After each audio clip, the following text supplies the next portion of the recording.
invite members to introduce themselves, starting with Honorable Naisula. Naisula Lesuda, MP Sam. Manishango. Net Mohammed. Nelson Koech, Belgut. David Kosing, MP, Poko South. Karia David, Nakuru Town East. Masemeri, Teso South. Abdul Rahim Daoud, North Imenti Meru County. George Gitonga Murugara, MP Tharaka, Tharaka Nithi County. Owen Baya, Kilifi North. Robert Mbui Kadhiani. Stephen Mule, MP Matungulu. Idoraso, MP Saku. Abdi Shurie, MP Balabala. Shimboko, MP Likoni. Abmukami, Nyeri County. Kaleba Mrs.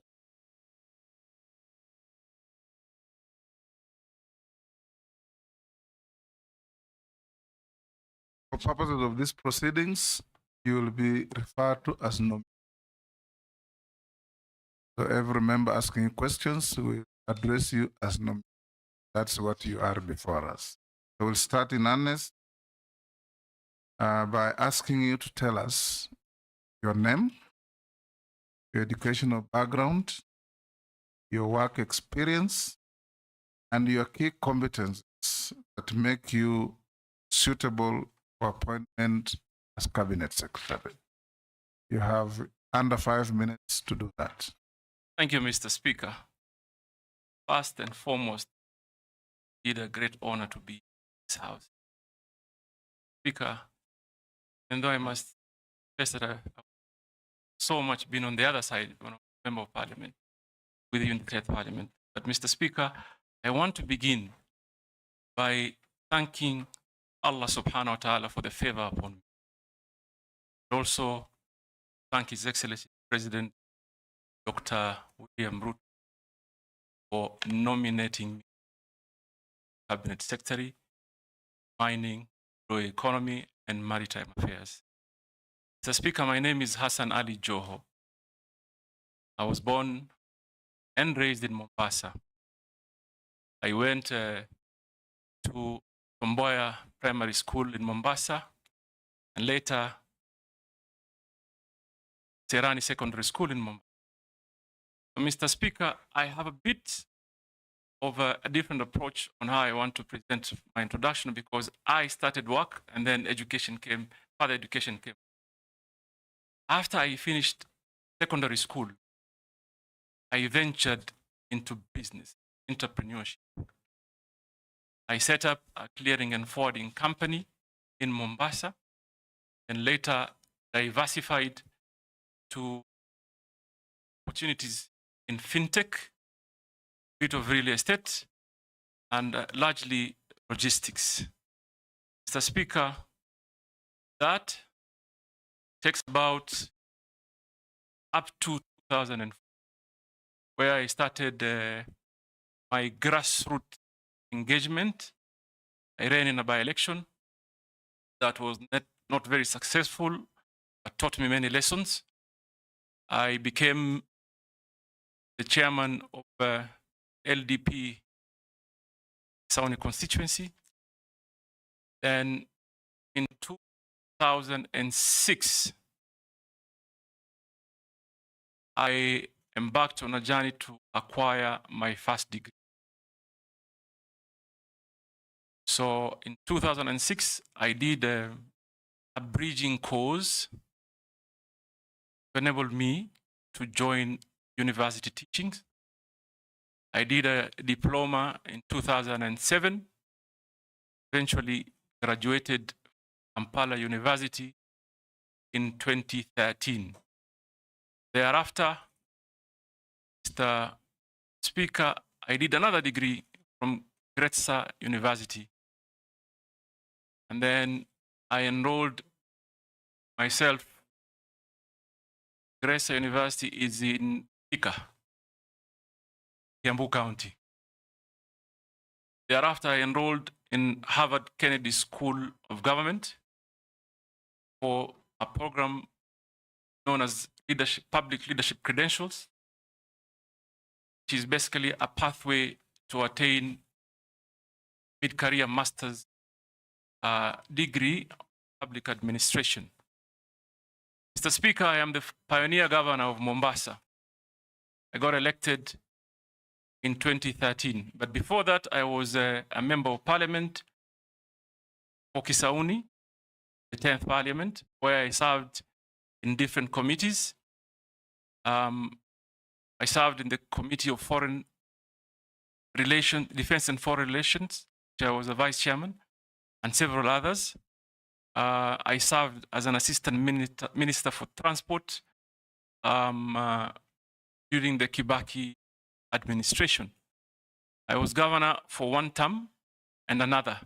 So I served my 2 terms as governor of Mombasa, where I must say I drew a lot of experience in matters governance and transformational ways of doing business in government, Speaker.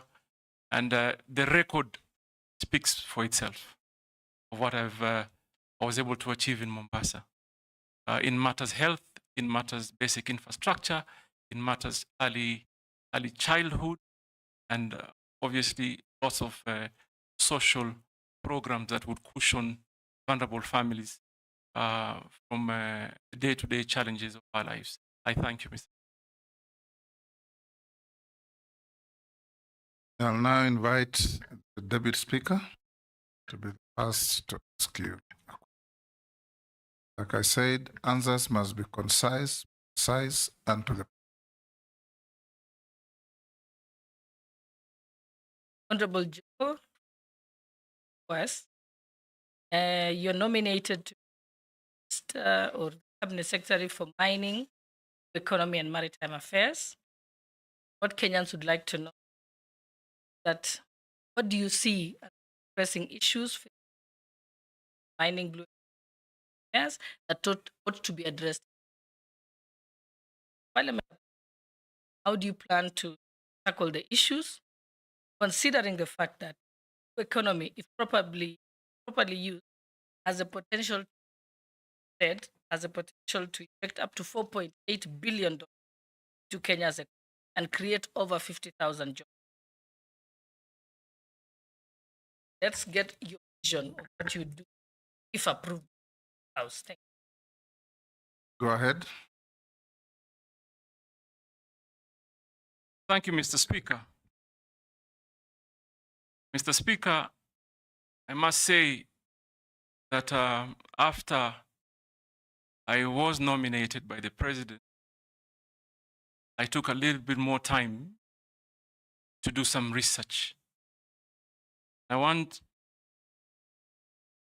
state before this honorable how I see mining and blue economy and even maritime affairs. Probably that should be our focus. It actually should be our new economic frontier. The Speaker, I saw, for example, that the mining industry contributes slightly under 1% of our GDP. So that led me to do some quick research that leads me to tell you what I think we should. Mr. Speaker, we have to find, first of all, ways to generate confidence to investors and the Kenyan people. Mr. Speaker, I want, if you nominate me, if you approve me, I want to be a CS that listens. I want to listen. And I have learned that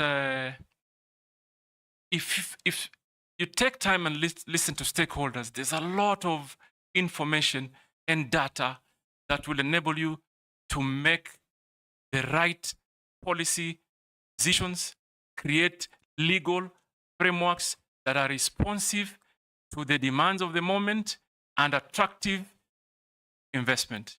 So what will I do first? Listen. 2, involve stakeholders. 3, do an audit of our HR capacity. We do our technological capacity audit. and relook at our legal frameworks and our policies. Are they attractive to investment? And if they are not, I must embark quickly on coming up with the proposals and policies that do respond. Because, Mr. Speaker, there is absolutely no way that our neighboring countries have surpassed by far the 10% mark on GDP contribution. Yet there is a lot of, I want to call it speculation for now, because I don't have the data, neither do I have the real information of the kind of geological minerals that this country have. And I'm looking forward, if I get approved, get the real data. So there are certain quick things that we must do to ensure that Kenya becomes an attractive point of investment, particularly in the area of mining, blue economy, and maritime affairs, Mr. Speaker. I thank you. Security Leader. Thank you, Honorable Speaker. CS nominee, let me begin by asking from your academic credentials, but clearly looking at them bottom up. Having said how you began your journey for quiz all the way to Harvard, Kennedy School of Government. School of Government. What would you tell young Kenya? They have started off life, you, in terms of being able to pursue academic credentials later in life. That would be one. Two, you come from a region where economy, as you say, holds very huge potential, creates employment. I'm sure probably such you may have known that there have been efforts by the government since 2016 to try and get Kenyans to work in the Caribbean, but have had problems access visas to travel through the US. What will you do as Cabinet Secretary to ensure, one, that we are able to train many young people to work in the maritime industry? Very huge potential, as you say, to create jobs in that industry. What will you do to help Kenyans, one, train, two, access jobs, even outside the country?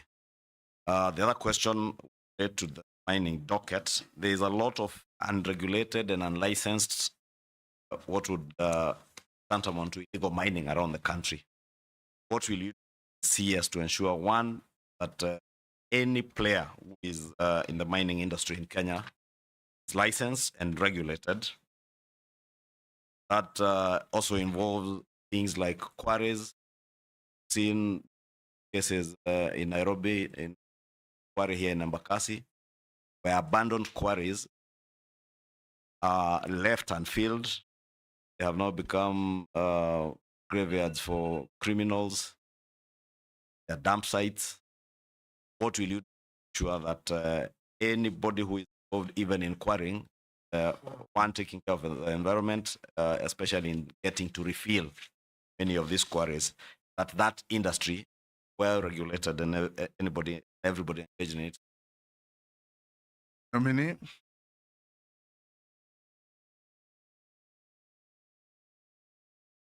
Mr. Speaker, I would have been completely surprised if I was not asked the question of education. Jeanette? Okay. Let's add something. We can go on and ask a question. Oh, okay. Take those two. Mr. Speaker, I want to ask the nominee. First one, Mr. Speaker, just to add to what the majority leaders asked, this issue of the education background. Speaker, I think the nominee needs to, he has alluded to that now he's in Kennedy School of Government at Harvard. We want to ask him to clear this matter, because matter, comes up during elections, goes down after elections, comes up during elections, goes away after elections, you win the election. We want to slay that ghost today here. Can you share with us from the beginning to the end how it went? My second question is that where I come from, like Victoria, next to it. What do you think what do you do as the Minister for Maritime to improve the lives of the people there in terms of fish industry? Fishing industry is almost collapsing. What programs do you think you will put in place to make sure that livelihood are supported there? People who are doing fishing business, fishing in Victoria. Chair, maybe since he had begun answering that one on academic credentials, besides what you would say nominate young Kenyans, and from what you're saying, it's clear that many people who serve in public office suffer certain prejudices from Kenyans regarding the academic credentials and all that. First, probably you can contextualize that in that. I am certain there are many Kenyans who are surprised that you can even converse in English. There are many who are asking how you would be able to be vetted. I understand. You cannot converse in English. I understand, Mr. Speaker, and I must first of all say it is almost normal for cast doubt of Wapwanis times, and Owen Bai and Mishi Boko probably will bear me with. But we can and we are as qualified as any other Kenyan. Now, Mr. Speaker, I want to walk you through my educational journey and where I drew my inspiration. More than what you did? No. Respond to the question. I want to walk you through how I achieved what I achieved, and I'll continue to. With brevity. Without a doubt. Mr. Speaker, first of all, I want to mention that I drew my inspiration from one Professor Ali Mazrui. Professor Ali Mazrui did not succeed in his Cambridge examination to be admitted in the university to attain his first degree. That aside, Mr. Speaker, I want to mention to this House. Ali Mazrui is one of the most renowned scholar and admirable scholars. Love him. He's one of our own from the He's coastal not region. just the coastal. I love him even more. I named one of my You must. I named one of my brothers Mazrui. Mr. Speaker, there is absolutely no way you cannot love Ali Mazrui, given his contribution to basically the general well-being of our society. But Mr. Speaker, this is the point. I want Kenyans to know that historical struggles are real. Are real. Someone should never imagine for a minute that if they come from places or spaces of comfort, that there may be a level playing field for everyone. Some of us come from very poor background. Mr. Speaker, if you look at my CV, you will see I actually had to take a break for 1 year, transiting from primary into secondary. Why did I do that? Because simply my parents couldn't afford school fees. I was not living in an environment that allowed me that opportunity to be able to quickly prosper in matters of education. That is why, Mr. Speaker, I can tell this committee today, and I want many Kenyans to listen to me. Do not ever imagine your hope dies by your previous struggles. We suffered. But what gives me pride is that we could turn that around. I actually turned it around. When I found the slightest opportunity for self-improvement, which I believe is a continual process, I grabbed it. And I'm glad to the laws of the country, laws of the land, there are processes that allows someone to improve and progress in matters of education. So yes, I did not do well in my secondary school. I got a D-, no doubt. But Mr. Speaker, I turned that around. Today, as I sit here, I hold 2 degrees that are before you. Mr. Speaker, I am on my pathway to attain a master's degree from the most prestigious university in the world, and that is achieved by determination. Mr. Speaker, I want to tell Junet, Honorable Junet, that first let me begin by telling Honorable Kimani Ichung'wah. Kimani Ichung'wah, I contributed to my own school fee, secondary school. I had an understanding at that time with my principal that he released me earlier than any other student because I needed to go work. And I did. And I contributed. At that point, what was my priority? To conclude KCSE. And I knew deep in my mind that I will always in my life have a chance to further pursue and acquire more knowledge. And like I said, I would have been very surprised if this question did not come up, because it comes up every time there's an opportunity for me to do something. Every time. It started when I was running for MP. It started when I was running for MP in 2007. Big conversation. And that time they even actually said that my nursery certification was fake, my kindergarten. But we succeeded. When I was running for governor, Mr. Speaker, and I'm saying this so that we can, I hope we can bring this to a permanent closure. When I was running for governor in 2013, it also became one of the biggest campaign issues. I know there were even attempts to bribe some people in the institutions that I was with. Somebody once told me, someone came to me and told me, Anna, we've been told to suspend your degree to purport we're undertaking some investigation, just to not to allow me to meet the required timeline to submit my papers. But we overcame that and moved on. Then, Mr. Speaker, you also will remember, because it is a matter of public knowledge,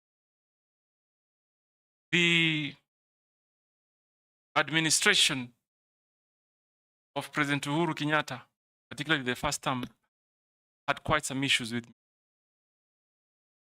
So again, there were those who felt that they may have an opportunity now to permanently remove me from the political equation by dealing with my education credentials. So, Mr. Speaker, I report before this House, there is no government institution,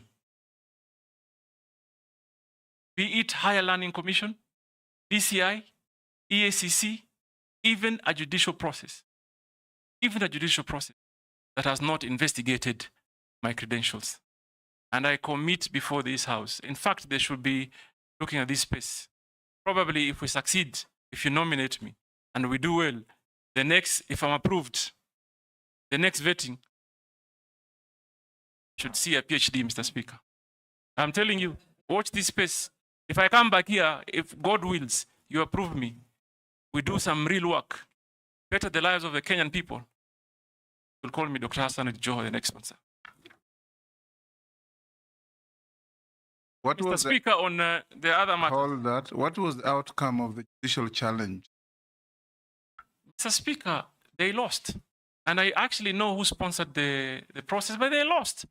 You cannot take what is rightfully mine. It's as simple as that. Go on and answer the question. So they lost. And I know, unfortunately, there's an old man there in Mombasa, 82 old man, who keeps sponsoring people to pursue. And I'm sure probably. Focus on your suitability. Mr. Speaker, I want to answer the question by Honorable Kimani Ichung'wah on the blue economy. And I want to combine it with maritime affairs. And I like the fact that you particularly picked on the job opportunity. Mr. Speaker, this ministry is a wealth creation ministry. This ministry is a great employment creation ministry. Now, just to give you some statistics, today, the global demand on seafarers is almost at 1.9 million. We in Kenya are contributing barely 0.2%. So out of, basically what I'm saying is that out of the 1.9 million, we have just about 4,000 Kenyans that are getting into the industry by way of employment. Now, what are we going to do to change that? Number one, must redesign our training program, fit into the demand of that opportunity. And I know there's quite some work that was done previously and continues to be done, but we may need to have a conversation. And if approved, I'm going to be running back quickly to this august house to engage honorable members on realigning the policies around training to be able to fit the demands. And I pick particular example. If you train someone to board a vessel, how you earn opportunity, or how you get opportunity employed is almost similar to that of a pilot. So even as we see today, we have probably a good standard of training issued or undertaken at the Bandari Maritime Academy. But Mr. Speaker, everybody that graduates from Bandari Academy does not automatically qualify to get a job because they don't have something called sea time. They don't have sea time. They have no avenues to get sea time. So that for me is a matter of urgent intervention to ensure we combine our training with sea time, even if it's just basic. Nobody will employ you if you have never been on board a sea. So that is one area of policy realignment that I'm gonna have to engage this honorable house. The other important area, Mr. Speaker, if you look at the statistics today, countries like Liberia carrying 100 or plus more folds of their flag in vessels. We in Kenya, we're just about 5. From what I've heard from private sector, I've engaged the shipping industry, and I have been told, Mr. Speaker, the vessels that are carrying our flag are just about 5. What this therefore means is that our young people cannot get an opportunity because there is no level playing field. What do we need to do? Look at the policies. What is Liberia doing that is right that we can't do? What is it? Because we have so many vessels calling into our ships. What a local flag means, Your Excellency, is that the revenues generated, first of all, from the vessel will land in Kenya. Priority in terms of job opportunities will be for Kenyans, and opportunities to even design some internship program for attaining sea time. It is easier to take to Kenyan companies, and I'm going to do that. I think, Mr. Speaker, and I'm clear about it. Let me say I'm clear about it. If you approve my nomination, I will hit the ground running. It certainly shall not be business. It will not, because I see. And by the way, Mr. Speaker, so that I give you the context on how and why it is urgent that we quickly realign policies that conform to the needs. It is because seafarer, by all standards, qualifies to be a prestigious job. There's no seafarer, at whatever cadre, there's nobody who earns less than $1,000. So, Mr. Speaker, I'll quickly run. The other question is on the fishing fork, and Mr. Junet, Honorable Junet, talked particularly on the lake areas, and I'm imagining he's looked at the demography well, because I was just looking at some statistics. And I looked lake areas from Muhuru Bay pass Siaya into Soy Port, CO Port in Busia, numbers that are produced, nothing justifies that our neighboring countries are processing more. Understood that they may have a lot of, the area might be wider, but they're processing 100-folds more, particularly for export. What do we need to do? And I've seen this problem, for example, in the fisher folk and artisan fishermen, the coastal region, from Kiunga to Lunga. And government has put some effort. Let me just acknowledge. Government so far has given boats and some storage facilities. And they're building landing sites that are some complete and some yet to be complete. That alone doesn't solve the issue. There is the issue of capacity building. These fisher folks, these artisan fishermen and women should be trained. Should be trained in how many fronts? One, processing. Basic business skills. Basic business skills. Storage and value addition. Mr. Speaker, growing up in Mombasa, I used to see a company that used to be called Wananchi Marine. That company was employing on a daily basis not less than 3,000 women fish processing. But as we sit here today, Mr. Speaker, there is no single factory that I can directly point at that does the same. And it's going to be my business. Number one, to create a lucrative environment for investment. You have to combine private sector investment, government support, and people's participation. And idea number one is, for example, if we want to help the fisher folks and fishermen generally, we must develop strategy like creating collection points. And I tell you, Honorable Kimani Ichung'wah, why I say that, because one boat goes out, comes with possibly 20 kilos, and they are likely to be possibly around maybe 100 boats of such capacity. But everyone who comes don't call it into the same landing site. What do? They find means to buy ice blocks and store. But imagine if we put them in a cooperative, manage them and organize them, train them. You arrange collection points.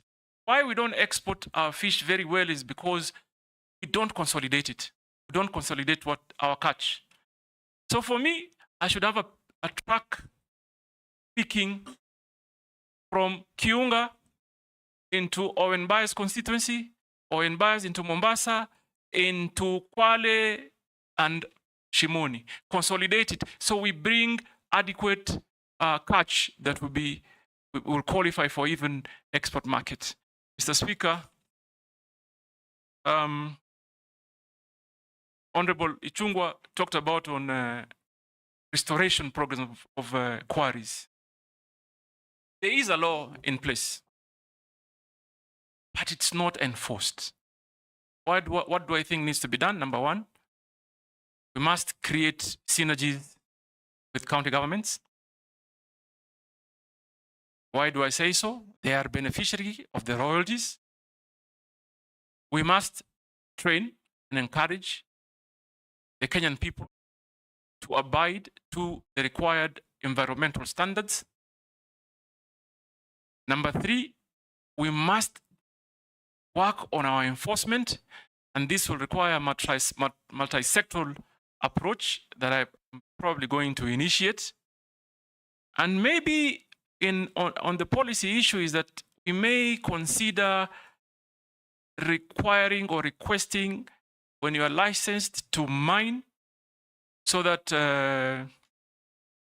we are assured you will actually work on restoration, get a bond, a surety bond, whether by way of bank guarantee or whatever formula that works, so that you deposit it in government, a similar amount or an estimated amount. So if you don't restore the site that you've mined our geological wealth from, We have bonded you. So you just don't walk scot-free. The Speaker, Answered. I think I have answered all the questions. I thank you.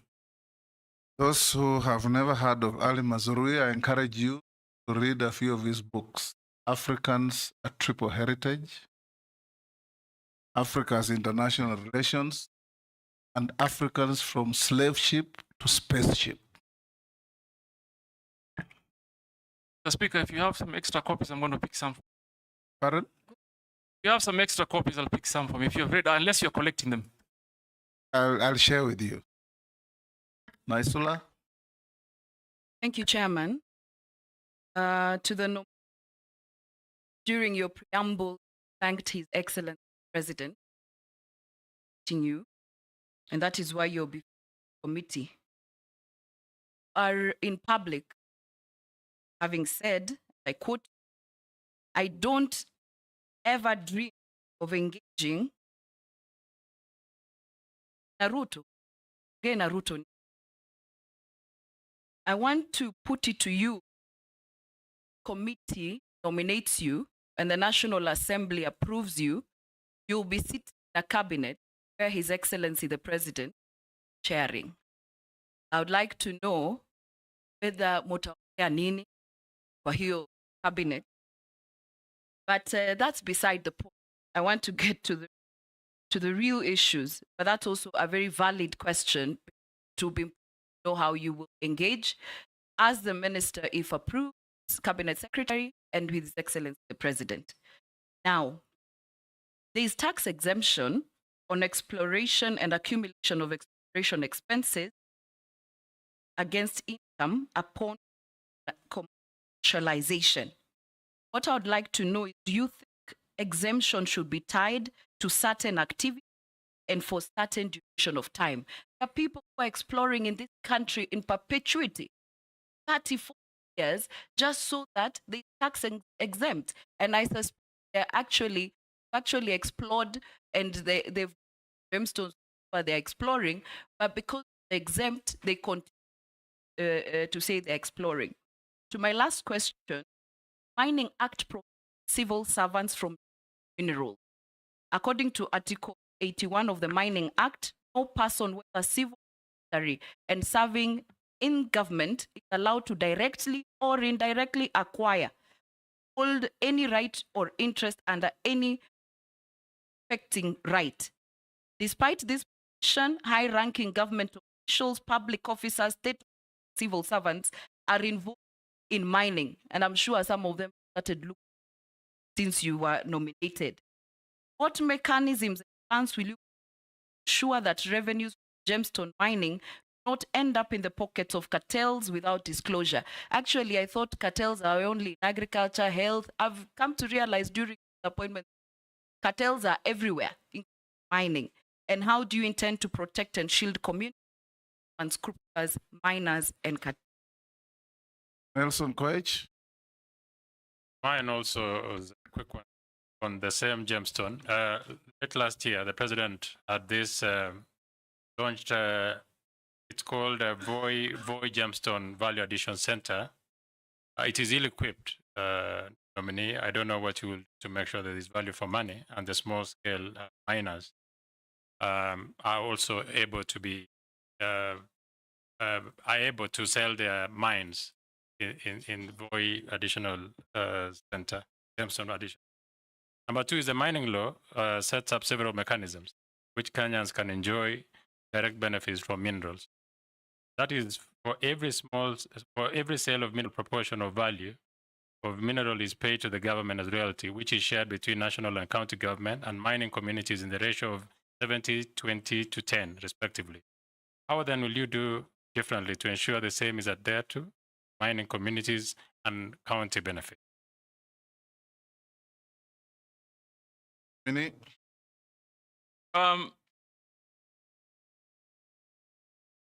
Honorable Naisula talked about exploration, but my research tells me, and I'm yet to get a detailed brief from the ministry, that you're imagining there are people doing exploration for 30 years. There are people prospecting for 40 years. How that makes sense, I have no idea. Whether it happens anywhere in the world, certainly it cannot be. How do you prospect 40 years? So, need to quickly relook into our policy, Mr. Speaker. Can't as a country. And this explains why mining GDP's contribution is under 1%. It can't continue like this. It can't continue. And Honorable Naisula, you are very right. If you thought you saw cartels, I've come to learn within this short period of time that I've been nominated, there are greater cartels in the mining industry. And Mr. Speaker, if you approve me, that is where I begin. The cartels, the brokers, mining industry in Kenya cannot be a market of speculators. The Speaker, I've also learned that before someone hits the ground, you'll find instances where a company has exchanged hands more than 10 times. Someone has gone, applied for a license, given a license, sold it to the Speaker, then sold it to Naisula, then sold it to Owen, then sold it to some farm in Canada, that one sells to China. All that time that they're speculating and gaining profits, the Kenyan people are losing. They're losing.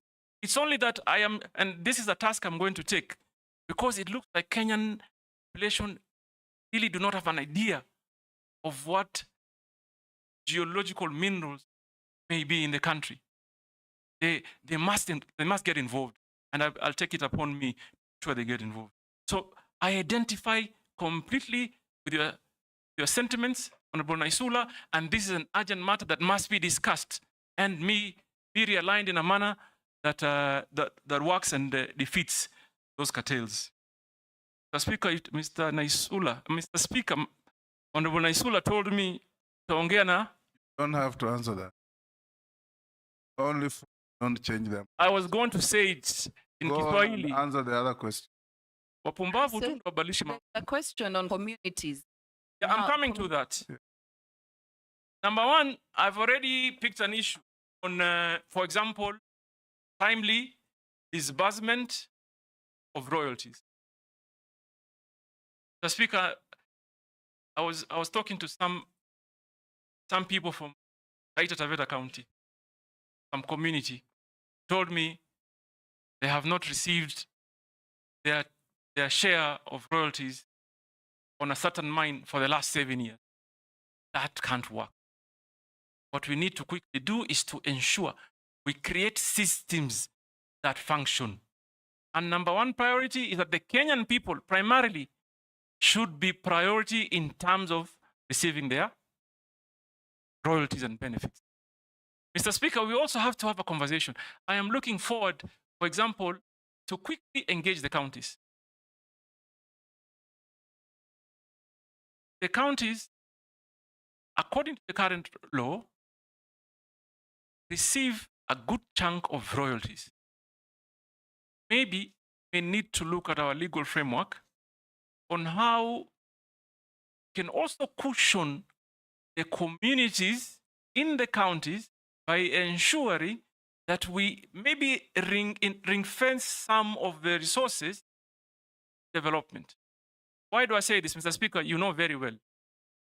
Geological minerals do get depleted. There are generations that will come many, many years after us, and this country must have something to show. It just can't be a story that Kenya had this and there's nothing to show. So, Mr. Speaker, I am going to engage and create working synergies with the counties and formulate, create a framework that is efficient in disbursing royalties.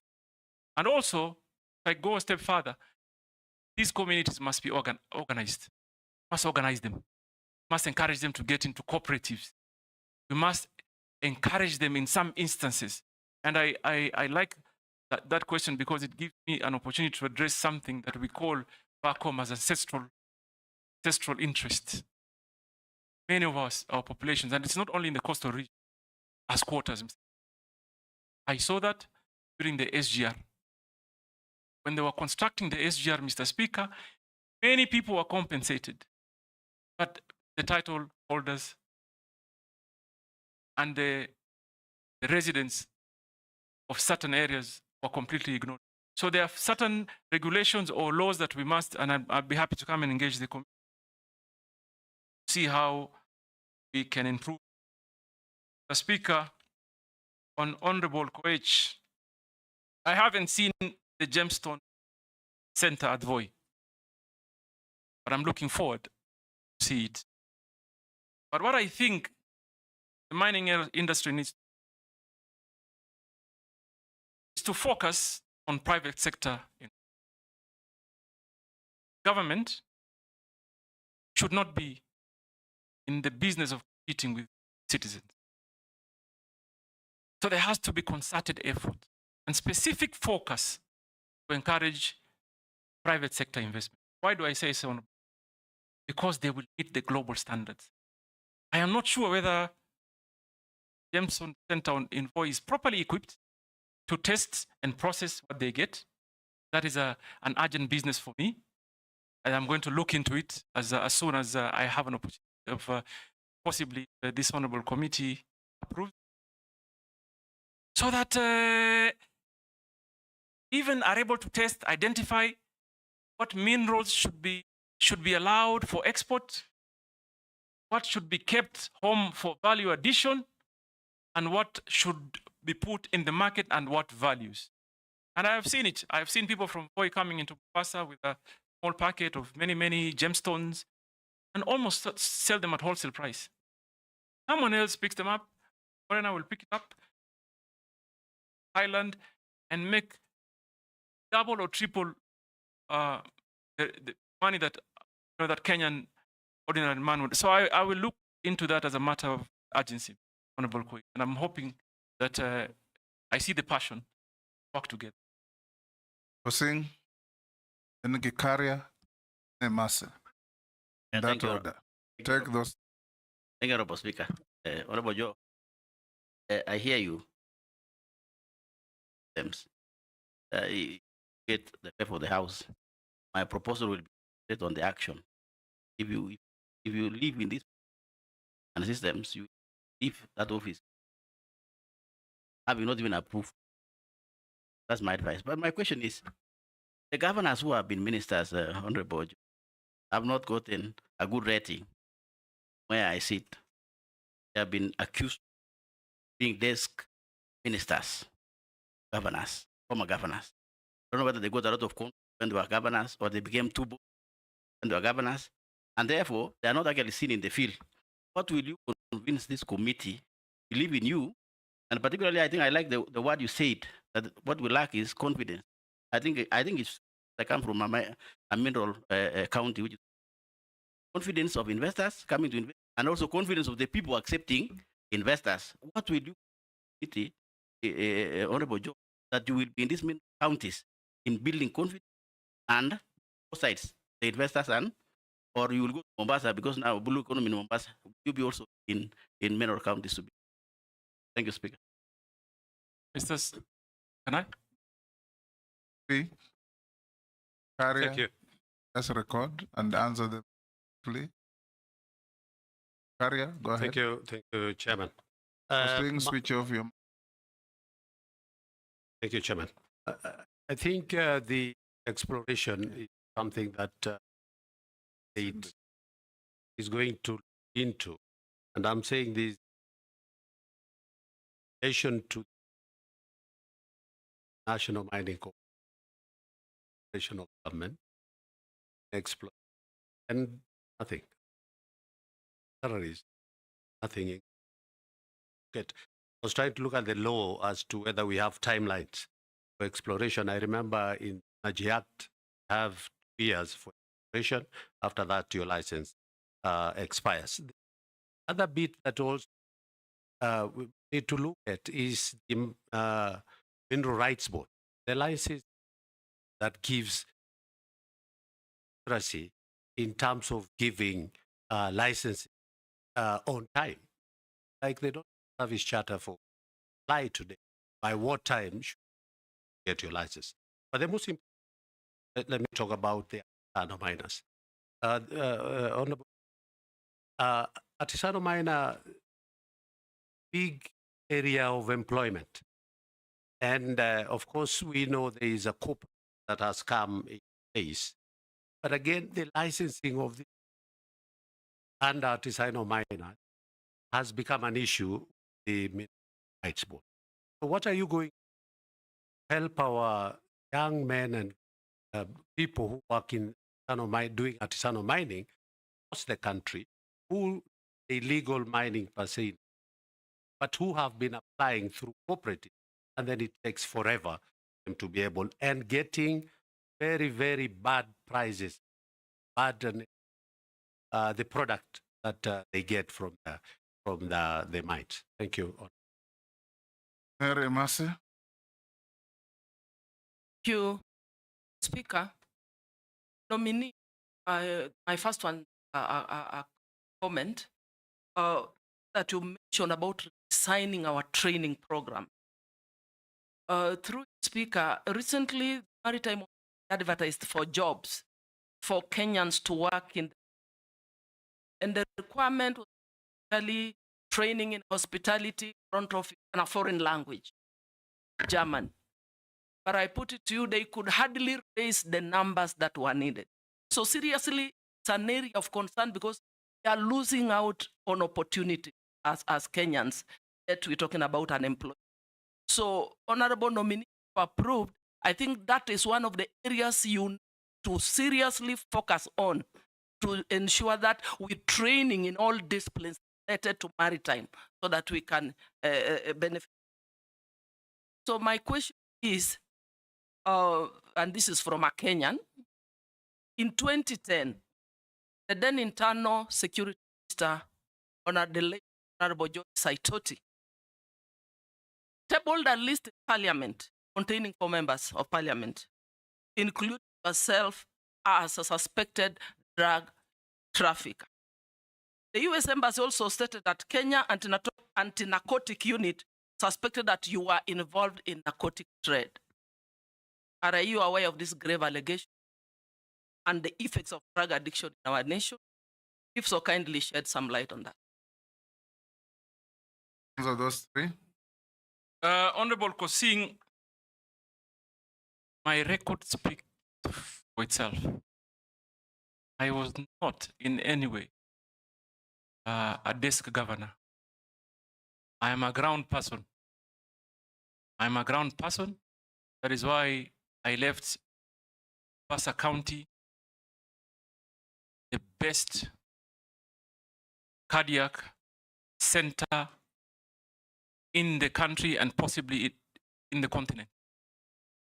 I left Mombasa County, state-of-the-art cancer treatment center. I left the county with a lot of social development programs that are on record.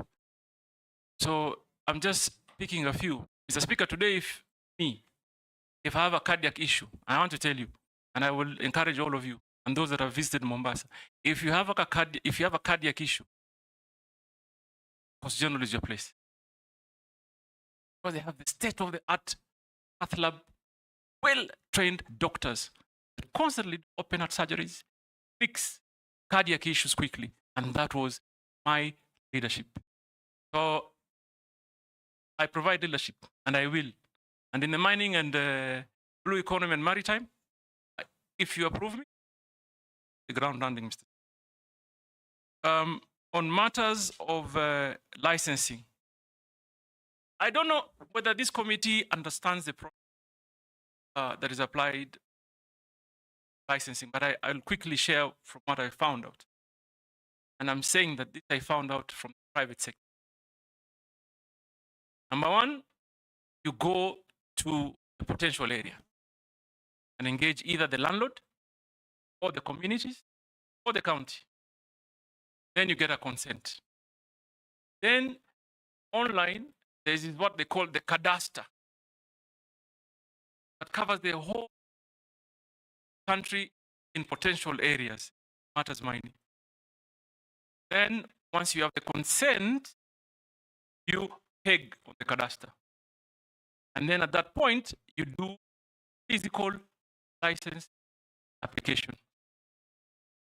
And I've already heard of many instances that people have falsified documents to peg on the cadastre.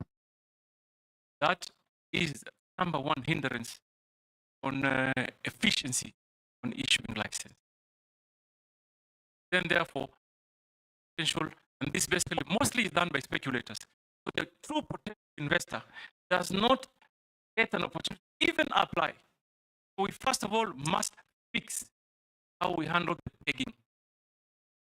Must have technological means of ensuring that whatever is used to peg a site meets the standards.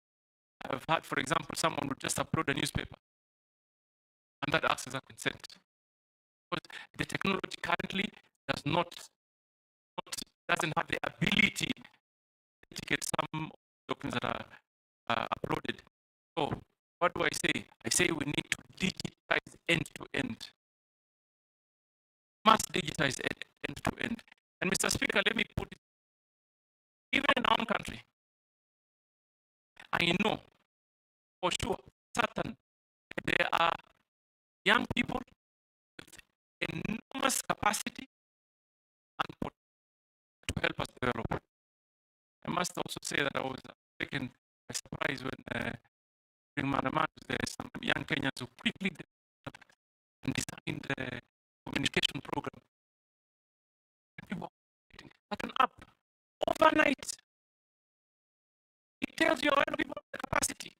And for me, Mr. Speaker, if I'm approved, my urgent and priority step is to involve the young people. They can help us grow. They can help us fix many things locally. For example, I believe something like a where holds a lot of information that is very strategic in the country be fully hosted here. Cannot be hosted, for example, by a country. So for us, what we do, invest in technology end to end. Right now, I'm informed that they have that, but there's quite human activity that we must try and do it. Efficiency, also, I hear you. I can tell you that will be my priority. But also, talk about license.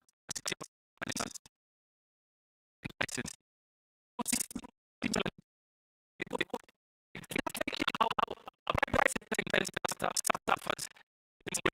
Unfortunately, the artist that is something I must link into. Kenyans must allow experience that they can realize. Now, and most importantly,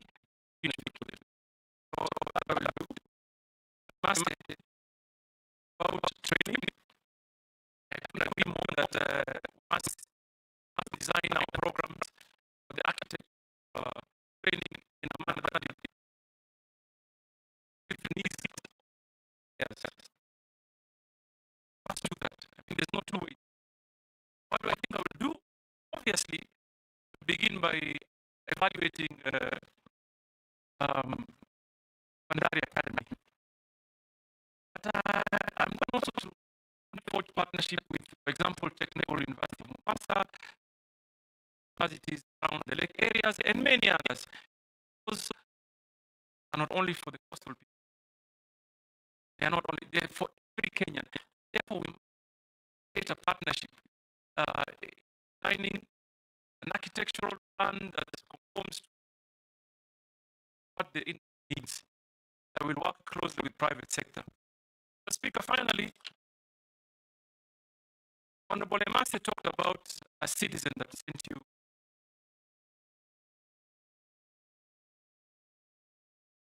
SMS on the drug baron issue. The irony for me is that when you want records selectively, that is what that is what challenges me. The quagmire for me is I don't understand if you come and table a report. There must be some subsequent actions. And I want to also, this matter that I really hope closure. When I was campaigning in 2013 in Mombasa, there were billboards on what the baron, what change. Speaker, begin with that report.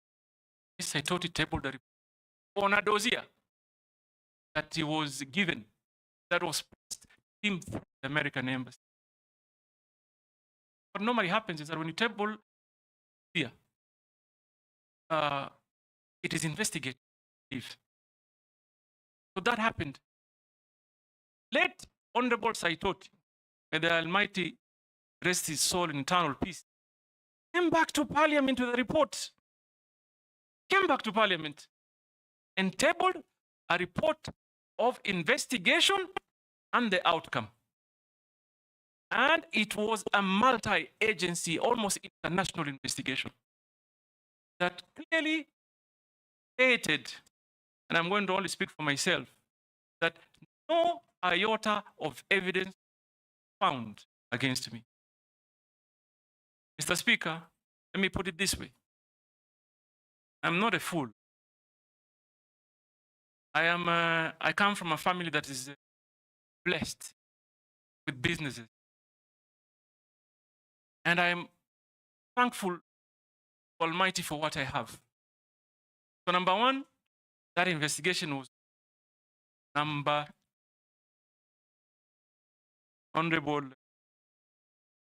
Mercy. First term as governor, I was the greatest critic of the administration. I had lots of personal altercation. They came after me in businesses. In many fronts.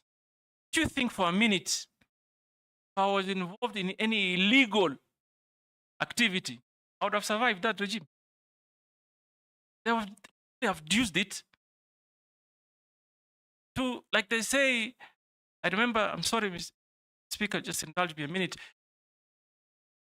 I remember at that time, the president came to Mombasa and said, "Tutamalizana na huyu." I would have used it. Please, Kenyans, I want to assure you here today, I do clean business. Visible, that can be audited, can be seen, physical, and therefore, please, Mr. Speaker, if anybody talks about a report that was tabled on the dossier, also talk about the report that came after that, that cleared us. And I am particularly interested because first point on me, call and try and interest investors to come, I'm planning to the United States. They are known for big investment in mining, and it is my plan to go and engage them, interest companies from same Americans you have visited, and me as foreign minister. Exactly, Mr. Speaker, just after that. In fact, just after the day I went. Immediately after that. And I've been to America many times, and I intend to continue to go to America because America really, Mr. Speaker, I think we're going to be looking that way to get investors to come and invest, particularly in the areas of mining. So, Mr. Speaker, that matter, again, I hope comes to permanent closure. Because it's all like education, it comes up only when they're seeing an opportunity. But don't be pigeonholed to America. There are even bigger mining countries like Australia. In Canada, Australia. And even here, by the way, Mr. Speaker, I don't know whether you know, I've just found out, in fact, just yesterday, that Kenyans have invested heavily in mining in Tanzania. So even here, we have them.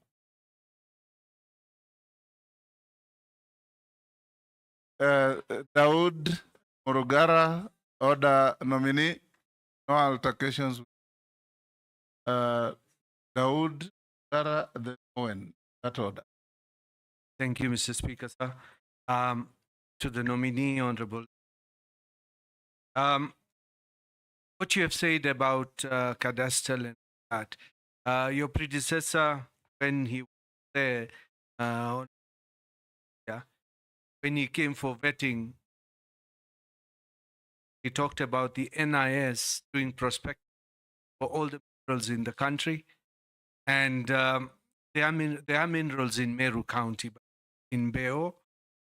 But unfortunately, even by the time he left, at Meru. So my first question to you be, like what the Honorable has said, you may be a desk CS if you are approved. What will happen, I hope, because you know Meru is cold and Mombasa is hot, and you're used to the hot weather, you may feel very cold in Meru.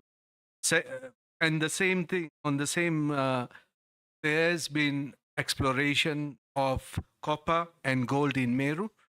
But unfortunately, the company which was prospecting, a Kenyan company, Goita Mining, has been bought out by Avira Resources of Australia. So my question would be, think that we as Kenyans benefit, or will the benefit be for outsiders who come prospecting Kenya and taking away everything? Second question, because that was one question. There is a question from one of our viewers, and he says, Auditor General, that is now for the time you were as a governor in Mombasa, that there is an Auditor General report about garbage, a 1 billion shilling garbage tender, which was given to some of your relatives in Mombasa. And there is talk that it is not Ali Hassan or Hassan Ali Joho who handled Mombasa County. It was a relative of his. I would not mention him for it would not be right, but it was not you were running. You were running the political part. The other part was being run by somebody else. Can you confirm or deny? Thank you. Thank you, Mr. Speaker. Nominee, make a distinction between Meru and Tharaka Nithi. Talking about Meru, I'm to say anything, it will be on Tharaka Nithi. Two are separate. You are actually vetting the of the people of Kenya. No. Not your county. Mr. Speaker, sir, we have questions to ask. Ask and the question, we have to draw that but distinction. avoid the temptation to appear that you are vetting on behalf of all your counties. I agree, Mr. Speaker. But, Mr. Speaker, some questions are relevant. We have to go. I'm not curtailing at all. Go on and ask.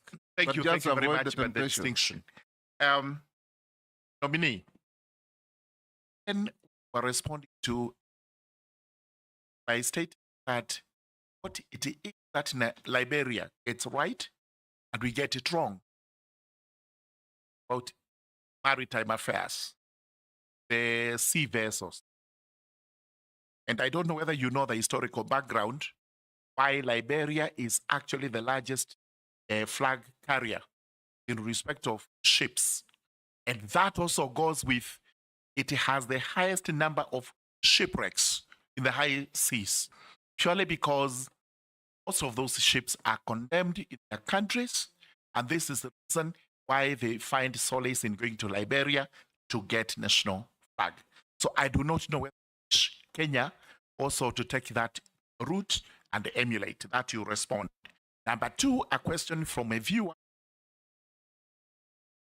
Really whether the nominee is familiar with the minerals found in the country and where those minerals are to be found, including my own county, Tharaka Nithi, and my constituency, Tharaka. And the third one is on fisheries. We have what are known as Kenya Marine and Fisheries Research Institutes spread across the country. Some of them are stored. They started, but halfway they collapsed. If you are approved by this House, nominee, confirm that you would embrace policy of complete institutes, because some of them are actually meant for marine research hinterland. Thank you. Thank you, George. Don't feel like I curtailed you. Just giving direction. Owen?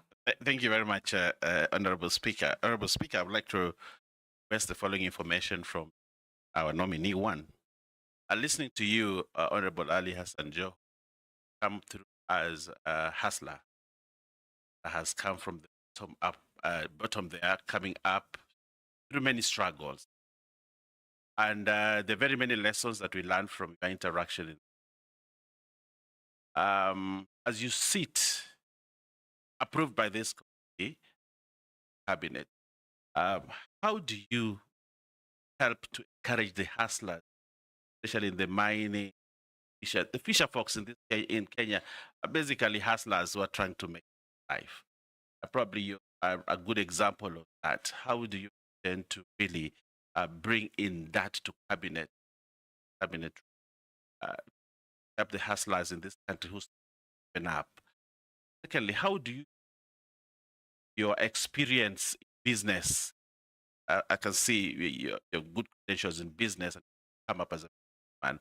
How do you intend to bring in those credentials in business field and your experience also as governor who chaired a cabinet at the county level to assist the cabinet to really meet the aspirations of the young people, actually hustlers who's giving up, who's Gen Zs who seem to be giving up in life?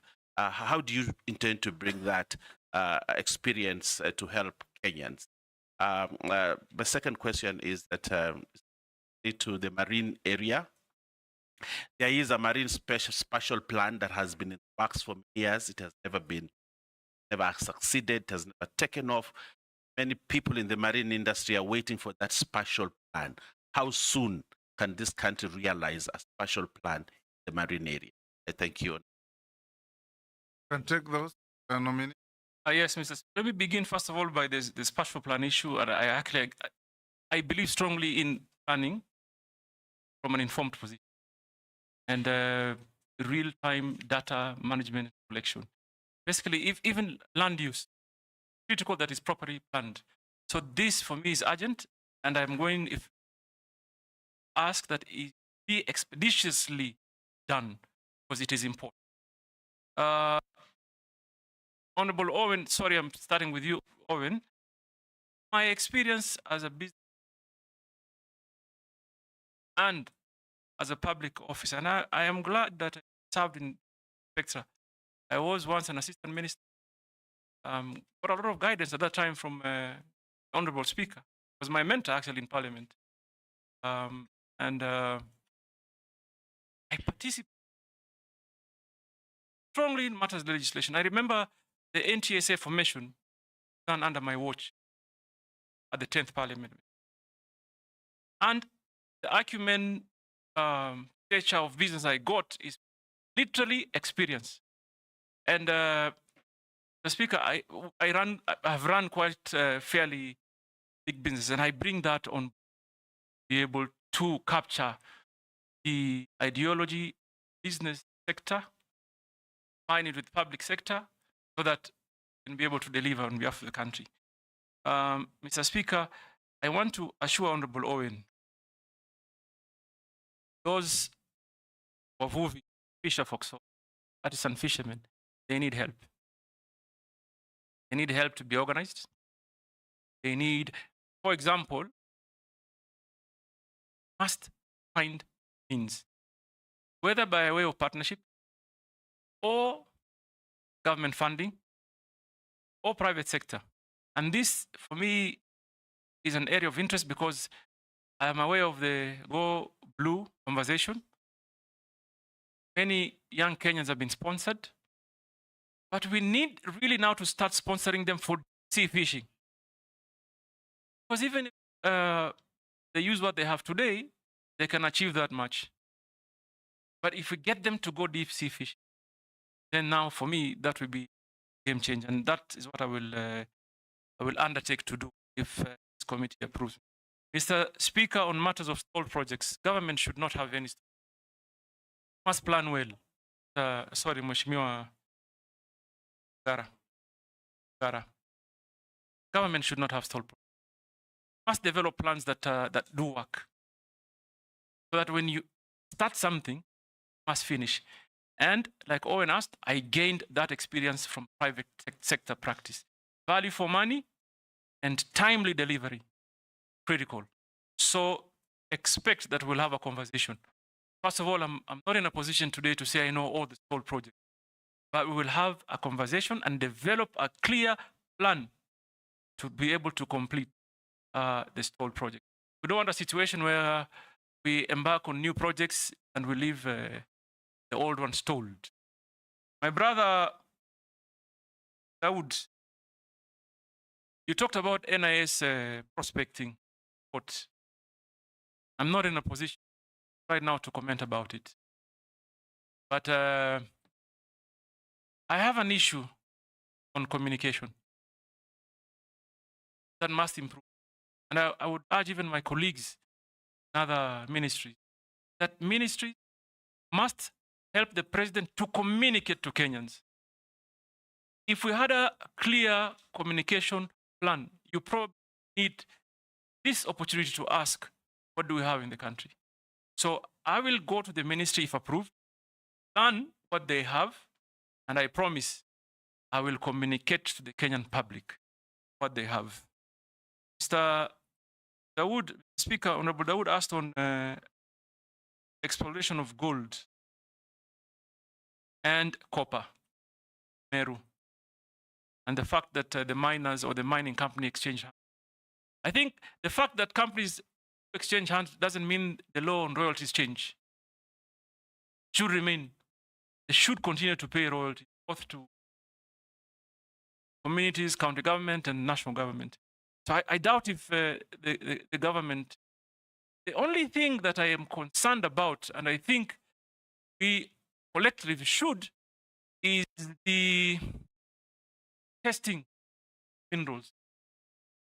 Whether we have that capacity in the country.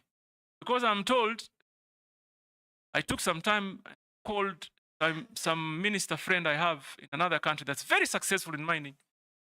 Told an instance where mine copper, you're very likely to get good deposits of. But what the miners do is that they only report copper. So therefore, we urgently need to enhance our testing capacity and ground truth. And I will happily visit Meru in Raka, Kori, Suna, Kikuyu. I'll go to Turkana. Turkana has the potential of exporting large quantity of what they call mango tilapia. Huge market for mango tilapia in DRC. I have to go there and see how we can improve. I will go to Busia.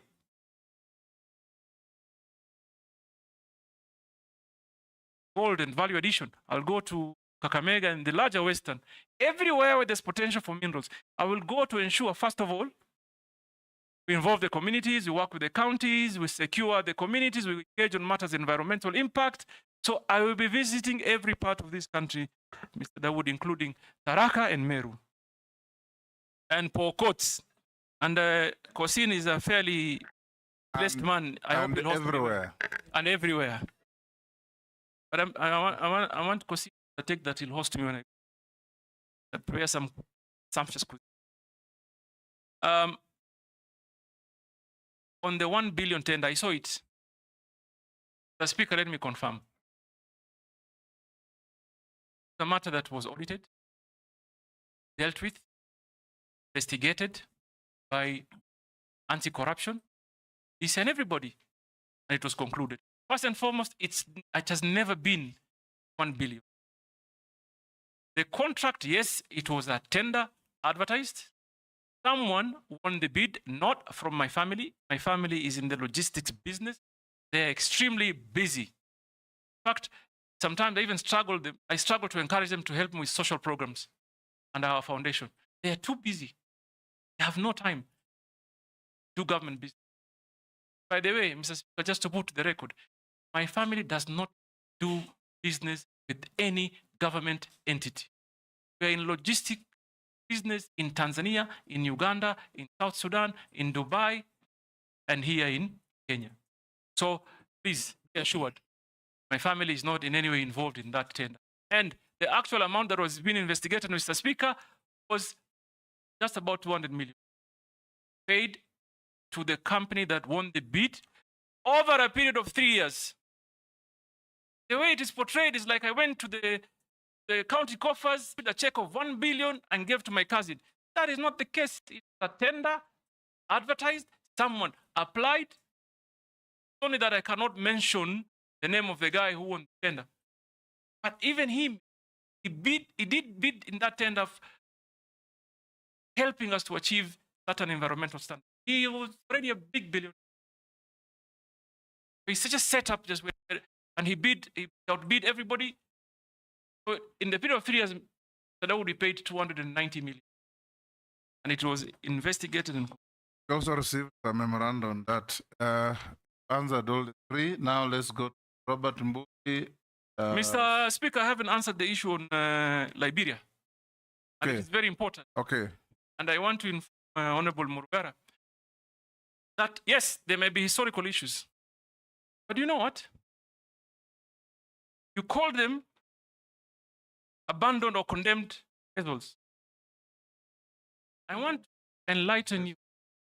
I'm actually going to encourage them vessels to come to Kenya for one purpose: distraction. It's a big business opportunity. Honorable Murugara, I don't know whether you are aware. The maritime standards set on the time period a vessel should be sailing is very strict.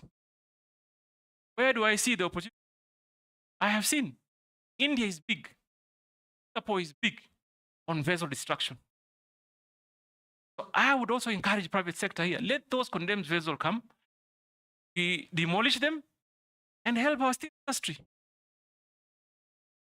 It will be a game for our steel industry.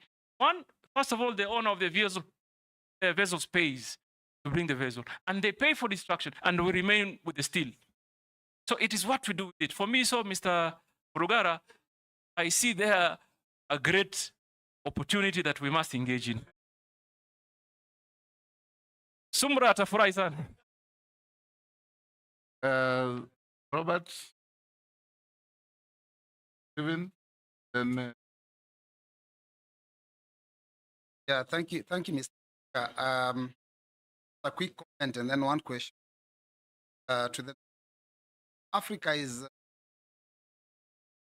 other raw material. And from my research, and Kenya is also, like you've said, contribute very, very as. And but despite that, also not very number of billionaires in Kenya out of help Kenya. But then I have a question, and it's fine. It help us test. I've heard you say you want to clear the air on matters out of the public domain. The submission that was affidavit, but that not whatever line of the public act have agreed and that we. Now this is a gentleman says that as governor of Mombasa County, the administration awarded a tender to construct a county stadium at a cost of taxpayers' money to 1. Now, a report by the Auditor General Financial Year 3 showed that the county stadium was despite the construction in 2018. Now, consequently, the Office of the Auditor General could not ascertain the value for money of the expenditure incurred on the development of the sports complex, and this could therefore cause escalation and project termination. Kindly explain the extent of your matter, whether the stadium has since constructed to the public. Stephen? Thank you, Mr. Speaker. Welcome, nominee governors and former. Economy is 1.5 trillion US dollars globally, whereby it creates more than 30 million jobs. And my question is that as you approve or get favor from this committee, you need to look at Kenyans and the young people on how to tap in this space of 30 million 30 million jobs to make sure that the young people in this country gets those. On a lighter one, I've perused your questionnaire which you filled. I believe you have a number, but I think it's a typo error. You gave the number for Safari 72 qualified. Thank you, Mr. Take the next. Russell. Thank you very much, Honorable Speaker. Honorable Hassan, as soon as I am here, as soon as your name hit the media, people in Mombasa were on the streets, young and old, all of them. A few days later, one of the MPs said, now Hassan Ali Joe should become a cabinet, come back to local politics. My first question, is there potential that you want to be a cabinet minister and also interfere with Mombasa? Need to clear there. Second question, Honorable Speaker. Honorable Hassan Joe is a business, and you do many things, logistics, jewelry, all of that. They are giving mining. Mining today is done by the locals in Navakolo, Ikolomani, Homa Bay, Yale and Marsabit, where they and other minerals, and they eke out living to that. Tell us, we as Kenyans are looking for private investors. See the potential that you get private investors so that the locals, the communities, be locked out. Thank you, Honorable Speaker. Thank you. First of all, clarify that my family is not in jewelry business. We are in logistics, obviously diversified a little bit, real estate and trading. We are certain are in this industry that is called service industry. We don't work with government. We've never worked, my family has never worked with government. We don't do business with government. We have a straightforward business, and I assure you that we will not do. We have enough already, as it were, to deal with. On the question of the comments by the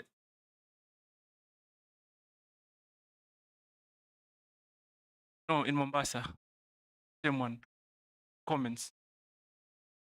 I want to tell you, I now serve the nation. And in fact, I will make efforts to even unite those that are in Mombasa.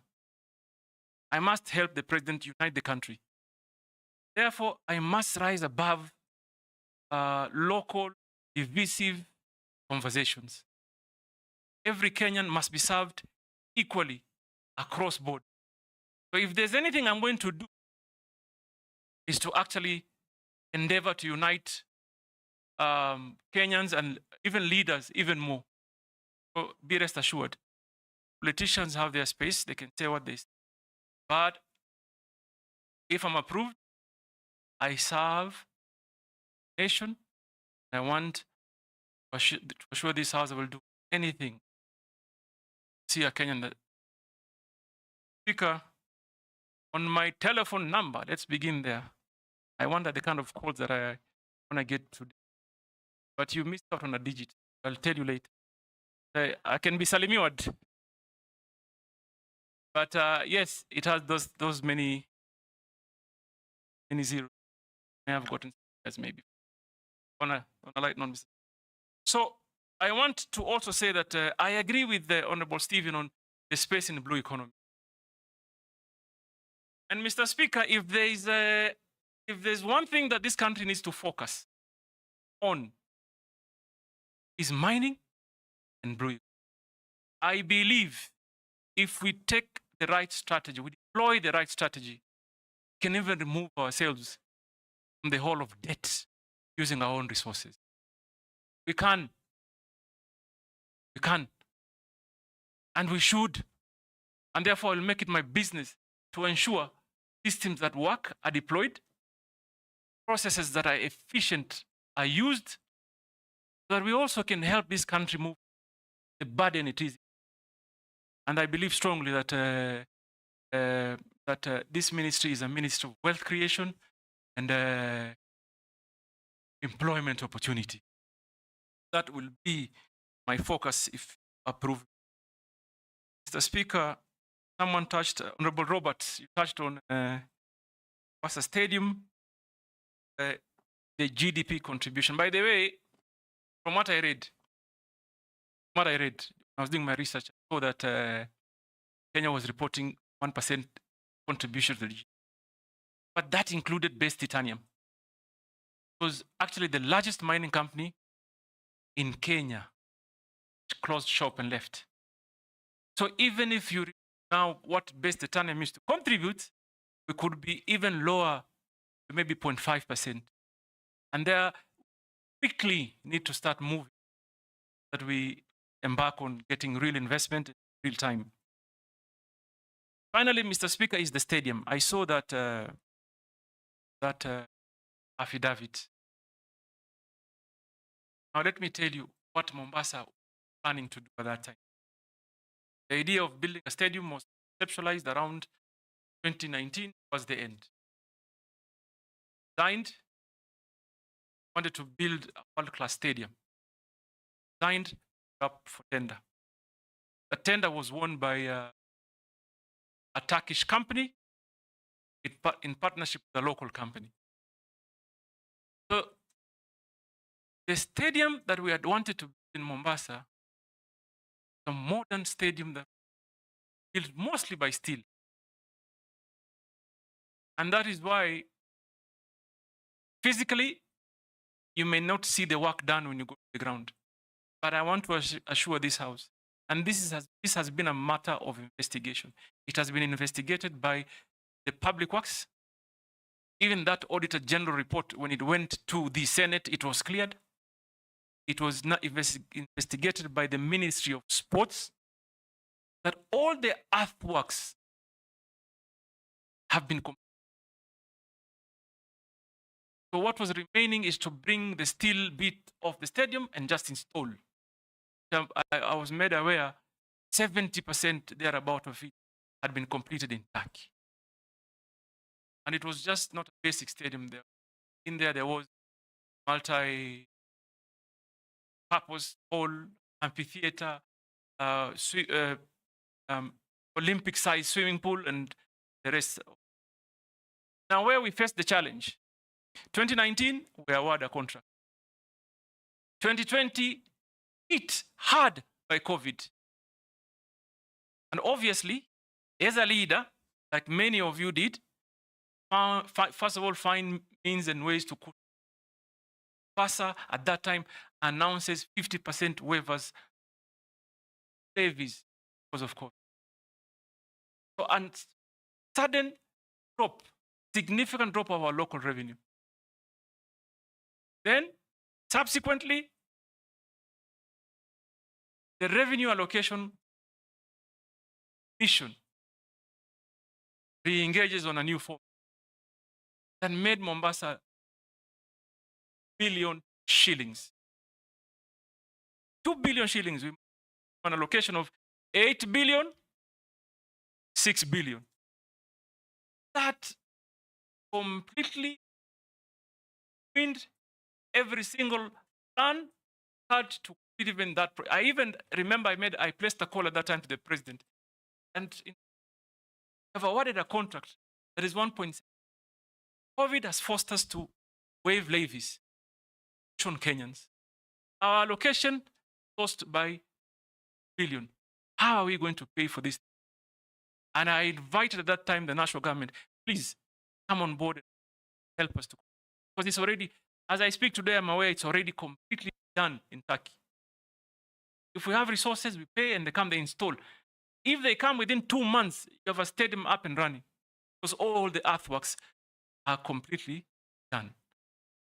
So I assure you, first of all, not 1 billion that has been paid, what has been paid for earthworks as part of the steel. And also 30% of the steel is already in Mombasa. If you visited the stadium today, see they've already put up one side stadium as a sample. So first of all, amount spent, no, not 1 billion, just about 400 million. Earthworks are done. 30% of the steel is in Mombasa, 20 is in Turkey, and I hope and I want to encourage even my current governor to engage. And I know he's doing it, he's talking to national government, because they're still struggling with the resources. So that allegation, be rest assured, tender was done above board, money, value for money pattern, investigation, no issues all raised by the relevant. So the question, Mr. By bringing in mega international investors, are you going to franchise local artisan miners? No, this is what I think should happen. Obviously, for us to make meaning of what we exploit, we must encourage international investment. But I also appreciate that if Kenyan people or companies do invest, they have a greater advantage, because all the dollars that are paid now will land where? Here. And for me, there's two fronts. One, artisanal miners can be organized. And by the way, we should even look at the law if we can encourage that if you are licensing a big company, for example, to mine copper, say in Busia County, we can, the same, organize local people. If we're allocating 10 acres, why can't we have, for example, 2 acres, train local artisanal miners, equip them, make sure they are safe. Safety is a great issue, so that they can get in the building of the nation. And that really is the matter we are going to engage in collectively, that we cushion our people, so that exploitation does not negatively impact the people of Kenya.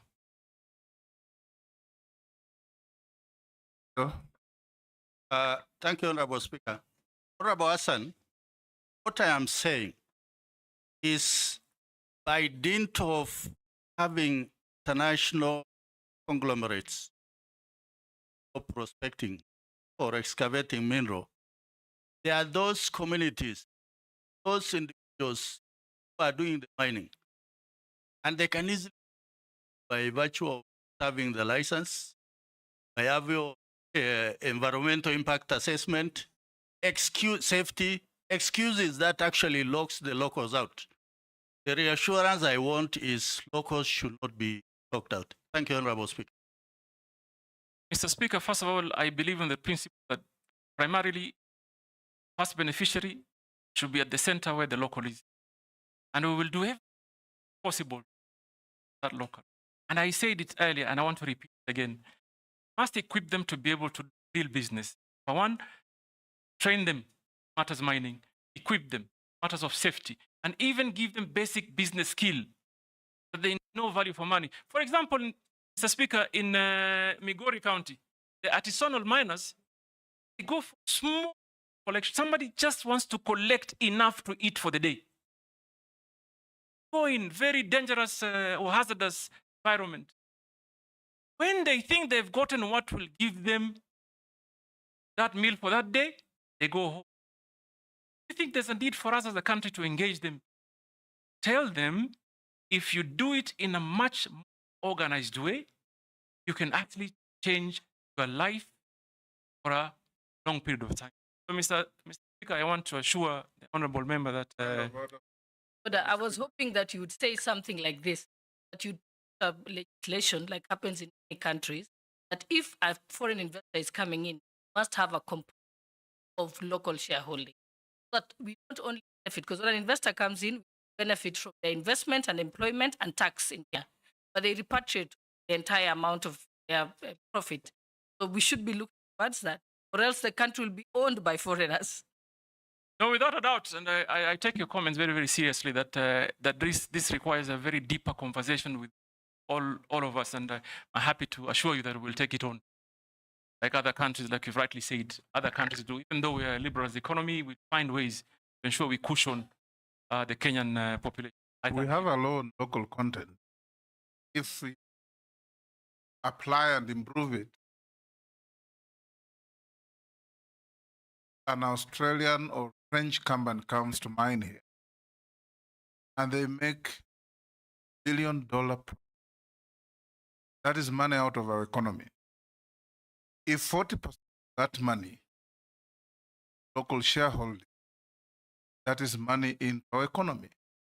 The most important thing is to structure such that the local content is not used to create a cabal of a few super rich against the rest of Kenyans. The local county could even be government shareholding, parastatals. The government also has a duty and a right to incorporate companies on behalf of the and have them be shareholders in those mining activities. If a foreign bank makes 30 billion profit in Kenya, that's money out of our economy. If a local bank makes 10 billion profit in a year, that is money into our economy. Okay. I think, Mr. Speaker, I couldn't agree more. And probably that maybe the reason as to why the National Mining Corporation was one of the reasons. And because National Mining Corporation is not fully functional, and Madam Boss is, first of all, maybe the first area of potential, get them to partner other investors that local. And I will strongly propagate that it happens. In fact, before I call here, at independence, the government had ICDC that was a shareholder for the government and the people, actually each and every national investment, whichever you name it, and they were holding this on behalf of the Kenya and generating wealth in Kenya. Now we'll take the last four in a row: Honorable Shuria, Honorable Mishi, Honorable Mukami, and Honorable Caleb Misi, in that order. Thank you, Speaker. Shimua Joho. There are numerous abandoned mines across the country that are a danger to the people. What measures will you implement to ensure the safety and rehabilitation? I thank you, Honorable Speaker. Shimbogo. Honorable Speaker, just to know that the nominee today used to be my governor for 2 terms in Mombasa County, but today I'm here as a member of the Committee of Appointments, and I'm being governed by the rules and procedure of vetting. My first question, the nominee, although the nominee has talked about training, but I want to pick one particular component on training on the seafarer or regarding maritime studies. This is what is abbreviated as STCW, meaning Standard of Training and Certification of Watchkeeping. Most of our seafarers, they are educated, they have the qualification, but they don't have the certificate for STCW. And that is why most of them, when they want to acquire jobs to the vessels, it becomes an impediment. I know the ministry has reduced the payment for such training, and now it's at around 15,000 Kenya shillings. But still, most of our formative groups, and those who are vulnerable, those from the minority, the marginalized, the youth and the women, they still can't afford to pay that money for that training. And yet His Excellency has really been talking about working on ensuring that we create employment, because unemployment is a threat now to this country.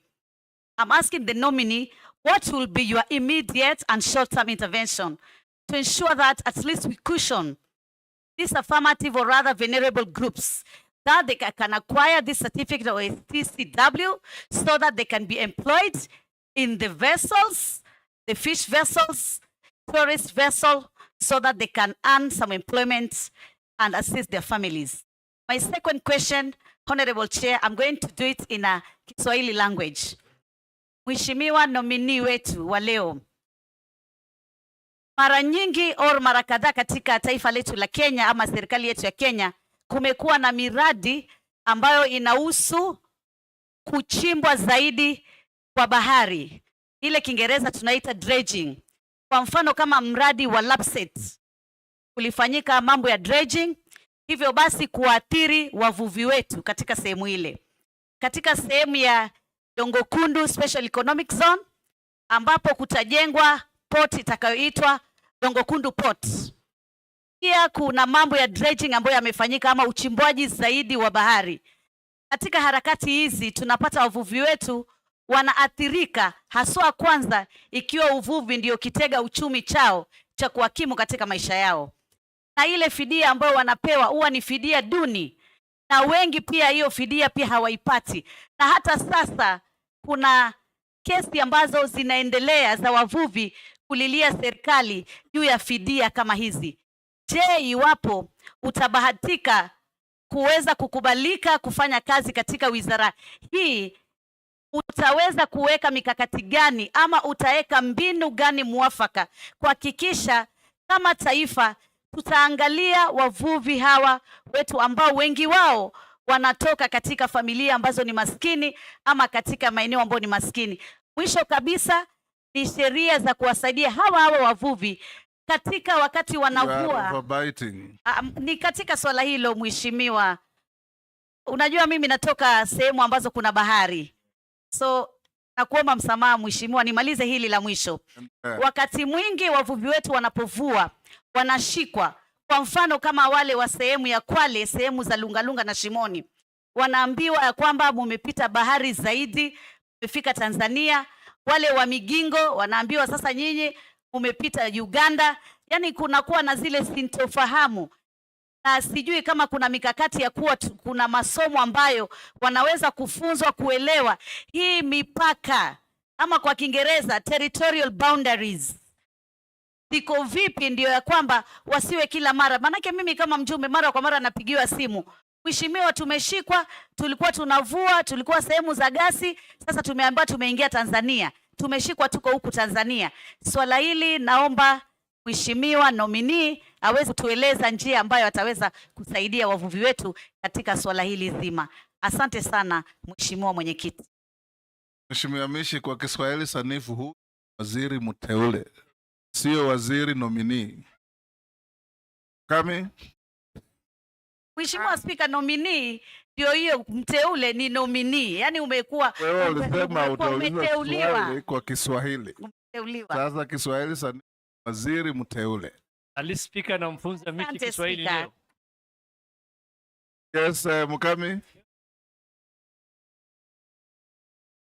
Thank you, Honorable Speaker. Honorable Speaker, I want to admit that I am really touched with the state where he has come from. And I'm sure, being a son, there are so many people watching, especially you, and even the media people are here, that God can bring you from down there to up where he is today. My question is regarding hustlers.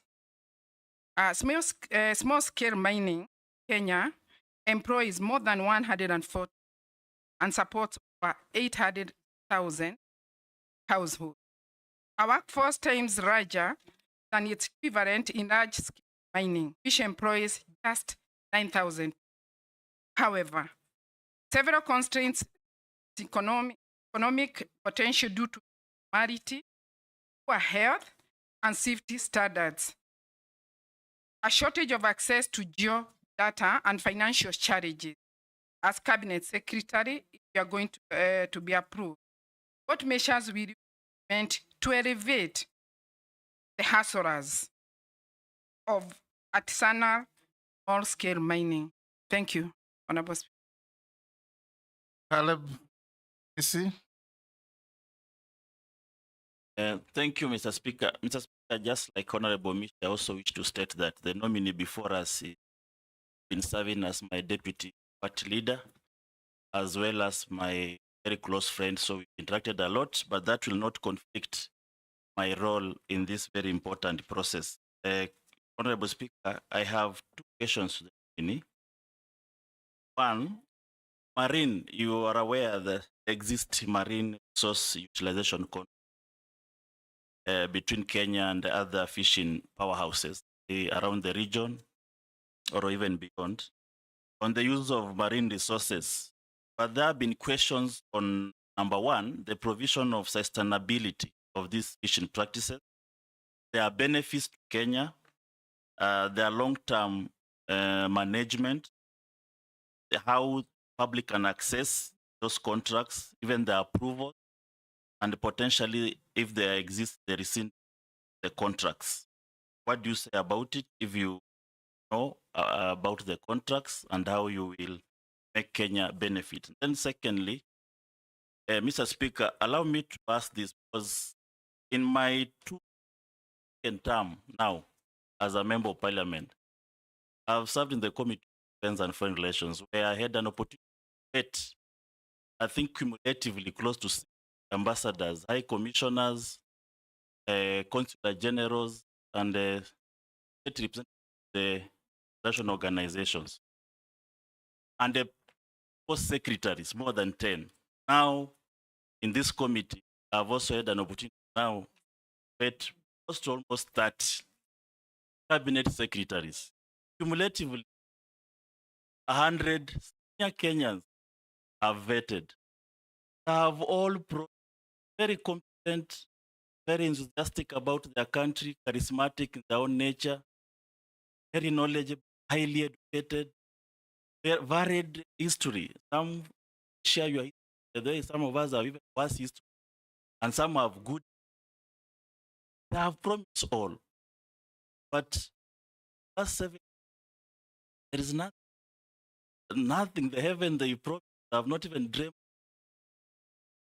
What is this that you possess? What 8 wonders of the world that you possess that is going to give me a sigh of relief?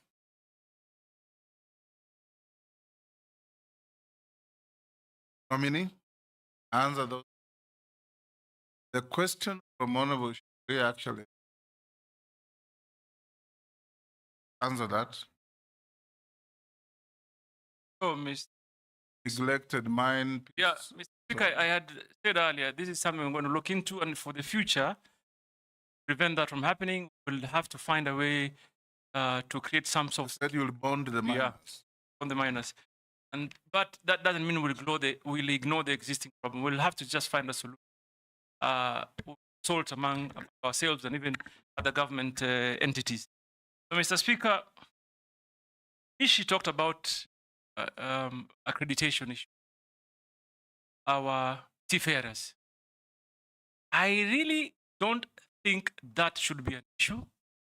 What I can promise Honorable Mishi is that I, if approved, will embark urgently and immediately, see that we have a seamless process for our young people in Kenya who want to pursue seafaring as a job are facilitated.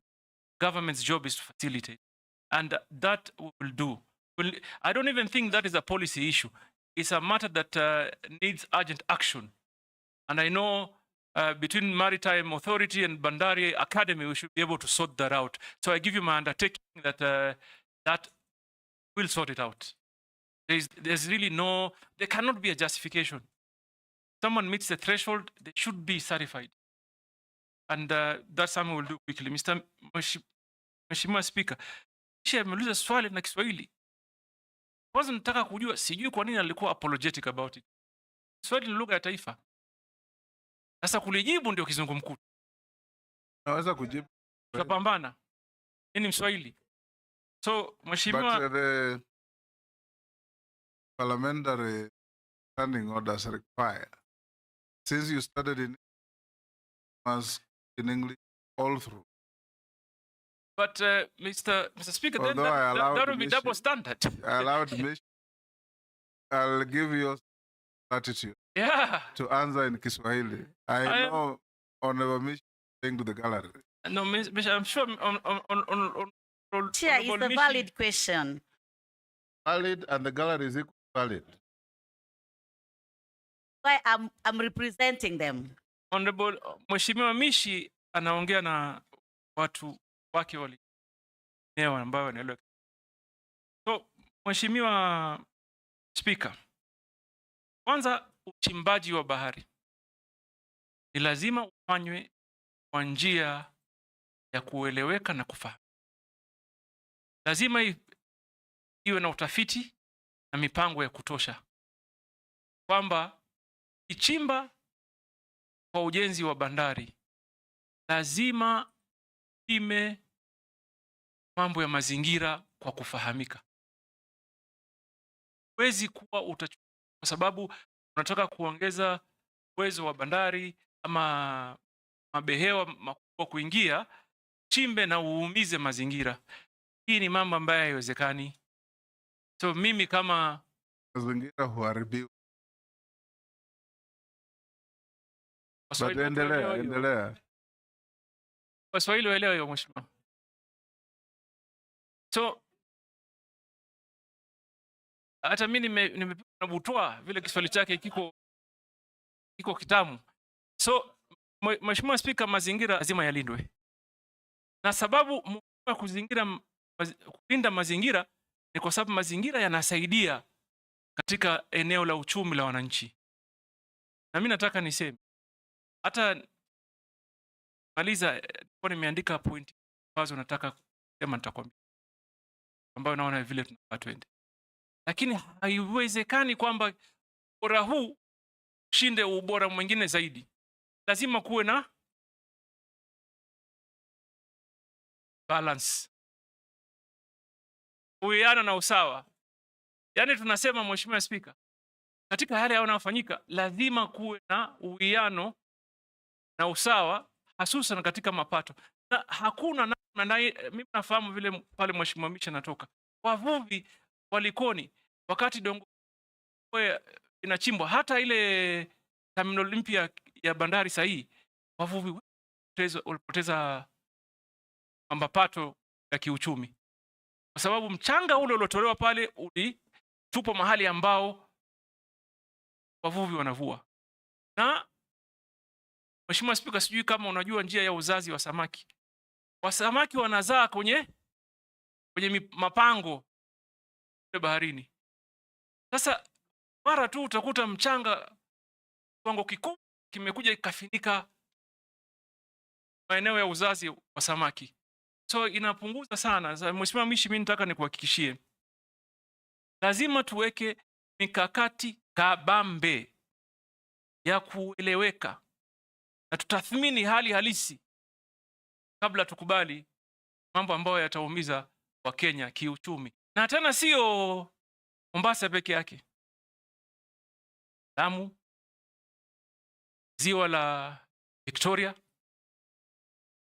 ziwa la Turkana, Nakuru, Naivasha na kwengineo. Kwa sababu Mheshimiwa Speaker, mambo haya yanachangia pakubwa katika uchumi wa nchi yetu, kiutalii, kiuchukuzi, kimaisha kwa jumla.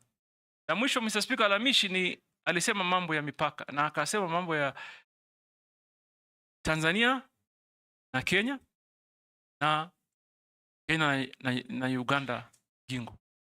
Mheshimiwa, mimi naonelea hivi, nchi hii, serikali hii, kwa in the spirits of East Africanism, yani kwa ushirikiano in that spirit ile ya umoja wa East African, lazima tuzungumze mambo ya mipaka kikamilifu. Sababu mimi katika la 10 Migingo imekuwa ikizungumza mpaka leo, tutazungumza Migu. Mheshimiwa Spika, nakumbuka ulivyokuwa waziri mambo ya kigeni, mambo ya nje, Daudi ndanganya kidogo kigeni, mambo ya nje, unapambana na mambo ya mipaka ya baharini.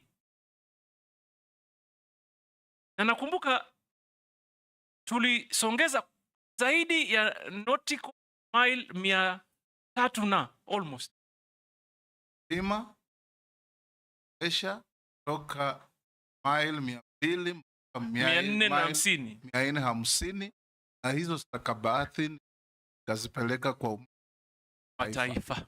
Sasa New York.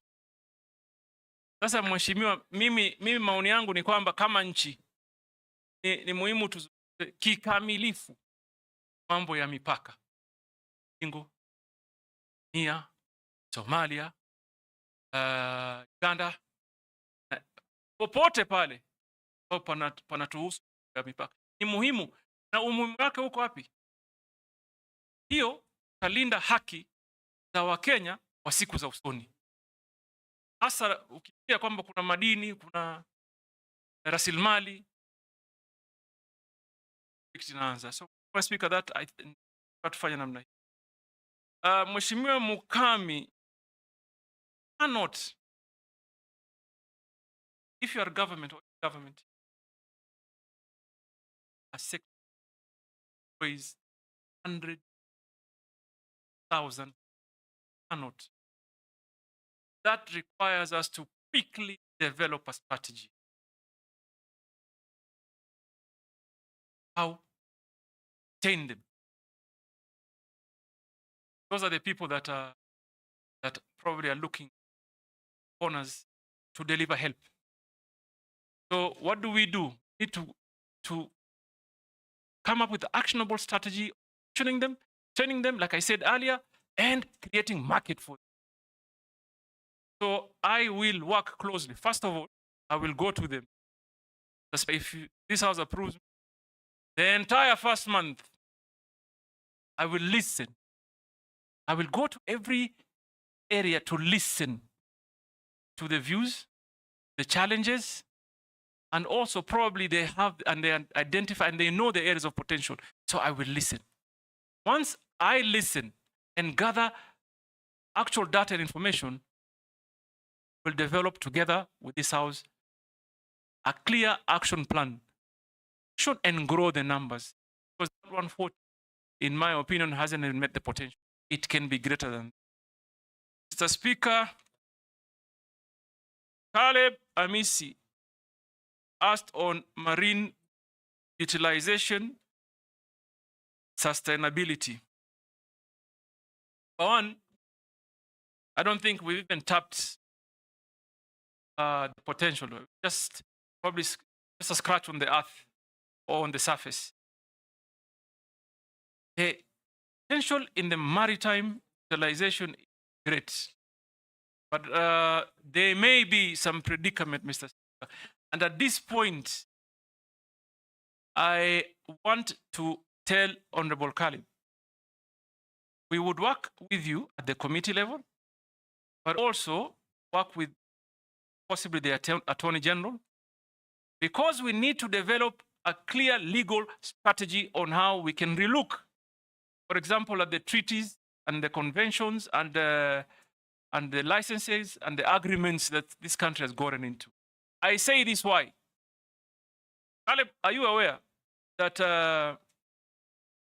the Kenyan coast is an important corridor for tuna, yellowfin tuna? It is. Are you also aware that our allocation for yellowfin tuna, our quota for yellowfin tuna is 3,000 tons, yet the EU has 76,000. So there are great legal issues, but we must get into it. And therefore, we may need to develop a strategy between this honorable house, possibly the Attorney General, because there'll certainly be a lot of litigation issues. And therefore, if the strategy well, we should be able to address those issues and ensure that that what is for Kenya remain, what is for Kenyans remain for them.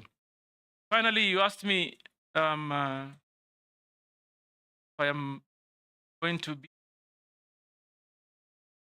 friend. Caleb, I'm that one that you're looking for. Let me assure you, I'm an action man. Me, I don't like sitting on the desk 24 hours. I must be on the ground. I must understand what people are saying. I must engage them. So for me, I have a plan. This country needs to push mining to contribute more to the economy. This country needs to create employment to the young people. This country needs to involve the young people in decision making and ensure they participate in every process and they feel that this government is theirs. That cannot be achieved sitting in some office somewhere. Have to be. So I assure you, I will hit the ground running. Yes, ma'am. Go ahead. Go ahead. Thank you, Chairman. Yesterday, I raised a concern to the outgoing Minister for Mining, and I think it's important that I seek clarification from you to approve person on. There is mining happening at the border of Kenya and Uganda at a place called Amoni in Alupe. The mining is right at the border, and yesterday the CS confirmed that Samata they took up, they visited, and they confirmed and that they have stopped. They're engaging with neighboring country. What are you going to do about it? And I'm very happy I've heard you saying you give priority to issues, you'll start saying you'll not be in the office. And one Kenyan has asked the same question and also has asked about MIG, but you've already addressed the MIG. Tell me about their money. Thank you. So, Speaker. Chairman, I rejoined out. Just that I rejoined. Mr. There's a whole issue in this country about speculation. Assume county has this, county has that, this region has that. I would like to know whether you would ensure there is a transparent Kenya mineral that will allow Kenyans to be aware and who has mining rights. Because this, especially where I come from, north, the cattle rustling has changed. It's not about cows. It's about land. And there are Kenyans that West Pokot has a certain mineral, Samburu North, Baragoi has a certain mineral, and that is why there's perpetual conflict in those regions, and there are people arming Kenyans in those regions so that later in future people will move that land and then people to come and get the mineral out. It's just like oil. In countries where there's oil, there's conflict, perpetual conflict. And so that's, not having a clarity on where we have minerals in the country breeds that speculation and brings conflict. Asante. Jeanette, I saw you gesturing like you wanted to I wanted to ask him something. I want to ask see why we are here to Speaker, getting second batch of minister halfway, midway of term of election. It's because things that Kenyans have complained about. Some of the things Kenyans have complained about is about opulency, arrogancy, show off. Somebody knows me very well. Must share with the community. And he's somebody who God has blessed him, family and person. the man who loves fine things of the world. Now you are becoming a CS. What are you going? Blessings are not limited to who love fine things. Yes, for him, that's how he has enjoyed it. That's what he has enjoyed. So now you are going to become a public servant at very high level. How are you going to define that line? Your private life and your public life. Because Kenyans don't want any options at the level of the job that you are being interviewed for. Thank you, Mr. May I? They are not against show-offs. Show-offs, yes. Yes, show-offs. Yes, George. Thank you, Mr. Mining research is not quite prominent in the country, but I'm now informed that some universities have actually started offering courses mining, and they're doing lots and lots of research. My own university, Tharaka, is doing. Confirm that if this committee, if the House approves you and confirms you, we'll actually collaborate with the universities in the country so that we have better research and better studies, including absorbing those who are studying mining, so that we have local experts. We don't have these foreigners coming from all over, pretending to be the experts and cutting away our minerals. Running out of time, but Kosing? Speaker, just about fishermen arrested in Lake Victoria, Uganda, by Ugandan government. What are you going to do about it? They are suffering. Last time, he has answered. He answered that. Kosing? Fine later. Pardon? He will not come back. No, not. Pardon? Okay, it's not for. Okay, fine. Honorable Speaker. Nominee, can I be seen? Have if it's burning, Rahab, asking about your. It's not about my question. I was just thinking about the gender imbalance, the fishing industry. What he'll do so that women can. Thousands of hands on the pardon? But Okay. take the question, answer the about Sorry. gender parity. Okay. So, Mr. Speaker, the first issue was by Honorable Mesa on some mining that around the border area that is contested. What I want to tell you is that I've also heard about the same issue, for example, in Moyale County. And I am going to work with members of parliament, governors, very closely to ensure what rightfully belongs to Kenya stays in Kenya. And that opportunity is secured and on behalf of the people. We'll work very well together. That assures government support continuity, and what Mvudia committed, I will take on and move forward with. The remaining. The Speaker.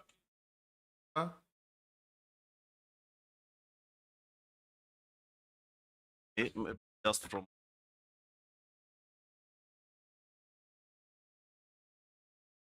a valuable salary amount. Tell us, amongst those relation to what asking up, show of I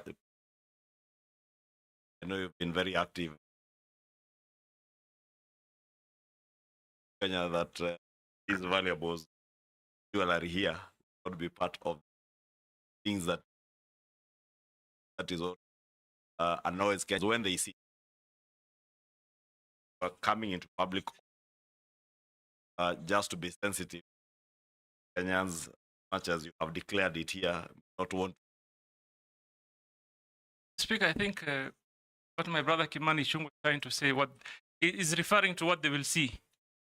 Actually, what they've already seen. but it's been there. But what I want to assure this honorable committee, I appreciate certain factors of life. And you must have a balance. Must have a when you're serving the people, you must first of all make them feel comfortable. You must make them feel you're one of them. So opulence for me, no. When I am working, I am working. When I'm enjoying myself in my own setup at home, that's fine. That's another story. But when I'm going to the Kenyan people, my dedication is to work for them. And my experience tells it. I have, thank God, been elected 3 times. 3 times. And I thank God also, for example, you asked of the valuables, jewelries. Largely, I'm talking about watches. And I've been wearing even before I became member of parliament, long before. But I know how to balance. I don't have to wear it so I can show off. For what? What value will it give to anybody? I enjoy wearing it. Even this morning I was debating, should I wear a watch? Shall I not? And it was a big debate there at home. Where if I said, you don't have to show it off. I'm sure it is only now you are realizing I was wearing a watch. So show off for me is there's no way I'm going to show off, Mr. Speaker. That I can assure you. Mheshimiwa Naisula.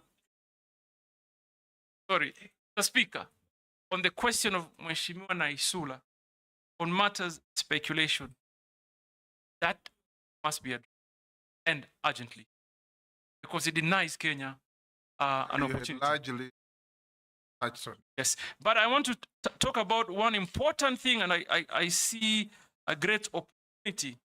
I think Mheshimiwa Waigara, you asked of Kurigara. Sorry. Kurigara. George, Sir George, on your question on training for mining, how do we achieve, for example, how do we attain 10% contribution? We must do what other countries did, train our people. An opportunity. If you went to some countries, you will see a mining bank, a bank that focuses on mining. So for us to achieve all that must be done. And I want to assure you, it begins with capacity building. We must train the people. So the Speaker on net is again opulence. Yeah, I don't need to show off. What you have, you have. What you don't, you don't. You should be cautious of others. You should be cautious of others. And they are showing off actually a sign of reality. But I wanted to end with the one comment. I heard him yesterday say Yes. something. I heard him say that rich is not a crime. And also I heard him say, I don't know whether Kimani Ichung'wah shared his audit. I heard him say Kimani Ichung'wah is worth 5 billion shillings. So brother, Kimani did understand. that's what I heard yesterday. I mean, I saw it on TV. So I end here, Mr. Speaker. So I had a formal, like a point plan. So you must tell the nominee, just like him, I don't show off. In fact, nobody can tell that you are worth anything.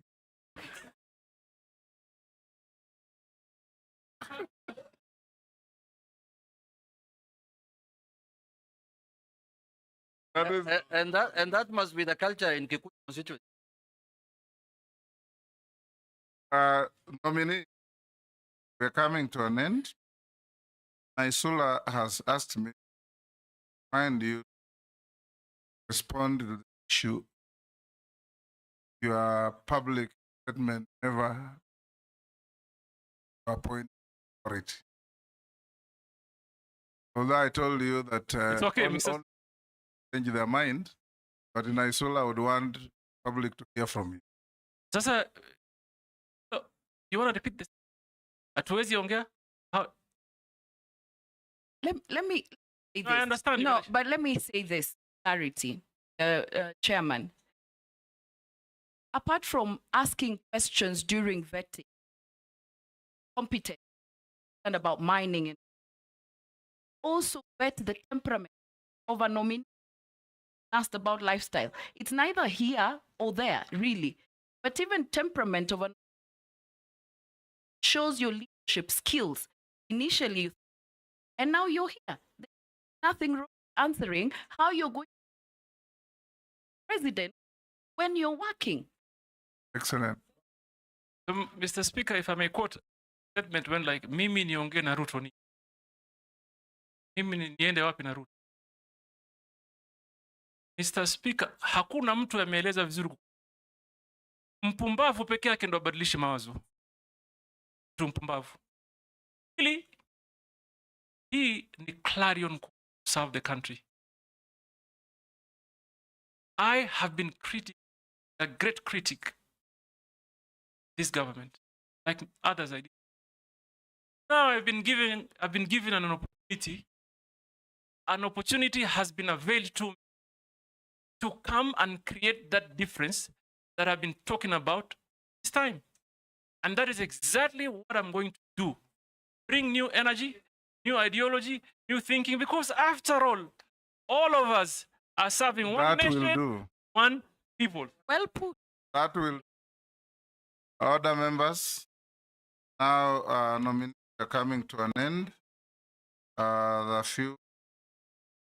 Most of the members of the public questions that around what will you do to create safety in the mines? What will you protect population used mines? What will you protect our fishermen from harassment by neighbors? What will you do to make it safe for our fishermen handle their products when they come back? And what will you do to make mining part of the central core of Kenya's economy? These are all things we've talked about. But the public would want to hear that we brought you what they wanted. There is one man from Kwale says, Iza Waziri Muteule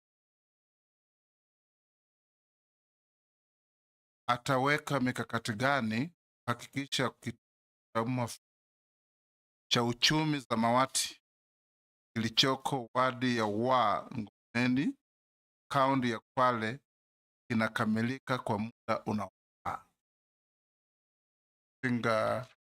Next, I'll still ask you say one or two. I want you, nominee, that if you find favor and you are appointed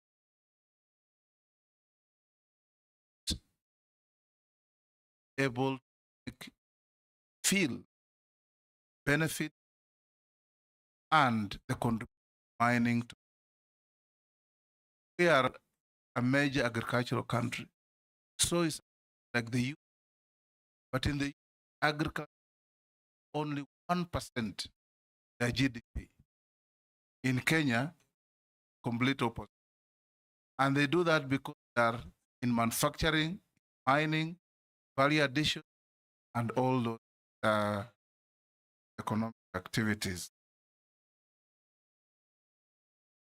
Secondly, sure, Kenyans participate in exciting economic venture. Assure Kenyans that we are not going, if approved, to be working for national conglomerates to come to Kenya, appear to be generating economic activities but taking away all our wealth. We want to see mining being part of the central feature of our economy. Thirdly and lastly, ferrers and those who are now going to work on international ships may consider seafarers work in ships of major shipping and maritime countries. Korea, China, Spain, and others may consider, and Germany you talked earlier, to introduce basic language courses at our college in Mombasa in these languages, so that when they graduate, they have a basic knowledge of German, Korean, Mandarin, or whatever. Thirdly, and lastly, we also consider sometimes if a seafarer goes to a Spanish shipping line and produces a certificate that's a collaboration with our college and some college in Spain, it gives confidence to the employer.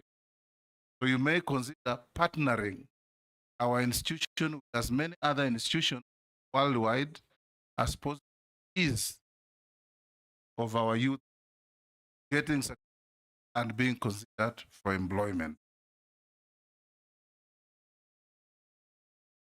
Finish those, then I come to. I say one, Kenya. There is, okay, One yes. from Kenyan. Yes. Westbrook. A guy of late 30s, working at his in school the other day and got a D+. Many of us, like me in Westbrook, pursue my education study. Yes, before you answer, there is somebody. I am really shocked that Governor Joho has 2 degrees. Kenyans has never school. Some lady somewhere. Now go on, answer. Speaker, the only thing she didn't write is that I'm an alumni of Harvard University. And I'm grateful that we could inspire someone. And this is a message I want to tell the young people. Please never lose hope. Never give up. There is always a way out. It requires determination, focus, answer those. And a little bit support. I'm just saying that because I felt encouraged that someone may take a path of changing his life. Mr. Speaker, I began by saying we need to relook at the architecture of our training program. Do they conform to the needs? How do we tap in? How is it that we, first of all, are only tapping into just under % of the demand? So probably we design the entire training program. And then, Mr. Speaker, I could agree more. The urgent need of collaboration between teaching institutions will begin by pursuing partnership between the local universities and the government institutions, and also will encourage that we have an international conversation of getting more affiliate universities to join in. The Speaker, the young brother from Kwale said that there's an institution that is to be completed at Wa, Kwale. I have been to Wa in Ngomeni I know Ngomeni well. I've been there, and I want to assure him that I will visit them, and I'll make sure that the projects that have begun come to a conclusion. And then, Mr. Speaker, talked about Kenyans participating in mining. Mr. Speaker, let me just say this. In PASA, when there was a debate on concessions, for example, I heard Kenyans saying one thing. If government wants to raise money, tell us, we can come together, 5 of us, 10 of us, and create good equity, good in billions. There is that capacity. We know people that are having billions of shillings in banks. What may be the problem? Maybe they have the information of what the country holds. Maybe they've never understood the potential. So it will be my responsibility to pass knowledge to Kenyan people, what we have and where the opportunities may be. Some mining operations is not very expensive, Mr. It's not excavator, 1 or 2, 3, 4 trucks. Kenyans can do that. And I will encourage them. But I think the disconnect here is they do not. This is all speculative. Everybody is just speculating. We have lithium here, We have copper there, we have gold here, we have coal here. So we will ensure that we pass on information so that Kenyan people can. But finally, Mr. Speaker, you talked about our economy being driven by agriculture. Let me assure you, if approved, the journey we will embark on immediately is to turn that around so that agriculture grows, mining either catches up or surpasses even agriculture. It is there in other countries. So you can't depend on one sector for, we have depended really on agriculture for far too long. Time we diversify. I thank you, Mr. Speaker. I was going to answer something in a. We'll get there. Of the many memoranda we received, answered all of them adequately. Two, a Kenyan by the name Vincent Sang. I mentioned the name because it is part of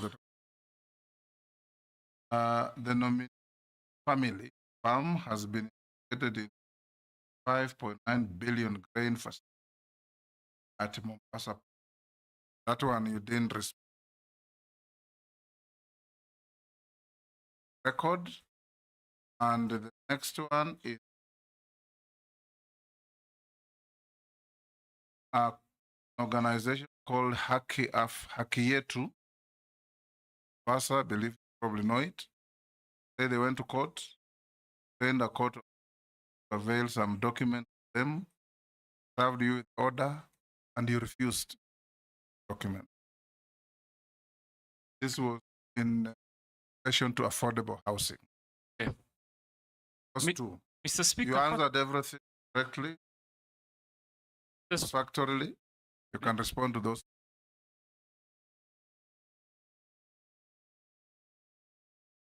Speaker, I know the organization really well, Haki Yetu. I haven't checked, but I suspect that letter is signed by someone called Maimuna.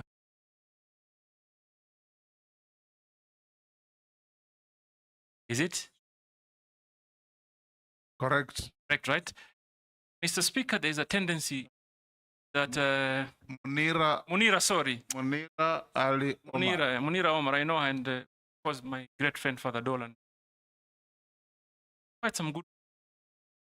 Number one, I've never seen or received any orders that compare. I believe public information should not necessarily be accessed through court. Someone should be able to work in government office. Number one, yes. So I have not received any orders, but my current governor would, sure, I'll place a call to him. Be happy to share the information. Grain bulk? Grain bulk, Mheshimiwa. Sorry, Honorable Speaker. I said earlier. Grain bulk is grain facility. I'm sorry. I understand. Yes.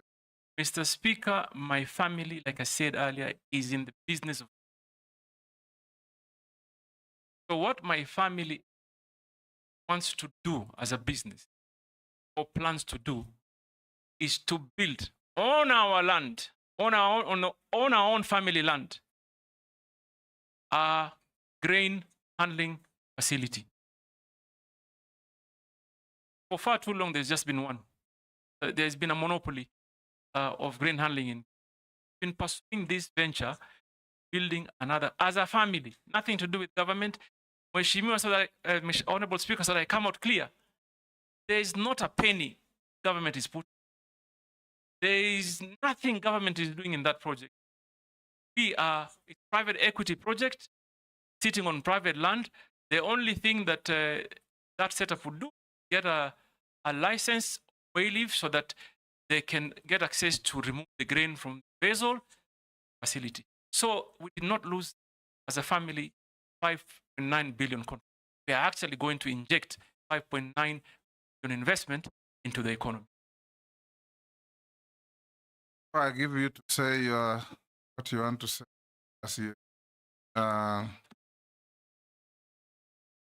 Have you ever been adversely an integrity-related report? Not that I know. Do you hold any leadership political party in your party leader of Orange Democratic Party? That I resigned, I remain a member of the any leadership. What is net worth? My net worth is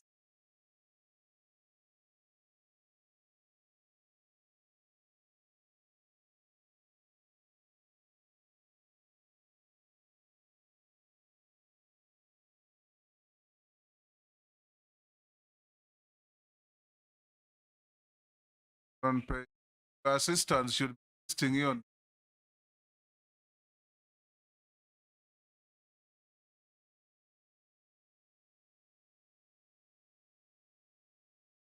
Mr. Speaker, my net worth is the billion 361 million 330 249. Head out. Largely by developed and undeveloped properties, which include my homes in Mombasa, Vipingo, Nairobi, and Malindi. Shareholding in some property holdings. Shareholding in family businesses. Valuables on money Chunga referred to them as jewelry, but it's just basically watches, and cash at bank.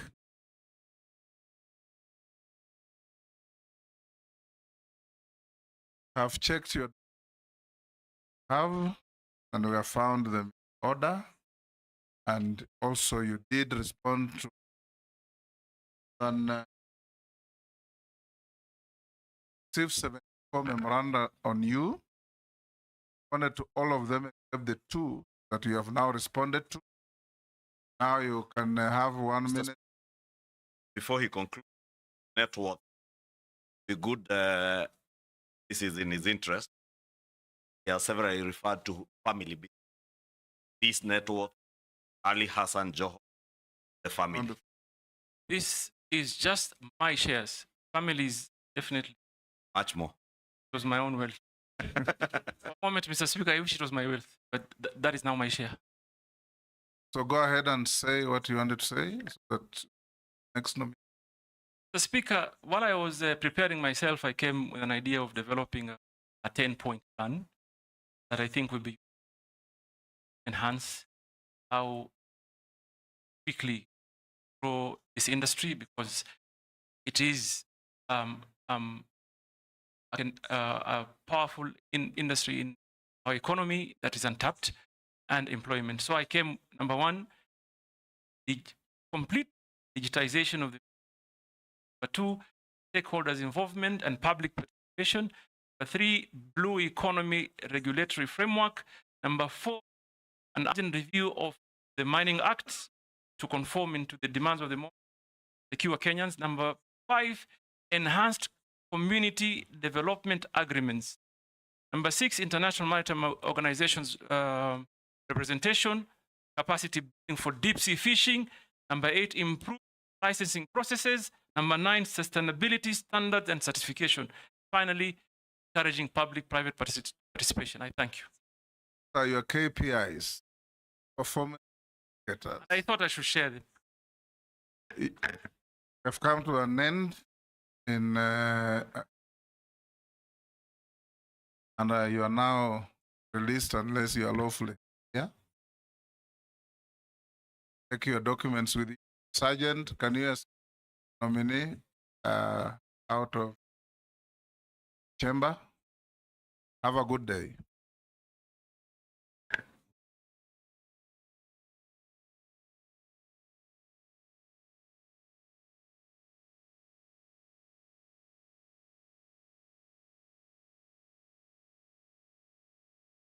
Honorable members, 10 minutes for preparation for the next nominee.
Alfred Angam. Yes, Mr.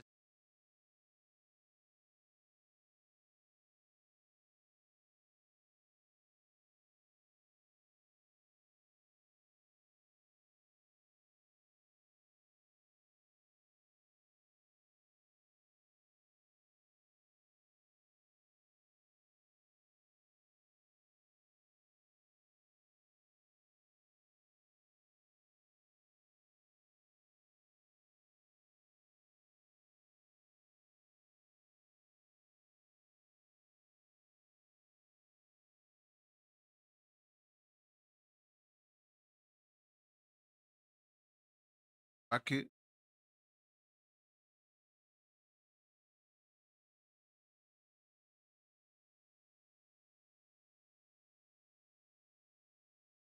Geju.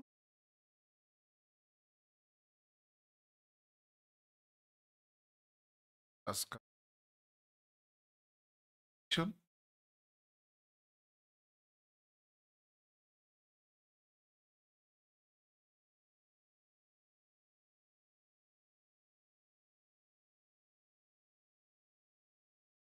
Answer. Precisely. I'm the national chairman.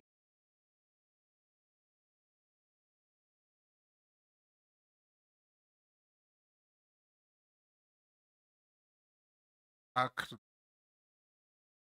Roge Allen. Naisula.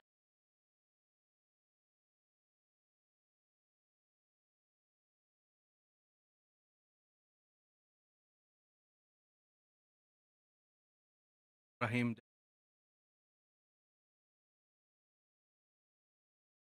George Gitonga Murugara, MP Tharaka.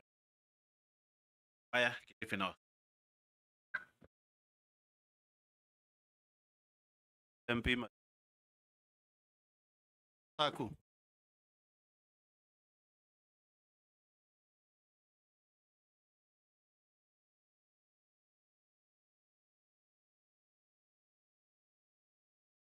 Area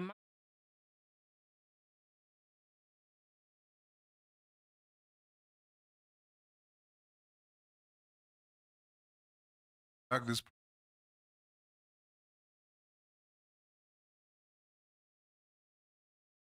Bible.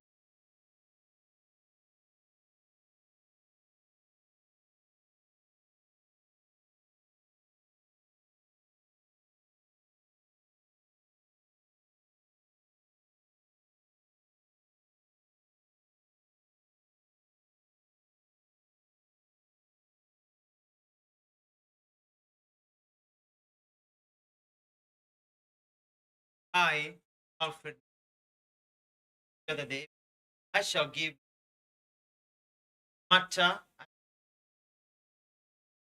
all truth, nothing. Thank you. May I take your seat? Sign to the oath.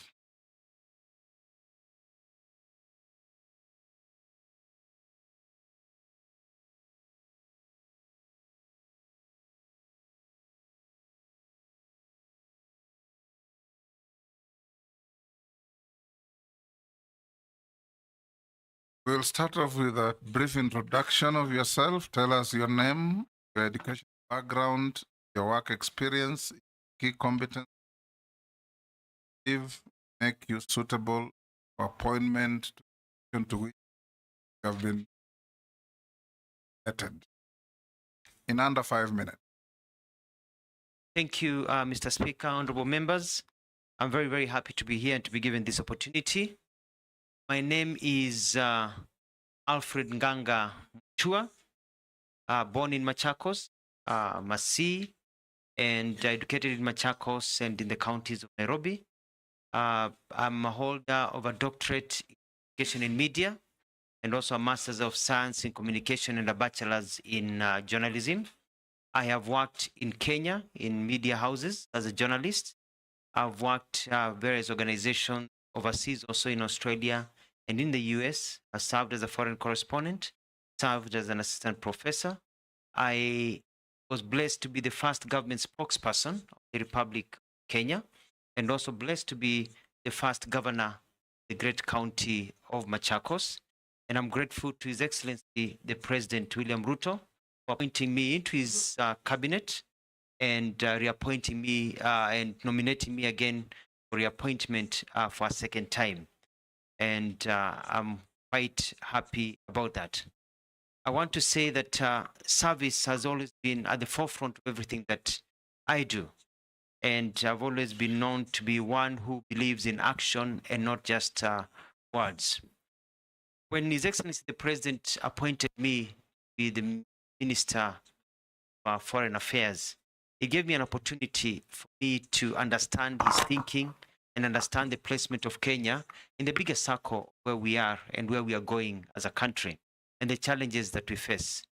I am grateful to the President that he has seen it fit to give me an opportunity to understand government by also taking me to the Ministry of Tourism and Wildlife, where I was able to combine the experience I had out there of how tourism has been able to grow.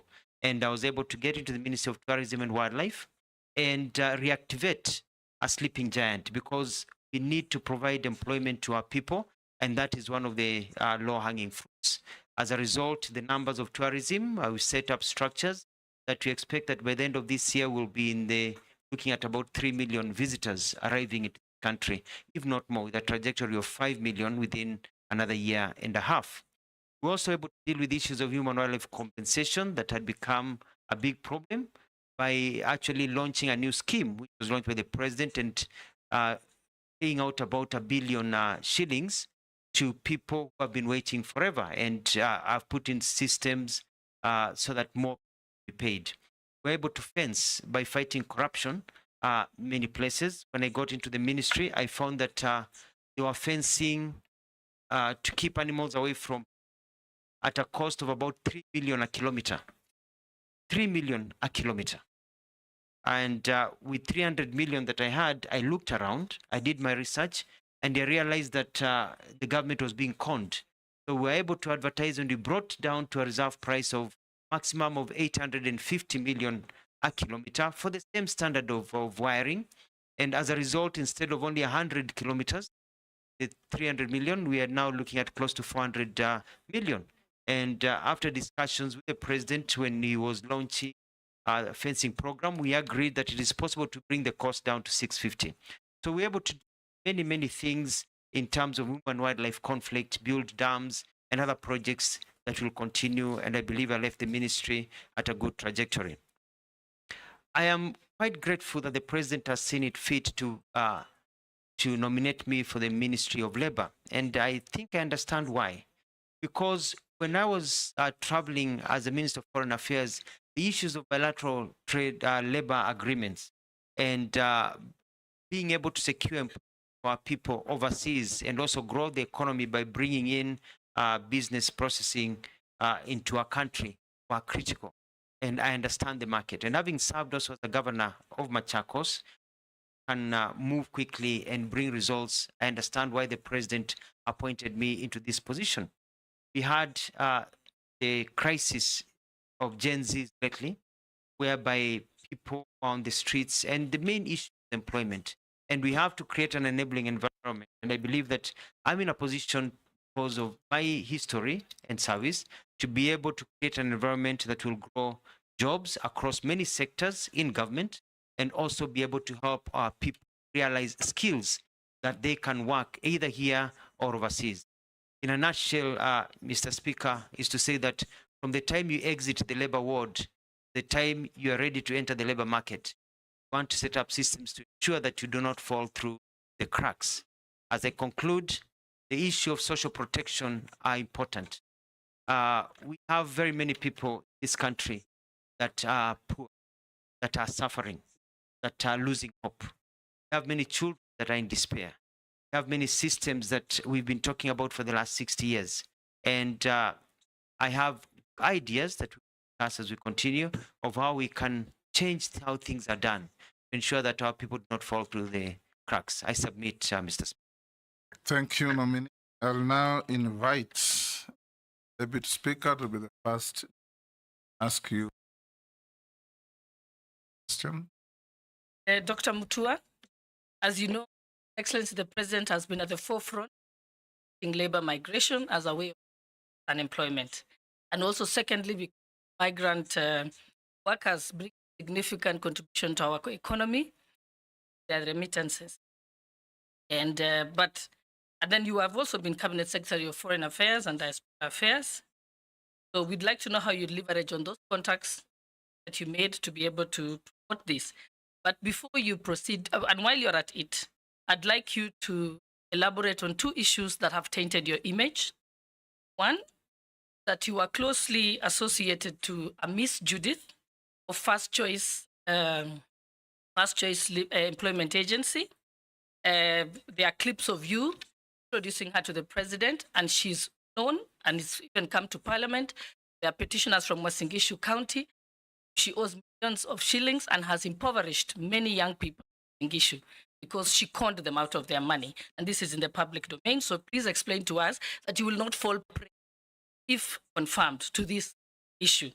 Number two, you also had another incident in Canada where you met a public senior government official informally. It was not a formal meeting, informally, and had informal discussions. But when you came back to Kenya, announced in the media that you have secured an agreement with Canada so they can recruit Kenyans.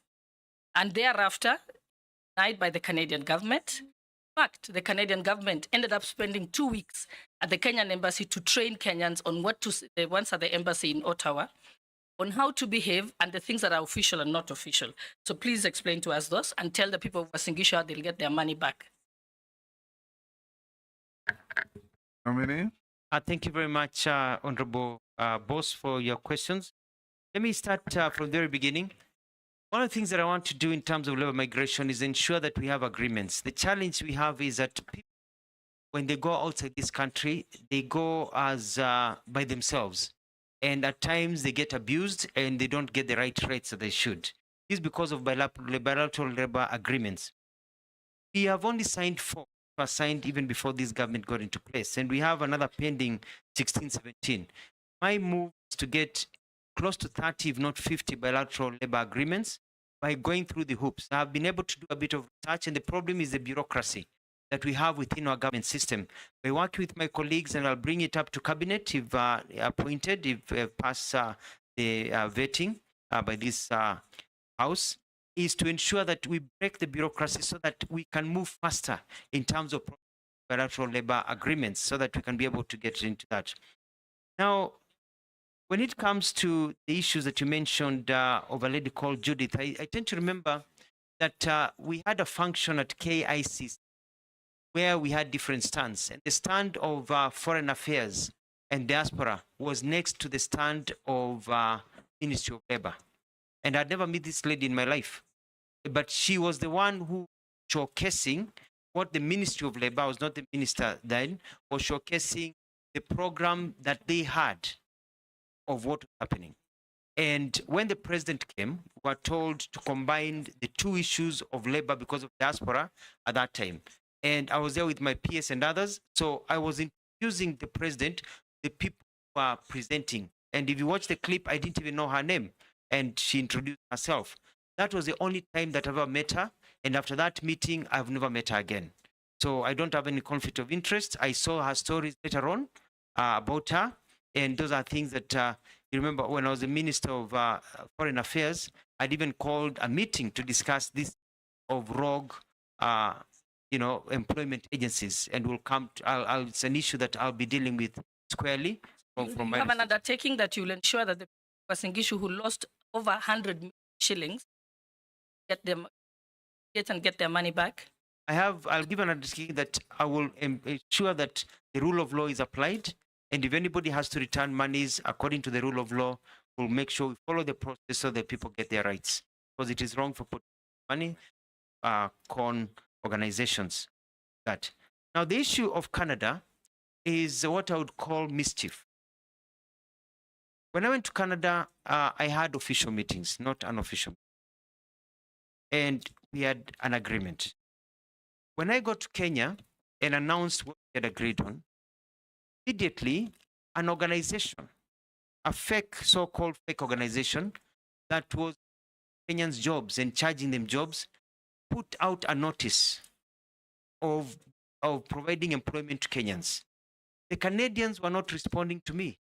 They were responding to that fake announcement to show that clearly that fake announcement quoting the Canadian government was not theirs, not an agreement between the two countries. Because of all that, I even had a call from my counterpart at the time from Canada to apologize for the mix-up, because the way the Kenyan media, and it was just basically, they were very clear. It was one of the newspapers, a journalist took it and twisted. My counterpart called me to apologize that this had been mistaken, had been taken out of context. That, and to explain to me that that was not the intent of the statement that they issued. Actually, they were supporting the agreement and the discussions that we had about fighting fake people who have been misleading Kenyans all over the government of Canada. Say they were not aware of that issue. And be able to that issue and move and be able to actually establish systems I can discuss later on about getting seasonal workers to go to these countries. So what is the position of Canada now?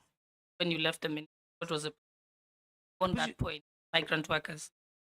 The position of Canada now is one of the bilateral labor agreements that I'll be following up is that Canada does not sign bilateral labor agreements as a nation with countries, but the provinces, according to their law, are the ones that sign agreements. And what we had agreed about getting seasonal workers for Canada. Canadians are looking for seasonal workers so that during the summer, you can go there, you can work for six months or so, and then go back to your country.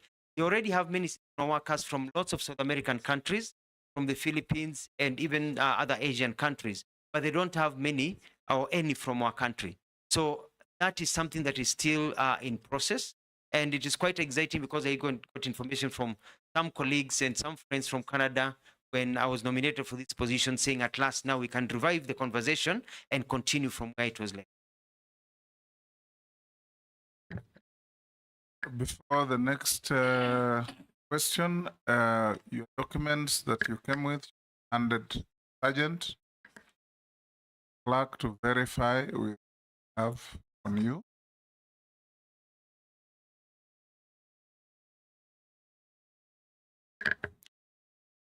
Majority Leader. Honorable Speaker, yes, I'll just start the question very strong. Canada. Then you are foreign minister now, you've been nominated Minister for Labor. And the issue that you had then, labor issue, basically. I'd want to hear what are you going to now actualize, not just that Canadian program, but we have since we established the National Employment Authority that has a system called National Employment Authority Integrated Management System that was created to be a portal where Kenyans, young Kenyans who are looking for jobs can be able to access jobs even in the diaspora. This portal is there, but because of what has now been very poor communication by government, many Kenyans don't know about it. Many Kenyans don't access the advertised there.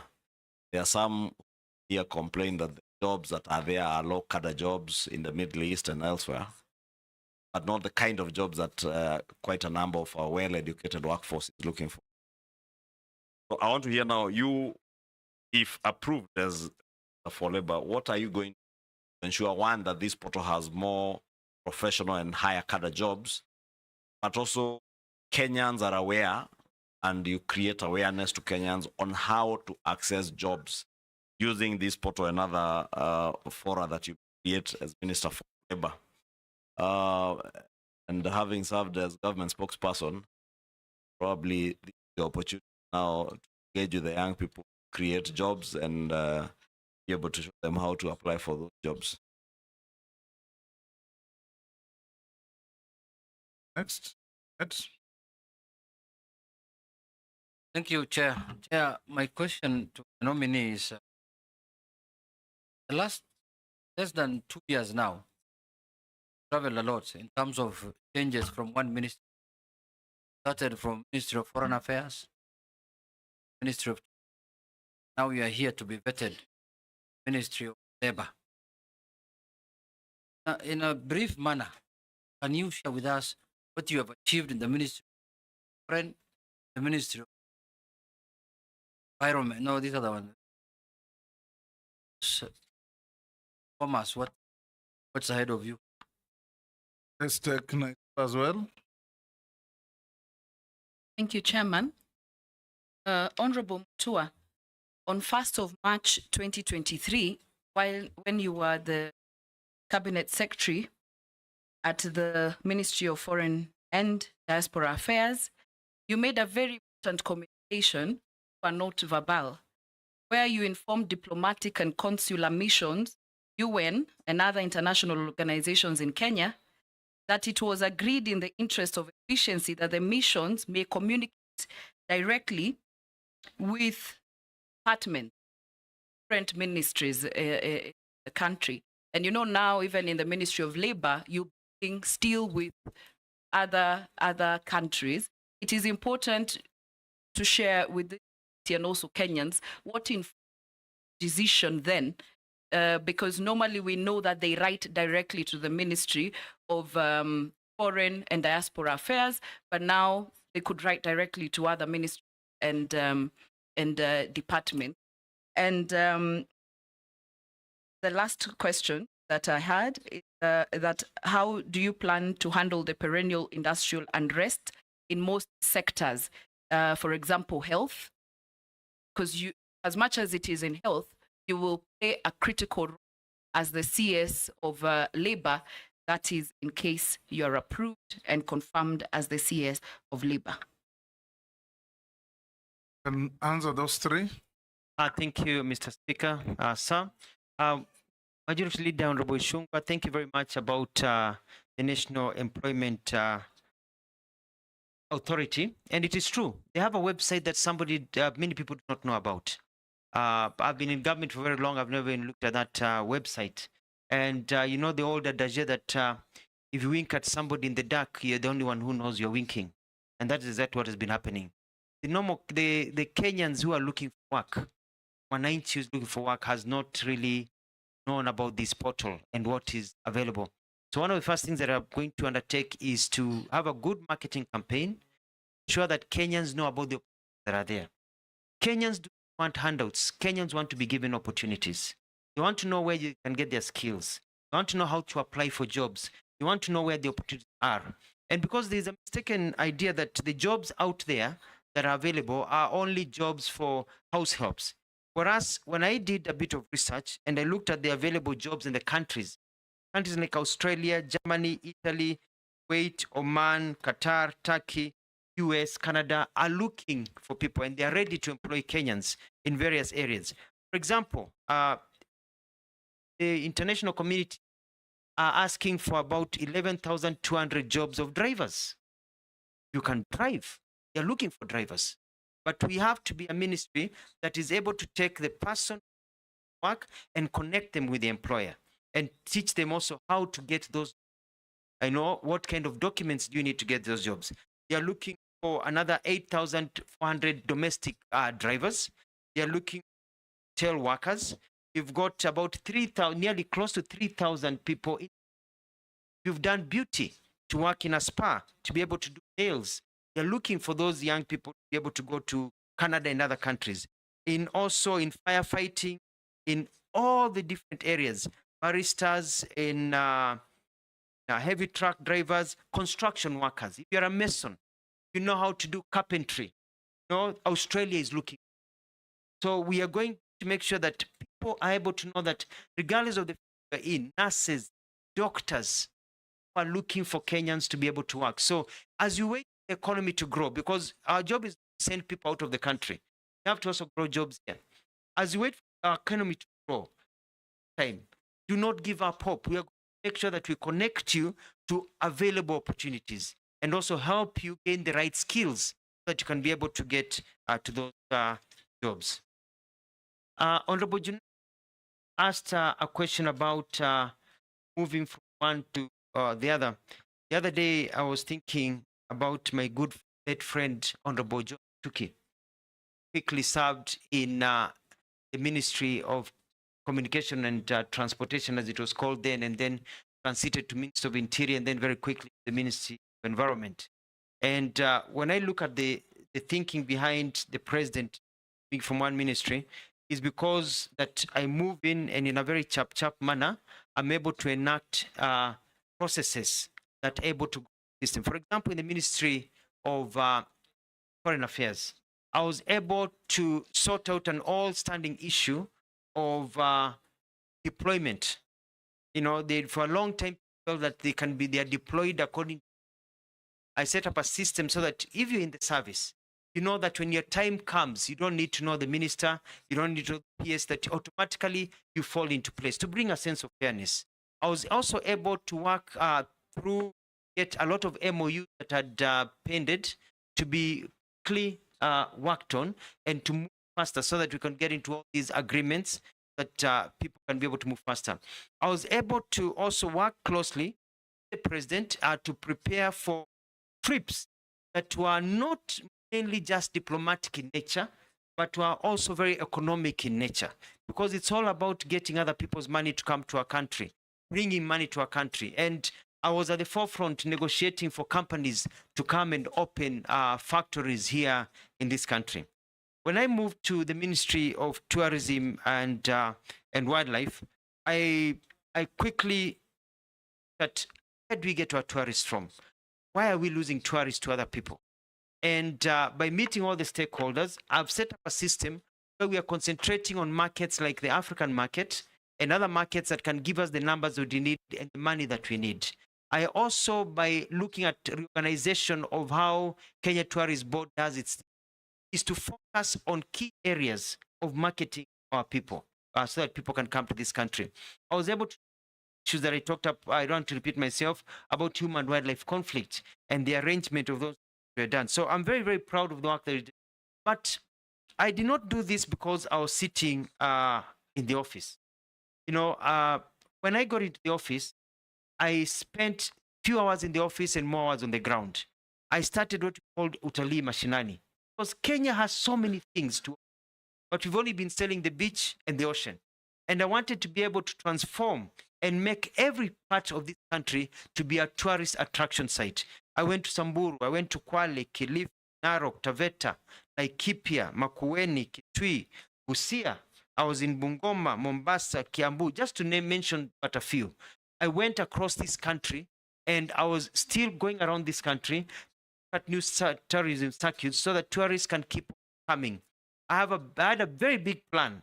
I hope my colleague, which I've talked to her, she can continue. And that is transforming our coastal area to be the entertainment for the continent of Africa, to be the Miami of Africa, to be the Riviera of Africa, so that people who are landlocked in the continent and others can come just to have a good time at our coastal area, enjoy our culture, and be able to move. On the final question by Honorable Lesuda about the note verbal, this was done not just by myself, but an agreement after cabinet discussions of how we could cut down the bureaucracy. Because you look at, for example, the amount of money that we get as grants and loans from foreign nations, and the amount of money that we spend of those monies are only absorbed 5 to 30%. So here we are crying out that we don't have money for development. Close to 70% or 65% plus of the monies from donor countries are unspent. Why? Because of bureaucracy. By the time the process goes between an ambassador, come and see a minister, activation to go from the Ministry of Finance and back, takes forever. So the idea was, can we speed up? But a blanket where a minister, an ambassador would wake up and just walk into the office of it. No. You talk to the minister, but you also communicate to the Ministry of Foreign Affairs. And when the minister was approached by an ambassador, they communicate to the Minister of Foreign Affairs, and during their meeting, an officer sent from Foreign Affairs to sit in that meeting to take notes. What it was cutting was that direction of not verbal. A letter comes from my office, it goes to the, or comes from an ambassador, goes to the Minister of Foreign Affairs, the division, spends a day or 2 days there as it's being sorted, goes to the relevant team, it's sent to the ministry takes 2-3 days before the minister sees it, the minister works on it, it comes back, the dates are wrong, and then now it goes back that you need new dates. It can take 2 weeks just to book an appointment of 30 minutes. But when they talk among them, you say, no, I can't make it tomorrow, can we make it next Wednesday? 2 minutes, they have agreed on a date to meet. Make sure that things are moving. I submit.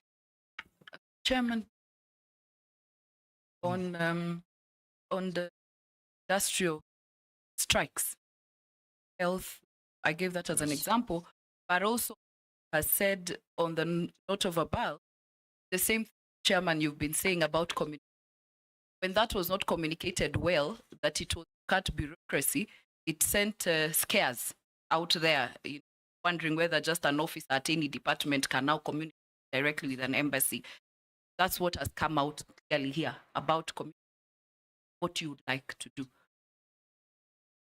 And I totally concur with you, Honorable Lesuda. It's about communication. But there's a lot of pushback because people like the comfort of doing the same way. And people don't like to see change. Back, a lot of propaganda by people now that their clout finish without looking at the bigger picture of trying to get our economy moving forward. I totally agree. The final on the perennial labor disputes, I experienced as having served as a governor for 2 terms in Machakos, where we had issues of labor disputes. And I realized that majority of labor dispute strikes occur because they are led to fester from a small pimple to a gangrenous leg that has to be cut off. And my technique will be setting up an a system whereby we'll be tracking and knowing the kind of problems there are in the industry, such that people, when the problem starts, can intervene early. Because the Ministry of Labor has only been intervening at the end when people are already on the streets. Intervene before a strike, studying the landscape and like radar, looking at where is the problem so that we can approach and try to have dispute resolutions done when the problem is small. But Mr. Speaker, sir, and honorable members, I must realize that I want to speak having served in government for about 20 years now, thanks to God. A lot of problems, for example, with the fraternity when they go on strike, and they went on strike when I was the governor, for nothing, is because some of the fundamental human rights issues that need to be taken care of are not taken care of. It's usually not even the issue of big salaries. Welfare, the way of operations, the comfort level is the way they are empowered. Let's take, for example, when I go to Machakos, it was quite sad that you find that doctors be treating somebody who has medical insurance, and that person under their care, and yet when the doctor's child or spouse or himself or herself got ill, they didn't have medical insurance. So it's correcting some of those employment. And one of the things that I want to do is look at enforcement of the Employment Act to ensure that we give workers the benefits that they deserve according to the law, because when workers are work in a good environment, it increases productivity. Productivity means growth. Growth means employment for our people. I submit. Robert Mbui, Owen Bayer, and Kara, that order. Thank you. One thing, Mr. Speaker, that I don't lose it on something that Honorable Lesuda asked on that not verbal. Yes. I just want to tell this committee that the nominee is not factual. Totally inaccurate. Challenge him. For one, that not verbal was the most unfortunate decision that has ever been made in the Ministry of Foreign Affairs. To delegate their core mandate was wrong. And that thing was reversed immediately. The Prime Cabinet Secretary came into office. It was wrong.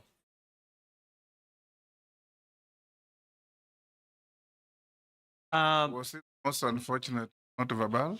So, and I respect Honorable Nelson Koech and the perspective that he has given. And I was chair of the Foreign and Diaspora and Defense Committee, and we had discussions about this issue quite a few times. And it was a government policy that was passed at the time. And it fit the bill at that particular time. And it served its end at that particular time. And the good thing is that I know that, government looks at opportunities that are given and changes that are there, and you alter them according to the times and the lessons that are learned. I submit. Yeah, thank you. Thank you, Mr. Speaker. My question is about the cash transfer program, honorable persons. It was started in 2007. The purpose was to provide regular cash transfers to those vulnerable, identified in those serving households. Now, unfortunately, that has not been successful because of constant delays. Now, I want to point out two things. One, that there has been shifting at the beginning. I was elected in 2013. There were banks that they get their money from. Later on, it shifted to M-Pesa, SACCOs, and every time there is a change, it of course interferes with all those people that collect these. Secondly, there is an issue of onboarding that qualify. Government says that people of a certain age are supposed to get it. There's also of that age that do not, and their names are not picked up, and they also don't get the money.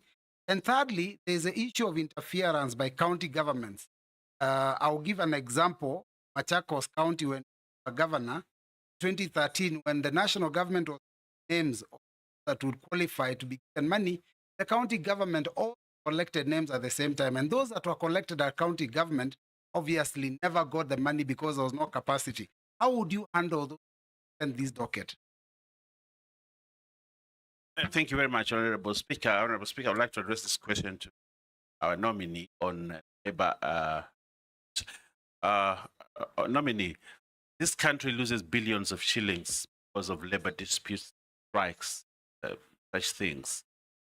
But the unfortunate thing that has always happened in government is wait until a labor dispute comes, see it looming, and nobody takes action until people give notice, give 3 notices, and people go on strike and disrupt labor and productivity in the country.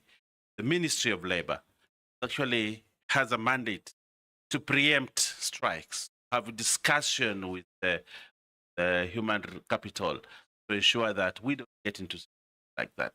When KQ had its strike, it was devastating to the economy. But we had a minister in charge, and there wasn't much that was done until now it came to threats, to courts and all that. But at that particular time, the country is grounded. How do you be different such that this ministry is useful in terms of ensuring that not a country chases away investors of labor disputes? I thank you all. Thank you very much, Mr. Speaker. Nominee, unfair labor practices, very common in our country. Labor and employment courts are actually flooded with all these cases where we just don't do it right. You are going to be the custodian of government policy as regards employment.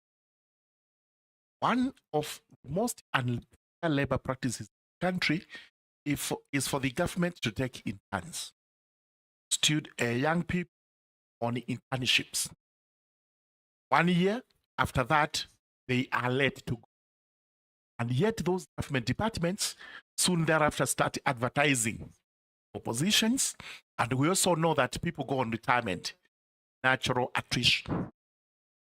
Bold enough to advise the government that these interns should actually be the first port of call for the government in matters employment. And as we speak, they are looming strikes because of the first 5 or 6 cohorts who have been released. You can answer those 3. Thank you very, very much. Let me start with Honorable Mbui on the issue of Inua Jamii. I think the challenge we've had with Inua Jamii is that, and I've done my research, is that people have tried to be creative, and it is now improving, but the old syndrome, and that's where we have devolution, whereby you are giving 2,000 shillings to an old grandmother, and you want that grandmother to travel from the small village in the middle of nowhere and go for 100 kilometers to the county headquarters to get the money. But this eventually was went down further, even to M-Pesa and other systems. And my study is that they're still not being able to get to the ground completely, the people who are most deserving. And one of the things that I'll do is work closely with the county governments and also with the national government system to go to the village-based system, not only for identifying the people who deserve the Inua Jamii funds, but also to collect data of the ones who exit, but also on the module. Why should I spend 300 shillings to travel to get my money or to the nearest M-Pesa place? Because some of these old people don't have the M-Pesa monies, and then travel back, with the same money. So I'm going to find a system of getting the money to the people at their doorstep, more or less, in a progressive manner. As you know, we already have about close to 1.8 people in the system, and looking at how we can get it to 1.8 people. 1.8 million beneficiaries, people, and now we want to move it to, according to what was being discussed in the cabinet I served in, close to 2.5, and continue to onboard them. But I'm also concerned, Mr. Speaker, about the classification of people who are suffering from various disabilities, because the monies don't go to the disabled person, they go to the household. And so you find that many disabled people fall through the cracks. If you've got one or two members of a family, then that becomes one unit. And furthermore, the disabled even have at times higher challenges than the abled. And we may need to be fair in this country and see what we can do, give them slightly more money compared to what we have. Initially, everything was pegged on the US dollar. It was supposed to be 20 US dollars, but with how the economy has grown now, they are getting 12 to 15 US dollars, not the original 20 that was thought of when you look at the inflation and the changes that are there. So this is an issue that is very close to me. The question about Machakos, I think there was maybe a miscommunication, because the government of Machakos that I served in as a governor were never collected names for Jamii or social protection. The names we were collecting was for water mapping. We're doing research to find out what are the needs in terms of water delivery in the area as a marker of poverty. But our data was for county government. The national government was collecting its own data. Moving on to the second question by Mheshimiwa Baya about disputes. I agree with you. And I'm going to set up, if vetted and this committee proposes my name for appointment, an early warning system. And I'm going to look at all the sectors and have people who confidently can come. I keep an open door policy for those members of parliament that have even come to my office to see me. I keep an open door policy for the different sectors to talk to me.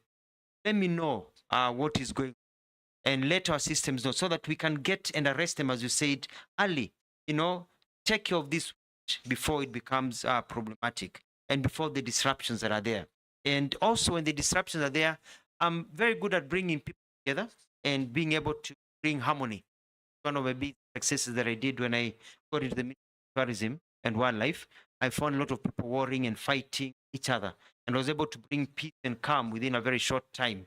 I remember having discussions with Honorable Ishungwa about it, and I was able to bring peace and sanity, and I believe I can be able to do the same because of the experience I had in Machakos. Lastly, Honorable Rungara, thank you very much. I'm quite concerned. I looked at when I went to school in the US, I used to get summer jobs working in a factory. And it was all those factories whereby you're collecting wood as it comes down the drive. And there were strict occupational health hazard conditions. You had to have the helmet, the gloves. And then after every 2 hours, you took a break. And every 2 hours, you either took a small break of 15 minutes or a half break for lunch, another another 15-minute break. So there are breaks throughout the day because watu wetu sio punda, kufanyishwa kazi, those very bad conditions. So occupational health hazards and also working workers will be very key to my work. I am, if I go through this process, and part of it is also the internship program, because it doesn't make sense that a young person goes to a bank, they work very well, and they serve in that internship, they are taught, and then when employment jobs come, they are let out. And I'm going to bring a policy to cabinet if I go through the process to ensure that if you are taken in as as an intern in a ministry and you don't have problems and you pass a certain mark into internship, because some can be taken and they're not fitting. You pass a certain mark that when positions of employment of entry level are taken, that you start with those ones. Public service commission, because fair is fair. Fair is fair. Thank you. Honorable Dawood, Honorable Mase, and Honorable Amisi, in that order. Thank you, Mr. Speaker. Mr. Speaker, first I want in his opening, he made a few, I think, mistakes. Where he says the fence was 1 billion, or was it 1 million? Then he says he brought it down to 850 million, or is it 850? Okay, that's just a comment. Regarding wildlife payments, you mentioned 1 billion was paid. Yes, I have confirmed 1 billion was paid. And His Excellency the President asked you within 60 days to pay a balance of, clear the balance of 3 billion within 60 days. And that was on April 12, 2024. Could you probably tell us, within that time, the 2 months are over in June, how far have you done?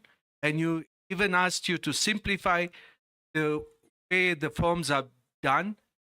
That's what I want to know for the wildlife. Secondly, the disabled and street children. There is the National Disability Mainstreaming Strategy of 2018 and the Street Families Rehabilitation Fund of 2003, 46,000 street families as at 2021. What have you done, or what will you do? Sorry, you have not done, but what will you do if you go to the ministry? Please give us an idea on that. The last one is, in the UK, there is you have just mentioned that you didn't know about the National Employment Authority and what it does. In the UK, there is agency of government, job centers in each and every place where people say what jobs are available, and they link people to the jobs in industry and all those places. What is your idea about it? And if you do it, evolve it right to the locations, sublocations, or is it counties? Thank you. Honorable Mase. Thank you. Honorable nominee, my focus is on unemployment or limited opportunity. There's a limited number of opportunities in the country compared to the number of graduates that are coming out of our institutions every year. Make the situation worse, there is a mismatch between skills and industry needs. Sadly, there is unfair recruitment process. And the question I'm asking myself, some of those graduates, they're actually educating themselves, doing manual jobs, casual jobs. Some of those students, their parents have got to spend time on and off police cells because of brewing changa to take them to school. Others, like in my village, you do pottery. That is how I went to school. And I'm imagining if I did not have a job, what would have happened? So as a nominee, if you are approved, I want to hear about a structured approach to absorbing these graduates into the job market. Because if one graduate, we have graduates graduated 10 years ago or more. And the reason why we saw them in the streets is because of unemployment. Some already said, I'm even dead. I'm already dead. Because how do you employ somebody who graduated last year? And then there is another person who graduated 15 years ago, is now 46 years old, 40 years old, with a first class honors, and is in the village. And his sibling is telling him, why are you even talking about education? I graduated 15 years ago and I'm jobless. I mean, my brother graduated 15 years ago and is jobless. And you are here telling us about education. So we really need, my friend, this, I think, requires a multi-sectoral approach. Sit with their counterpart in public service. Sit with their counterpart in education. Probably borrow a leaf from TSC, where they say, first come, first serve. Why should this other guy, the parent has struggled as a degree, retire before getting a job? And somebody who graduated last year, because of the networks, the connections, gets a job before the other. And that takes me to the question of corruption. Must tell us how you're going to deal with the aspect of corruption so that there is equity in distribution of jobs, so that there is fairness in the manner we actually procure, and so that there is no nepotism. That now, because it is Mutua in this Ministry of Labor, it is only people from a region who will have to go to take these jobs in Germany. I think that is my concern. Once we address that as a country, then I can assure you we will not have young people in the streets. Thank you. Caleb. Thank you, Mr. Speaker. Mr. Speaker, I have 3 questions, but I'll ask one. If I get an opportunity, I'll ask the other 2. Allow you to. Okay. Now, Mr. Speaker, I think I have vetted the nominee, and of course, as a member of the relations, we have interacted a lot. And I'm not going to vet you based on what you're going to do. I'm now going to look at your history. You've said that you've worked in government for 20 years. And I want to give you some of the excerpts from what you've said in public while serving in those offices. When you were the spokesperson of Kibaki regime, their press conference and pronouncement made on Oscar Foundation, 4 hours later, the officials were killed, assassinated. It gave the regime a bad name. Whether it was the pronouncement gave the regime a bad name. In the same regime, you also pronounce yourself the visiting senator, Senator Obama, as a very small man that we should not bother about. He later became the president of the United States of America. It also gave your regime a bad name. Later on, you also said that you want to rejuvenate the entertainment industry. And you started a Cobra Squad as one of the things that you knew this one is going to revitalize the arts and the music industry. Performed it poorly and later disappeared from the screen. In the same regime, we also, Kazi kwa Vijana initiative, you said that all the old trees in town must be cut and instead replaced with flowers. Beautify Nairobi. Something that did not go on well with the environmentalists and the champions of planting. When you become the governor of Machakos, you started a program called Chap Chap, Maendeleo Chap Chap, bought ambulances and all that. Most of those programs flopped. Nothing much came out of it. You actually turned it into a party called Maendeleo Chap Chap instead of the Maendeleo itself. Later on,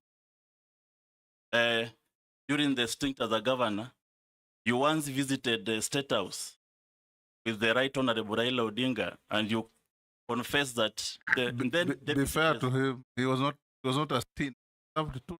Yes, 2 terms. So around that time, you visited State House with the Right Honorable Raila Odinga in a state event, and you said the president now serving, who was then the deputy president, squeezed your hand very hardly and painfully, you even reported to the Kilimani police station. Nothing came out of that case.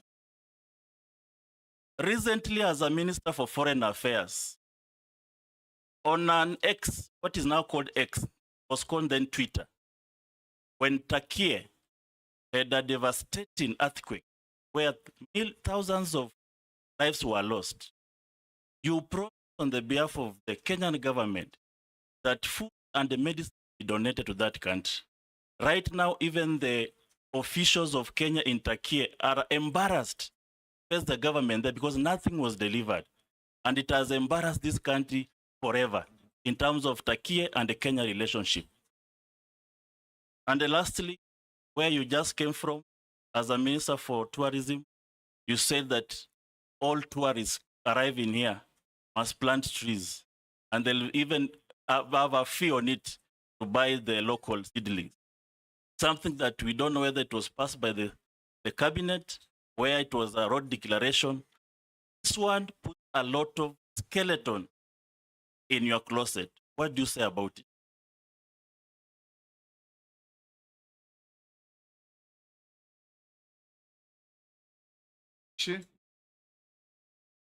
Yeah, thank you, Honorable Chama. You all, I think that's quite a mouthful. Let's have those. We have had three. Yes. Dawood, Mary, and Mrs. Churchill. Thank you, Mr. Speaker. So let me start with the Honorable Dawood.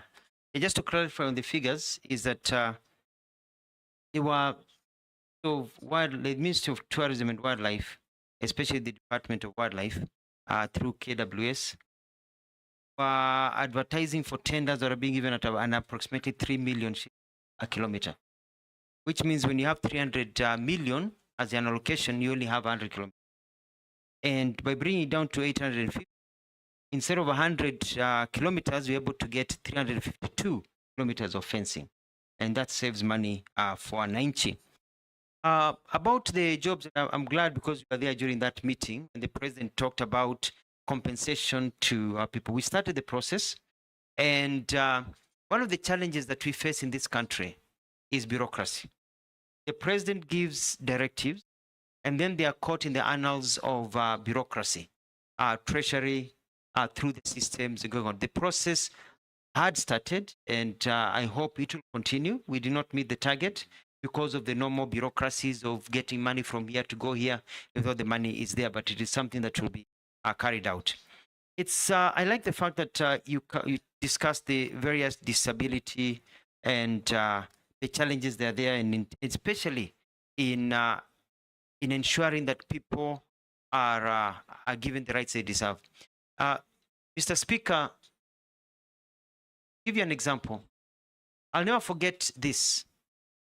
During the campaign period, I accompanied His Excellency the President, then he was the Deputy President and a candidate, on an economic forum that was held at Racecourse. Members of people living with disabilities. And one lady spoke about the challenges she faces as an employee because her child has autism. And the problem she faces because she can't even take time off for some of the things that need to be done to take care of that child. And the lack of support systems and the challenges that our people living with disabilities go through.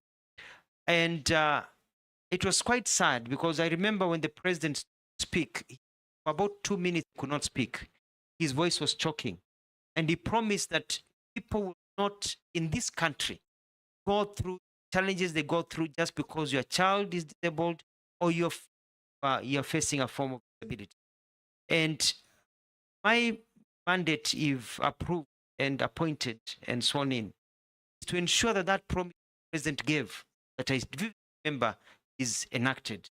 And I think we will have done our job making sure that people live well. When I was the government of Machakos, I was, I think, the only governor who enacted the Disability Act by declaring that no building constructed in Machakos or operating in Machakos operate without, places where would be comfortable for the disabled, for example, with ramps and others. And we shut down buildings, shut down supermarkets until they build programs. I want to even take it further. I'll even have my own rule, like the showing people occupational health hazards, disability, things that needs to be done. When somebody is hard of seeing and they go into a building with lifts in parliament, why do they need somebody to come and help them identify which number? If you go to London, you go to Australia, even go to South Africa, the numbers on the keypads of pushing the buttons for a lift have braille. And so we need to standardize some of these so that the disabled can also live a good life. I want to reply to Madam Emasi, and I totally agree with her.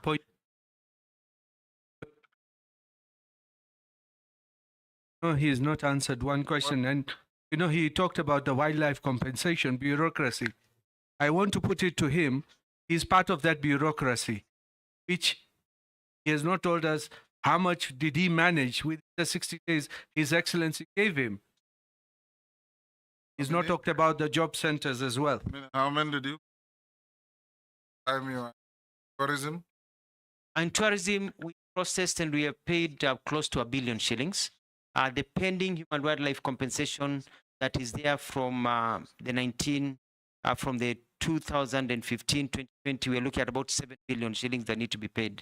And you know, you pay according to the exchequer that you receive and the clearances that are given through the exchequer. Paid 1 million. Paid 1 billion shillings, and the paying is still ongoing and the process are going. And I've been able to streamline. And what we've done is that we've put together a scheme service, and we got a scheme administrator. So it's not just the government officials sitting down with paperwork. Now, when there's a human wildlife conflict, we've even bought motorcycles for people to be able to visit the homes, check the documents digitally, and those are captured digitally, so that there's no paperwork that has to go to the chief and all the process that takes 6 months, so that the payment schedule is there waiting for the payment. And that's where we are. About the job linkages, is that, as I answered earlier on, Mheshimiwa Ishua, to connect the people through proper communication and teaching people on how to do it. But also, let me take this opportunity to talk about that we're not just about sending jobs people to go overseas. We want to bring jobs here. And outsourcing of jobs is an opportunity. Today, when you talk about labor migration, Philippines is leading. But from my research, Philippines is no longer sending people overseas, but more people are getting jobs within Philippines grounds by BPO, you know. And I'm going to confirmed to get more companies to bring their outsourcing to Kenya for accounting services, for telemedicine services, for telephony services, so that people can work from here for overseas firms, but in Kenya. And that can just be as many people as the ones that we are sending people overseas to work. So it's an area that I'm quite committed. Mheshimiwa Emasi had a very good point, and that is clearly that when Kenya Kwanza was campaigning, I remember the slogan by yours truly, Speaker, that mtoto maskini na tajiri watakaa kwa meza moja. It is not just about who knows who in our country. And that is the system that we want to put into place. And the high unemployment that we have here is also based on skill development, because you need at times to retrain yourself to the market. You've studied to be an engineer, and there's a finite number of employment opportunities for engineering. And if they're not there, they're not there.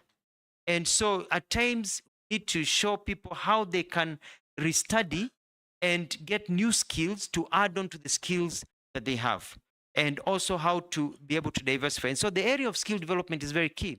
For example, the issue of languages. Opportunities arise with languages. And one of the things that I'm going to put for our TVETs and our skill development, so that as you learn to be an electrician, you're also learning a foreign language, German, you're learning Spanish, you're learning Italian, so that by the time you're done and there's an opportunity in those foreign countries, you go and plug and play. At least you've got basic understanding of those languages. But also to train people for ways they can get jobs. For example, Canada, when we had a discussion, had specifics say that for them, for plumbers or electricians, there are basic minimums that people need to have, certain ways of doing things, so that we have our curriculum based on the market. When I was served as Minister of Tourism and Wildlife, I started changing the way utalii works. Because utalii has been churning people out with the same skills that they had from the 1970s. Vile unapanga kitambaa, vijiko, the way you cook, 70s, 80s. The world has changed.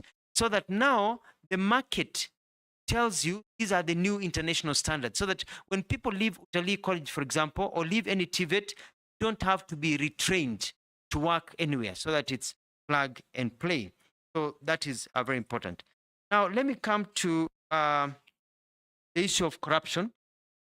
And I have always been known to be very fair in terms of work and labor.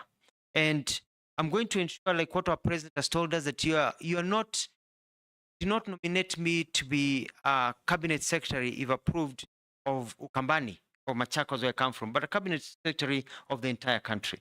Because nobody sends a postcard to be born from Land or from Kisii land or from Turkana or from Kiambu or from Coast. Nobody sends a postcard to God. It's where you're born. And you have a right to receive government services properly without fear and favor. And it's the same way in terms of opportunities for jobs across the entire. So I'm going to work with my colleagues, and our president has been at the forefront of this.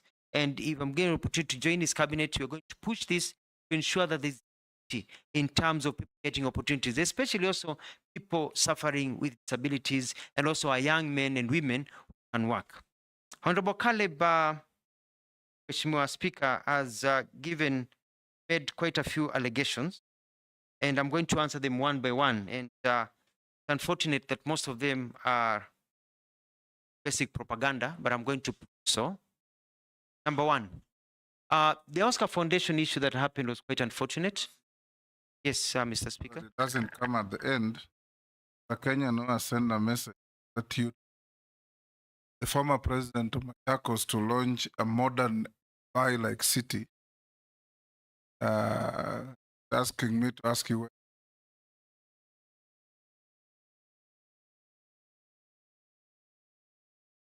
Thank you. The Oscar Foundation issue, we had a security meeting in the morning, and I want this to go on record, and led by the head of public service then, police commissioner and others, the government spokesperson, and we agreed that this was a statement that was going to be issued. The president was briefed. I issued the statement because the legal practitioner and I think the DPP was preparing documents to be able to arrest and take them to court. Later on, after that statement, we heard about the murder or the shooting right outside Parliament of the people that we had also mentioned. So it was pretty unfortunate, and I had nothing to do with it. I was doing my job as agreed in a proper government system. Secondly, Mr. Speaker, you have traveled to the US, and like all houses of Parliament and Senate, when you go in as a freshman, and then you are a sophomore, and then you're a junior, and then you're a senior. So you start in the US system as a sophomore, you start at the bottom and you work your way up. So you become now a senior senator, a senior document. So when we got the letter from the American embassy about former President Obama coming to Kenya, the title was the junior senator of Illinois, which in the US actually a positive. It means you're not a freshman, you're not a sophomore, and that you're nearly a senior, that you have graduated. You're actually high in rank. You're not a junior. You're not, you know what I mean? So you're the junior senator, and that's the American system. And I studied in the US myself, and that's a system when you enter university. You're a freshman, a sophomore, a junior, and a senior. And so when we issued a statement referring to the letter of the Americans talking about the junior senator of Illinois who visited, you look at my statement, that is how we're mentioning his title. And that is the title he had. It was nothing to do with meaning Obama, who we believed in. It had nothing to do with the comments. It said it was basically his title. You're a majority leader, you're a speaker, you're a minority leader. That's how it's a title that he had at that particular time. Number three, you asked about Cobra Squad. Cobra Squad was a personal initiative Very successful. I want to say that I bought my house in Nairobi with proceeds from Cobra Squad, and went on to produce many other shows like Beba Beba. I think you've seen it, and many other shows that my company still produce and do other things. And Cobra Squad was very successful, even across Africa. Even today, I still get royalties from it being shown in Zambia, Tanzania, and many other countries. During our second season, after the end of our second season, one of our main actors unfortunately died in the fire that engulfed the former Nakumat that was at Moi Avenue. And it was felt that we could not continue with the third season after that tragedy. And that is how we stopped Cobra Squad, out of respect, the death of one of our workers. So, Mheshimiwa Caleb, it was not a failure, it was a success, big success. But also we are people with a heart. About Kazi kwa Vijana and the planting and the organization, I took the former mayor, not mayor, town clerk, Agakuo, together with some colleagues to Dubai to look at how to beautify our country and the national parks. And I remember spending so much time planting trees in the streets of Nairobi. I even count some of the trees I personally planted right here on Harambee Avenue and over here. And we started an initiative, plant trees and beautify. Now, a decision was made that there will be an expressway, the existing expressway that is there, and that the trees on Uhuru Highway, because the expressway was going to pass on top, had to be removed to allow for the expressway, and so that we have short bushes and brushes. And that was what was, it had nothing to do with cutting down the environment. We were planting many more trees and reorganizing many other things.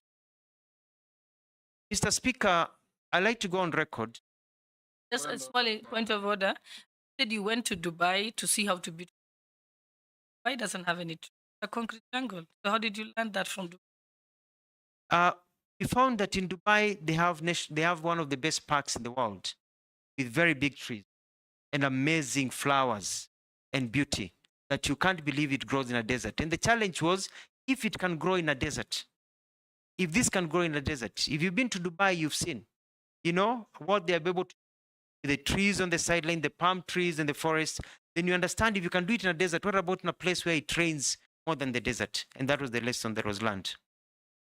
Now, when it comes to my success in Machakos, I bought ambulances in Machakos that cut down the time it took from a person from being taken to hospital from the half an hour to 2 hours on a boda, 1 to 3 minutes. When you call an ambulance in Machakos during my tenure, took 3 to 5 minutes. We had one of the fastest, if not the fastest response rate in the continent of Africa. Very successful. And it was so successful that I was even given an award in Africa as the best governor in the continent of Africa. And the ambulances are still there, Machakos. And they are extremely successful. And the health system that I set up in Machakos, including building the first cancer ward, the cancer center, treated charge when you have cancer to show that you don't have to have money to continue, has been quite successful. My track record in Machakos is known all over this country, and all you need to do is just Machakos when I was governor, and you could see that we did the roads that we built, the markets that we established, the stadiums that we put together, and you'll be able to see the track record. There are naysayers, people in the opposite. Nelson? I don't know what's happening with Honorable Mbui and Honorable Mule. It's something they know, because they are laughing sheepishly. Why are you giggling? Or politics of Ukabani. Mr. Speaker, I didn't want to make a comment, but I was member of parliament, Kadhiani, which is Machakos, when I was governor. And I mean, sounding like a movie. Mr. Speaker, you know, Go on. When I worked go on from where you left. Yes, when I worked in Machakos, I did amazing things like build the People's Park, the ambulances, and there was a big opposition. And because I was talking and doing things that they only see in movies, they even started calling me Mtu wa Cinema because they only see it in movies. And the people of Machakos were so happy, regardless of their campaigning against me, that they re-elected me for a second term. Very, very successful. And I beat them hands down, actually. And so I would challenge, Mr. Speaker, the people of Machakos who benefited. In actual fact, Mr. Speaker, there's a small problem happening in Machakos right now. And that is that I was approached by the officer in charge of registration when I was completing my term and said that there's going to be a problem because a lot of children being born in Machakos are now called Alfred Mutua. But I said they are not mine. And they said it's because most of them now are born in ambulances that you put into place. Because before, in Machakos now you don't find children called Nzilani because they're born by the side of the road, you know, or others, because now people have that dignity. Moving on to the question of the squeezing of my hand, Mheshimiwa Ruto later introduced me to Mheshimiwa Nyonyi from Wanyama, who I felt his grip of the hand and I realized it was not actually squeezing of there's a person who can really squeeze the blood out of your hands. And it was put during the political times. It was a political move at the time. Now about Turkey, I'm surprised by the comments made by... Turkey. It's only written Turkey, but it's pronounced Turkey. Thank you. That is the name of the country. Thank you. I believe you meant the country of Istanbul and Ankara. It's called Turkey in English, in Arabic. Yeah, that's the country. Yes. Thank you, Mr. Speaker. I stand guided. Yeah. It is only that lately they have been and trying if you to push for that. It's called Uturuki. So Turkey, depending on who is mentioning it from their end, I met and the ambassador who came, and we galvanized support here, and even involved different government agencies for Turkey. Sorry, we've been calling it Turkey for Turkey. So I'm surprised saying that our officers are embarrassed, yet we are able to work with them. Even our president issued his condolences and talked of the support that we are working. And we've been worked very well with the ambassador from Turkey. I'll be surprised, even the ambassador will be surprised to hear of such. When I talked about all tourists planting trees, we said tourists will be given an opportunity. And to urge the hotels Point of order, when because it is a matter that was in public domain and it came directly from the minister handle, could they maybe explain how you delivered the goods? Because according to them, nothing came. They are embarrassed to see the king. There is always everybody promised delivered except Kenya, and it has put our nation at a very embarrassing position because of your comment. In the Turkey? Mr. Speaker, if I remember right, we even were able to galvanize blankets and rice and other items that were sent. So I'll look into it to find out where Honorable Caleb is receiving that information from. It's a surprise to me. I'm hearing it for the first time from him because I've not heard of any complaints, and we worked very well as a government to help our brothers and sisters. We've also always stood with that. And H is that tourists to plant trees. We issued and we say that we are going to encourage tourists to come into our country and hotels. And I had a meeting with the stakeholders to be given an opportunity to plant trees, and even came up with a formula which they have actually been using, where you are asked when you come in, do you want to add 20 shillings to your bill, so that that 20 or 50 shillings is for a tree where you can plant and they can show you to plant. And that is something that now is starting to take traction as it continues. It was not physical planning of fundraising for tree planting. Fundraising for tree planting, and for the ones who want to plant trees, we had even designated an area at Nairobi National Park where people go and plant trees, because some of them are so keen on the environment to go and plant. And the idea was to showcase where Kenya is in terms of environmental protection. It's an opportunity for people, and many people are very happy given that opportunity. And I know, honorable members, you've gone to places where after you make a payment, they ask you, want to add 50 shillings for this, you want to add 70 shillings for this. So it was that opportunity to be able to serve. Point of order. And lastly, was that man accounted for? Yeah, that's what I wanted to ask. When you said fundraise, was it an approved cabinet decision? And if it was, how much has been raised up to now?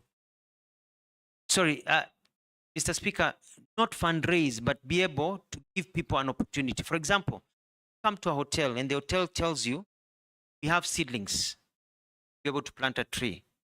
The seedling costs 50 shillings. Whether you can plant a tree or somebody plants a tree, do you want to contribute to it? You say no, that's it. You say yes, then you ask, do you want to be able to go and plant the tree, or do you want the hotel to plant the tree? So it's all about, and the government has been collecting numbers. It will be continue collecting numbers from all stakeholders who have engaged in tree It's planting. like the little change you throw in a basket in a supermarket, something like that. So, yeah, but you're given an opportunity to say, yes, I want to be able to plant a tree myself. And many people opt to say, well, I don't have time to plant the trees, but can somebody else from the hotel plant the trees? And the hotels will be able to galvanize and say, as a hotel industry, we have planted these trees. And this is something we had agreed with the industry. So it was not just me speaking, it was about an agreement with the industry. And lastly, Mr. Speaker, and let it go on record here, because many dreams of our Kenyans are destroyed by selfishness of leaders. And forgive me for saying this.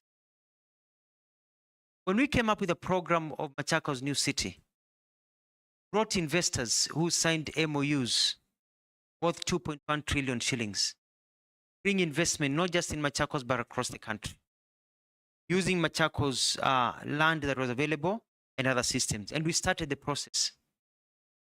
Mheshimiwa Johnson Muthama and the Wiper Party went to court and got an injunction against us. Point of order, Chairman. Just named my party. Let him finish. On my party. I'll give you an opportunity. Let him finish what. And I want go on. Nominee. They went to court and put an injunction, and an injunction was issued by court that we cannot proceed with that program until the court ruled otherwise. The court took 5 years. Justice delayed is justice denied. Despite that, we were able to continue. And when the court ruled, and remember Justice Odunga, because I have the court case, when he threw out that suit and said actually it had rendered the people of Machakos poorer over time, because all those investments were lost. They went to Rwanda, they went to Ghana, they went to South Africa. Today, as we sit here, some of the problems we are facing with Gen Zs is because we've not been able to grow opportunities for them to work. That was a valid dream that was stopped by leaders who are more concerned about political clout of one another rather than taking care of the people of the country. We have to be able to be selfless to know that some programs, you may not support them, but they are good for the country. And you support them because they provide employment and opportunities for others.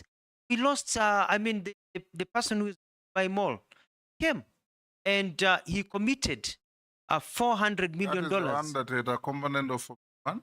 Yes. The same component. He had committed to put a sports city and hotel system and everything, and even connect the highway from Machakos all the way. He met the president, he met us. I went to Dubai, we signed an MOU, and the MOU is still there with him. But when it went to court, he took his money to Rwanda, and the rest of the money he took to Angola. Lost the Kenyan poor. The Gen Zs were demonstrating because of that. What is your point of order? My point of order, Chair, and I want Kenyans to listen.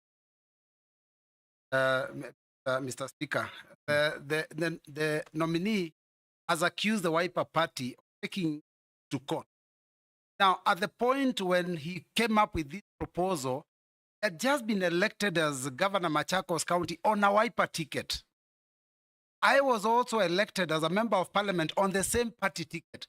I was not involved in any issue to do with a court case.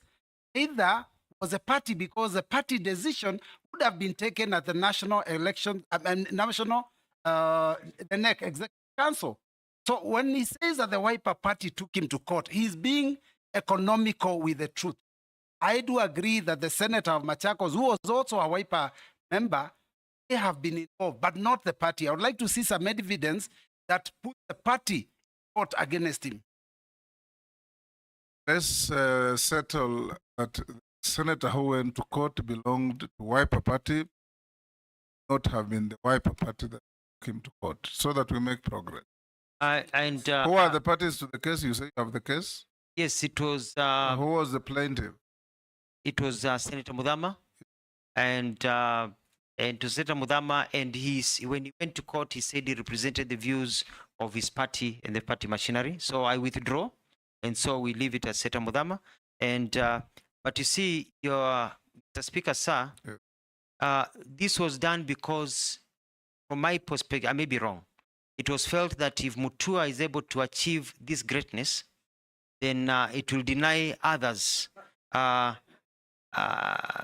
And I'm saying I may be wrong. I'm just saying that I felt that the reason that was stopped is because it felt that I needed to be put in my place so that I do not overtake Point of other order, leaders in Chairman. terms of supremacy. So I just feel that it shouldn't have come to that. Yes, Deputy. Let me say, I hope that nominee knows that you're actually under oath. So you risk perjuring yourself. Realize that. Daud? Free legal advice. Daud? Can the nominee confirm he was chosen on which party in 2013? Was it Wiper or any other party? He already said he was elected on Wiper. Okay, let's make Sharia? progress. Let's make Order, Sharia? I think, Chairman, I'll just suggest if the make nominee could just stick to the issue of his, rather than just going into politics, just to save us time and also. Yes, you have finished answering to all the counts on Amis's charge sheet.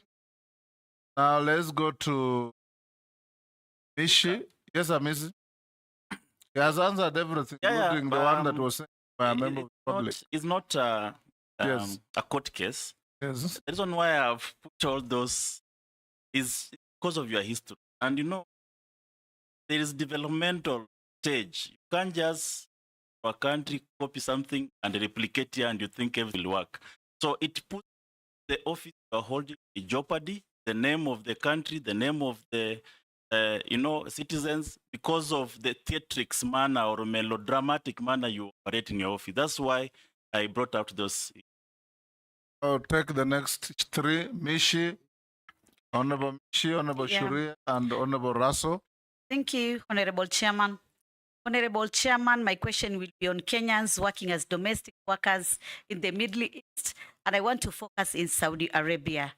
And my reference will be the gravity of the reports concerning the mistreatment of Kenyans working there, ranging from denying of food, beaten to death, taken to jail under unnecessary circumstances. Honorable Chairman, just recently, and I want to say thank you to you because you're among those people who assisted me together with the Cabinet Secretary, Prime Minister Musalia Mudavadi, to bring the body of one of my electorates, a lady who was working in Saudi Arabia, traveled, the employer to Egypt. And after 2 days, he died under unclear circumstances. It took us 1.5 months to have the body brought to Nairobi, then transferred to Mombasa. Honorable Chairman, I know there have been some reforms regarding the same issues, but I'm feeling that somehow there's no law enforcement. And I believe they are what we call international labor standards or labor laws, and we also have those who are domestic. And most of the time you are talking about this issue, we are putting some reforms, but yet nothing is being done. In the reports of that case which I've just mentioned, it has written that the death of this lady is under investigation. And this is not the first time. I had another previous case some months back. It had the same report that it is under investigation. But after that, there is no feedback, there is nothing, and it's just like that, and no justice is achieved on that. So my question is, do we have some protocol where should be followed in case of such unfortunate happenings that the family maybe need to follow so that to ensure that they get the body at good time. For us as Muslim, you can imagine she was a Muslim and she had to stay in mortuary for almost 1 month and a half for her to come back to Kenya. So I'm like, this is an area where you have to put some policies or rather some measures. And I know we have some impediment because some of the countries, maybe they are not subscribing to the United Nations and especially on universal human rights law. And that is why it became very difficult. We have been putting so many resolutions at the international level regarding this issue of human rights violation. But still these cases keep on happening each and every time. And yet we don't know. This family, they're just there, they get the body, nothing is being told to them, and sometimes even they don't get the belongings of that person. They just receive the body, and that is all. Some of them, they're denying their passport. The passports are confiscated. Some of them, they're rendered jobless. They had to go and sleep in the mosque and in the street in Saudi Arabia. So I think this is a matter which you really need to deal with. My second question. He can only do so if he's confirmed. Yeah, if you are confirmed, that is. And my second question is apply to address the challenges faced by online job seekers in Kenya, utilizing the Ajira platform the government of Kenya Kwanza has initiated. But I know it has been marred by so many challenges from digital infrastructure, especially in the rural area, lack of digital literacy, fraudulent job seekers, job offers, whereby our youth have lost billions and nothing is being done on that. What kind of intervention will you implement to tackle these challenges and ensure equitable access to online employment opportunity for all our Kenyans and more so protect them from these fraudulent offers? Thank on you. a light note, because now maybe you're going to be confirmed as Waziri for Labor and Social Protection. Kenyans are thinking that you should minimize this drama, especially on your marital status, because somehow they can jeopardize your character or put you in a very negative situation. Because now we want to see that even our cabinet secretaries. Point of order. About opulence. Order, Mishi.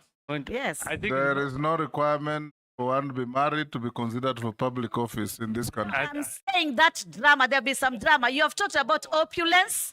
You talked about opulence on Murchumba Murkomen. You talked about opulence on Honorable Jogo. This committee will not open anybody's bedroom. Shuria,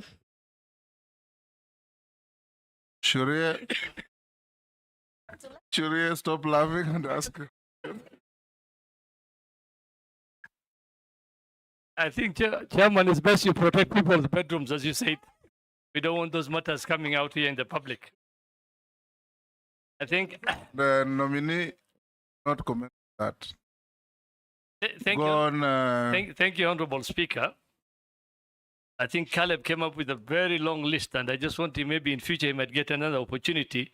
Mheshimiwa, if approved, what key results or deliverables can Kenyans expect from you in the short, medium, and long term? I thank you, Honorable Speaker.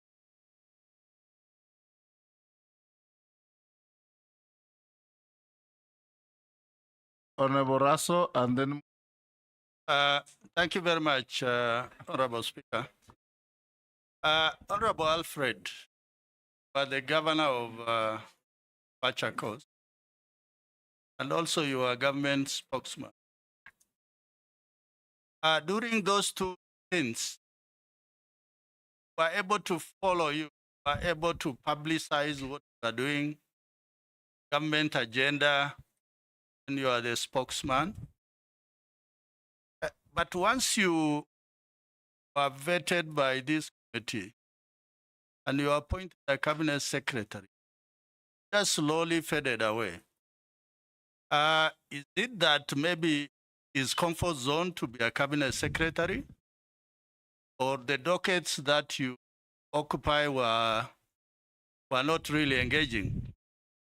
Because Article 150 clearly says what cabinet: the president, the deputy president, the attorney general, and 14 one cabinet secretary. Those are the people who run government. And because of your background, we expected you to support the government you are serving, early in advising them on the area of communication. Because your PhD is on communication. So maybe you will comment on that. Honorable Speaker, I need to ask something on labor. Not preamble, because I am just asking 2 questions because of time. Go ahead, go ahead. Thank you, Honorable Speaker. Honorable Alfred, my second question, we had 2 generals in the army, the late General Mlinge, General Mahmoud. Army recruitment, recruiting us will go an area, and they will say, look out for this tribe, because they were looking out for the minorities. That minority should not exclude the army. When we come to the ministry, if the House approves the ministry, you are likely to labor. We have systems in place. Monitor, evaluate minorities, because I think it's not enough to just on the radio, the social media, or the Gazette. And yet a lot of youngsters who are in the rural areas don't have access to any of these things. So if the House approves your nation, what is it that you are likely to, that there is regional balance, ethnic balance, and a lot of youngsters will be able to get opportunity in Kenya and even overseas? Thank you, Honorable Speaker. Thank you very And much. no Machakos drama. Thank you very much, Mr. Speaker. I stand guided. Mr. Speaker, I want to ask the nominee. This country, I want you to tell the civil servants in this government, there have been unrest in different cadres, doctors, nurses, lab technologists, electricians, whatever.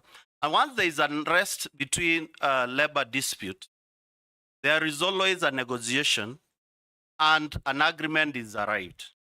But time and again, you'll come and hear that the same union claiming that the government is not honoring the agreement. As you get into this ministry, can you tell Kenyans what will you do to make sure that every agreement between the civil servant and the government of the day are implemented to the letter, not to leave it just to the unions, not to leave it to the ministry itself, not to leave it, even we saw the last one for doctors, whereby we have a ministry for labor, but the head of public service had to come in for negotiation. When we have a standalone ministry for labor, please, if you are approved by this committee, tell Kenyans today how you will do differently. Make sure that we don't get this embarrassment to the employees of government. Nominee, answer the Honorable Mishi, Shuria, Raso, and Mul. I want to agree with Honorable Ishi about the gravity of the issues. I have done my research and I've realized that our children are going to countries where we don't really have agreements with those countries about how to operate and what needs to be operated. It used to be a big problem also because I remember I sat on this seat, Mr. Speaker, and I promised that if confirmed and appointed as a Minister of Foreign Affairs, my first trip would be Saudi Arabia, and I did that. I went to Saudi Arabia, I met Kenyans, I met people who are suffering, and we started the process of changing, and a bilateral labor agreement is to be signed between Kenya and Saudi Arabia and some of these countries, which I will push for. One of the things that I would like to do is also get lawyers, our lawyers from the Attorney General's office, to go to some of these countries and study and understand their laws. Because we need to know what we are dealing with.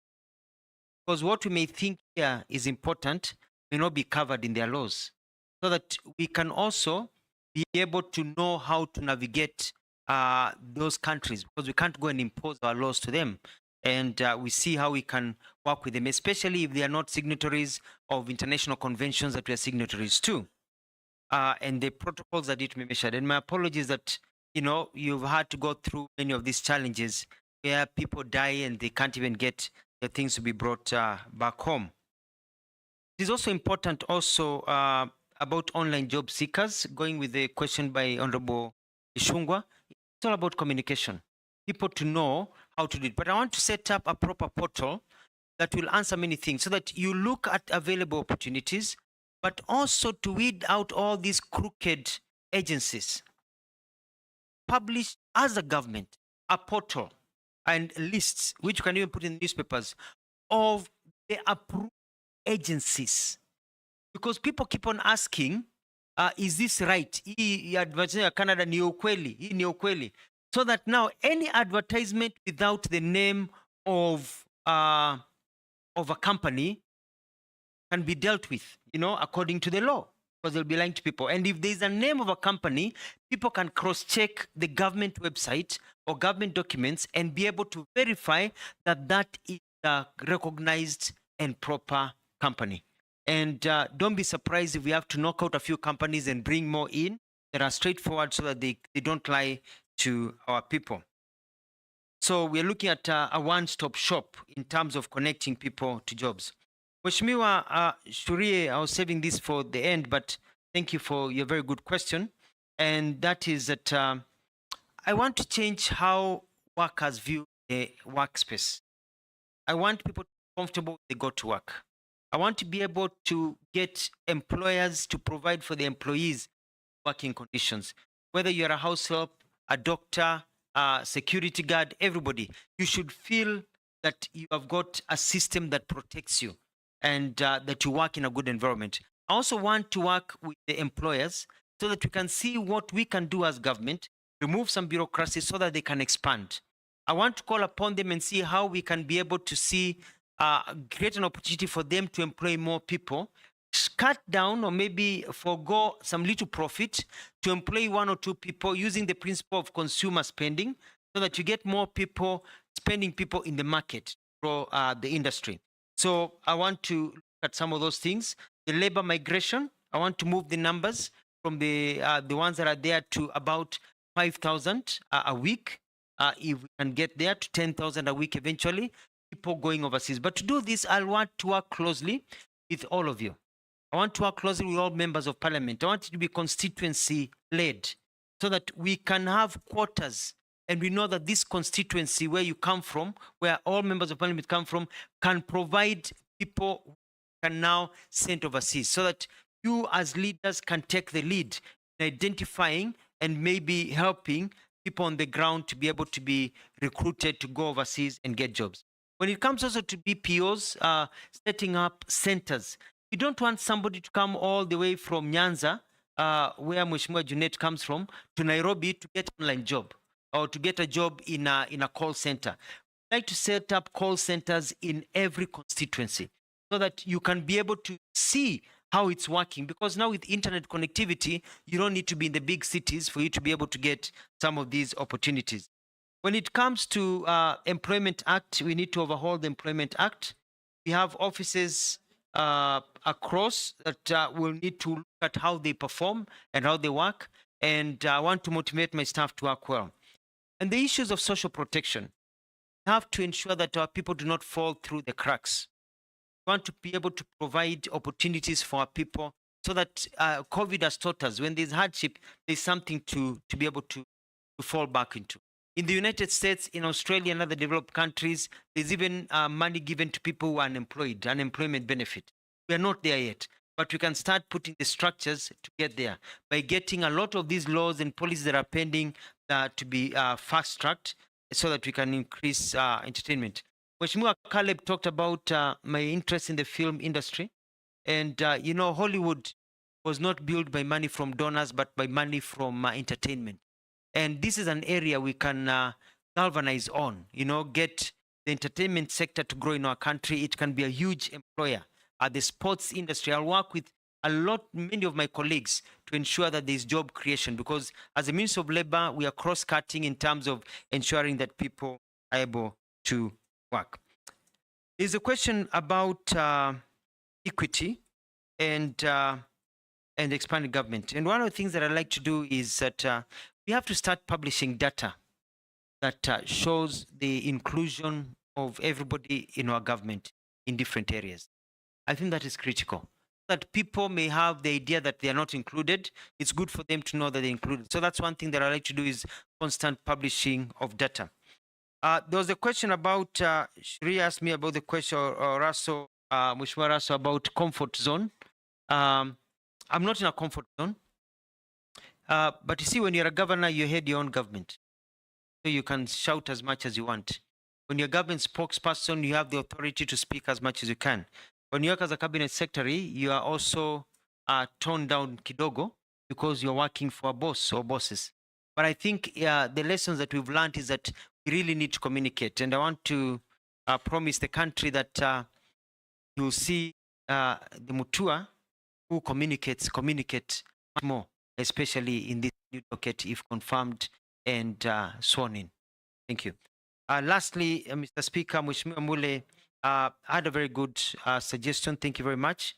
And the civil servants' unrest and the work conditions. The Labor Ministry be dealing as an arbitrator, even looking at the public service and holding the public service to account in terms of what they do in terms of these agreements. I saw it in Machakos. As soon as I enacted the agreement that we had agreed on, the nurses and doctors were very happy with me. They took their riots elsewhere. So don't enter into an agreement, is what I'll be telling everybody, that you know you cannot meet. You know, and it's good. And our Kenyans are reasonable, especially if you meet them early. And it's harder to sort out an issue when people are on the streets. It is easier to sort out an issue before a strike notice is issued. And I'm going for that early warning system, so I can work with the industry. And some of them have already reached out to me. They're saying, if you're appointed, if you are vetted and you go through, we'd like to come and meet you, because they are festering wounds. And so I'll open my door to meeting. And so we tone down a lot of these issues. I submit. Chairman. Nelson Koech. Yes. Osing. Yeah, thank you, Speaker. Nominee Honorable, my question is this. At the ministry, when people look at it, not your ministry, yeah, approved. Ministry of Labor and Social Services. Minister, an argument that people that during strikes, so it's almost being called what somebody called a strike ministry or a firefighting ministry. That's the only time people can be able to engage or see the minister for this Labor and Social Services. Honorable Mutua, tell Kenyans who are watching you and us and the committee be able to look at how to analyze you ability in accordance with Section 7 of the Act. What else is expected of this ministry that people, Kenyans don't know? Maybe they have not been communicated, or Kenyans can expect from you, so that they don't see Honorable Mutua today in the vetting. Should you be approved? They only see again Honorable Mutua during what? Firefighting, when there's a strike in this country, then they see, oh, there's somebody called Mutua. What else will Kenyans expect out of you in your ministry that is not of strike? Thank you, Speaker. Career. Thank you, Chair.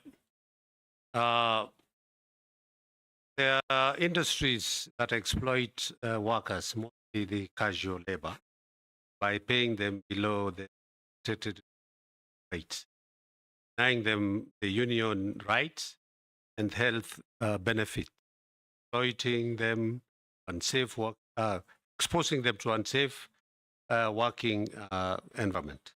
What measures will you take to address this? And secondly, it's about the street families.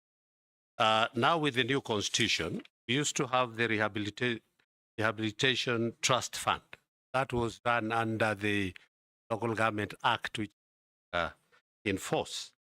But the street families keep on growing day by day.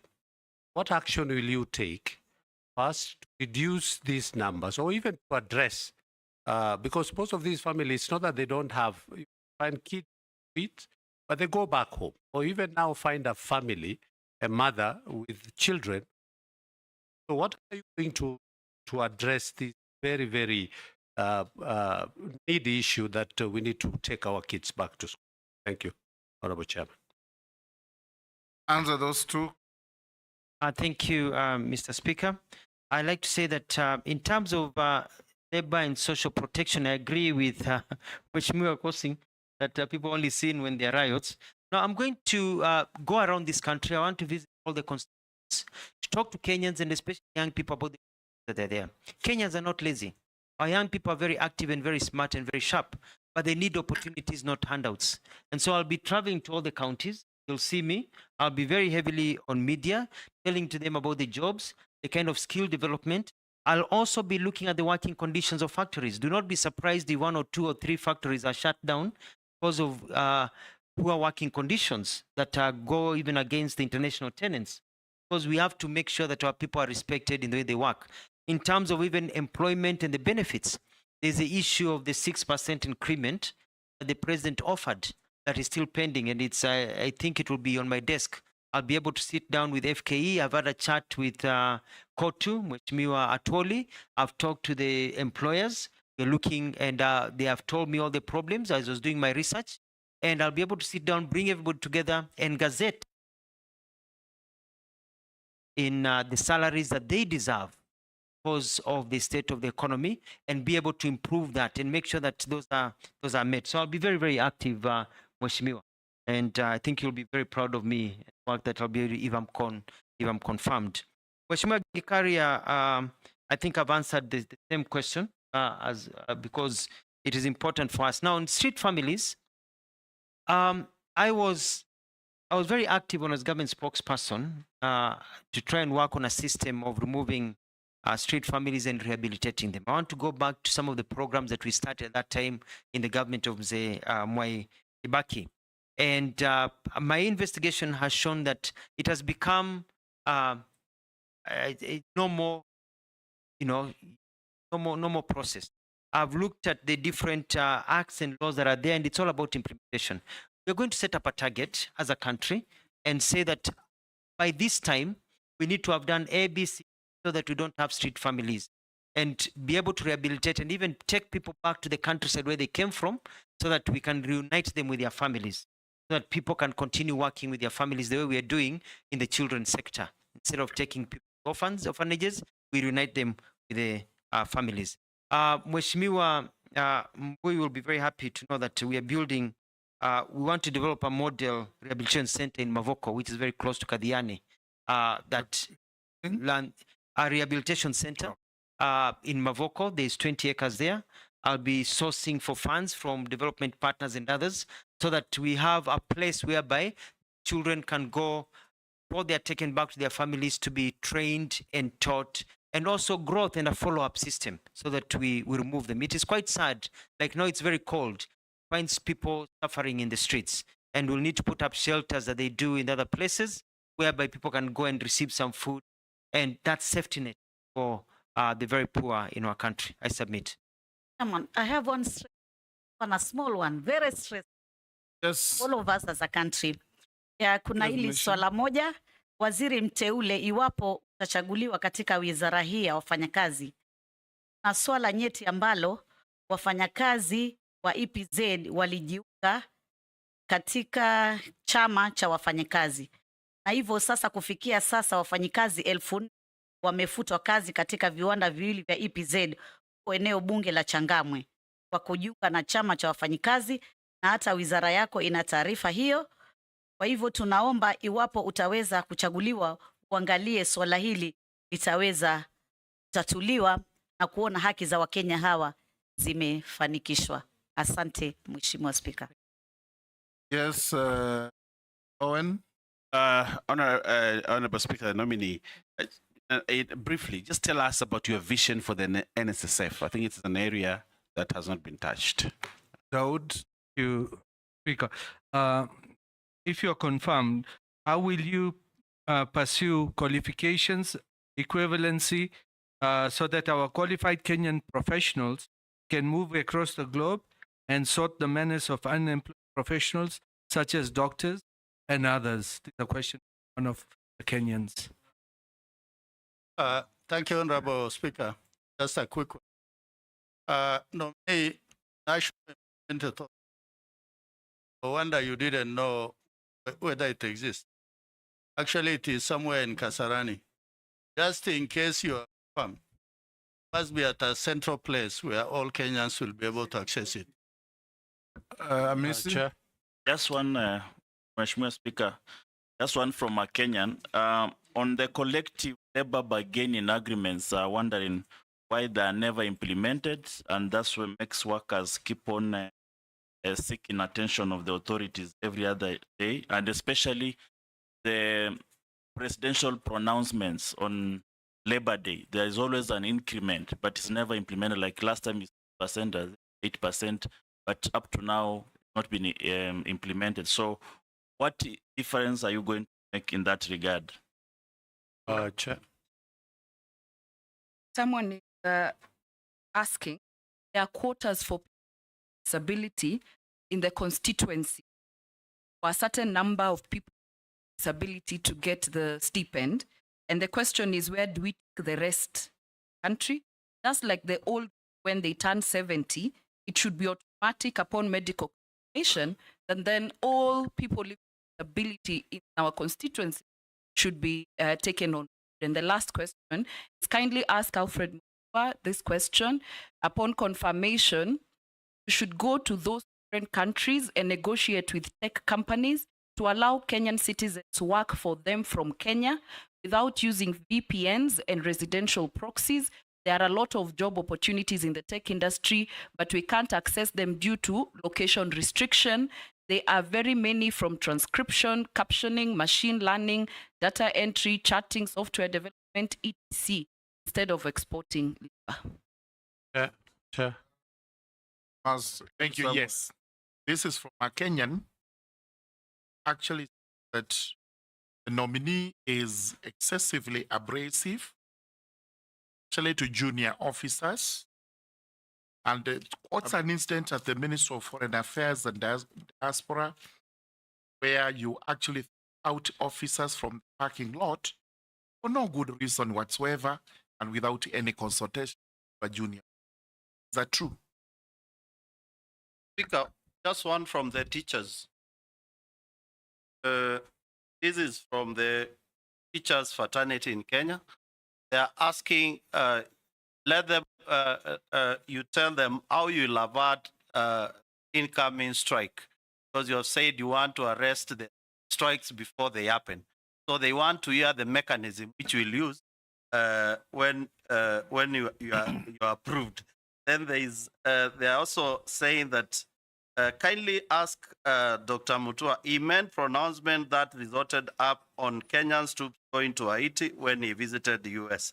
Does he regret making such deals which later landed him in trouble with the head of state to the extent he was shifted to another docket? How true that it is, I don't know, but it's from the public. That you are not being fair to her. The Kenyan police going to Haiti was approved by Parliament, so it can't be his responsibility. Yes. Yeah, it's only one short one on.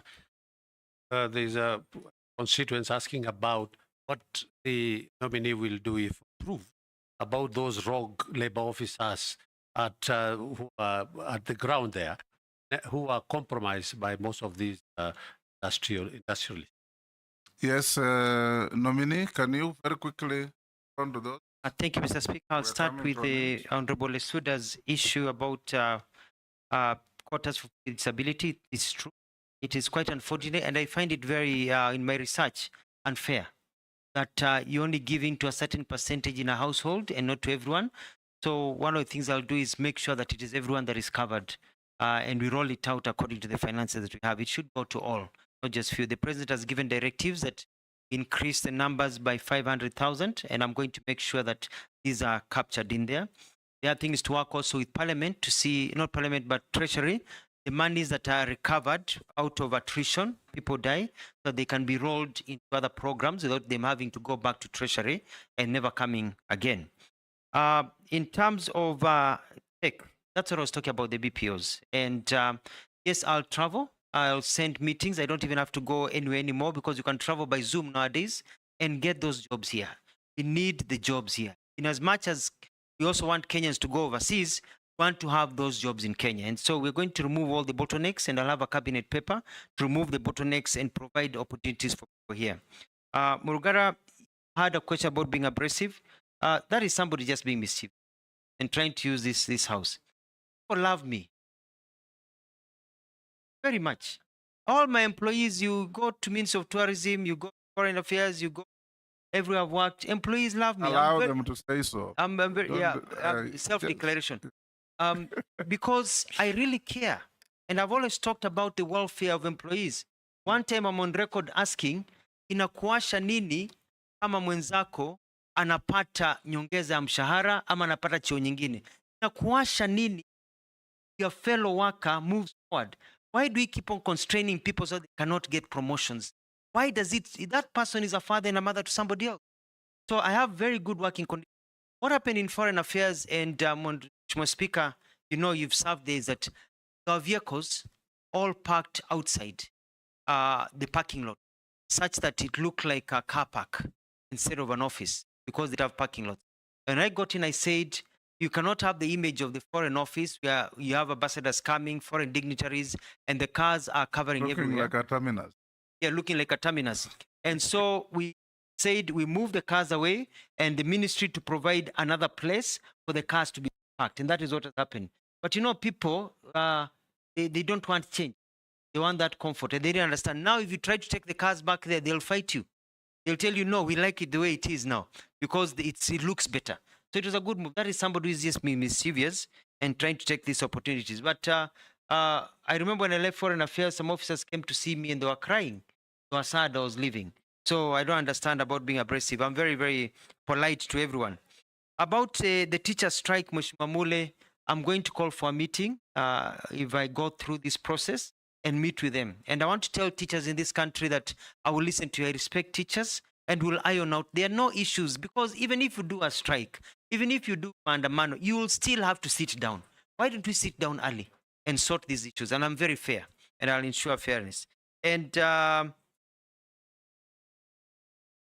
terms of the issues of qualifications and verification, we have a skill development system that I've studied and I've looked at it. I'm going to enhance it because what happens is that you want to be a doctor in Australia, even though you're in the Commonwealth, you still have to go through rigorous testing.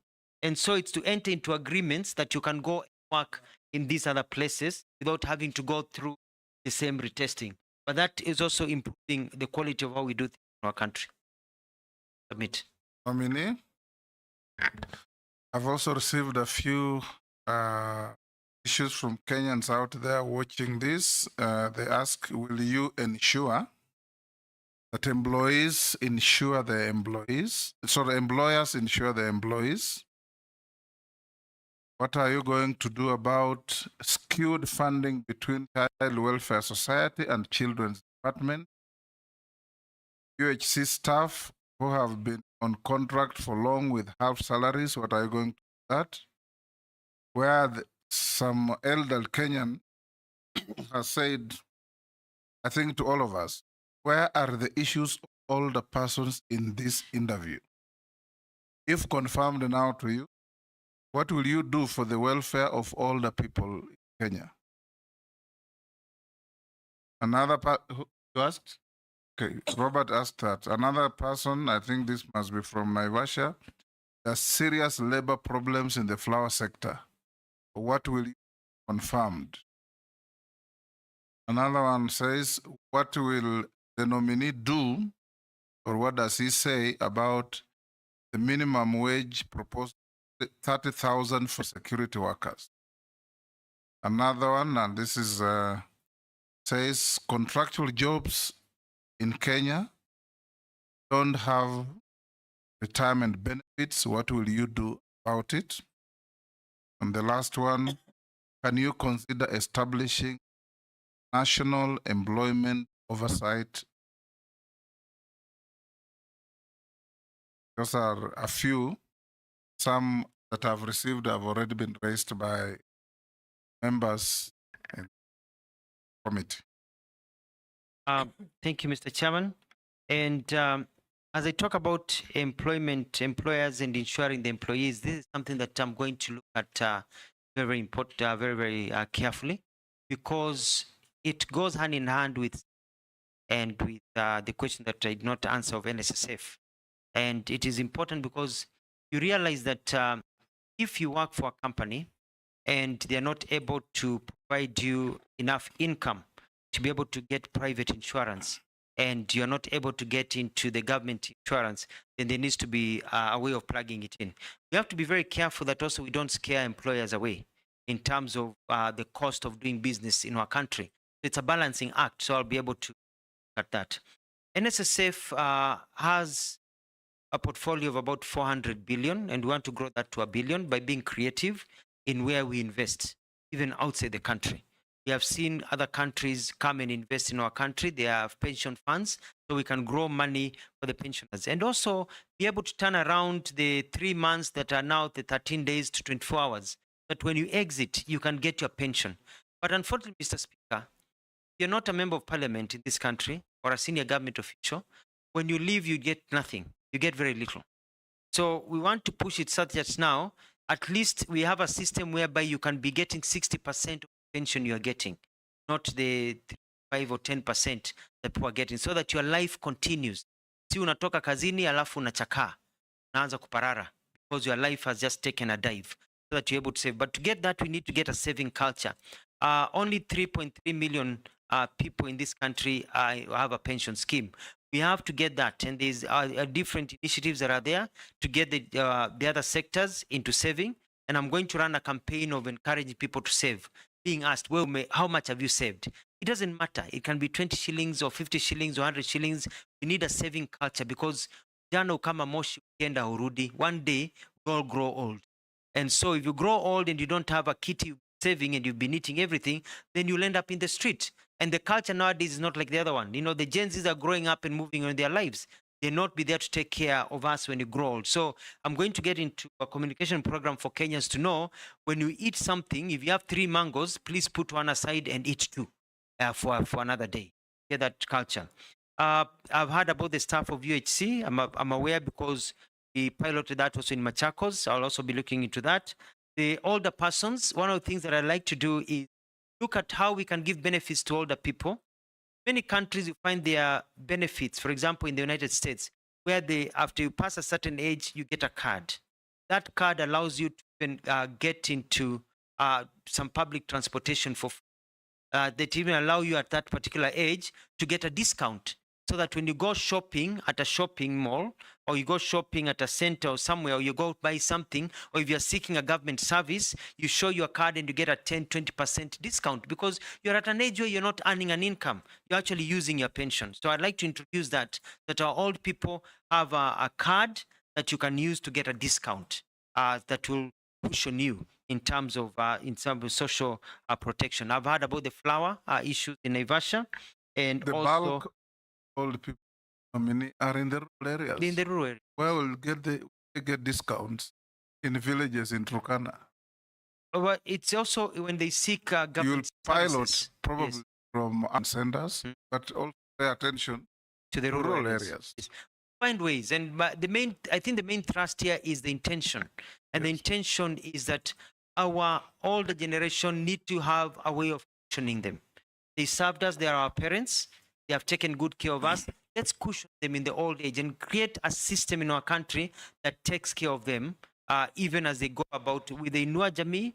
That is good, but also whether we can even go further and see how we're working with other organizations, see what we can do. There was a question about the child welfare and Children's Society and their fundraising. I'll be bringing, if I get confirmed and appointed, cabinet papers to see whether we can create special funds, so we can have internally regenerated funds we're able to use for children welfare, and also fast track some of the laws. For example, Kenya has been identified as a country that is heavily involved in child trafficking. We are a conduit of child traffickers. We are a destination of child traffickers. We are a source of child trafficking. And it is also because we have failed, and I'll be bringing cabinet, I think it's already there, through the, if I'm appointed through the Mheshimiwa Ishungwa, the passage of us to get into the Hague Convention for the protection of child, trafficking. Because if countries like Somalia can sign child trafficking, Hague, and Tanzania and Uganda and others, and we have failed to do so, it makes us look like we really support trafficking of children across the world. On the minimum wage, I will look into it. I'll sit down and see, because it depends on what the market can afford. But also we need to, I remember as I finalize, Ford, when Henry Ford, when he built Ford company, he said you'd pay his employees enough money that they can afford to buy the cars that they build. It needs to be a culture where we can pay enough money to enable them to be able to live decent lives according to what the market can also afford. So it's a discussion with employers, because we don't also want to destroy the good enabling environment work, but it is important. On contractual benefits and job referral, I've taken note, and it's something that I will look at. I submit. Thank you, nominee. The last two issues I want to do. On the issue, as a follow-up to Honorable Mishi's issue about Saudi Arabia, what you probably will need to check out on a country like Philippines. It is the largest exporter of non-professional workers in the world. Anywhere you go in big hotel, you'll find Filipino workers, happy, decent. Find out what mechanisms and legal regime they operate between Philippines and the countries they work. Anywhere you go, perhaps if you go to the moon, you'll find a Filipino. The last one, you've talked about NS. We can borrow a leaf from our neighbor Tanzania. What Tanzanians do, all the big money held by NSS, they have engaged with the Ministry of Foreign Affairs, and instead of government buying property as missions, it's NSSF that buys those properties and owns them. So the government then pays NSSF rent at source. You reduce yourself from the problems of foreign exchange, and instead of paying foreign exchange to another country, you're paying in local currency at the rates of those countries to your own NSSF. So even the rate of return on the investment, excellent. You may consider engaging in NSSF. I'll end there. And after we finish, you will see our secretariat have some mismatch with the document so that you can put in order for the record. I want to ask you a few last questions. Do you have any? Have you ever been mentioned adversely? Any integrity-related report or investigations? No, Forget about your Machakos shenanigans? No, I have never. Yes. Do you hold any leadership position in any political party within Kenya? No, I do not. What is your net worth? Net worth is 462 million shillings. Made of? Made of assets that I have, like homes, land, where I do some bit of farming, and a few businesses that I have. Thank you. Thank you, Alfred.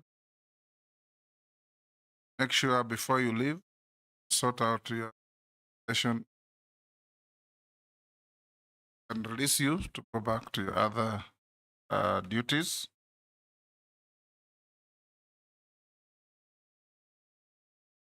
And thank yes, you. Pardon? As say?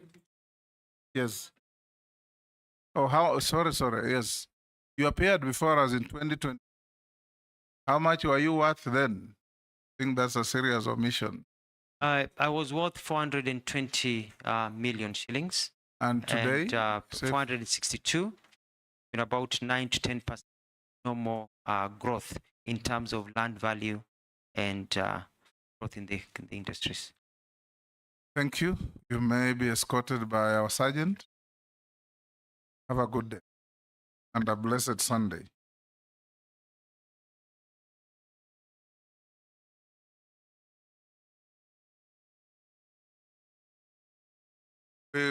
Honorable members, you have a 10-minute break to allow the clerks documentation for the next nominee.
vote for.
Honorable member.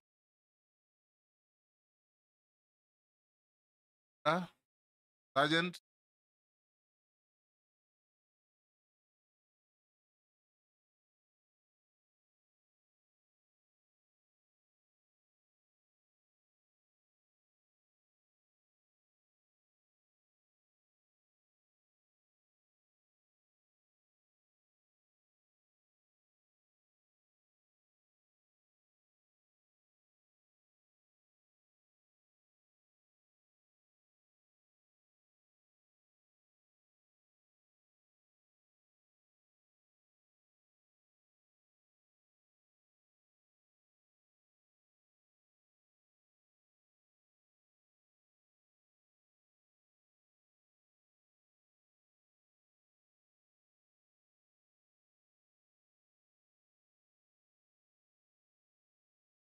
Afternoon.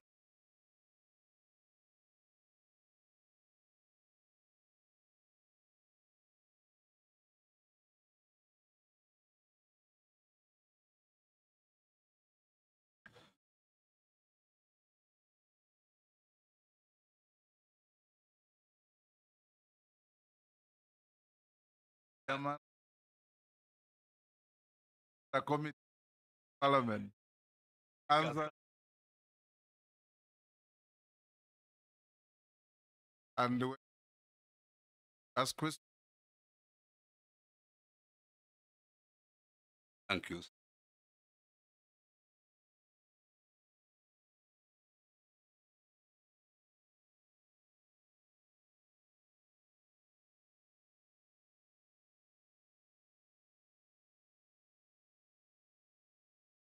Start with you.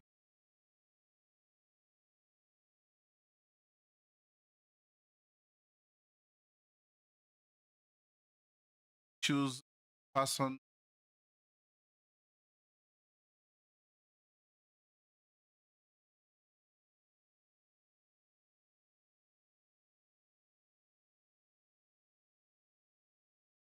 As cabinet. Micro.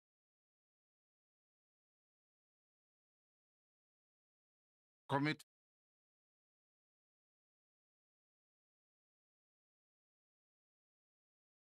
Third. Defendant. Chairman. Committee.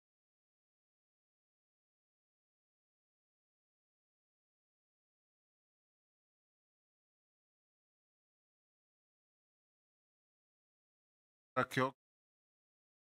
Back.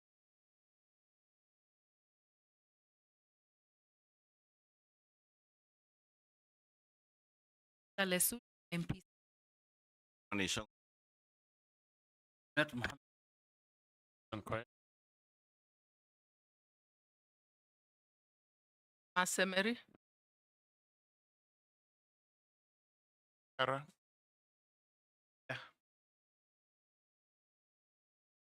Stephen Mule. Person. Shuria.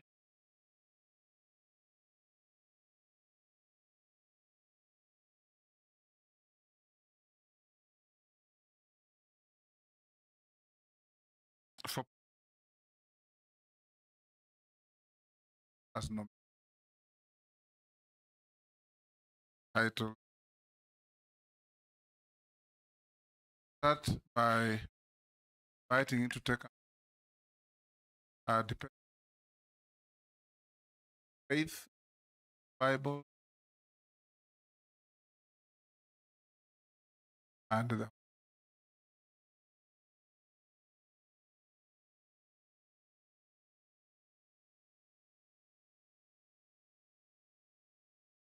upstanding.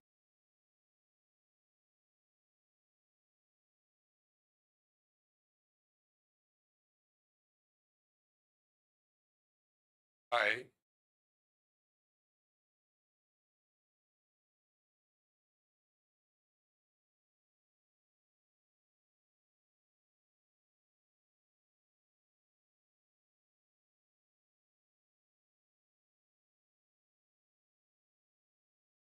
Nothing.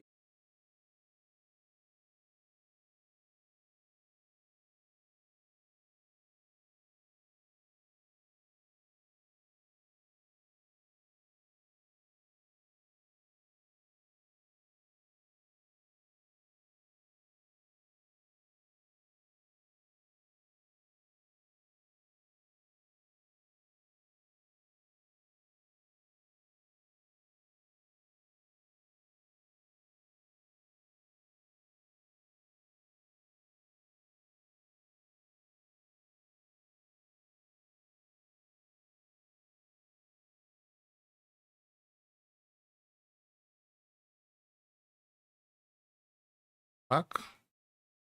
Cross-check in your originals and the documentation in our possession. Now we will start by giving you an opportunity to put on record your name, your educational background, your work experience, and any key competencies that you think will make you suitable for appointment to the position to which you have been nominated as Cabinet Secretary. Have under 5 minutes to do that. Thank you, Chairman.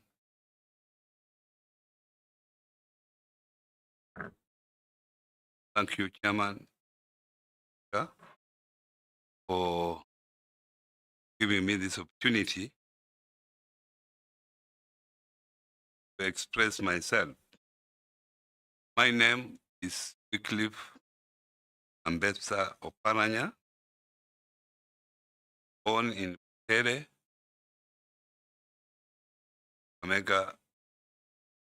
Kakamega County. Tere County.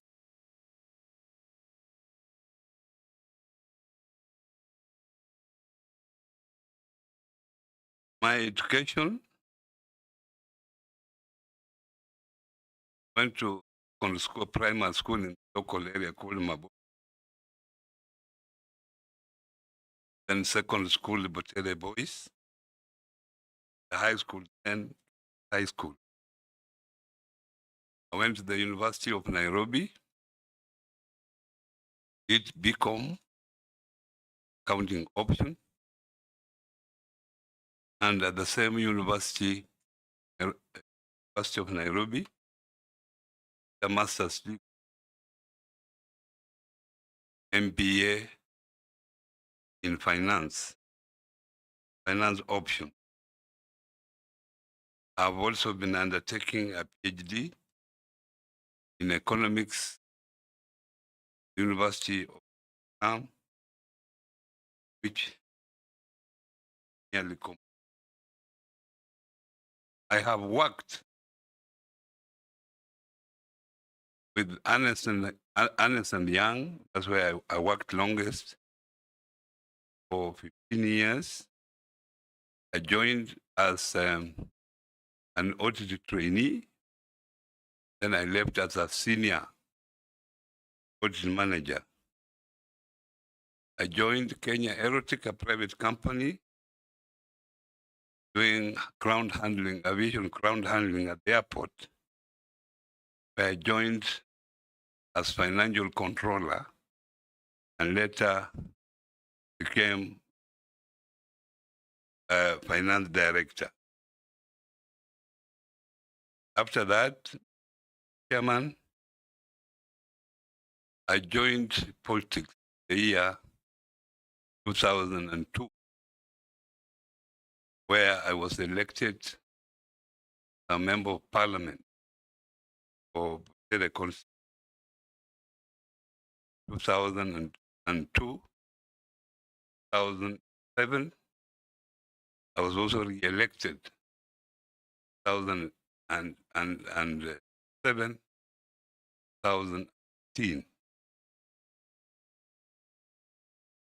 During my second term, I was also appointed Minister of State for Planning and National Development, Vision 2030, under the then President Mwai Kibaki.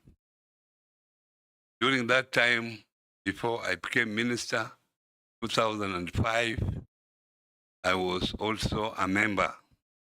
I was elected by the Parliament, National Parliament, to be part of the Pan-African Parliament in South Africa. That Parliament, I served as the first chair of Finance Committee during my time, 2005 to 2007. When I was a member of the National Assembly here, Speaker, Chairman, Mr. Speaker, I also served committee of PIC and of Finance. Mr. Speaker, 2013, I was elected first governor of Kakamega County, which I served diligently 2 terms, from 2013 to 2022. When I was governor, Chairman, Mr. Speaker, I also served as elected as the chair of the Council of Governors. The year 2019 to 2021, I served for 2 terms of 1 year each.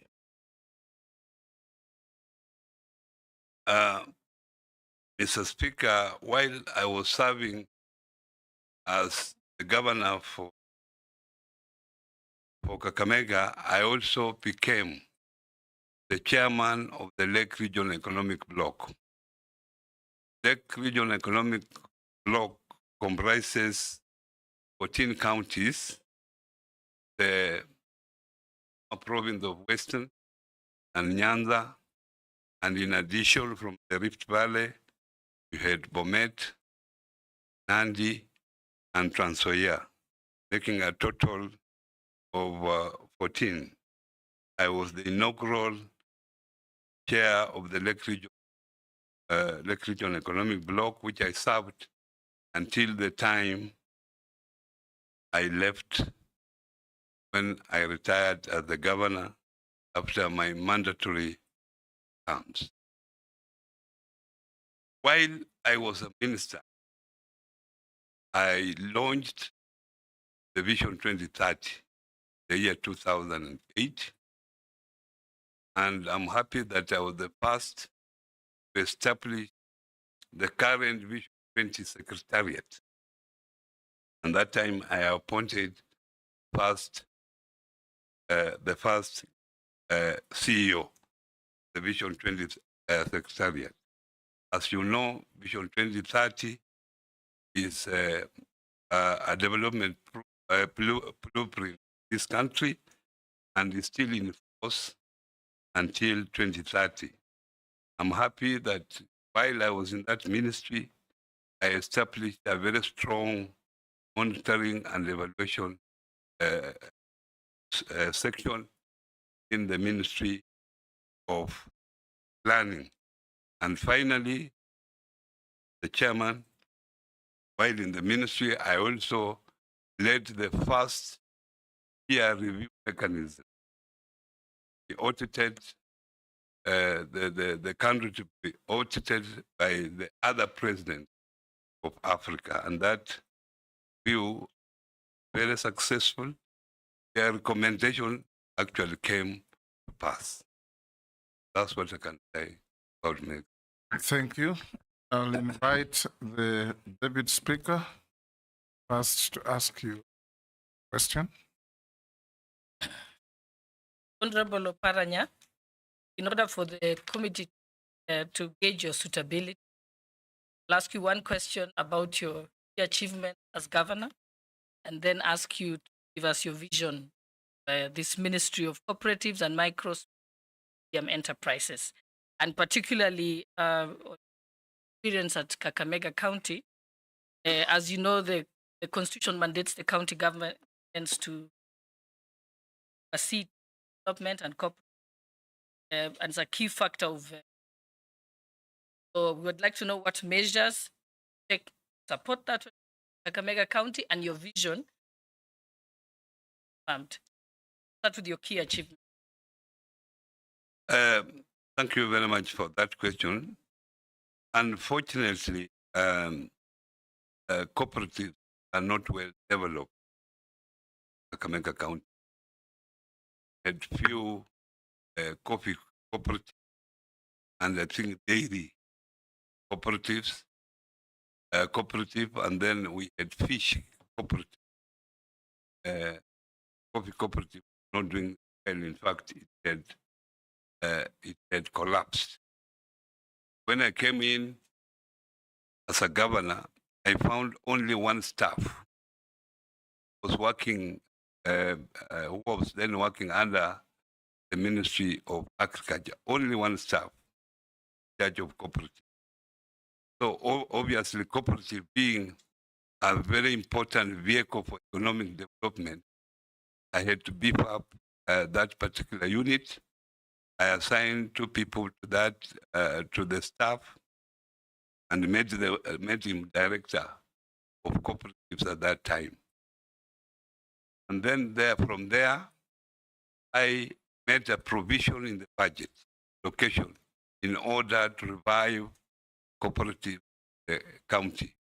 That time, I made a provision of 20 million so that I could support the 3 cooperatives that were there. And after a short time, because I found cooperatives were very important, I made that particular unit to be separate under a chief officer so that we had a proper focus it. And as I left, there was actually a chief officer who was in charge of cooperative. But my people had not impressed cooperative. We could support them, then because of poor management, sources. So that's the problem that counted. Thank you. Majority Leader. Thank you, Honorable Speaker. CS nominee. And when the clerk wrote to EACC on your suitability, amongst others, who had been nominated to serve as cabinet secretaries, EACC had a reservation on your nomination as cabinet secretary. He said they had conducted investigations on allegations of corruption against you when you served as governor of Kakamega County, on also conflict of interest, abuse of office, and money laundering. and they did recommend to the DPP that you be prosecuted for those offenses.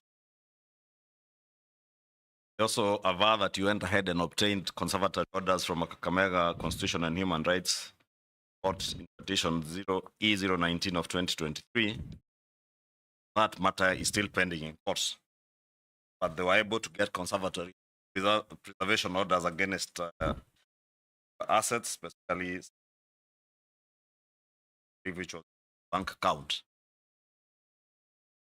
And CS nominee, now you are here before us. I would want you to shed more light on these allegations of corruption, abuse of office, conflicts of interest, and money laundering, because you will agree those are very serious and grave allegations against your person the time you served as Governor Kakamega County. Now you are being given a bigger job, not in a county, but in the nation. A job that will entail you overseeing not just the cooperative sector, but also the micro, small, medium enterprises development in the country. And these are positions that calls for you to be of impeccable integrity.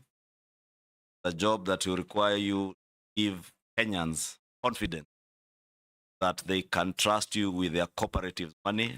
I heard you say Kakamega, the cooperative movement is not very strong, but you know the cooperative movement in this country is among the richest and most developed in sub-Saharan Africa.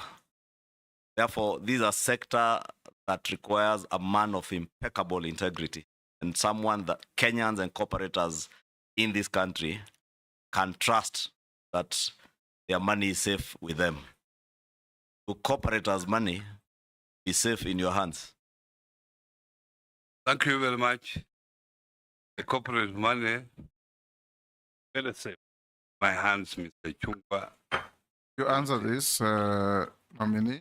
But next time you wait for me to motion, because sometimes we'll take about 3 questions in a row. But you answer this before we go to others. Yeah, thank you very much. Mr. Speaker, Chairman, facts are not true. Nobody, I want to say in front of the camera, nobody has come to me to write a statement. I don't know, this situation is one-sided. I've never been given a chance to say my story. In August 2023, you remember what was happening. I was very active in demonstrations at the time. August 2023.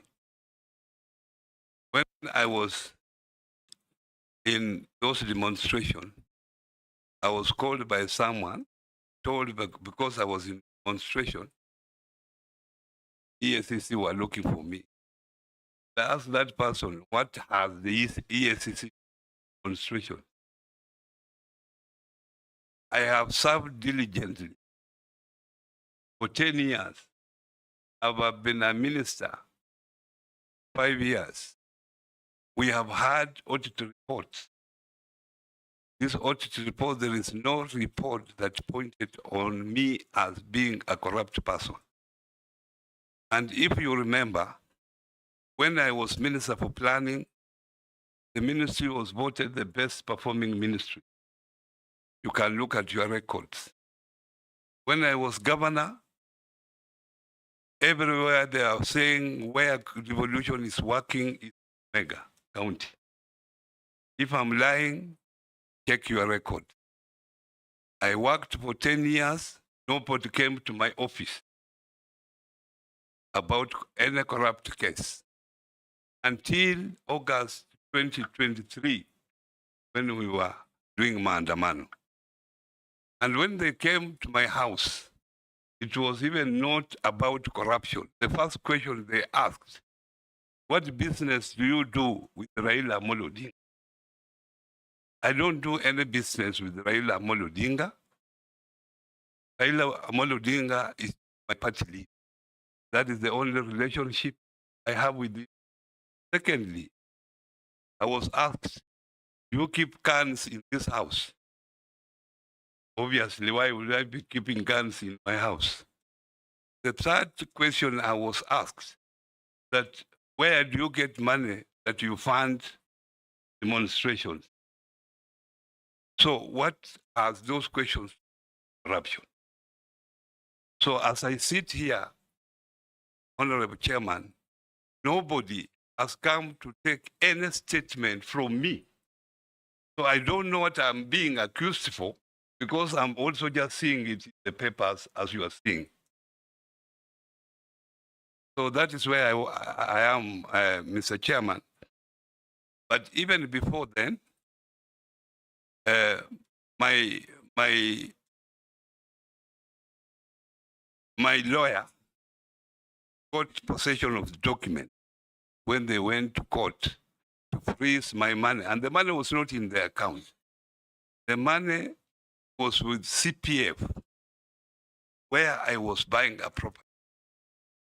So when CPF were called by EACC to write a statement, they are the ones who alerted me that they were following the money that I had paid CPF, which had nothing to do with the Kakamega account. This was money from my account and money from someone who was buying my house that I was selling. So that's how it was. And nobody has come out until when now the person who was buying my house with wanted me to fund his money. I didn't have the money to refund because it had been frozen. Chair. Sorry to interrupt. Yes, Majority Sorry to Leader. interrupt, Governor. Just to be clear, two things. First, who are these who came to the house? EACC or ordinary police? You wouldn't know them because they never introduced themselves. There were about 20. So some were in police uniform, some were in civilian uniform. They never introduced themselves as EACC officers. They said they are EACC officers, but I can't remember their names. There was one introduced himself, the rest never. Then the money you are referring to is this money that has conservatory orders? Yeah, the money was not in my account. It was with CPF where I was buying the house. CPF, this is a county provident fund? Yes. You are buying a house from CPF? Yes. So you had transferred the money to CPF? CPF. The conservatory orders were put on the CPF account or on your account? Yes. No, to the CPF account. Yeah. Next, Minority Leader. Thank you, Chairman. Chairman, my questions begin from this. Mr. Nominee, these investigations that EACC is talking about, are you saying here on camera on open day that you have never written any statement? I'm saying here in the camera that I have never been called to write a statement up to this moment. So I don't know even what I'm being accused for, because if I knew, I would have explained. But I just read it in the papers like the way you read it. So this file that we are seeing that has gone all the way to the DPP doesn't have any of your statement? Can you go and check that file? I have never Nominee, written a statement. it will be easier to just answer the question. Yeah. Because even if you tell him to go, he will not. Just answer the question as it's asked. I have no statement in that file as I sit here, unless I will have it tomorrow. So these conservatory orders that you applied for in Kakamega, what made you apply for it? I applied for it because my family was harassed. Yes. And because the way these people are asking me questions about the guns, about my relationship with my party leader, I got scared. And the way they harassed my children, they took their phones. I didn't know what was going to happen next time. So I decided, why can't I go to court to protect me? And that's why I went there. And according to the constitution, I'm not supposed to touch the house. It is there in the constitution. So I was using my You right. can be searched, but with a court order. Yeah. If they come with a court order, they can search. If they don't have a court order, it's another story. Okay. Thank you. I rest my case there. Thank because you. I'm really surprised that saying you have never recorded a statement. I have never recorded But a statement. that is information that I really wanted to know. Secondly, now my other question is, now you are going to the position of cabinet secretary of cooperative. If confirmed. If confirmed by this committee. And your profession, as you have said, is accounting, which is much in relation with that work. There is the SME, micro and small medium enterprises, which is the backbone of this economy. That is the group that drives this economy. What do you think? What measures will you put in place to make sure that these SMEs survive the current economic situation that is going on in this country of high interest rates and other things? Secondly, the famous, fortunately, me and you are on the same line for elections and after elections until now we are found together in this place. How will you handle Hustler Fund in that ministry? What do you think you will do? And you know the way we opposed it very well, me and you. Rich. Chair, maybe before he answers that, in relation to the question Jeanette asked, the investigations by EACC, you say you have never recorded a statement, okay? Are you aware if any of your former colleagues or staff at the county government of Kakamega have recorded any statements with EACC? Lastly, has the Office of the ODPP, Office of the Director of Public Prosecutions, ever contacted you in relation to this matter or executed you? I only know if any member of Kakamega County recorded a statement, because I'm no longer a governor. I only know the movement of staff from Kakamega to here and back. That one, I admit myself that no. However, I know one of my colleagues was called to record a statement. Chairman, on the same, just briefly on the EACC, have you ever been to EACC offices, the headquarters here? Yes. In October? Yes. Did you, what did you do? I had gone to collect my phones because they had taken my phones of my children. Children were crying, they want their phones. So I followed them to go and collect the phones. When I went there, they kept me waiting. They were saying they were scanning the phones. And later, after some 2-3 hours, they returned me the phone. That's what took me. So while there, you did not write any statement? I didn't write any statement. Did you get your phones back? I got my phones back, except the computer. And the ODPP has never contacted you that you're supposed to be charged for any offense or you're supposed to be taken to court? He has never contacted me. The first time that I was contacted early this month, around 8th, 9th there, when my lawyer told me that he had received a letter from the DPP that I have no case answer, according. Let's have. Yes. Yeah. You talked. The Hustler Fund and your previous pronouncements against it. Now that you are going to be the line minister, I think that's what I've been asked. I know I was among the people who are opposed about the Hustler Fund. And I had not known the fact about the Hustler Fund until now. I've been briefed about the Hustler Fund. I think this fund, if well managed, is a fund that will take our people from poverty. The only problem through my briefing, the only problem is that this fund was launched in a hurry without proper legal structures in. And in the process, the Treasury allocated 13 billion Kenya shillings.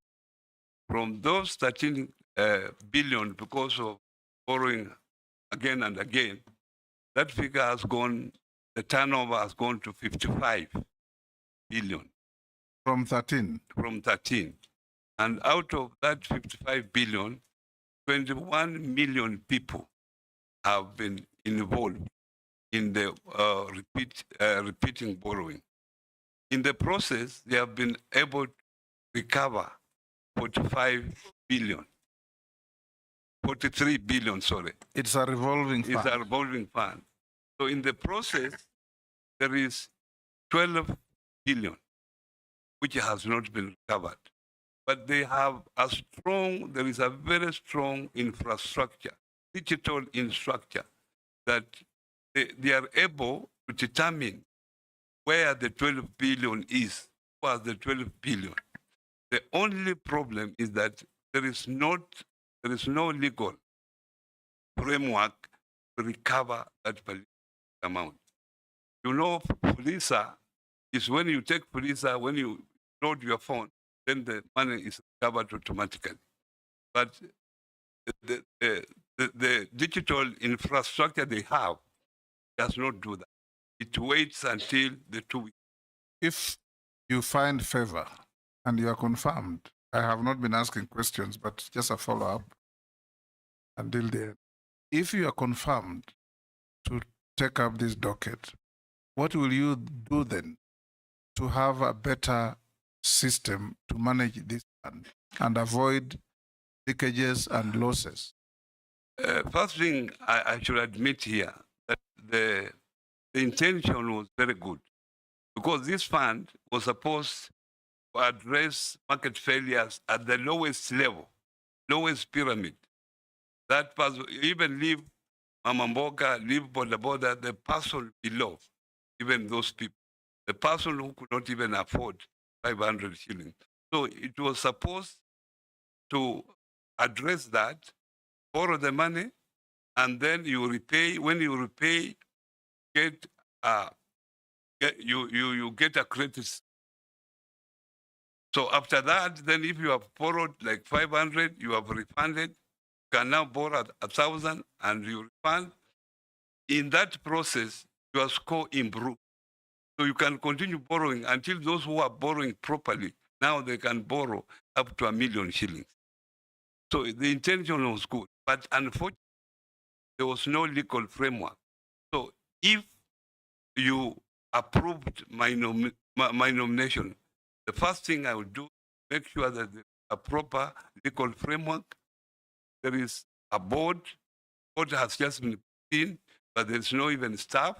So to ensure that the staff that will manage this particular fund properly, because this fund, the goodness is that when you borrow, 30% of the money you borrow goes to savings. So it encourages savings. And at the moment, even the savings now have reached about 3.1 billion. And savings are very critical. It has also the element of retirement benefit. They have even now put there a benefit of health care. So if well managed, Mr. Chairman, this is a very useful fund. We'll take a cohort of 3. Isula, I believe the first one was a point of order. Oh, yes, it was. Eh? It's because it was the public knowledge that he went to October. So let I'll me give ask the you question. Yeah. Naisula, Koech, and Kosing, that order. In fact, let's go up to Kikaria. Okay. So, Honorable So you take Paranya, note, then you'll answer them. Honorable Paranya, just speaking from you, what you've talked about the Hustlers Fund, as it is now, or as it was, we used to have the Women Enterprise Fund, the Youth Fund, WEZO. And I'm actually very keen on the Women Enterprise Fund. When we move the women, and you know there are rural women who don't know how to use gadgets. There are some who don't even have smartphones. But the kind of business that they're doing, mashinani, they really need this fund And as an MP, because we oversight these funds and we're also patrons, been giving them a lot of loans.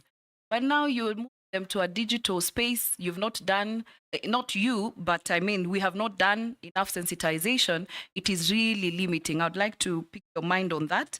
And then there is very little is known about the Micro and Small Enterprise Authority. It's called MSEA, which is domiciled in the ministry headquarters. They have a ready clientele of more than 7 million MS, the small, medium and small enterprises.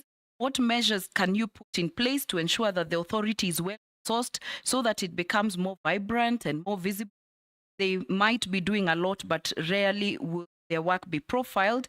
And lastly, what plans do you have, if approved and confirmed by the National Assembly, to reach the unreached in terms of cooperatives? You know, some people think the corporate, a monster somewhere. And many Kenyans, especially in the rural and interior parts of this country, have no idea about cooperatives and what it does. I have a text message from a Kenyan who says, I don't want to ask later something from Kenyans, who says that when you were COG chair in 2019, nurses went on strike for weeks and their salaries and statutory deductions and loans were never paid to date. They're asking, they didn't see leadership then when you were chair COG. They're asking whether you find yourself suitable to come again back to leadership. Coach? Nominee, mine is straightforward. How will you address the issue of punitive practices by digital lenders towards MSMEs? Considering, Come again.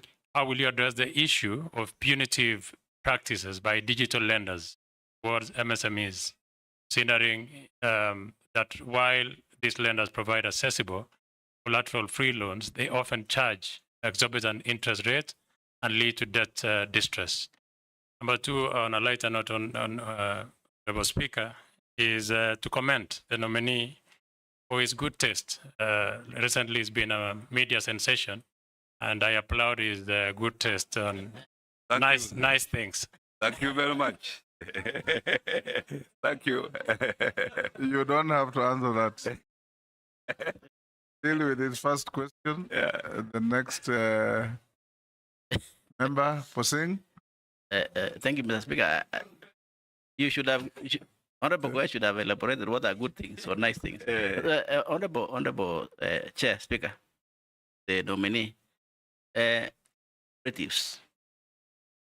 It's a very good idea. Of course, it started a long time ago. But these cooperatives are only centered around metropolis or towns or Nairobi, and maybe to few products like milk, little bit milk, but mainly coffee. You know? And the bulk of the population, Honorable Speaker, is in the rural. 70%, 80% of this country is rural. Honorable Baranya, you get the favor of Parliament. How will these cooperatives, reach our people now where the population is? And number two, and lastly, Hustler Fund.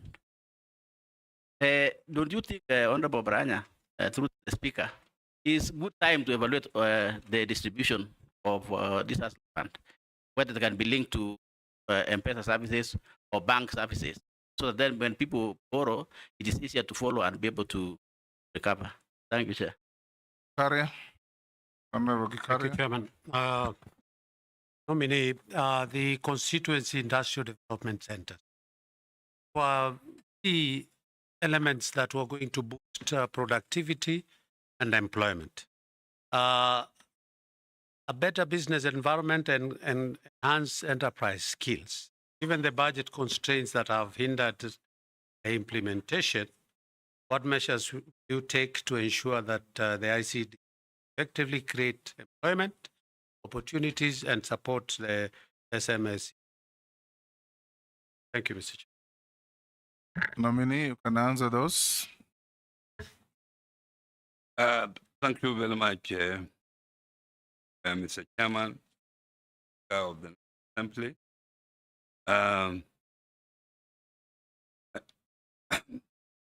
You ask about the Women Enterprise Fund, that it has now been utilized. What I would say is that at the moment, I will not know what they have done on that fund. Until now, I see. But since you have now raised this question, one of the issues that I have to look. But as you know, the world is now going digital. So only thing that can do to these women, a member of parliament, I think, is to sensitize them, let them have the smartphones, and there are organizations that can support that area. I know because I have done that in my own county with the PHVs. They have been supported with smartphones, and they are able to transact. But I have said I will have check. Now, the SMs, MCs. Point of order, Honorable Speaker. Coming. To the, you know, the Women Enterprise Fund, that money is to give to Mama Bogas. And those women don't know how to use smartphones you're talking about. And like Nyeri County, Karatina, the women had taken up to 1 million shillings. Now, when they were told again, Each now or collectively? Collectively, each group, because they normally take that money as per in a group, women. Now, when you say that, now again we tell those women to go back and then now start doing those applications through the mobile phone, I don't think that is going to work, and that is why even we were trying to approach His Excellency, because we were feeling those women who had already had a business of 1 million, and here you are being told now to go back and apply for 50,000. I don't think that is doable. Thank you. So on that, Chairman, and in my view, I think what we're saying is that, yes, we need to move technology, but can it be gradual? And can it be well thought out in implementing the policy? Thank you, Mr. Chairman. I hear you. And not everything casting.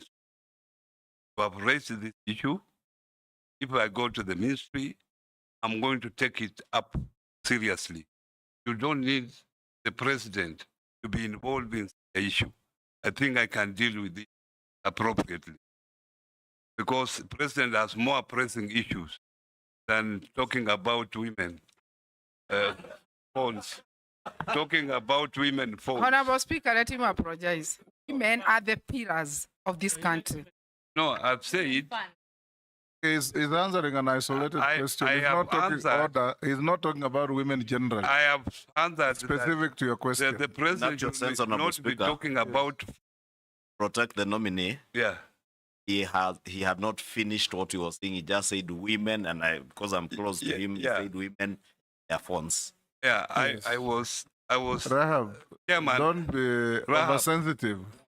Chairman, I wanted to tell Rahab that we should give the president to take the country. These issues of women with this one, I can deal with them if you give me a chance. Yeah, why are you nominating me if I cannot deal with such an issue? I can deal with it effectively. The next. Yeah. Yes. Yeah, I agree with, but the nominee, that the gender docket also can be added to it. That is a light touch. Go on, answer the other questions. Now, the SME authority, there is an authority act.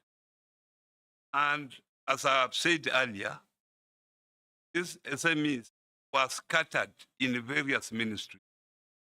Find some intervention in the and some intervention in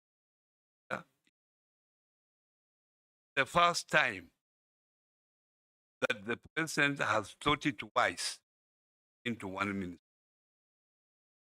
And because now they are in one ministry, the authority now effectively And this is are self-financing institutions. They finance themselves. Mr. Speaker, what the ministry does is provide to make sure that they are formalized, they are properly registered, to help them to register, formalize themselves from,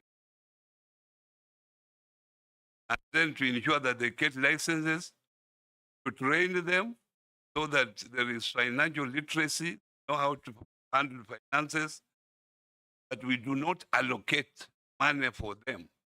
So they are supposed to get money from financial institutions or from the funds that are created, peso fund, penny fund, the hustler fund. In terms of cooperatives is one of the oldest in the country. Cooperatives in the country started in 1908. Started in Lu- there, and it was a dairy cooperative which came up, the present C. So cooperatives are also self-financing. They raise money by themselves. What we do, what the ministry does, is to make sure that cooperatives operate currently, they are accountable, the members, so the ministry oversights them to make sure that mandates they are formed are being achieved. That's what it does. We also help them to access cheap funds, either these other funds that are there, like the Hustler Fund, help them also provide audit services, but they have had a management problem, and that's why most of them have collapsed. At the moment, we have 30,000 registered cooperatives, but only out of that 30,000, only 10,000 are active. And at the moment, the chairman, to show that particular sector is very important for this country, they have 30,000 that are there registered. They have an asset base of 1.7 Kenya shillings. It's nearly a half of the Kenyan budget. And from there, from that amount, they have been able to send out to members 1.1 billion. And from that money, they have been able to save 1 billion, which is 30% the total things in the country. So this movement of cooperatives is very important, and I will encourage members of parliament who are here that this is the time, if you give me a chance to serve in this, must involve that we are able to register more people. The only way that save this country. And that's why now cooperatives have become a pillar for small in the micro and small industry. They are the cooperatives and the SMEs are the pillar. The SMEs are able or cooperatives, either if they are person for a person or for the development of SME. Issues punitive lenders as raised by Honorable H. This is known, it is there, and this is one of the factors that have made most of the cooperatives collapse, because they access very expensive loans. They are not able to service those loans. Majority of them have collapsed because of the loans and mismanagement. And that's why the ministry taking precautions to ensure that these cooperatives now come together and form a central liquidity facility where they all put the money, and if they want to borrow, then they will go and borrow that central liquidity. Isn't that why the cooperative bank was? Yes. No, cooperative bank operates as a commercial bank at the moment. Why cooperative bank owned by the cooperative 5% of the shares, but it operates under the Banking Act. It operates under the Banking Act. So it is not treated as a cooperative as such. So it is out of that. But Chairman, because it is owned by the cooperative, it supports cooperative on many other issues. Now, Honorable raised the issue of cooperatives are only towns. I can assure you that cooperatives are everywhere. Now, you have to actually cooperate, even the mamambokas come together, the table banking, that is part of actually cooperation. That is what graduates to be a big cooperative. But that kind of collaboration, whether you're in a village, and you will find this cooperation everywhere, even small village. But what I think you are saying, you are thinking a formal big cooperative. I can assure you that if you give me, you are able to, and you give me this chance, I'll come to your constituency, West, Port South. And that's where I was born. And I will help that region. I will sensitize the people there that they are able to form. You have talked of Hustler Fund. Honorable members, I don't want to talk much about Hustler Fund. I've clearly committed myself that as I go to ministry, I will look at the various issues. A fund like that, losing 12 billion, and this public money is an issue that, as citizens of this country, we should get worried of. The idea is good, but the problem, the way that it implemented. So the last question that I was asked is about constituency industrial development centers. At the moment, I think there was an attempt to have these industrial centers in every.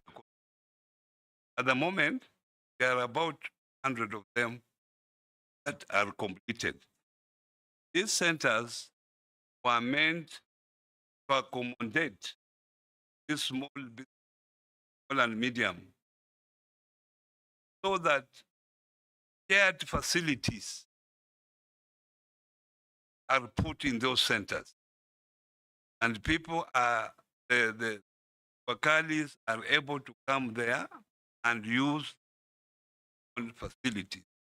Because buying sometimes equipment for use, individual SME, is expensive. That's why those industrial centers were built, that equipment could be put there, and the SMEs around would come there and share those particular. It was a very good idea. And this started a long time ago, Mr. Chairman, when I was still member of parliament, and unfortunately, even up to now, some of them has not been operationalized. And if used, obviously, get a lot of employment. If the government is able to implement, and the people can come there and share this particular. That was the essence of consistency industrial development. COG question. COG that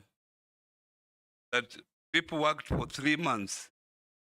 That in my county, or that was countrywide. Because what I know, I cannot say what happening in other counties. Because is devolved. The nurses work for a particular county. Within my own county, the nurses that time, they went on strike. And I met the union members. I asked them why they were going on strike. They said they were going on strike because they were sympathizing with their colleagues who are suffering somewhere in Kirinyaga. But I told them, say, you are working in a county. Why do you sympathize with someone in Kirinyaga? So what I did, I went to court, and court told them, resume work, because the excuse not relevant for Kakamega County. So they never resumed work for 3 months. So I decided that I would not pay them because they were told to work and they never worked. So why would I have paid them and they had not worked? So that's why up to now, by the time I was leaving the office, I had not paid them. Chair, it's about the constituency issue. What you said, that is the status as it is. The question was, revive them, that purpose that they were meant to have. The chairman, unfortunately, this was just a shared service. Constituency industrial centers are under the Ministry of Trade, Investment and Industry. So that is the lead ministry. They are the owners. So we were just going in, get the share, use them at the site. But for implementation, for allocation of resources, that is the Ministry of Trade, Investment and Industry. So I cannot clearly answer that question. Amisi, Ami, Shi, and Sharia, that order. Thank you, Mr. Speaker. Mr. Speaker, I also want to state that Ni before us is well known to me, former deputy party leader, very close friend coming from my region. I have a very long relationship with him, but that one will not conflict my fair decision committee against his candidature. And just like we find ourselves in a situation whereby, in fact, for a while I thought we are in Azimio PG because we are always together, but now he's on the side. We've been against a Solas Fund. People who have believed, and you know what we have believed in for a long time. Well, some of us have a history of gone a lot. We've saved, some of our lives have been saved by media, personalities on the street. So inherently, it values under some principle that pertains governance of our country, resource, and also the offices that we occupy. From where I sit, we are in a capitalist nation where the bourgeois class controls the factors of production and the low class, the proletariat, they're the workers. Now we are referring to as the hustlers. This is a system that has existed world over, historically. And the way of solve the issues of the proletariat is not the way the hustler fund is want to solve it. Because we are solving the issue of proletariat by developing what is called social assistance to those who are unable to live the rest of the class. So that the economy, but the social class that is struggling is that social assistance. You are making, ask a question. It's a very pertinent area because majority of the Kenyans. So I want people to understand it. So I will think that the fund can be transmitted into a social assistant rather than be used in terms of micro and small enterprise. Because when you come together as cooperative, you are trying to come to the level as bourgeoisie, are combining for. So are you the areas you get to the office are able to change? In some cases, you may not agree. And when you don't agree with that aspect of the thing, lived in us on our side as you know that this change. If you change, I think the system want to change. How will you survive in such a circumstance? Thank you. Rahab. Thank you, Honorable Speaker.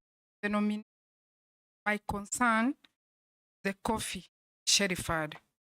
The government has allocated about 6.7 to support the through the Kenya Planters Cooperative Union initiative has encountered challenges such as low uptake, farmers, and limited funding.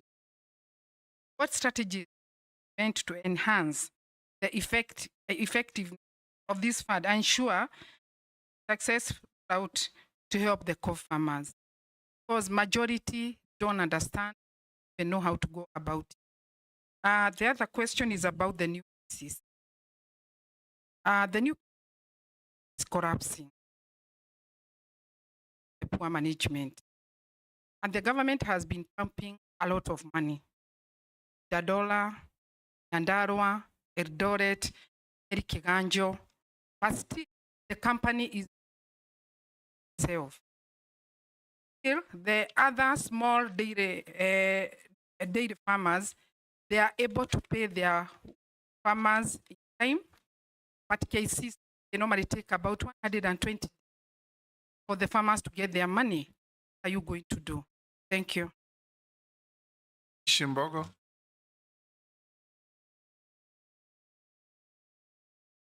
Thank you, Honorable Chairman.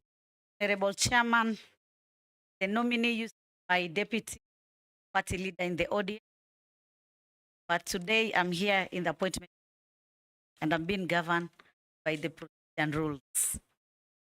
My question is succession plan in terms of cooperative movement. I know this is marred by several challenges, its governance, management, and so many other issues. I don't know what will be your plan to ensure at least succession plan can be smoothly that sharing function between two government, that is the county and the national government. My second question, Chairman, there have been some fraudulent financial organization coming up like the pyramid in different ways. And Kenyans are lured, they give a lot of money, people sit thinking that they're going, they call so many words. Either they say you put a seed, then you'll harvest, I don't know what, so many ways. What do you think you can propose in terms of legal framework or other mechanism you're going to put in place so that you safeguard Kenyans a lot of money, such fraudulent activities? The last one, it is the issue of SCO, which is the umbrella body for the SACCOs. I know there have also been so many challenges and corruption cases, ranging from theft and other anomalies. What are you going to do if you are approved? Sure that this umbrella body, which carries all the SACCOs, can be doing its activities under a legal framework. Thank you, Chairman. Thank you, Mr. Speaker. Speaker, this is a question that I had former Minister for SMEs, and I think he left office before he could take it. Shimiwa Paranya. The SME Financial Support Services, its framework is not favorable to the nation due to the interest component. If approved, you consider reforms mainstream the significant population feel abandoned. I thank you, Honorable.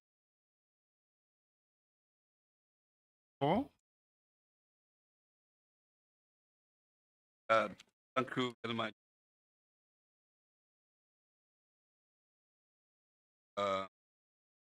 Honorable Caleb Misi has raised Hustler Fund, social. As a government it is a government for the people. The government that does not take care of people, the government, they are voted by the people. Government, when it comes in office, it has to take care of people. So social assistance is very critical. But Mr. Chair, social assistance not within industry and micro and small and medium enterprise. And so I think someone from labor will be able to answer this question more effective. Answered. Yeah. But us. But you can deal with it.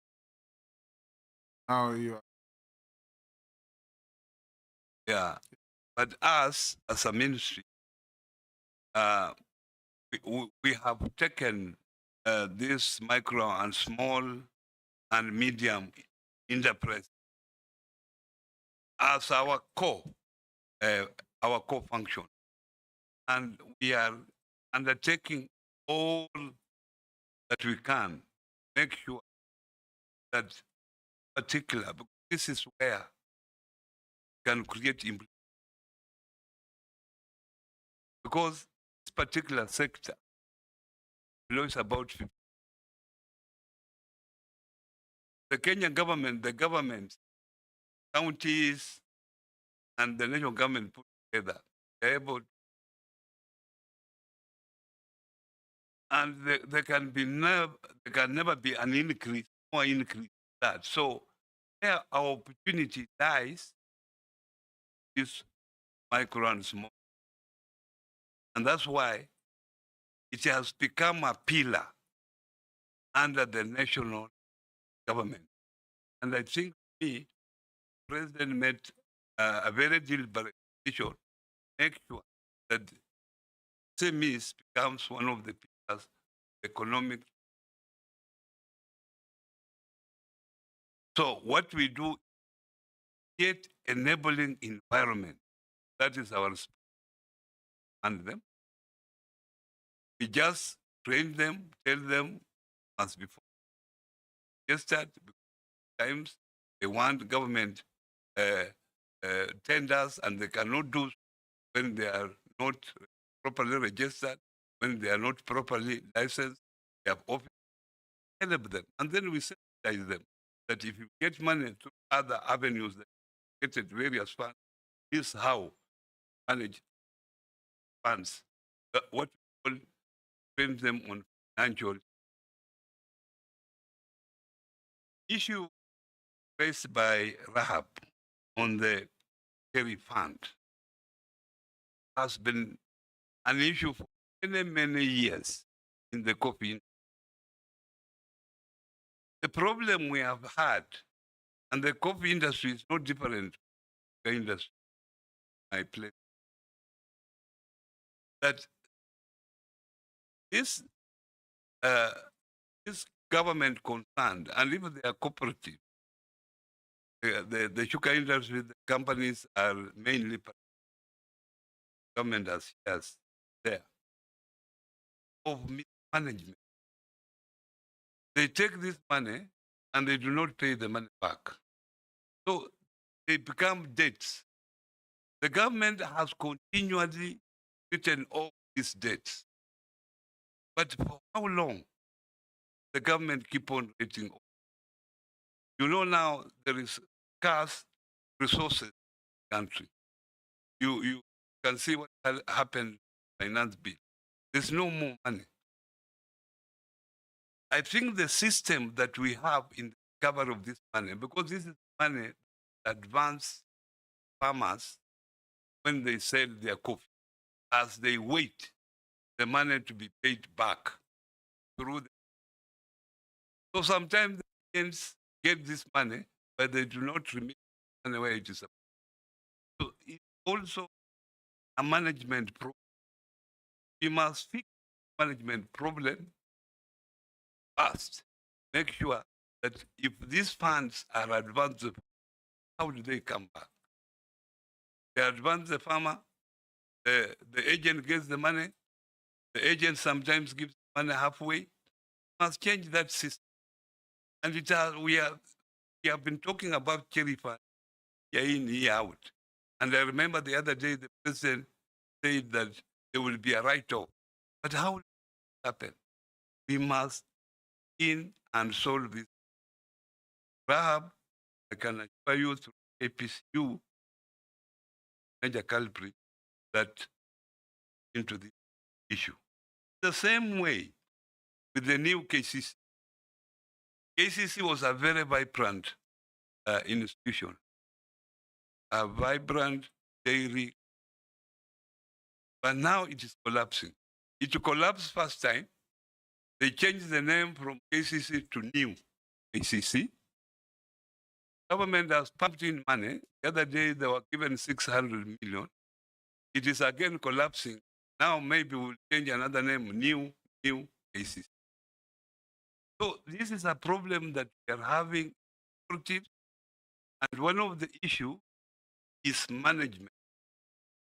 Management is a problem,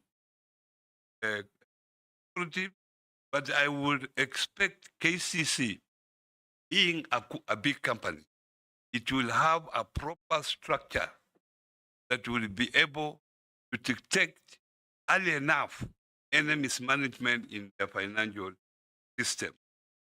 They have not been paying farmers, but when I was nominated, I've actually been sending feelers.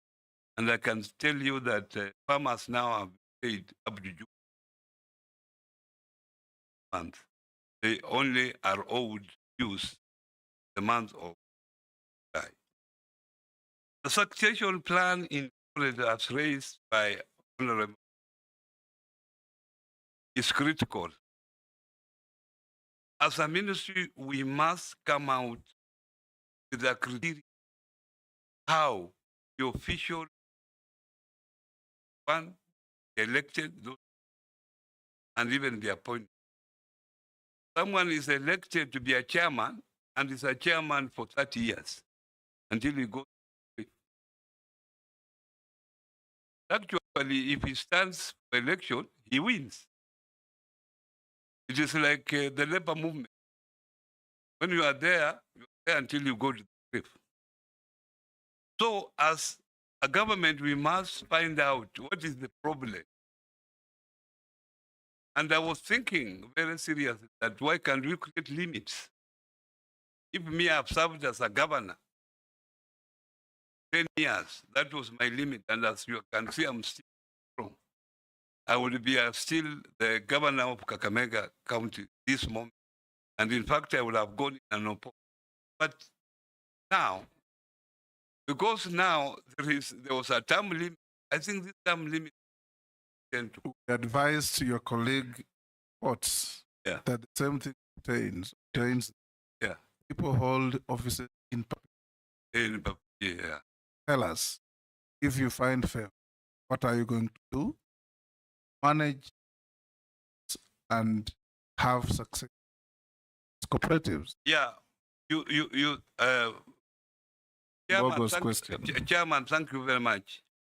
You see, like banks, even sometimes, if you are managing director, you are also allowed to manage the director. Cannot be there, and that's what I'm saying, Chairman.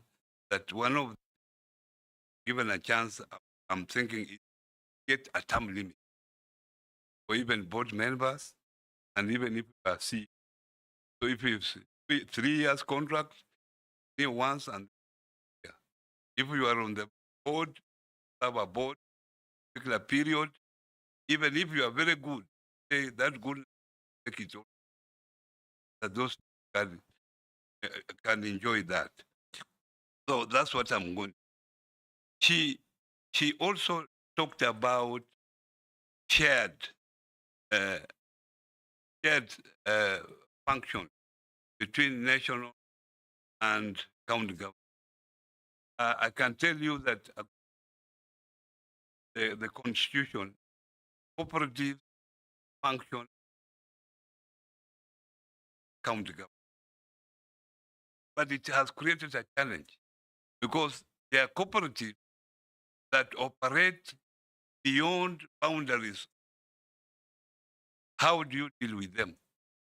Because the counties can have their own legislation to regulate cooperatives in their area, and they have a right to do so. But what about if cooperatives operate beyond? Like in Western, we have the IG, invest and grow. You go in every county in that region, they have office. How do you do them? If Kakamega has a different legislation, Iga has a so how will it subscribe to? So we are saying that those that operate beyond their own boundaries can be by the national government, and that even that's what we did in when I was the governor for Kakamega. We agreed road county boundaries, the national government, and that's what I feel. There is already discussions between county government and the corporate. How it as soon as it's dealt with, I will be able to advise you, Honorable. The issue of pyramids. They say that you plant money and get money. Obviously, Kenyans are conned. And what they do, they give you, they say plant 100, plant 1,000, you come, you get 2,000. So they lure you as you put it. When you put 20,000, then they. That's why we are coming up with funds and sensitize people that before you borrow any money from someone says he has a pyramid sort of thing, please check the officers there that is such an institution yes that. That's why the government is there, protect its own people by making sure that people are not conned. So institutions that you are sure, institutions have offices, pyramid fellows usually don't have offices. They have offices where you can go and complain and that they are registered. I don't think as a government we can come up with a legalize things like pyramid schemes. We'll be making a mistake, making a serious mistake, and our people to be go like KCC is also new. There was Cusco, the original one, which is under receivership. And now there is new Cusco, which is struggling. So if you decide to put it under receivership, have another new Cusco. We cannot continue like this. Because Cusco is an umbrella body. All cooperatives have put their own money. But as I talk, Honorable Speaker, Cusco has lost about 10 billion of public money because of corrupt practices. And as a government, we come in strongly that those people embezzled funds from are dealt with because these people are known. The board suspended, and we cannot just sit back. People have. We must follow up and see that money is recovered, and this is the work that EACC can help us instead of showing a squirrel the name of Wycliffe Oparanya. This is the elephant in the house where 10 billion has been lost and they can't go because they want publicity that now this is the big fish. But where the money has gone, fish are there. And there has also been a struggle where the board of wanted to get that as a private company so that they also escape. Now they come out of government control. We are saying this cannot happen until this money, which has been stolen from people, counted. That is what happened to KFA. Remember, KFA was a giant company in Nakuru when it was under cooperative. It went under private company. As a private company, it was now changed from private company. Now it has become a very small. KGG. Yeah. So this is the escape. They use it as an escape, actually, to embezzle money.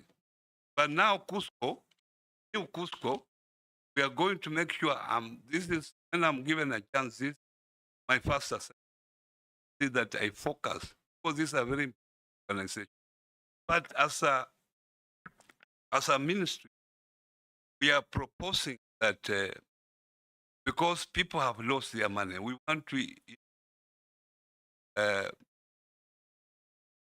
deposit protection fund, like the way it is in banks, deposit guarantee fund, so that when institutions actually collapse, and it is confirmed that they collapse properly, then members of that particular institution have at least something.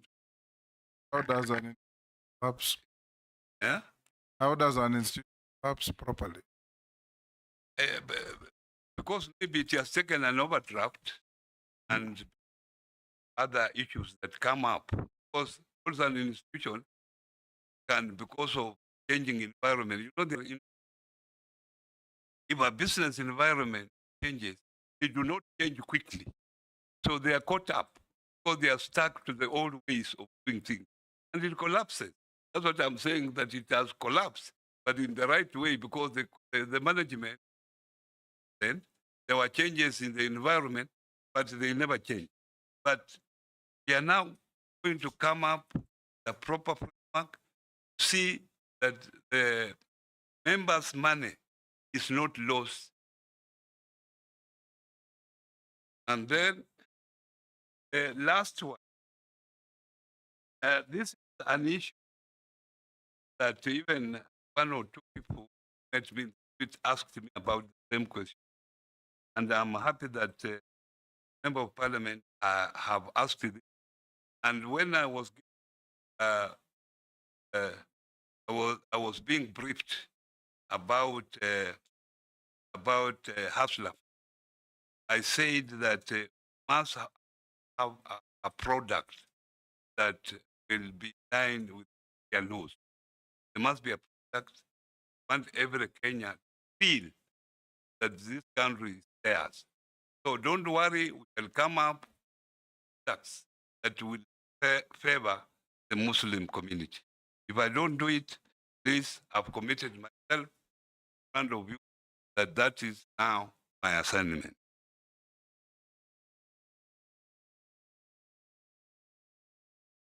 Also, and that order. Thank you very much. One question each. Thank you very much, Honorable Speaker. Yeah, I'll just raise one. Honorable Paranya, the Minister for Planning, the Kibaki administration, and basically authored Vision 2030, which actually is the blueprint and is the map for. I don't think there's another document that has come about. Governing is a social contract. And when you talk about MSCs, MS, micro, medium, small enterprise, and cooperative is part of our people. It is that development you in Kakamega, or that governor in Marsabit, or that governor in Wasungishu, because it is about the people. Now, if we put the two together, Vision 2030, and the job, if Parliament approves nomination, what do we see the link between the two? Thank you, Honorable Speaker. Thank you, Honorable Speaker. I want to pose a question to the nominee with the great experience he has the government since Kibaki time, and as my colleague said, the author of Vision 2030. Do you think it will be viable to continue having separate funds to help the youth, the women in Kenya, whereby they are domiciled in different ministries and management? For example, we have Wewezo Fund, domicile at youth, women fund, gender, youth fund at youth ministry, then ASLA at cooperative. Is it, from your experience, is it viable? And if it's not viable, will you be suggesting the minister to the government, they and the executive, whether we can all these funds to one basket, whereby proper management, proper resource, and proper distribution of these funds to Kenyans to help the economy grow? I just want to hear your thoughts on that, because we must do things differently. Robert? Yeah. Thank you, Mr. Our cooperative societies read at all of an example. Any coffee factories, the coffee that is all kept coming to us to try and help them. I would like you to maybe as how they get into that and how as government. But Mr. Speaker, interesting times when the hustler very serious. I'm also learning a lot, but you have confessed something. I sympathize with you about how he has actually, and you did it on oath. SEC was actually acting as fighting exercise right in getting an 7. Now, when you approve cabinet, that thing with collective part of government, can tell us how will you start off to ensure that this persecution does not. Thank you, Mr. Speaker. Yes, Speaker. I would like to direct this question to nominee. There was during President Kibaki's time, there was this famous saying, "What gets measured, done." And it spoke into the realm of performance management. And I think you were there, the Honorable Speaker was there, and this country's growth during that time was actually pedestal performance management, which translated into performance contracts. And we realized that we actually measure the growth of the country day by day, because every institution in this country and every ministry had the responsibility to measure performance and therefore deliver on a certain variable. It was also pegged on Vision 2030, which you've been credited to be the author and also the person who ensured that Vision 2030 was implemented. The last 10 years never saw previous regimes talk about performance management and how to manage performance going forward. As you come into cabinet, is if approved by this committee, with this knowledge, with this vision, with this experience, how are you going to back the things that are really helping in the growth of this country? Noting that President Kibaki's time, Kenya really had great performance, and your knowledge on it, your experience. Now that we are bringing you in, the new people that are there, how are you going to help cabinet performance management, which I think is the best tool to measure performance? How are you going to help this country in that realm? I thank you. I mean, deal with those four.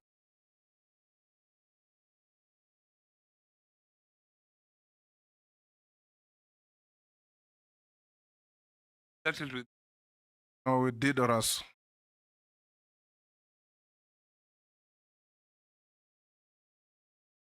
Can you repeat that question? Thank you very much, Honorable Speaker.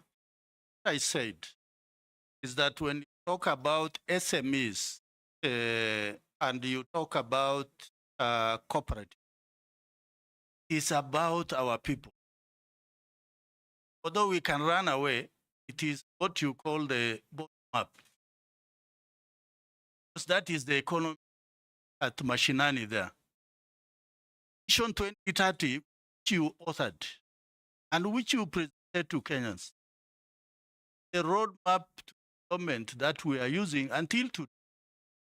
So I'm saying if you the two, as the former governor of Kakamega, how are you able to link the two? That are we making progress in Vision 2030? Yeah, thank you very much for that question. I think now I have answered. Chairman, first of all, the Vision 2030 is a long term.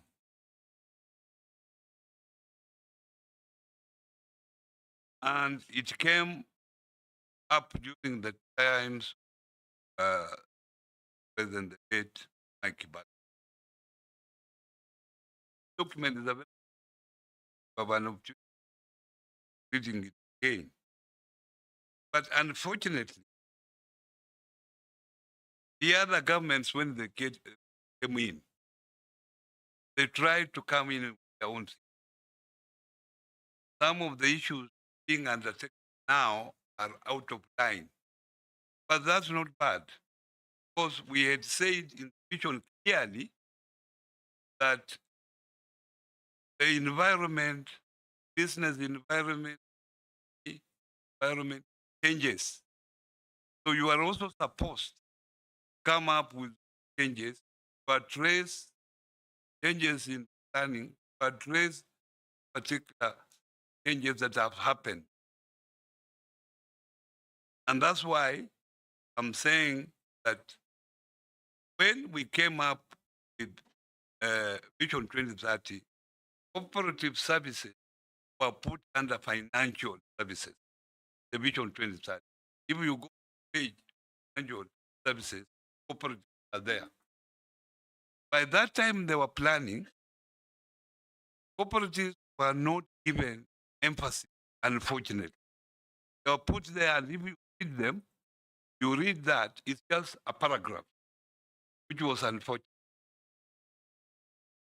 Getting that cooperatives are the engine of the. So the link between the two is that cooperative were, but unfortunately they were not given emphasis. We are now saying that this time, for us to the same is, we must, that is critical.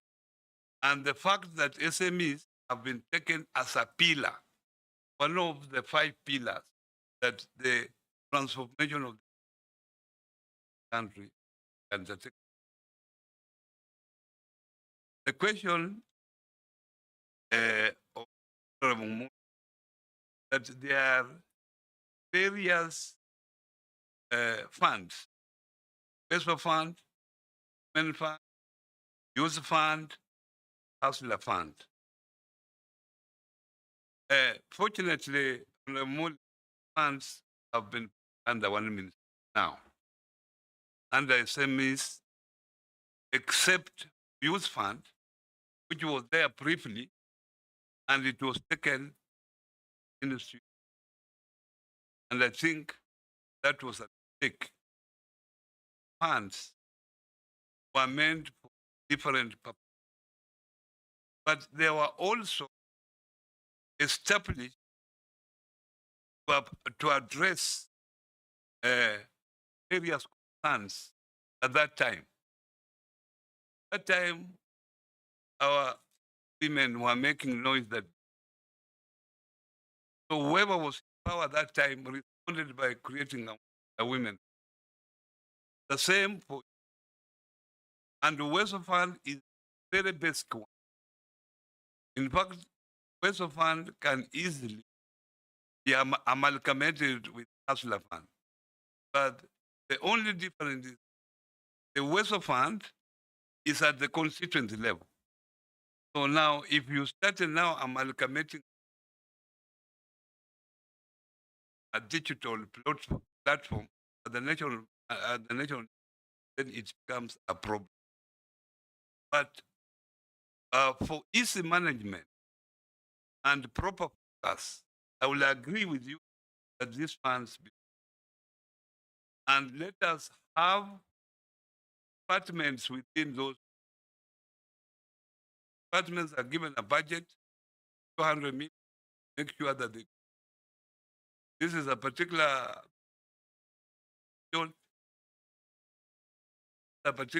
this amount, people living with cities, it is that. That will running funds. Have one board, one management, that is the best way. But sometimes to do this is a political, and that is maybe I can leave it. And the SMEs, quickly, I think the Ministry of Trade, and then because the police say that time,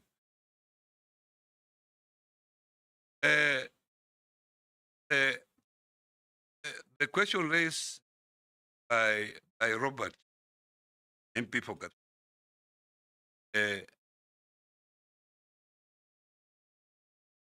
the debt write-off. As I've told you, cooperatives are self-financing. They are umbrella cooperatives that government cooperatives like dairy. Dairy is a very important sector where the government puts in money, make sure farmers get paid. It's like also the sugar industry. They want to make sure that farmers are paid because sugar is consumed a lot. Milk is a lot. So the government must have intervention.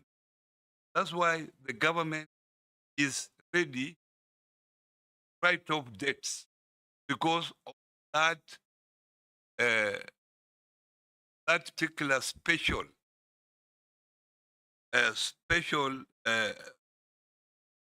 priority of that particular to the people of Kenya. But I've said clearly that how long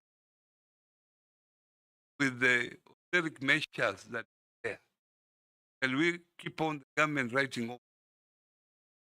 What I'm saying here that, and what I'm committing myself is that we must on this and say why we have problems.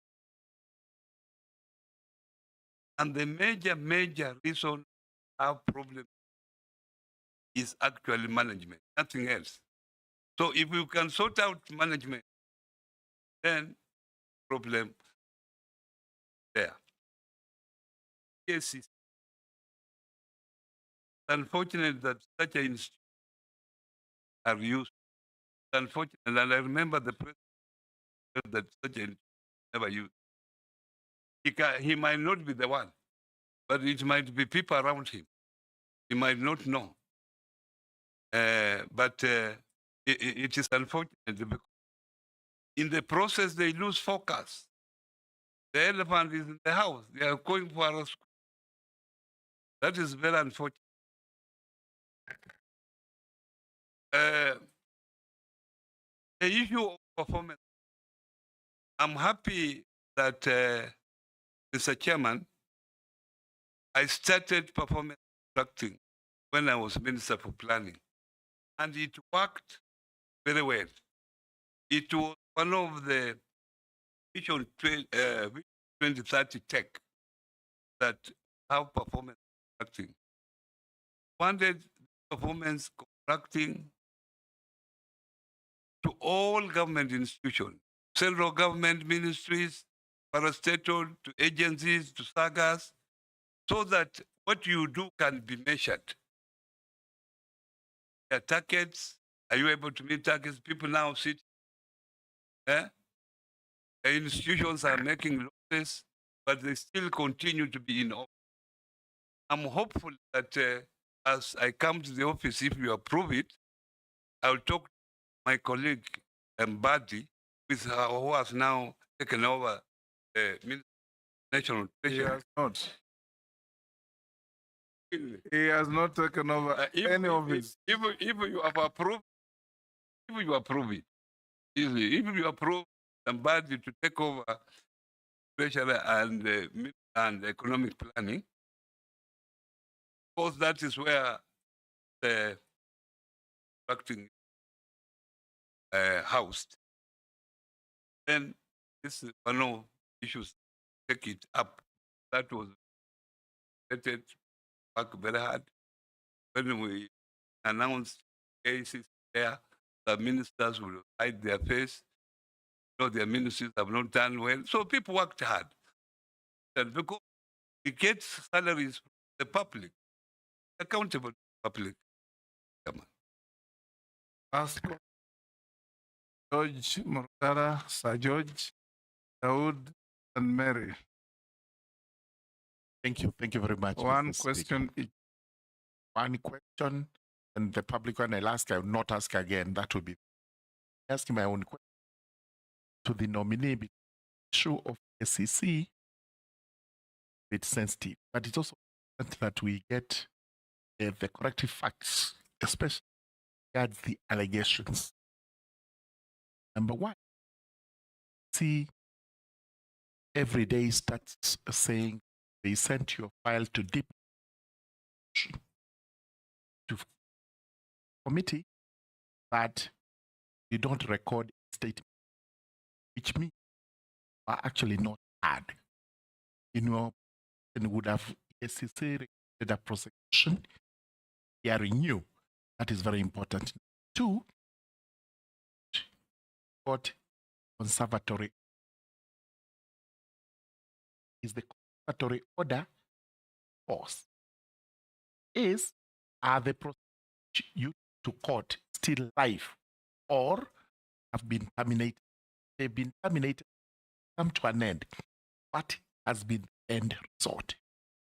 Now, it's otherwise half of Kenyans, fortunate or unfortunate, depending on how you see, but or divide Kenyans, go and take the hustler fund and do not pay. They went, the money, they have not paid up to of 12 million.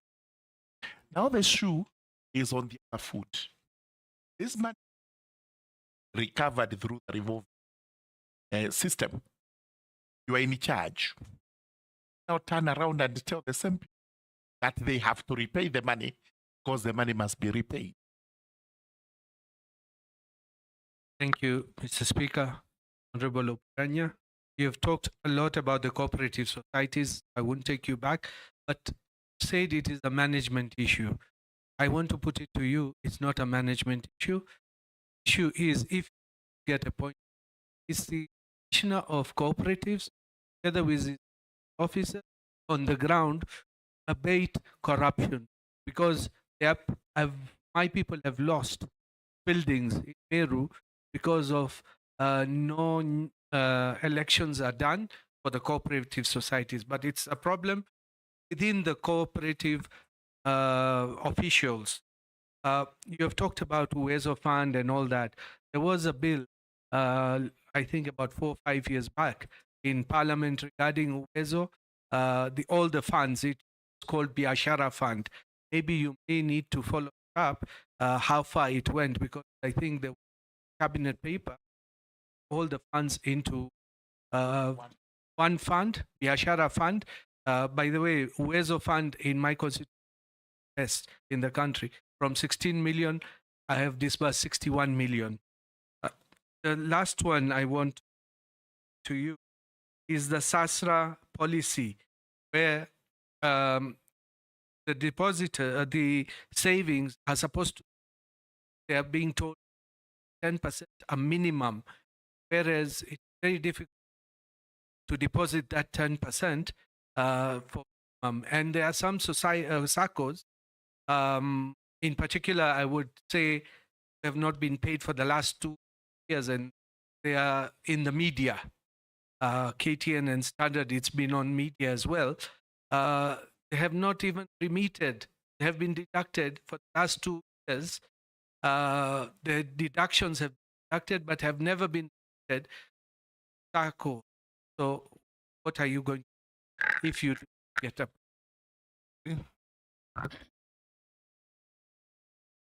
Nominee, my question is on MSM.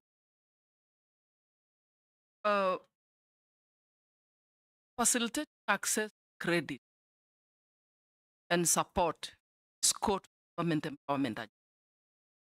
And you know, you must empower the citizen.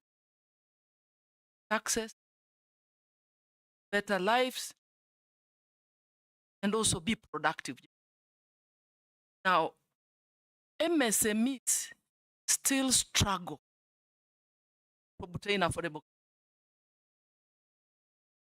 high interest rates and stringent lending mechanism.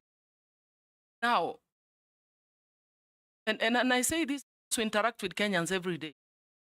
If I quote our speaker, our ask us, saidie biashara. Times are hard, ile pesa nilikuwa nayo nimelipa school fee. There is market, but I need to boost my business. We have potential business women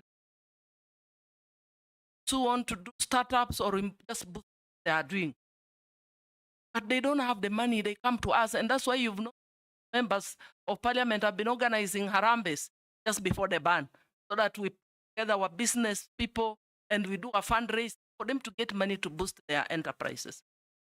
So the question I want to ask the nominee, what measures will you implement to improve access to credit for MSMEs, especially for women and youth? We have all these interventions, the Hustler Fund, the Women Enterprise. But it seems, again, this goes down to communication. There is many Kenyans still do not know the existence of these interventions and how they can access funds.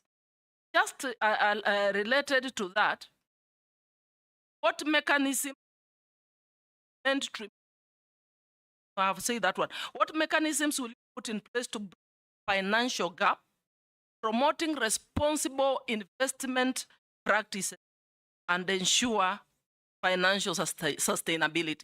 That is especially on loan recoveries. Thank you. Answer those three. Coming towards the end. George, thank you very much for that question. I want to confirm that I've never, and I'm on record here. I've been a member of parliament. I know what is record. Have someone there, you can confirm, ever take a statement. Man called, I quote the orders clearly, state sabbatal orders. I told you, I told that my family was, I was being called your life is in danger. As a human being, for protection, I could not go to the police station because the police were against me. I will not know. I saw them attacking you. How do you send police to record a state? So I decided another independent and maybe me protection. So I go in, that I'm being harassed. Can these people be stopped? And I get compensation for, and you determine if the case has. And I'm ready here to stand front of the cameras, front of you, chairman, that if I'm found that I money from another account, ready to sign if you give. The issue of Just let me hustler say, fund. I think if in fact they forwarded a file recommending if that without personal highly and highly irregular. Thank you. In fact, you should lodge a formal complaint against that. Yeah, thank you. Thank you. This is there some purpose. And if you met me in private, I will let you know.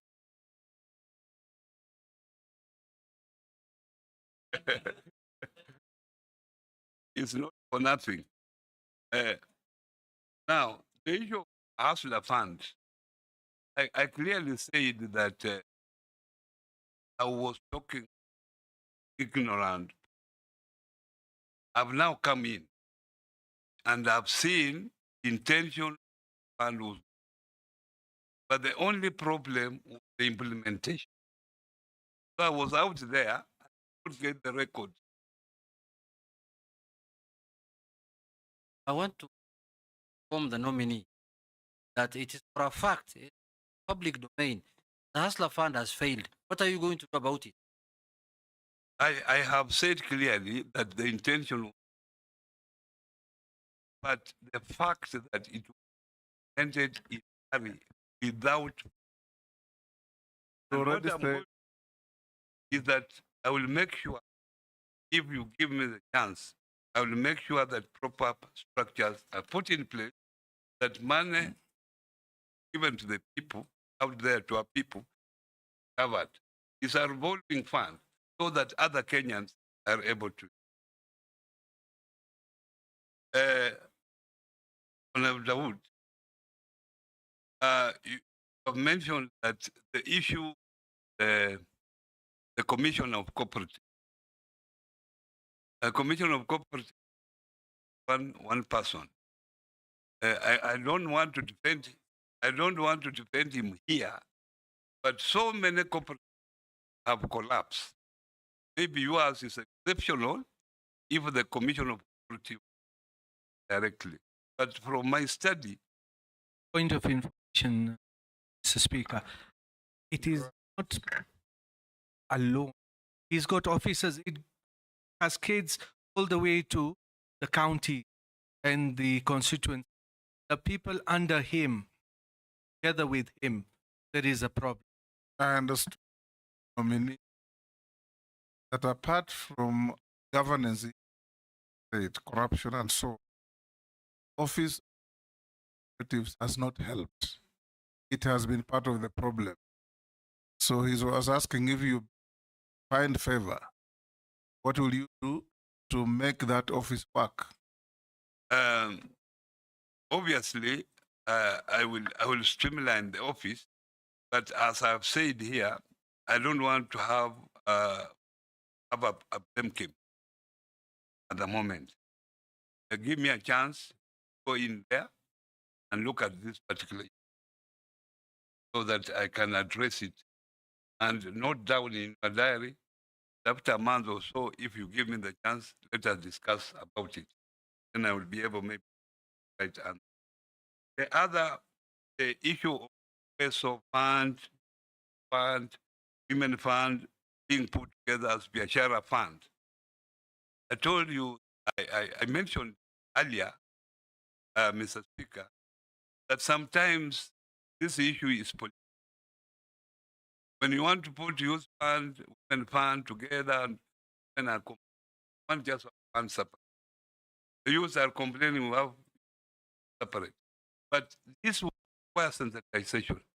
If we can agree with members of parliament and starting with here, that we sensitize our people to agree this fund to be one fund and create units in structure that each particular vulnerable given their share, I think to me it will work very effectively.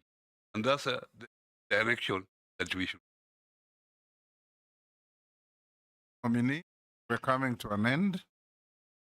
I have just a few public have asked me. Some you have answered, don't be if you have. You're on record as advising borrowers from fund not to pay. That's still some answered. Some chairman of cooperatives who have been. One person said, no, some chairman of for 20 years. What will you already answered? I've already done that. How will you help SACCOs cover the billions frauded from them by fraudulent managers of Cusco? And then another one says, you are on record as saying nurses siku chache pate njaa ni kazi, lakini doctors adequate money, they can sustain strikes. And the citizen says, with that kind of mentality, how will you deal with MSMEs, rising scale traders? I think of them have answered, except the nurses. Yes. And the nurses, doctors, Mr. Chairman, when I made that remark, you were there. You were there. Actually, out of context, because of the facts then. It was just a comparison that doctors have a chance, even if they go on strike, go and work in private hospitals, get their money. If they are striking, they can sustain a strike for a long time, while nurses don't have that. That's why I was saying that nurses, they cannot sustain a strike because they have no alternative, while doctors have alternative. That's how it works. And you can protect me because you are there when I was talking. I can assure the Kenyan who asked the question that I was there. Yeah. Lastly, Honorable. Mr. Speaker, before nominee, this I doubt whether you'll be able to answer, but it's information from the public. Saying, please ask the nominee about Metropolitan National Circle that is collapsing with millions of shillings for hard-working teachers in Kenya. They have never communicated on when the corporate will be refunded their money, and they have started closing down. Please, if you get into the office, save the teachers. Daud, what is it? He has not answered about the deductions being done, but not being remitted to SACCOs. By lawyers. The issue of that, I wouldn't know the right facts. Maybe Honorable Moody, I would into that and come back to you. I don't know it even, but let me take it up. Deductions without permission. Deduction without permission, Honorable Chairman. In fact, this is a serious issue. At the moment, about 1 billion has been deducted, members are not remitted. And the most culprit county that they deduct and they this is a serious issue, and I think it can only be sorted out when we are in, where will county government national government. In fact, the cooperatives were that their money should be deducted at the treasury from affected counties. But in law, that is not acceptable. So the law does not allow that. So these are things that we can just sit down and how best. Nominee, come to an end. Yes, Majority Leader. Mr. Speaker, before you conclude, suitability of all these nominees, part of it largely based on integrity. Line with chapter. Yes, nominee, you have just said on record that should you be found guilty, asserted you would ready sign. Armed. Now, I want to ask you that. That's a found guilty, charged by DPP, taken to court and found guilty. In your view, should it perception there or on the basis of being under investigations, or should that point found guilty following due process, a court of law? At what point, ideally, you resign? Yes, lady. Remember,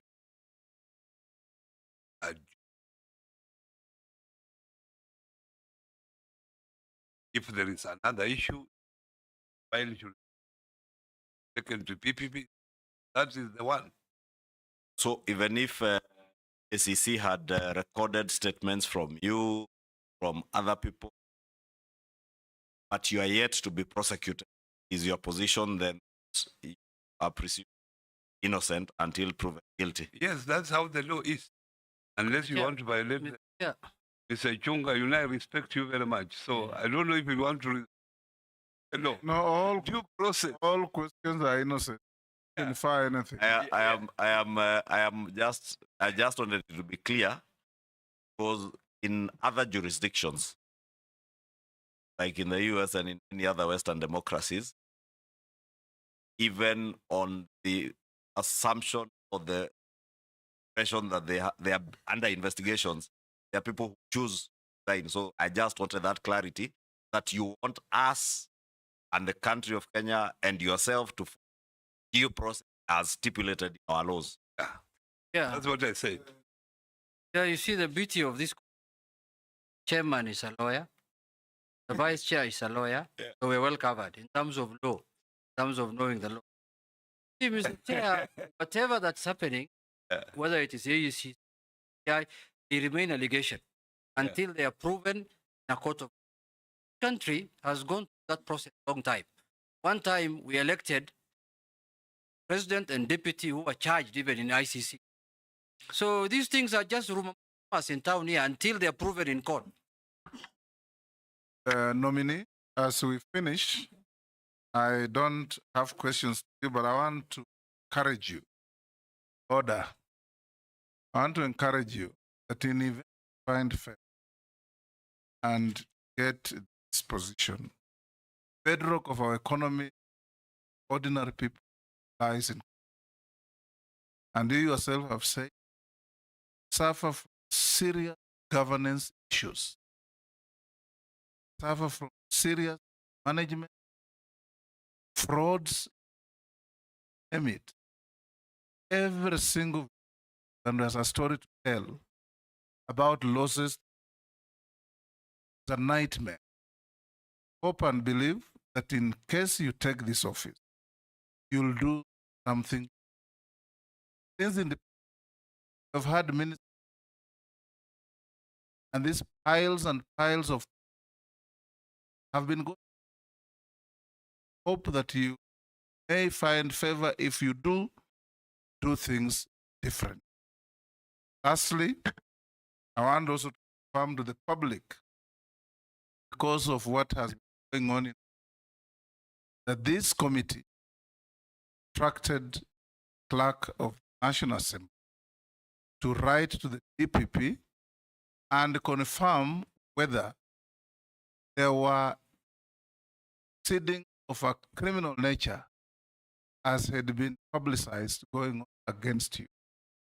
I want to tell the public that the DPP wrote back to the clerk of the National Assembly and said there are no allegations or of a crime going on against you. You are hereby released. Oh, sorry. I have to ask you another thing. In the rundown to this, we wrote to you and you responded. The memorandums that were filed against, which were, how many there were? About 29 in number.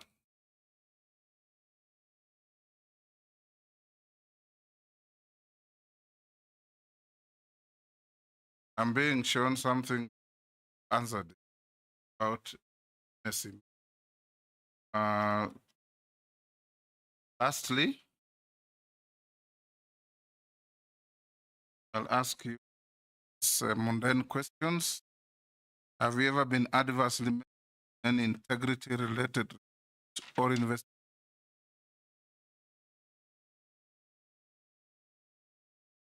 You hold any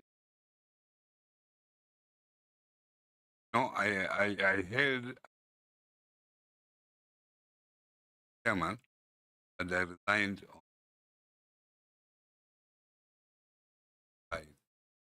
what the net terms of wealth? about 600 million out of mainly houses ID. Leave it there. Wish you well. You are hereby released to go back to your other duties. Thank you very much. You will collect your original. I've checked and found them in order. Sergeant, you can pass on the document and escort him out of the chamber. Thank you very much, Have a Chairman. good day.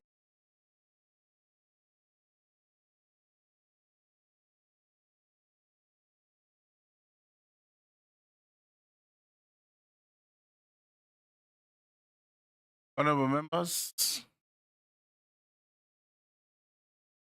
we'll break for lunch. I don't know if it's late lunch or early dinner. And resume at 4:40. 4:40.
now count.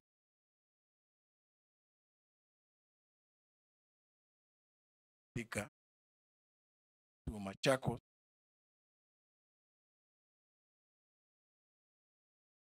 running a slate 10 years, and to in first attempt in since soon thereafter.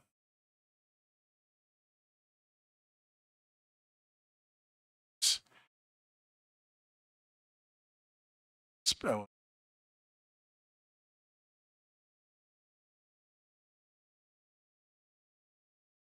which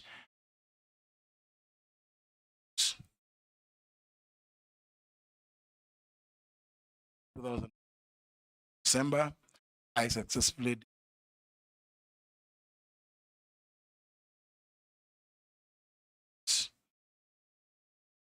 I served as chief whip, bounced very badly. 2000 elections. At that time, I was chair the served me speaker. Chairman, 2007, I lost seat. I was out of parliament period.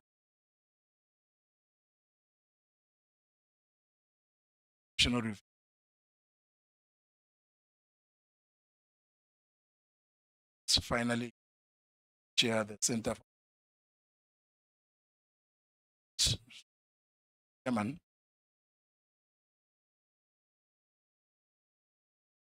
Elections and national association terms. Two chairman, I did not run for election.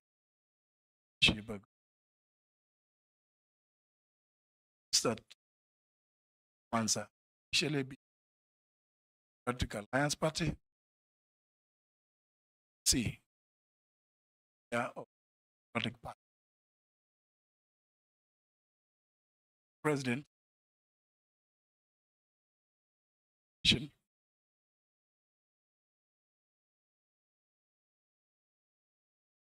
Amended by House. Subsequent to which 8th served in the position 20 months and 15 days. By resignation. You, David Speaker, and Majority Leader. Honorable Speaker. Yes, nominee. The government internship program under the Ministry of Public Service first have messages Kenyans, the young Kenyans who have gone to the internship program, asking what is the plan of onboarding them as permanent staff. Government, other state agents, permanent jobs.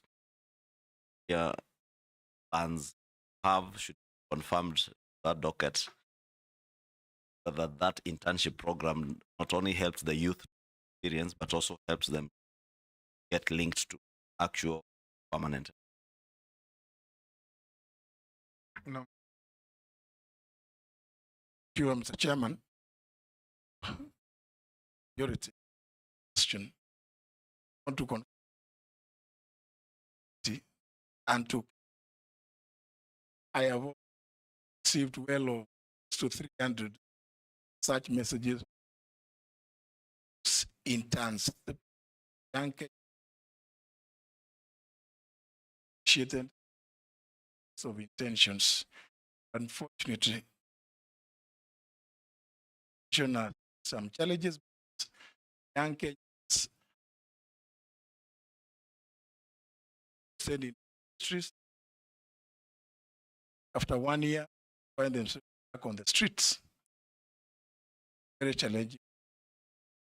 Chairman, my personal program of friendship should be done. Should be changed to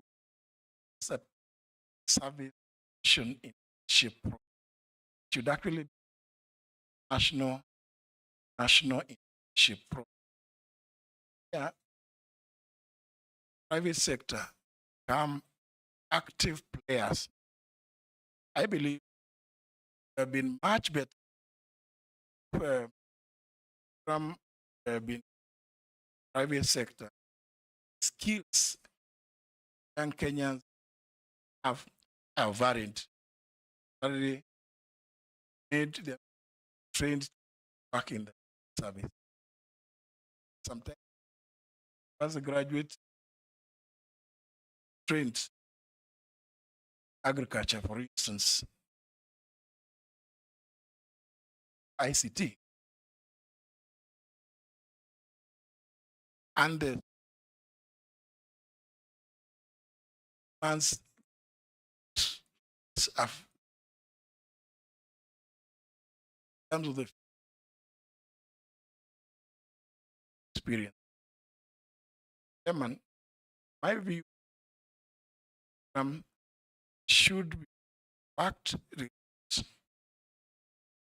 so that people, the young Kenyans that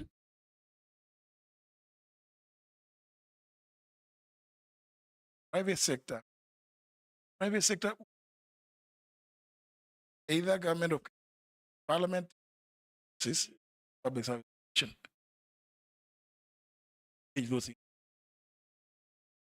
expanded it. Either have dance taken in both public sector and in the private sector. It's much more thereafter. Either it can be government or type private, yes.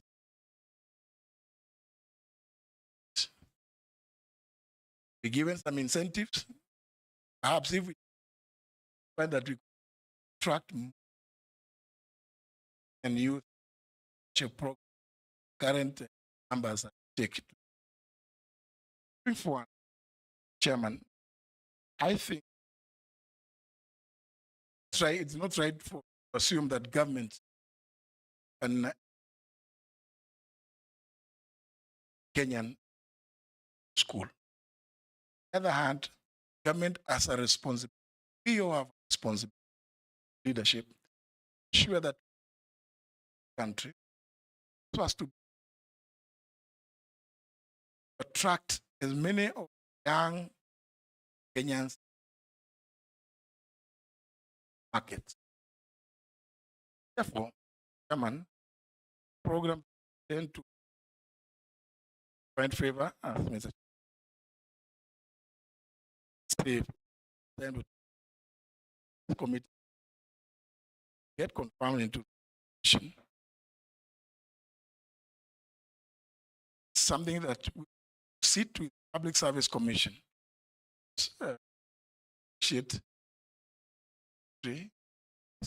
Facility. Chairman, public service spans across that in chairman and on the service. There's on the house of service. It's a ministry that I find quite interesting, permeates every sector public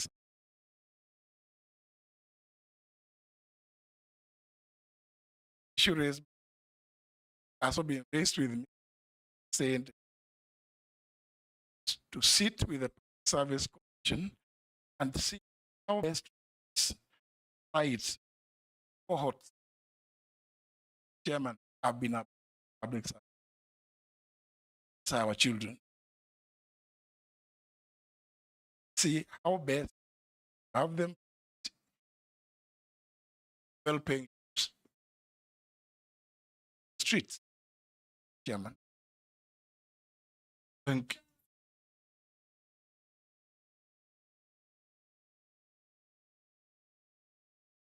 you. Chairman, nominee, and with respect to the same as issue of township, and so fact that the outgoing CS did suspend ongoing and any new recruit are approved. About that, he had proposed a formation of a tripartite committee to look to all those issues. And they are also saying the public servants, they're aging. The public service is an aged lot. And so in the interest of succession planning, what are you going, if at all you are suspending recruitment? And finally, they're also saying they're raising the concerns on corruption and nepotism, where jobs at the public service are also going to the highest bidder, or to whom. So if you are approved, what are you going to do about it? So kindly speak to those issues, and you'll that we do not bring up the issue again. Chairman, this is just a supplementary question. I hope I don't lose my slot later, because I'm very interested in this. Going to third reading of a bill I have sponsored on the public service internship. And I agree with what you have said. Actually, a lot on the private sector, but we realized it needs further engagement, issues to do with the private sector because that. But now, the direct question that the young people are asking, and they have told without that amendment in your bill, the third reading, whether you can stay with your bill. They're saying there has to be vision of them gaining employment after the internship. Because they're saying otherwise, if that is not there, the government and other entities are just enjoying cheap labor. And then they go back, as you have said, after 1 year. And so it is good to be honest, because I know later you'll be budgetary issues. You can commit here and then later you say there's money. The young people just want an honest answer, whether they will be employed after their internship. Last thing just on that, Chairman, is that last question, I agree with one thing. Public Service Commission, and we engaged during public participation. Internship is not a preserve of the Public Service Commission. The Parliamentary Service Commission also takes in Judicial Service Commission, other commissions, TAC, which actually has a good practice where they have a merit list. So instead of advertising again for new people get full employment, why don't we have a database of the ones who've done internship, and they be given priority when time for employment, and they create space for others to get internship?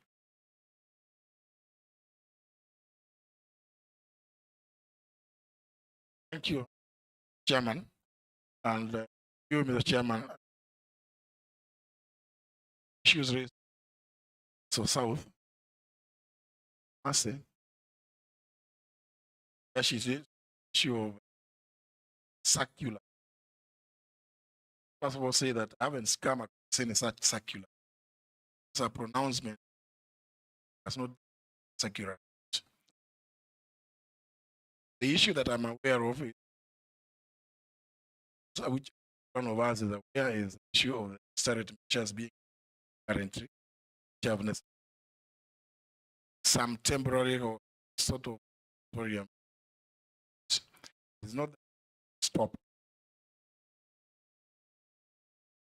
not say, right for us to say circular. It hasn't been gone through. It's an issue that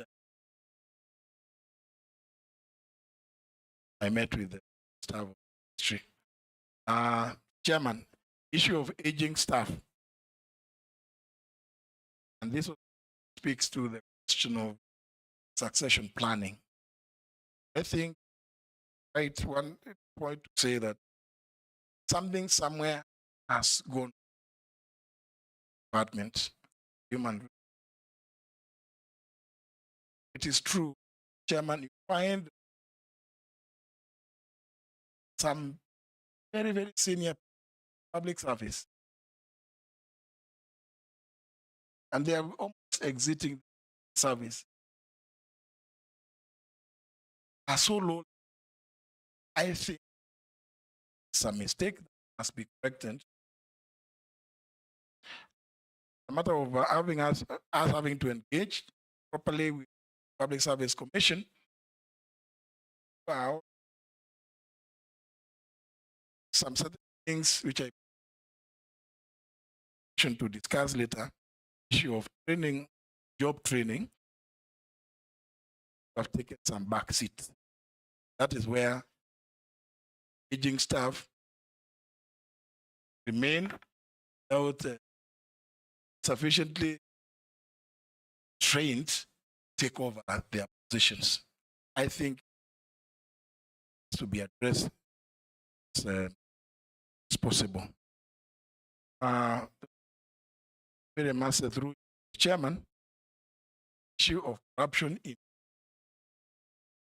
Chairman on areas of most of the publics in the gamut of publics.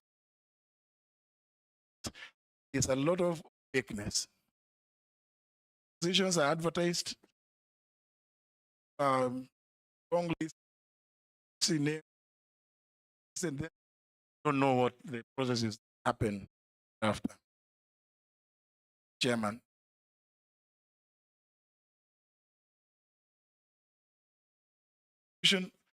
The mandate functions of the Public Service Commission, among others, ensure efficiency and public service. Value and principle is diversity, Kenya. Diversity and communities. The value that is that article. Chairman, but I will know. Sometimes it is very difficult, and we have seen have been published as they show skewed situations about how many servants. Chairman, I'm not blowing. I want to country, and while I worked to first of all,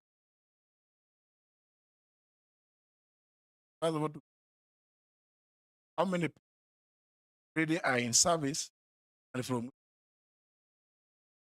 to ensure that county here, formative action, yet to enhance back at this institution, national institution, parliament. Chairman, in addressing this issue, some of the practices that I would want to suggest public commission to employ, because every part of Kenya deserves chance to serve service. Chairman, I have the sooner young people sheep processing ill. Chairman, I say this without shy about it. May not be public service.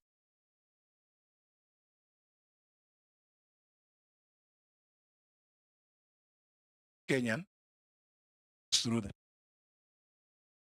of government we have policies, make it possible.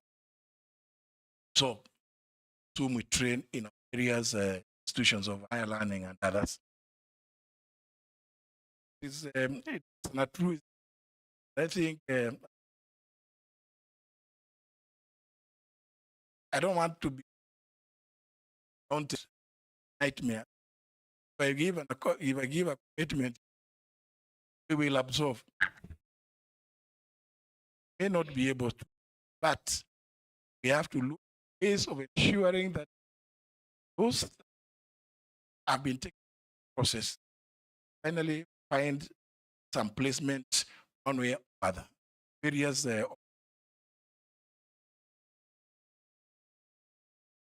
That's on. You then if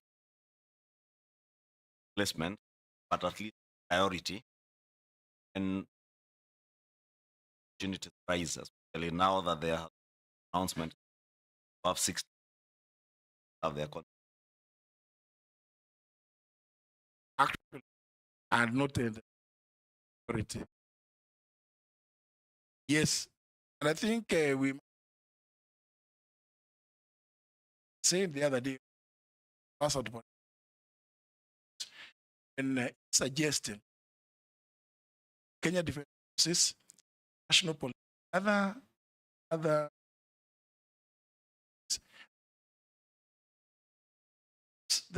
that go first of all 6 months paramilitary training.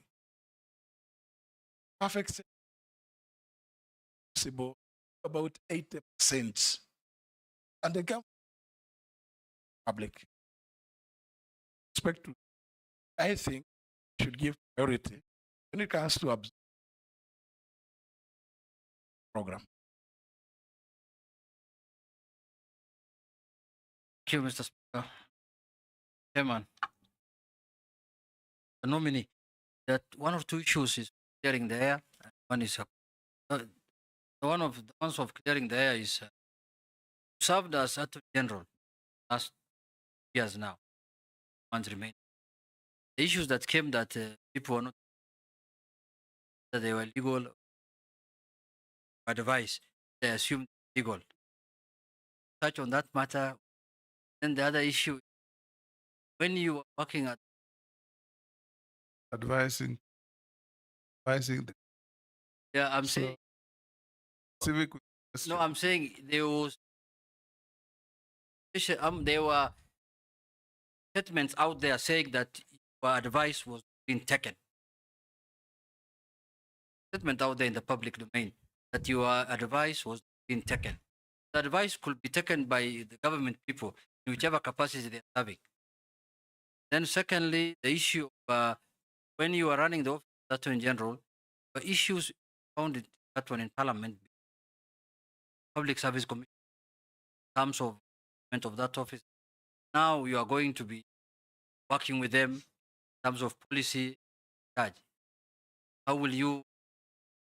My last question is, the president, when this rising happened, one of the statements is people who reach the age of 60 years must leave the civil. There are people who are 60 now and still working, have contracts that are running. That is the way we can bring up the youth, get space for them. What do you think you'll get favor with this? You create that space for the of clock the age of 80 if they say because they have 60 and not 80. No, I didn't say 80, 60. You people, I know why you're saying I said 60.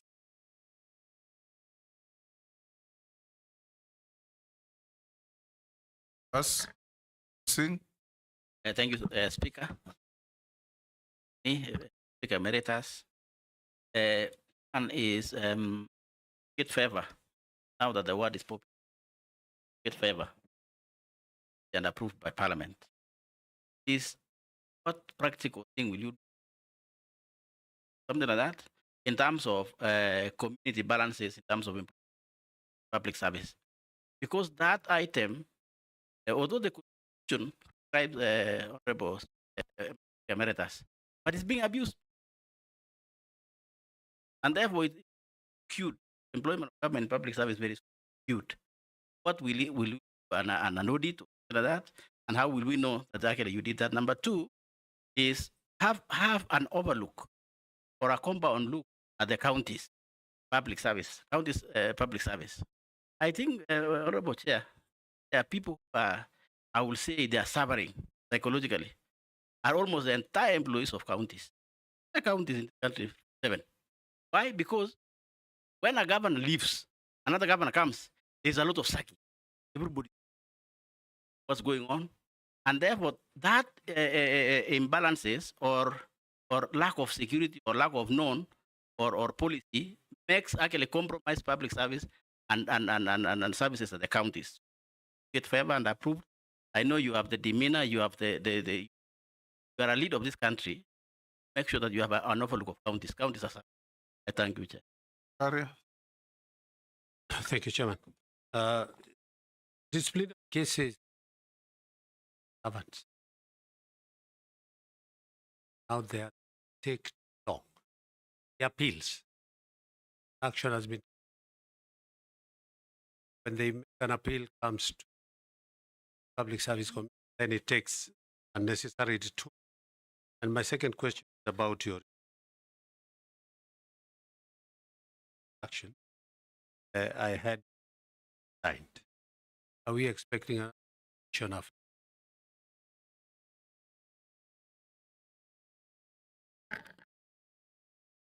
You can take Amisi.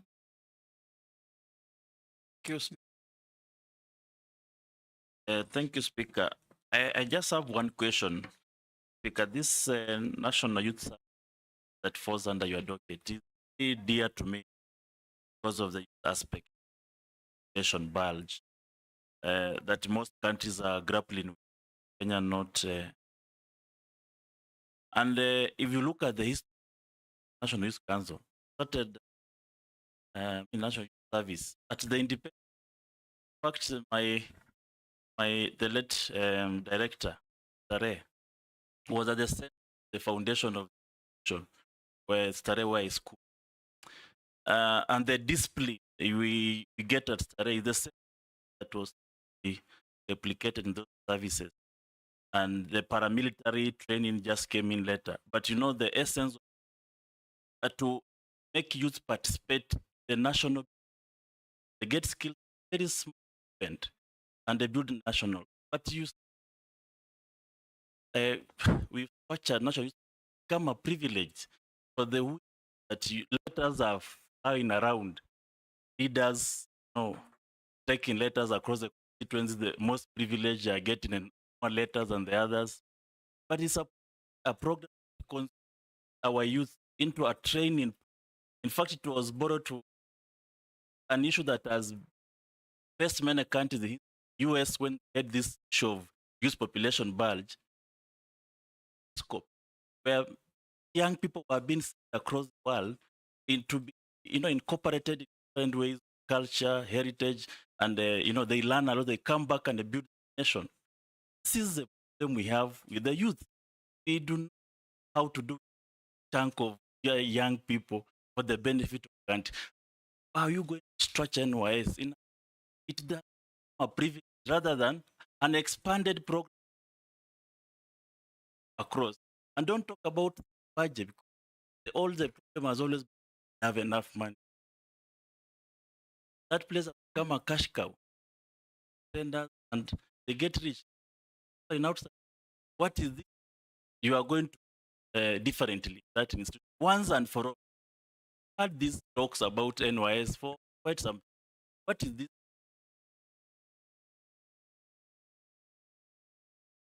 Nominee approve for appointment specific reforms. Do you give?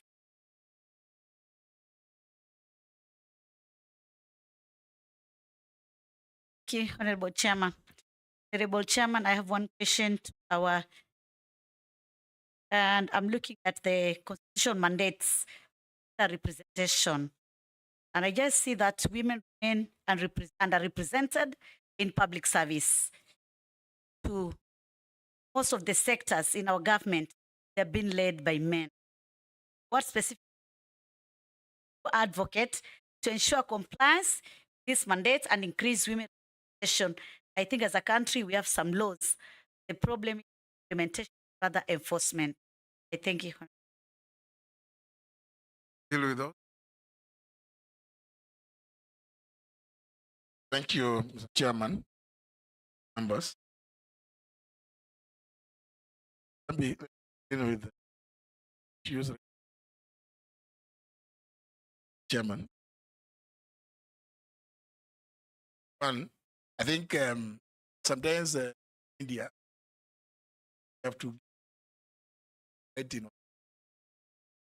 how they sometimes cause jitters. Read the story. So the story not really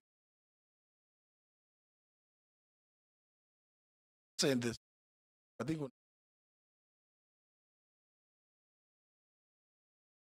say 99.5% advisories given have been and implemented. Perhaps, Chairman, members, I could exit that of it months and days that I was in charge. So that story correct.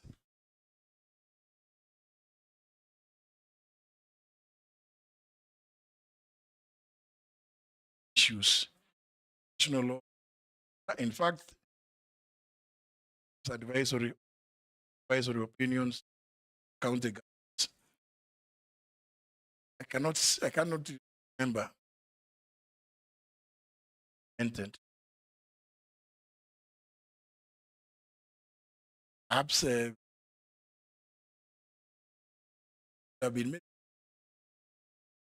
histories as perhaps you so that singing to cabinet memo every ministry and on occasions plan to return memos to the ministries, and I've had to issue circular to ministries insist that state council sit in the ministries. So that's the those state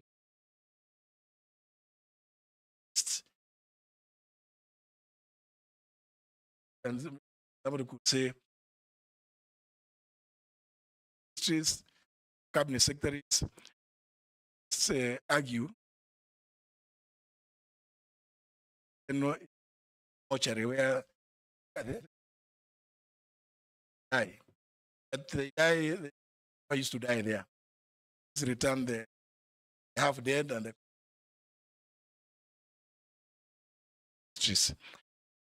so maybe only that to that extent. Otherwise, I must say, and found a very, very exciting state laws. Chairman, this is a question relationship between Public Service Commission and myself when I was Mr. Speaker, Chairman. Relationship I had that I put, and I must, Chairman, thank National Assembly, Chairman of this committee, agree that there was need to be and to the personnel. Chairman, and for send them to sometimes we have need public trusteeship, societies, area, government transactions, is it international law? That they are Never they will tell you that help them. The decision I took there was personal. It was just austerity and to state law. Sure that purpose. But and you remember supplements in April this year. So off the cuff, speak to send that bill. Autonomy to the of the staff. About that in the rest of the and no supplement. But the 23rd one had been in 5. And see the merit that I had. And since, again, the chairman, House did it, and as in it, and grateful to House. But yeah, it was nothing personal, not to give a job. Sure that that comes supposed to be. Best public. I hope, Amanda, I've seen the person again and a working career at the state law. Has been secretary advisory at the same thing. House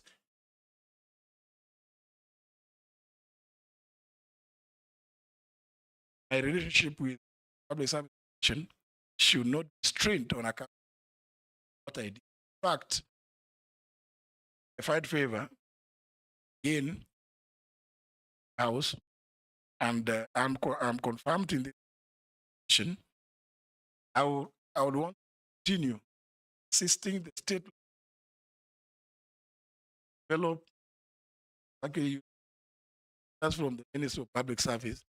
Help us to the department. I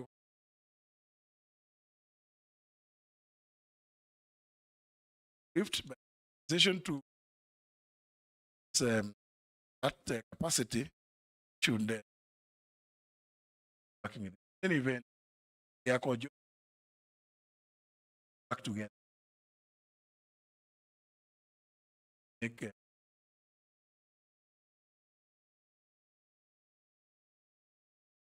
issue of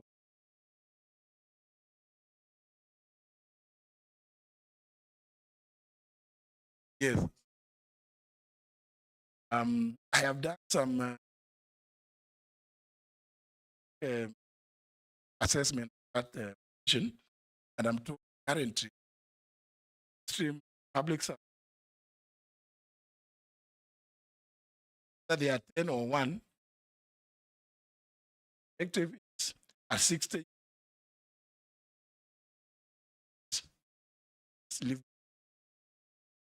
I would want to try this, Chairman Bomishi Kony, this issue of gender.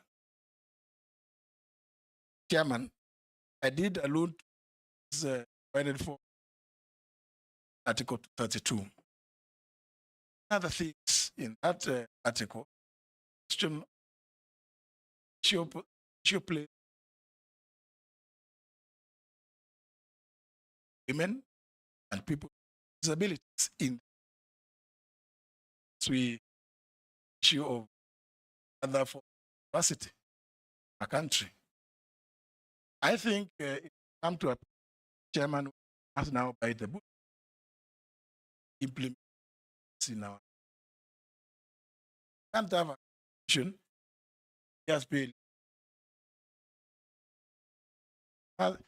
Fortunately, chairman, I like to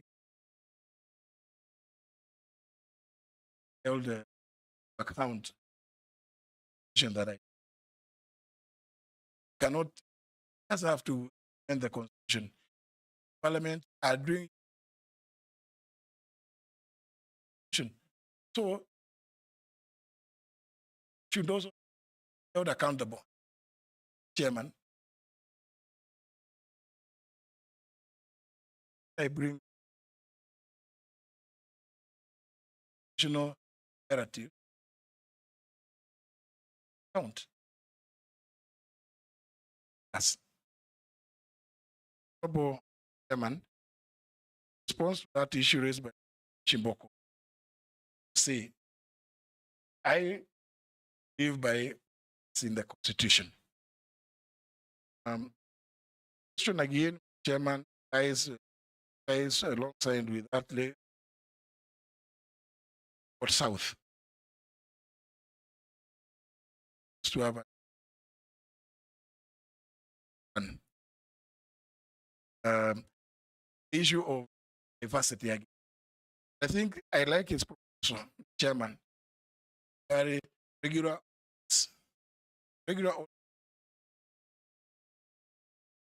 has to bring trust of the government. One of the ways is as it is, find that skewed that should feel that should never be a case public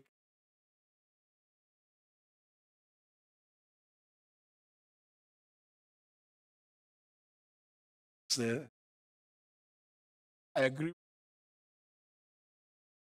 South again as cascade to county service, county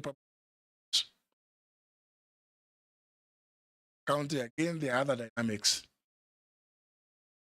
that has been assigned service to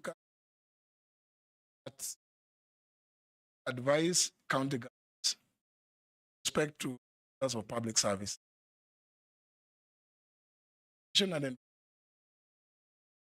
other bodies like Parliament, other institutions. Say, for instance, the National Commission on Human Rights, which is a constitutional body,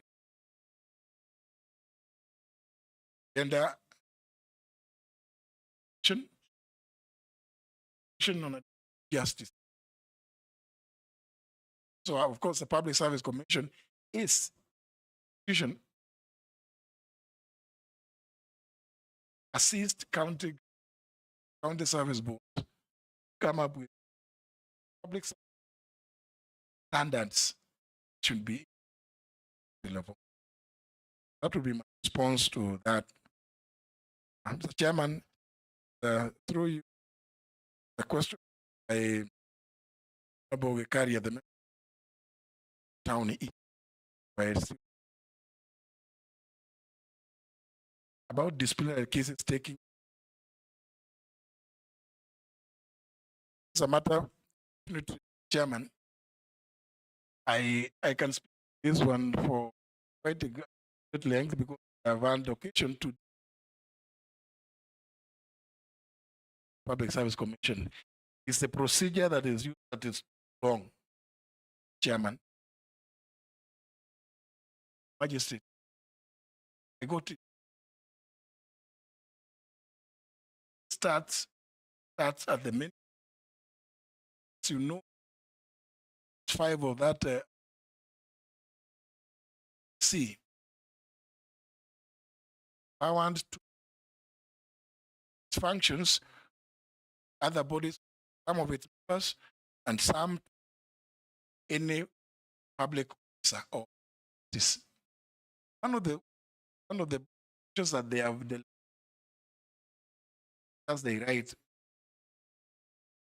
officers. That issue of their function. I think, Chairman, my own experience is that carried out properly.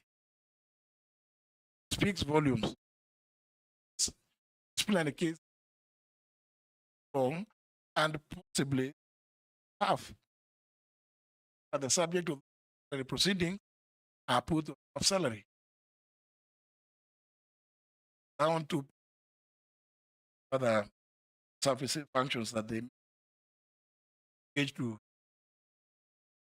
a matter that I think streamline procedures.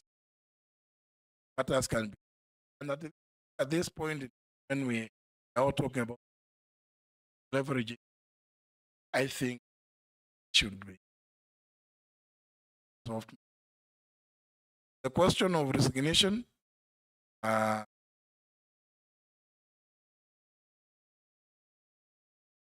properly, in that he saw that I underlined.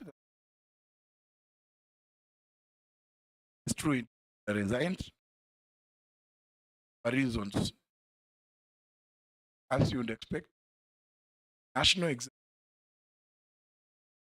country alive to the fact that there had been some disquiet at that point in time to a position, a route went for our opportunity government as a client and allow a situation whereby tie the president, the fact that there's no you have certain thing happened or either as I took the option of assisting make the decision. Honorable Chairman, other areas, well, the issue raised by the Honorable Caleb Amisi about the NYS and samples, scopes, very positive remarks, comments. I want to add that Honorable Caleb Amisi mentioned the issue of discipline, Mr. Chairman, and it is not without foundation because 6 months paramilitary training beneath certain patriotic norms that ordinarily will not be found in an environment that not such as the one we find ourselves in NYS camps. See that months paramilitary training, and there is the 1 year national service. This national service, graduates are assistant variably where it is possible, either become self-reliant or self-employed. And those others that depend on what courses one takes. When they go to the national service, they take some certain job-related courses. That they could be construction, such like, and start also wish to continue with further training. I encourage to currently TVET with education, where they would plan to get either diplomas or certification at the TVET level. Further, job market. I want to agree with the member that in where corruption is mentioned, I think this is a matter of concern to all. Seen some of them don't want to. Most members may have seen that moving around with letters. It is something that speaks integrity process. I think it's one of the areas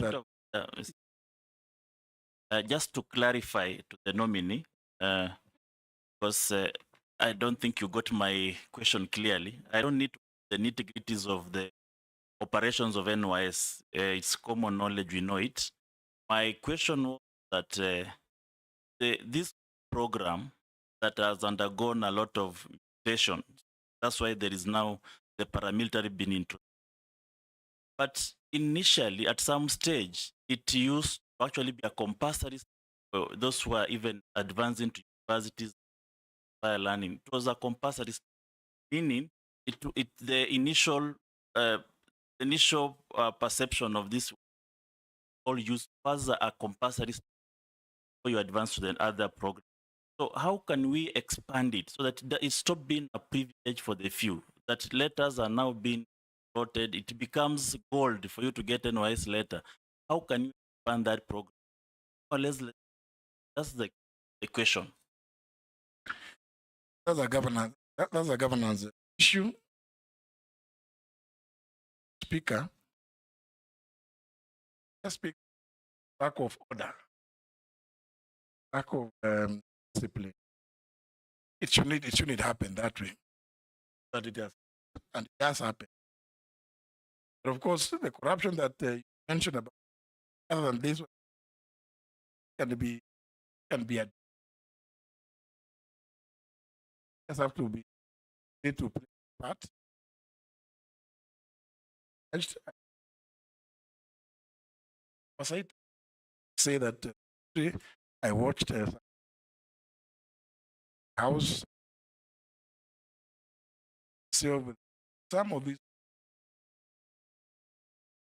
That is a rule, so that everybody knows that even as you undertake certain any of the processes that you are enjoined to undertake, there are others who are watching, and there are others who count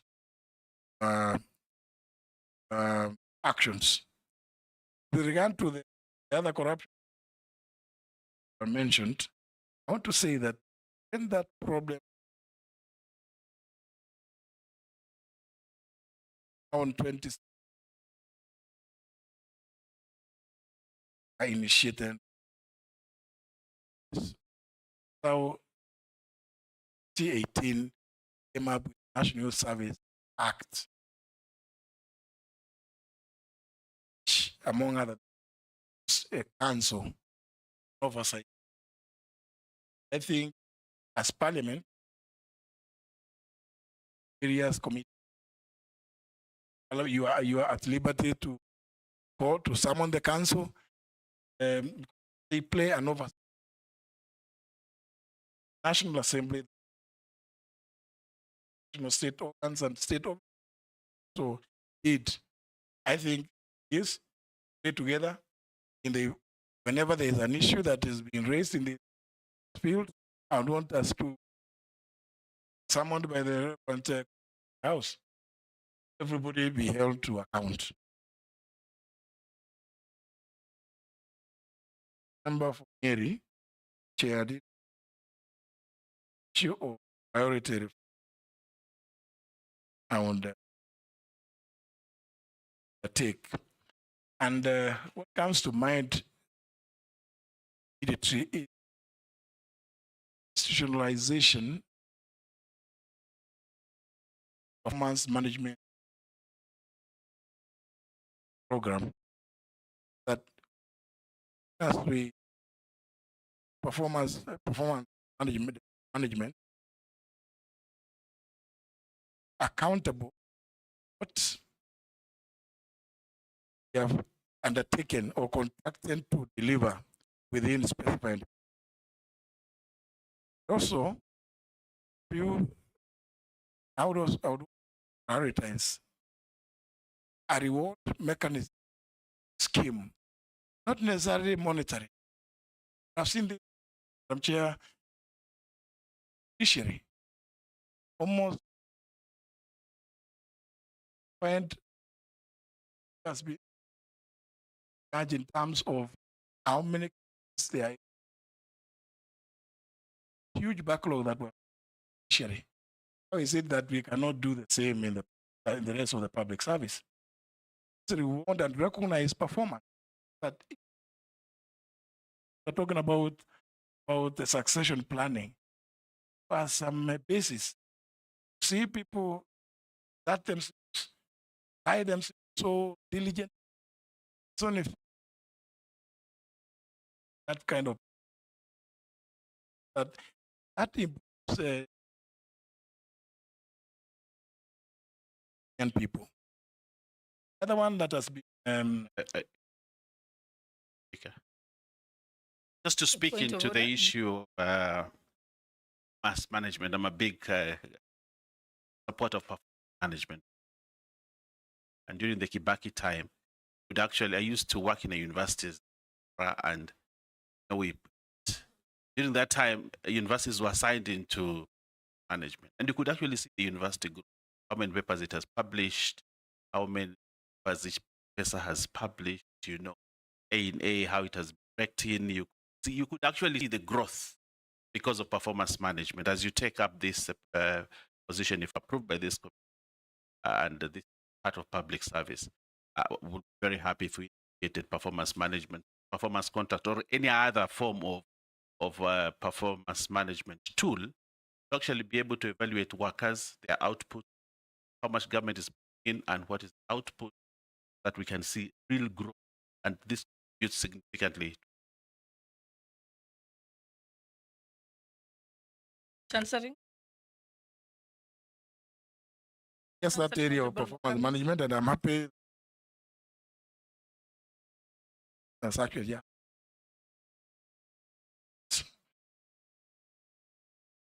First, public universities are part of the public service.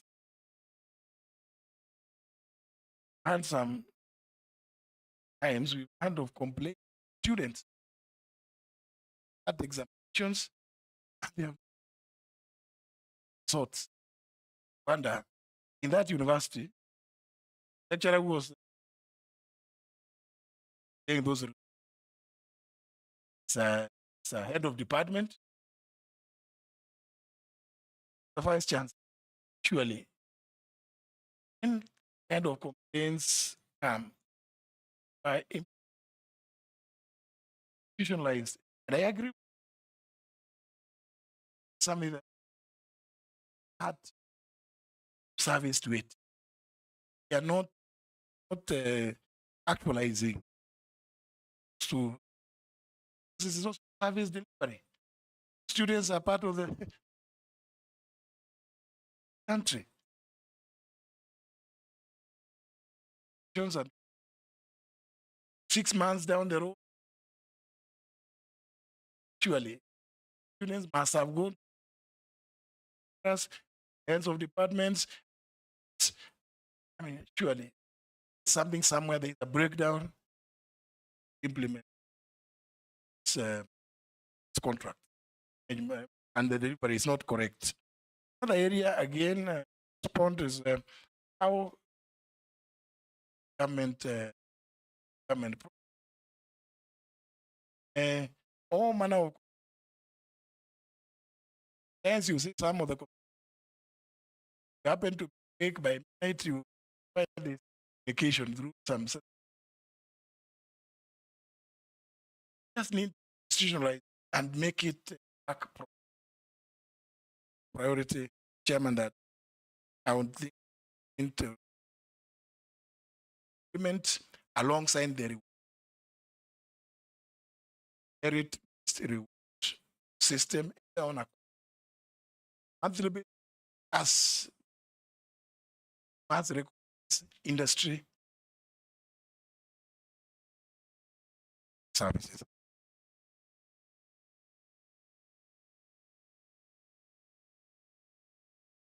All you've done, Shireen. Mr. Speaker, if you allow me, I have a question. Which one? Thank you.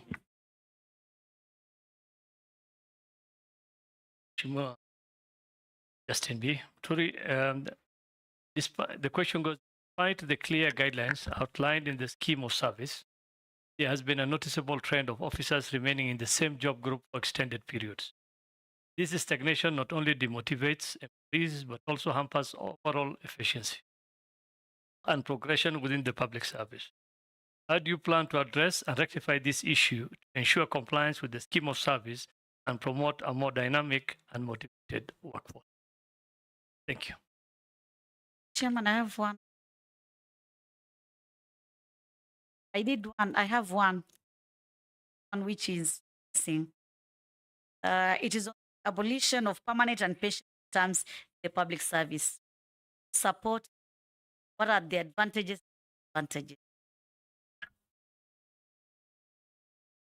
Terms. Thank you, Speaker. Mine really is not a question. I just want Speaker Emeritus. I think you are lucky that you have worked in government, judiciary, legislature, now in the executive. Have a government is. I think Honorable Kosin there said, the idea of regional balance, the idea of ethnic group, the idea of merit. I just want to emphasize, I think as you go around, it's important at just the entry level, at the middle and the top. You at the speaker, the deputy speaker, and the clerk. That is the sort of Kenya we thank you. What about from speaker? Thumbs up. Under your guidance, speaker. Okay. Your guidance. Thank you for your intelligence. No, and I want to encourage you, the nominee honorable, that they should start from, in this audit mention, Confirmed. if confirmed, Yes. it should start from national treasury. National treasury, the national cake is divided. And if there is, then the national cake is skewed. Thank you, Chairman. Chairman, I had not asked a Let question. those not ask I questions. hadn't asked. Oh, you That time it haven't. was a supplementary, but because I was going to get an opportunity, I just want to add a rider to, because that is what I say on what Honorable Russell has said. Get an opportunity. Kenyans want to feel to be part of Kenya, and the only is through inclusivity, fairness, and what is just. And it is enshrined in our constitution. And you have said, constitution, Kenyans do not want to see an advert of a senior position which is being filled, and they almost know it is for. It is even tailor-made for, and for which community.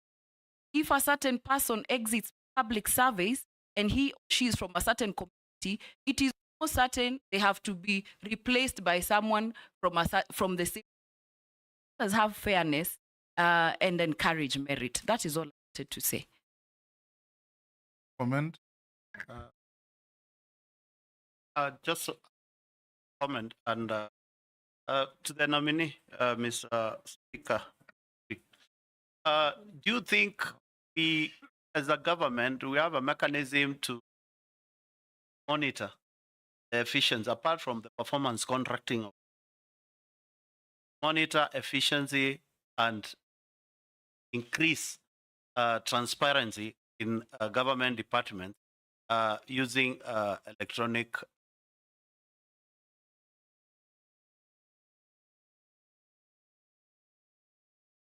Take Naisula's comment briefly. Russell's. George.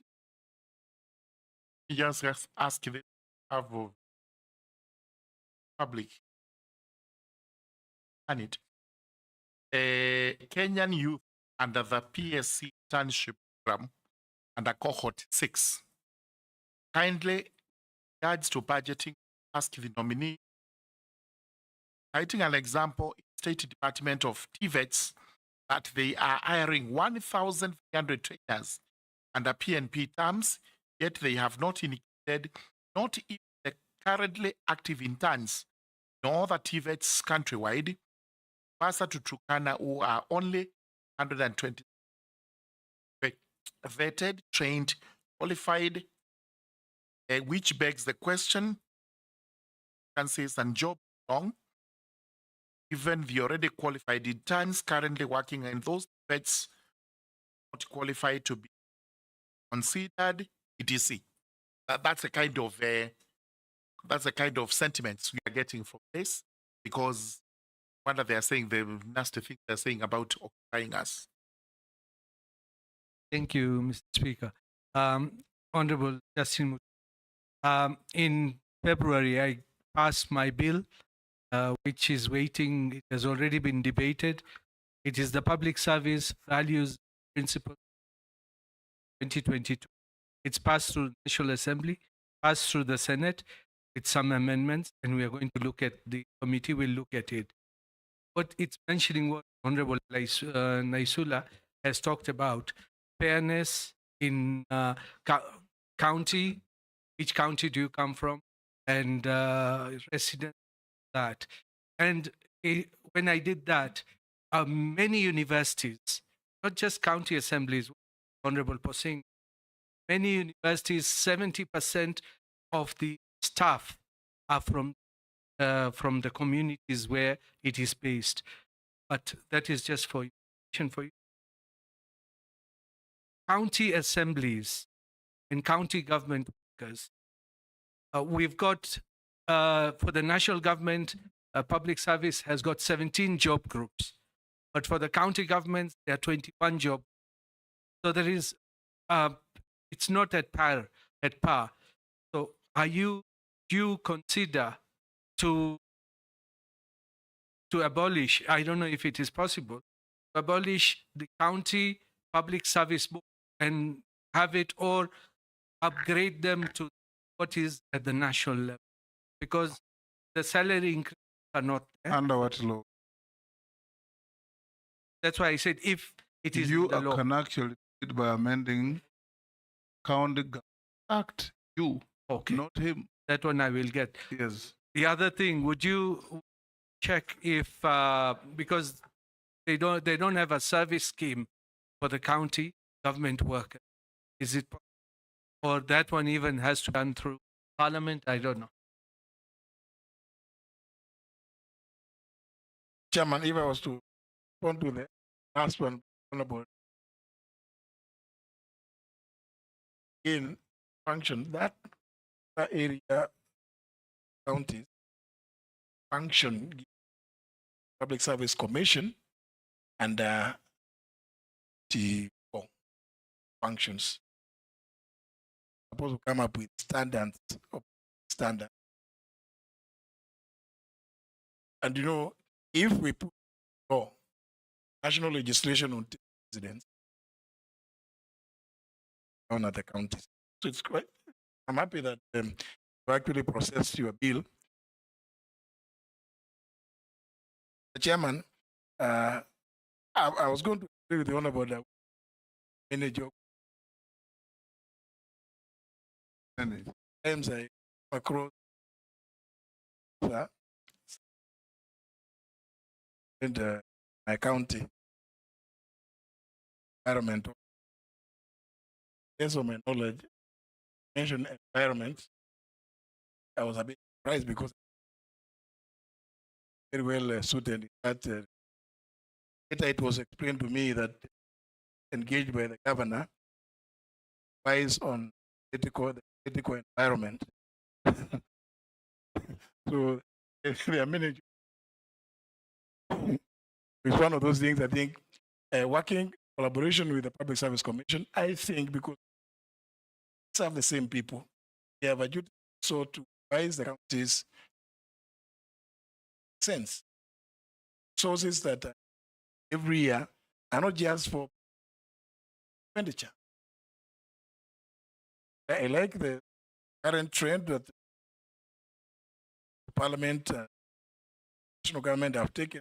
Please dedicate not less than cent just to address issues. I think it's chairman going is by member for Ala Churia stagnation of people. And one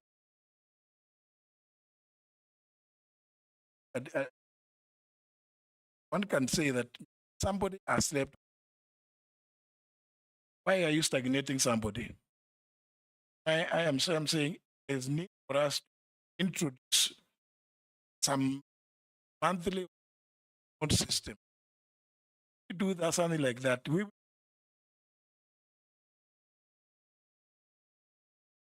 I think Public Service Commission chairman have to from me.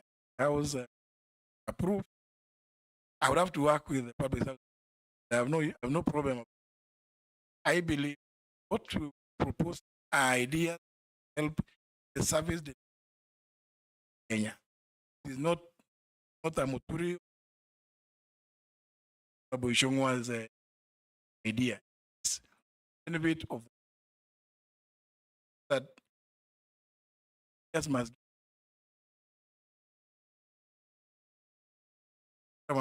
give to the best. Service farm exists still. They are being maintained very skewed way. Some strange find one place. And I think you find that some of the people stagnate and work as just people. Some certain synchronous supervisors and others of command to stagnate. I think in addressing.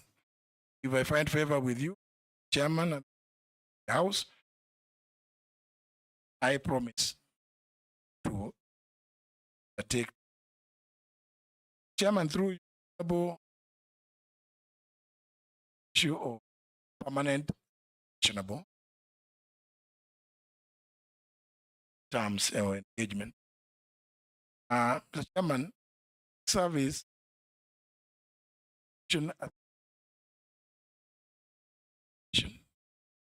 I think I say this, but certain jurisdictions it stays sometimes 6 months. Civil service structured things we are talking about people stagnate. The other things are not there. That's why civil service in a country like Italy, Chairman, even 1 month, 2 time they changed it. Help. An efficient, active mechanism in the public service. Can be said about countries like Israel. Therefore, there is merit also the question having permanent and pensionable, while at the same time they exist at certain levels. I mean, Chairman, and find it punishing age at girl on contract terms, sweepers. So you're going changing the I think some of the clerical, but at certain senior levels, there is merit also in having people contract terms. Events. Members of parliament are very high level society. They're on 5-year contract. I should have known that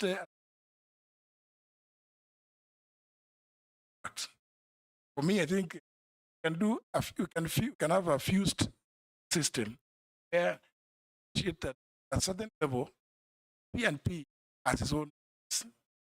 Then at certain other levels, structural engagement, public service have some benefit. That will be my reaction to that issue. Thank you, Russell, Honorable Singh, Chairman. That's why and said, courage, strength. Has been begin. Sherry, I think honorable members, Chairman, and story documents are delivered to the house. So much has been done, so much has been planned for. Hence, when you maintenance, as we sometimes you don't. Same Chairman, I want to give some real example where 11 drivers were sent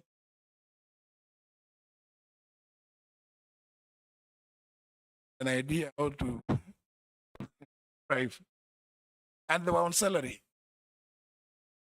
But did you make a mistake? Sweeping, some other in your jobs. They're employed as drivers.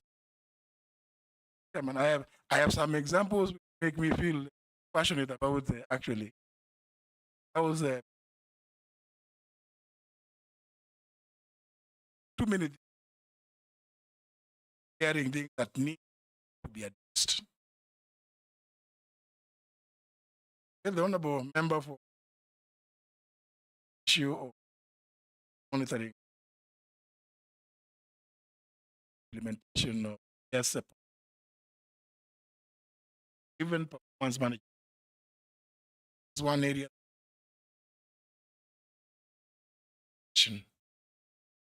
Said earlier, Mr. Chairman, mission says of 234 plus 5 to delegate. Once they delegate, Service Commission, small board, mission here in Nairobi. Ghana, not in Narok, just here in Nairobi. Once they are, I think follow up happens to people, their functions has been. I think Chairman Eva said I want still to work with Parliament in favor. I want still Parliament when some of these things built in the public sector. If work collaboratively, service. Sorry, the last one, Mr. Chairman, is member for Aka cohort, the cohort 6. Match that and said issue that the conversation can only be that holistically.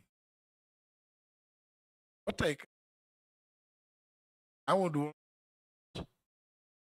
Service Commission issue asked some solution children, young men and women, energy, well trained, some little of it.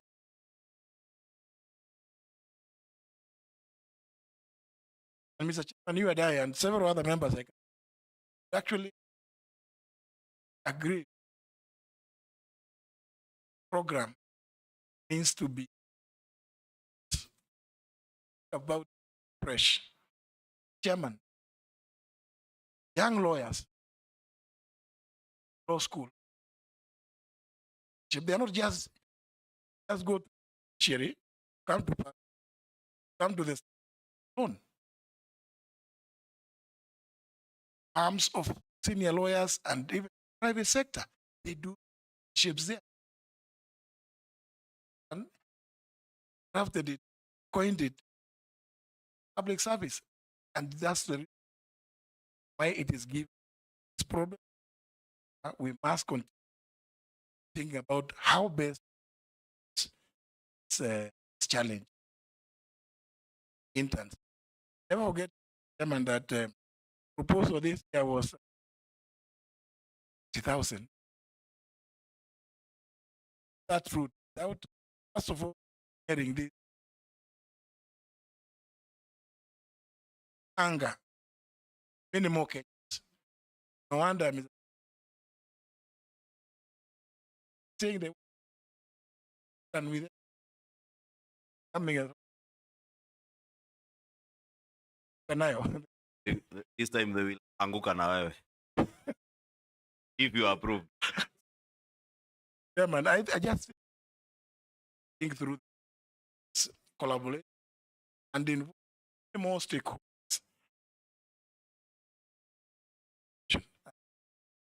Of 9 men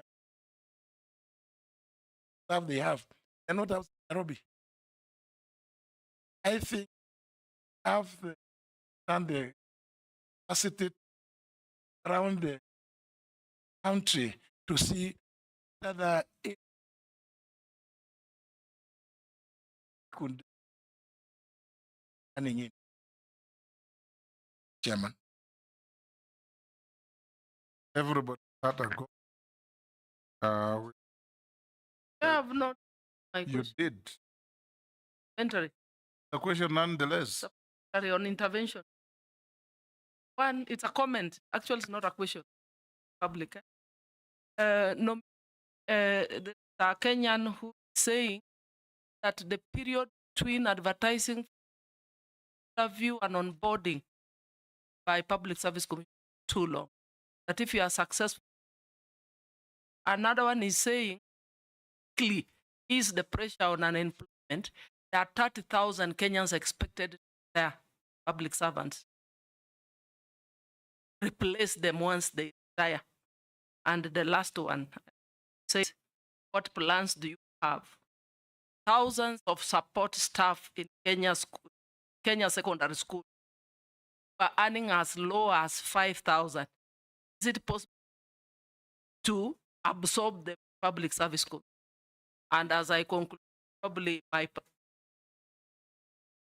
in your first cabinet, table a paper proposing for kazi kwa vijana.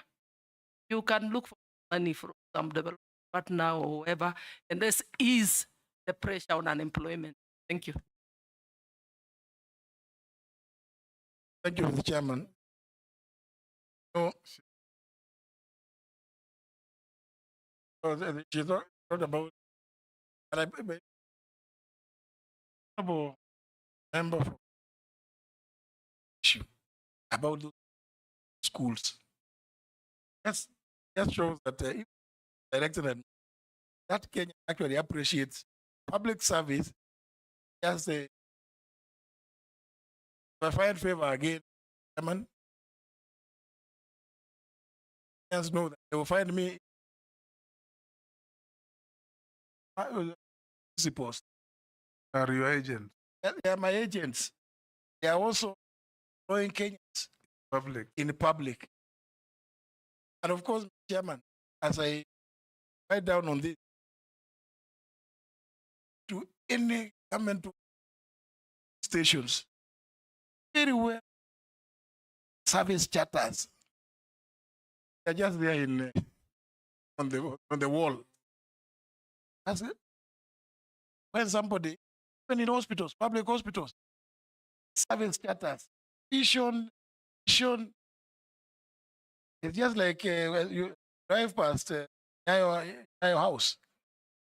The corruption. I said, oh? Signboard as far as missed, even of your house. Then others, you see, not find the people who are there. I think, Chairman, public service cuts across so many. I'm happy, member for telling you about people who are in schools. All those people are managers, helpers. Even when they it is the government, and you know, national government that takes the back. And you know, a citizen, an issue, the way they are addressed, they start discussing why they make it. Surely, is it not possible that the 21st century can offer public service with a smile? Person who has come to a police, surely, is not a mad person. The power that you have, they know you have guns. Have come for help, service. Chairman, I would just want to say again, I find favor. Space. No, if that message for a long time, almost years of health and cigarettes. And there's a Kenyan who used to stand next to and smoke bangi. Cigarette. Tell them also the messaging properly. Huh? Now, we've come to a near end. I have a few issues from the public. Some of them you have already dealt with. But since the public is watching, I have a duty to pass on to you. Why is the PSC employing UHC staff on contract terms and paying only half of their salary, even though their pay shows the low salary work they do? Alfred, isn't it? This goes against the equal pay, equal work. They compensate for the unemployment. Please ask on rate of 6,000 JSS interns. They were employed as interns last year and haven't. Most of these are also parents and graduated as early as 2012, and therefore the stipend of 17,000 cannot sustain them. Some interns have ended up rest. Please give a way forward. There are some public servants who stagnated more than 10 years. How are you going to help them appoint this? Please ask Honorable views on the current state of mental health among public servants and the plans he has in place to address that you speak to. What plans does he have, if appointed, to ensure that the staff morale across public servants? While serving as chairman of the Parliamentary Service Commission, had attempted to usurp the role of the SRC by proposing to adjust the salary of members of parliament. Does he still hold the same? Does he think SRC oversteps its into the mandate of other constitutional commissions such as C?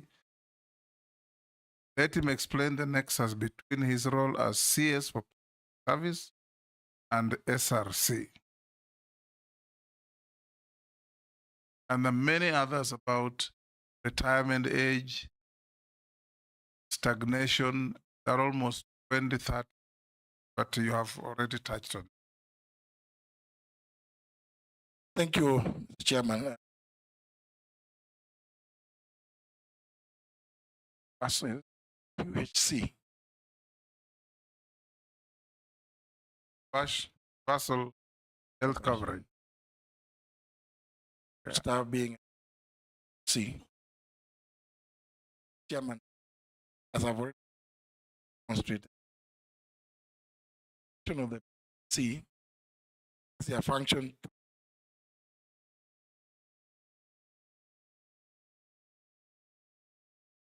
policy find favor to have a seat. See why there are disparities. Say some people getting paid better than others, same job. Chairman, issue I even I have trying to save water. And the fact that it's an issue that plays White paper. Sitting. So okay. I think important put a mechanism. Must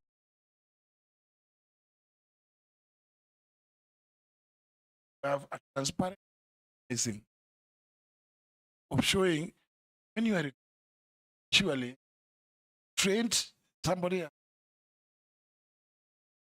as a go employ another one as graduate last year. And that is happening, Mr. Chairman. I want to that's happened. I think we have a transparent mechanism ensuring fairness. That is what is planned over. Mr. Chairman, that was on the issue of stagnation and already issue of service schemes, the schemes of service, sorry. Chairman, there is already a cabinet paper found under preparation, issue of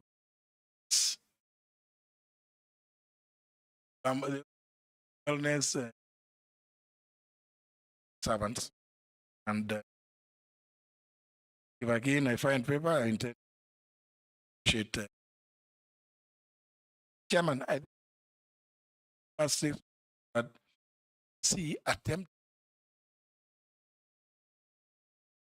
the salaries of Parliament, Chairman of C.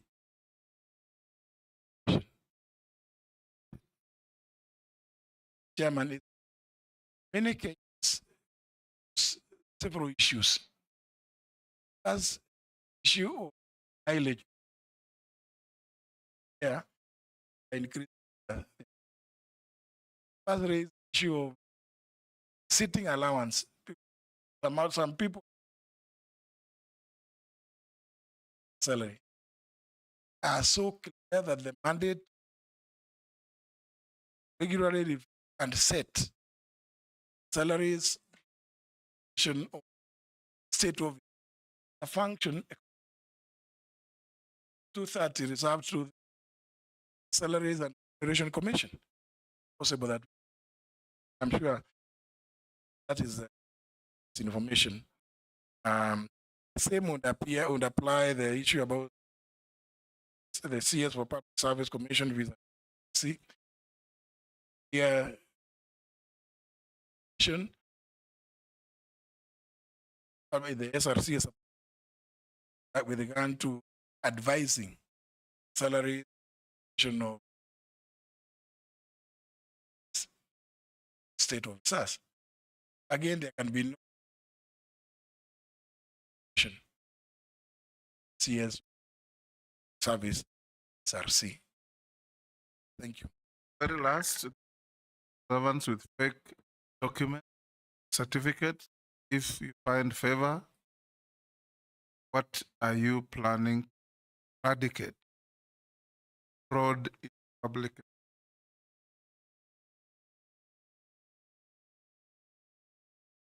Thank you, Mr. Chairman. Matter that I've seen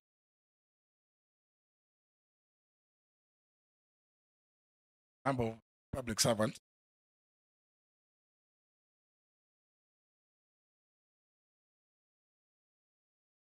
you document.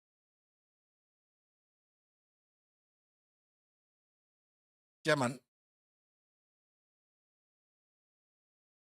send a message to may have been in. Have them arrested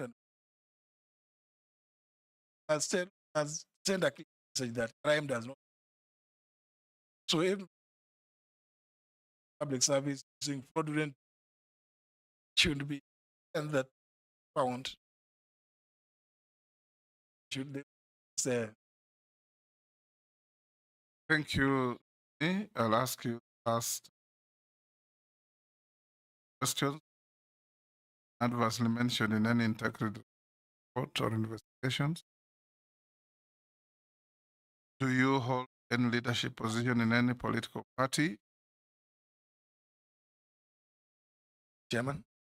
What is your net worth? Yes, Chairman. Slight and before net worth 701 and slight investment of 6%. 5.68.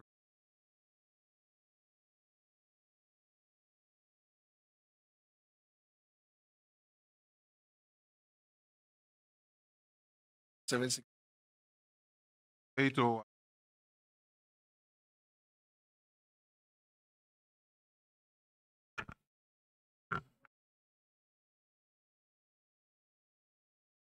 You know, one is I've seen your counsel Nasir, a lawyer like you, ask that for all these years, only have a net worth of 761, then in less than 2 years, you said to Ahmed Nasir, I know the answer myself. You can say something as a lawyer. No, because I haven't been practicing answering that risk. And in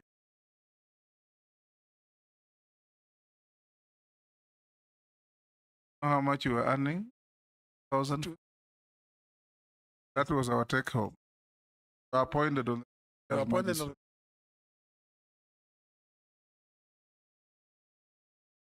That's what somebody look length of time that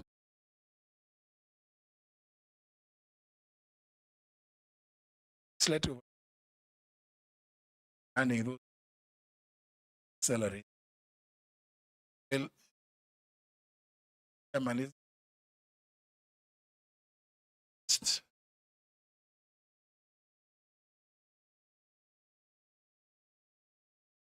A former speaker to tell the council of Ben Nasir that even with the 1,200 salary then, what you bought in Kanyambo then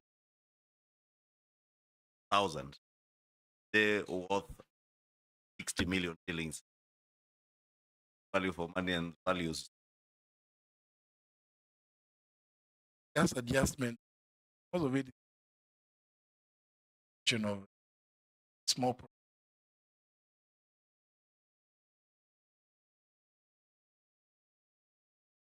coming at Speaker Emeritus and nominee, done with you. Take to your document, found them in order, responding with have, ask the sergeant to pass them on, and Miranda sent out to you adequate, all of them. Unless you are otherwise lawfully held, you are discharged to other duties. And face mountain and pray to find favor. Honorable Speaker, you know. Mr. Chairman, I just wanted to give gratitude. Benefit of some annex and 20 days. Us and hold on majority leader saying so. I was saying on a light note, I can confirm the Honorable JP does not facing them. A very good Anglican. Does not go to the. There is other people who are known for them. Get to only one God. Rogara has a different knowledge.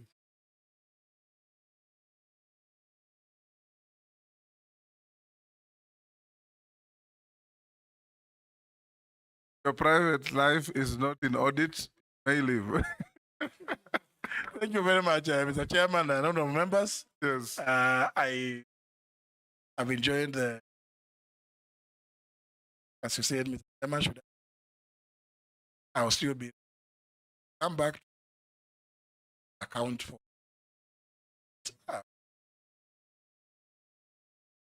Thank you. Night. Members,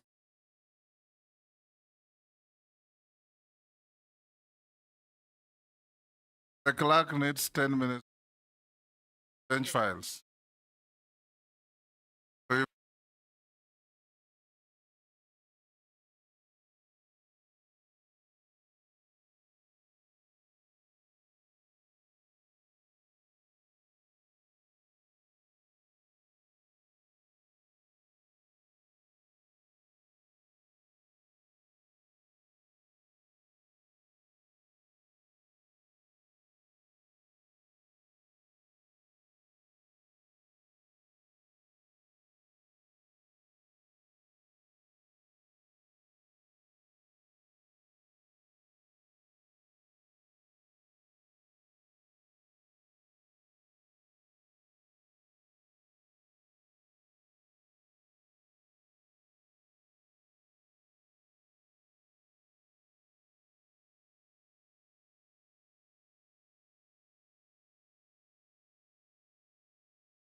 Sergeant.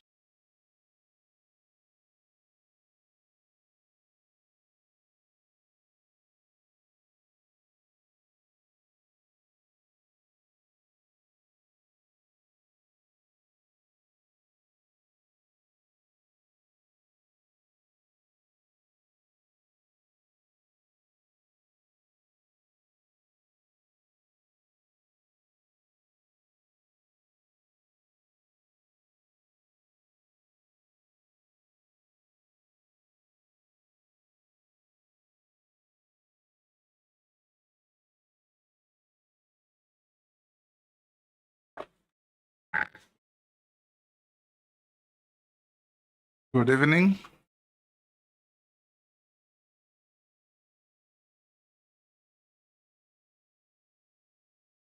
Welcome to this committee. For the record, you are Miss Stella Soy Chepkoech Langat. Yes, ma'am. Come to this committee on appointments, charged with the responsibility of engaging persons nominated by His Excellency the President to hold public office, including cabinet secretaries, and we have a communication. You are nominated for cabinet secretary for gender, culture, arts, and heritage. And if you find favor with this committee after engagement, then we will recommend your suitability, because our duty is to find whether you are suitable or unsuitable for the job for which you are nominated. The committee consists of members that you can see here. And before we engage, we'll ask you to take an oath. You're going to give your statements on oath. You may choose to take an oath on the Bible or the Holy Quran or the Holy Book of Hindus. Which one do you choose? The Bible. Bible. So be upstanding, take the Bible with your right hand and recite the oath before you.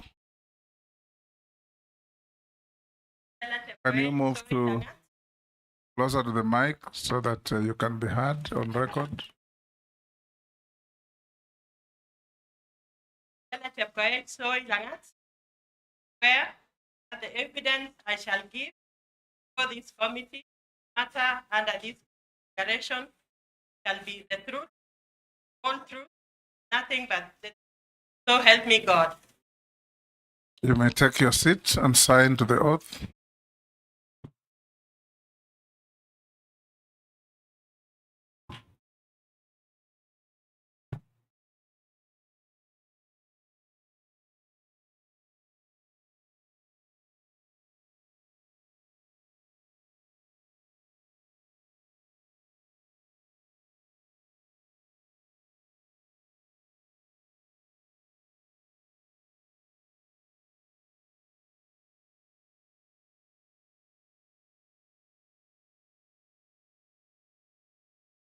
I'm the Speaker of the National Assembly and Chairman of this committee. On my right, on my left,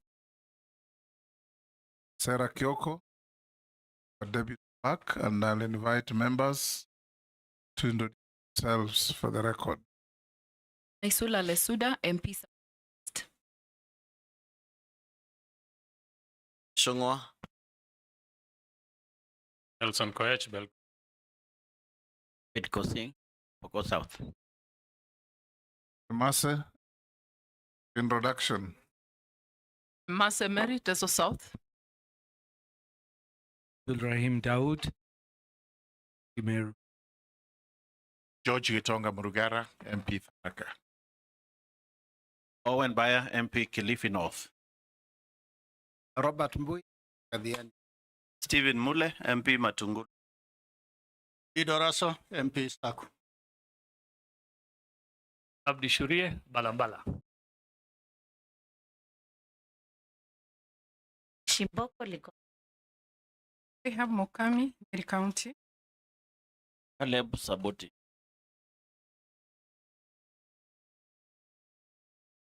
Stella, for purposes of the conduct of this hearing, we're referring to you as nominee. All right? We will start off by inviting yourself, but before that, pass on your original documentation back to cross-check documents we have on you.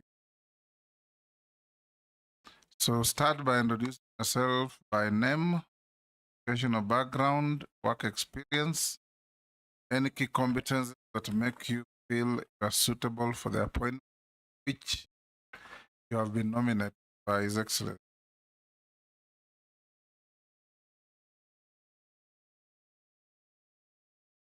Thank you, Honorable Chairman, honorable members, vetting committee. Allow me express my gratitude, Excellent President, nominating me to position, the Cabinet Secretary, Gender, Arts, Culture, and Heritage. Indeed, Honorable Chair, this nomination. To me as chairman or not a chair? I am sorry, Honorable Speaker. Allow me to express my appreciation, Honorable Speaker, His Excellency the President, this opportunity serve as a Cabinet Secretary, and did this nomination a great honor to the women of Kericho and the women of Kenya. Mr. Speaker, sir, I will proceed straight on, introduce myself. My name is Stella Chepkoech Soilangat. I was born and brought up in the Greater Kericho County in a family of 9 siblings, and I'm a third born family. I went to in Honda Primary School. I went to secondary school at the Tengecha High School, my O levels. I went to Kipsigis Girls, my A levels, that's group A levels, and I proceeded to the Nairobi University, where I did University of Nairobi, the university. Yeah. Yes. Chairman, I am a holder of a master's degree in public administration, and I've attended several other capacity trainings from the Kenya School of Government and other institutions. Honorable Chair,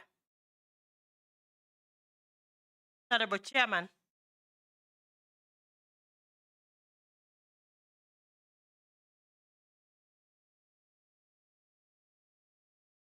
Speaker is seated there.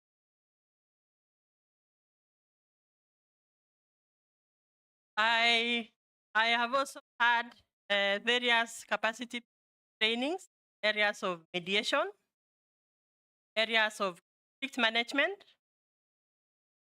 areas of peace building, and I've served in the public service for a period of 29 years, serving in the central government, various ministries, starting from the State Department of Public Service. I've served in the Labor Department, and Honorable Chair, I was privileged to be part of the team that was setting up the State Department of Gender when it was being in the process of transition. That was in the 2004 at the Department of Social Services, Culture. Honorable Chair, Honorable Speaker, I hope I will not be penalized for calling you the wrong name. Let's speak. That's no. Let me stick to the Honorable Speaker, sir. Nobody. Thank you. Thank you. Thank you very much. I'll try and match as possible again. So, Honorable Speaker, I've built a career in the public administration, working in several ministries, and I have captured, I've been able to building capacity. My capacity has been built as a career administrator, and I have served different ministries. I have also served the public administration, field administration, covering 3 regions, that is the Valley. I've served in the Eastern region. I've served in Nyanza and South Rift Valley. Mr. Speaker, I have also been involved in national building. I was privileged while working in the Office of the Attorney General, part of a team for setting up the Witness Protection Agency, which was actually a very unique institution, one of its kind in Central Africa.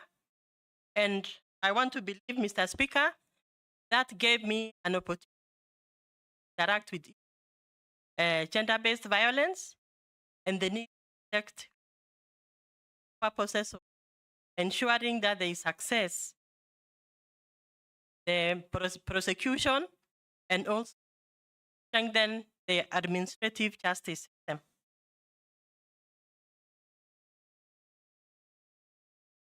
Mr. Speaker, sir, in my journey of duty, I've been part of a team for setting up the county governments.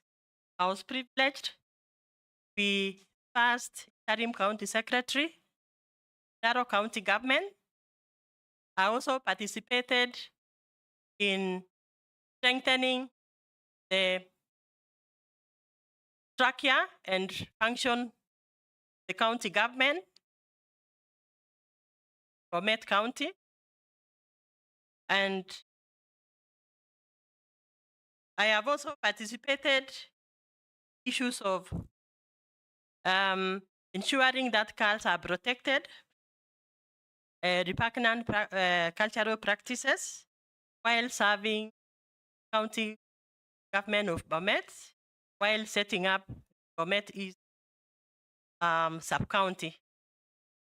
And those experiences, Honorable Speaker, have given me, have assisted me in building resilience and also interacting the environments where gender-based violence is rampant and where intervention are required to strengthen the fight against gender-based violence.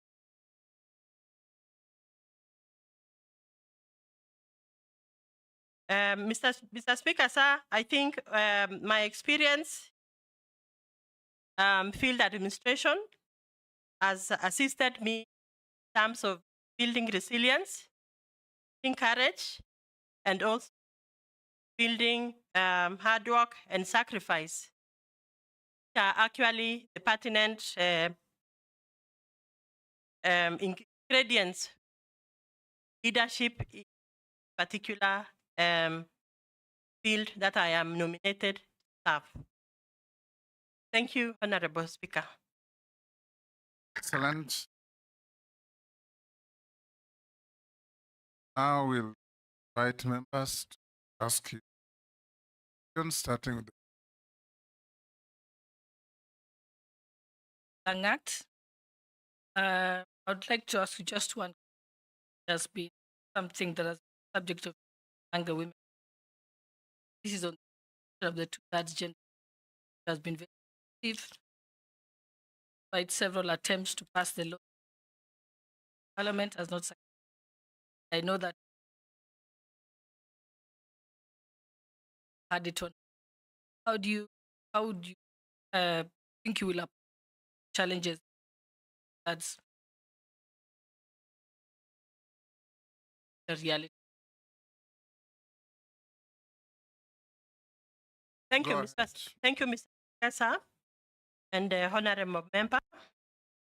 The issue, the items, the two-third gender rule are actually encouraged by our constitution under Article 7, where the constitution that successful mainstreaming gender in leadership, electoral positions, and appointing. There is need for the government to come up with legislation, facilitate, and to operationalize what is provided under the Constitution. Mr. Speaker, sir, the particular item that we are discussing, third gender rule, is a big challenge, and the department which I have nominated have come up with initiatives. And as we are sitting in this, the Speaker, sir, I am aware that there are initiatives under the Gender Inequality Commissions and propose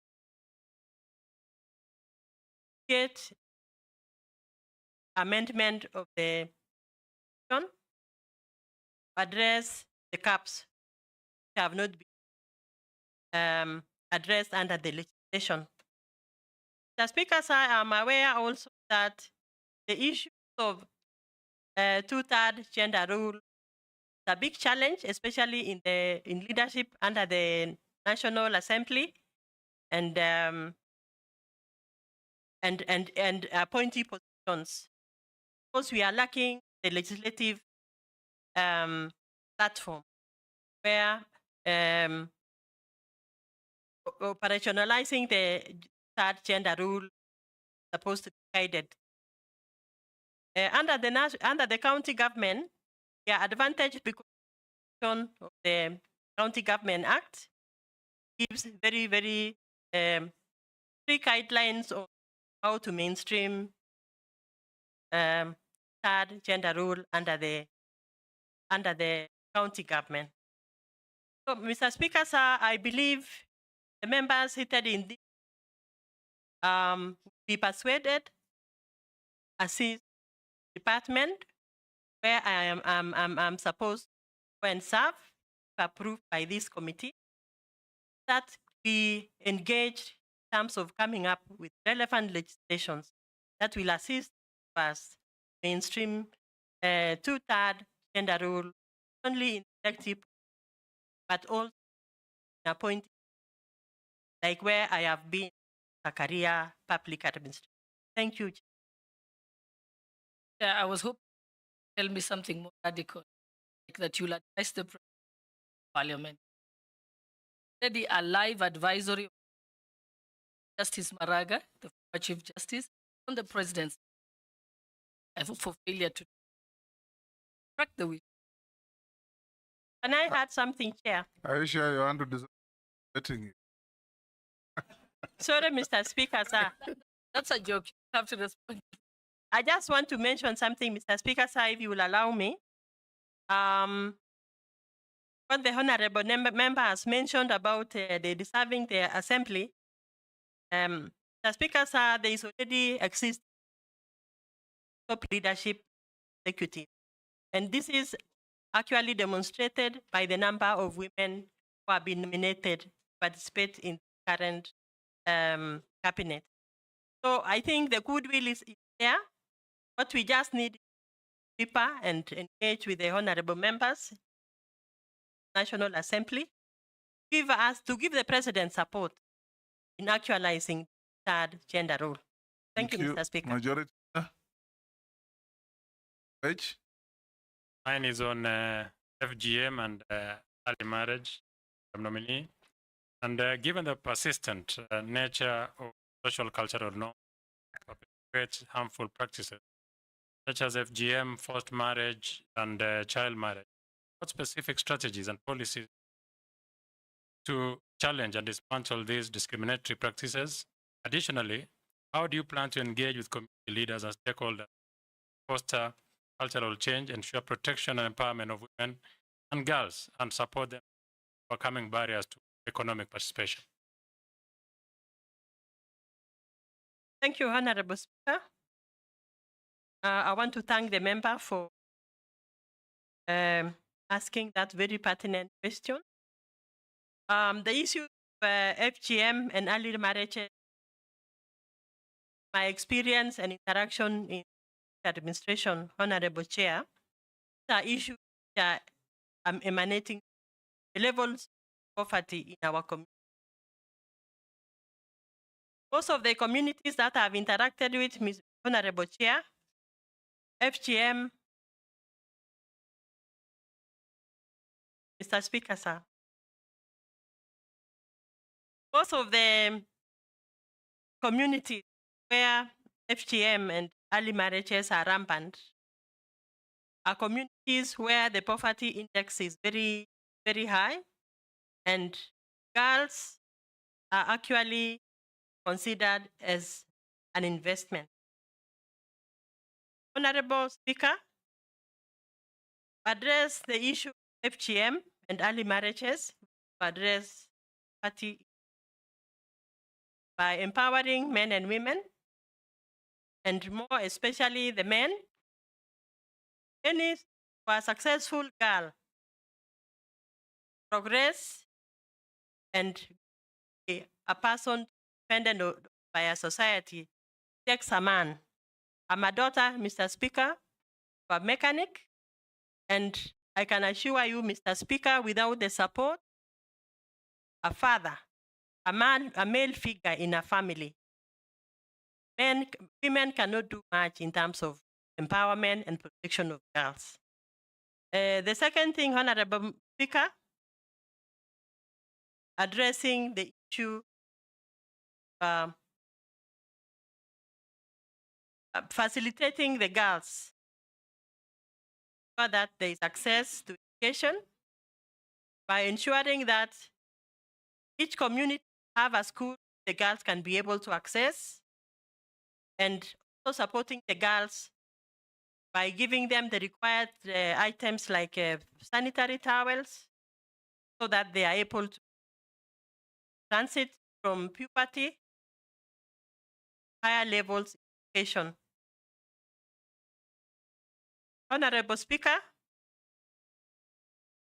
also we need to strengthen the women who are actually, they are the women who are actually earning a living from being the perpetuators of FGM by giving them alternative means of income, economic empowerment. And one area where we can help these women is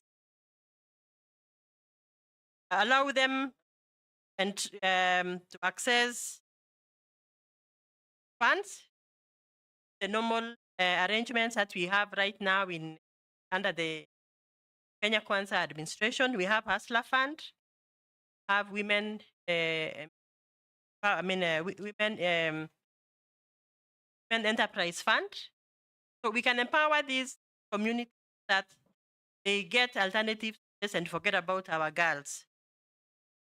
The only way to protect girls are to protect the perpetrators who are using the girls for. And finally, Honorable Speaker, is to create awareness among the societies, communities where FGM is rampant. And I'm counting on members, as I listen to the introduction, I could assign every community where girls are experiencing the FGM so that we have concerted efforts and help these girls together. The bursaries that the members sitting in this are administering so that bring down rates of early marriages and FGM in our country. Thank you, Honorable Speaker. Your nominee. Yes. I have a follow-up in the two agenda. And I want to, are you aware there was a report in the parliament and it said working groups on that gender. And the report, are you aware mentioning that? Thank you, Honorable Speaker. I am aware of the task force that was, I believe the Honorable Chair is talking about the other one, Honorable Chair, maybe that if that is the one, I'm aware. And I thought it was an item which was under discussion. And maybe of business, National Assembly, be able to hear the same. And I believe now it is an item still under consideration. And since the honorable member who has mentioned it, part of a team, National Assembly, I would also persuade her and other women, other honorable women leaders in the House to also support the same, because I believe if we succeed, that proposal might be a game changer life of the girl and women country. Thank you, Honorable Chair.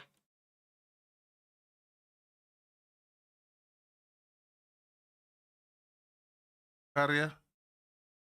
That's for introduction. You. Yeah, Caleb? Chairman. Thank you. To the I have a very question. Gender is mostly misconstrued to be and girls. While I also and men seeing a lot of challenges, especially our young men want to know in the National Assembly to ensure that our boys and young men are also taken care of, and finally, and which has become rampant. Thank you, Honorable Speaker. I want to appreciate the Honorable Member who has just asked the question. Those are actually very pertinent in our society now. The issue of the child, the men, actually one of the emerging gender issues in our community. As we sit together in this afternoon, everybody is aware, every member seated here,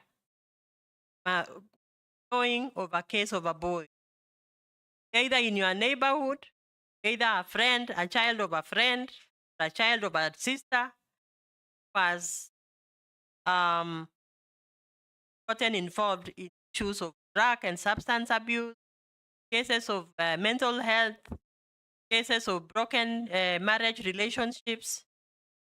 And when you look deep into the issues, Honorable Chair, the issue of the poor child actually a crisis. Honorable Chair, Honorable Speaker, if you go down the streets in this town, the number of boys who are actually form part of the street families, realize that the number of boys in the street family is actually on. When you go to the mental health centers, you find the number of boys very high. Cases of femicide that we all witnessed in the past, our boys who are involved. So I think, Honorable Speaker,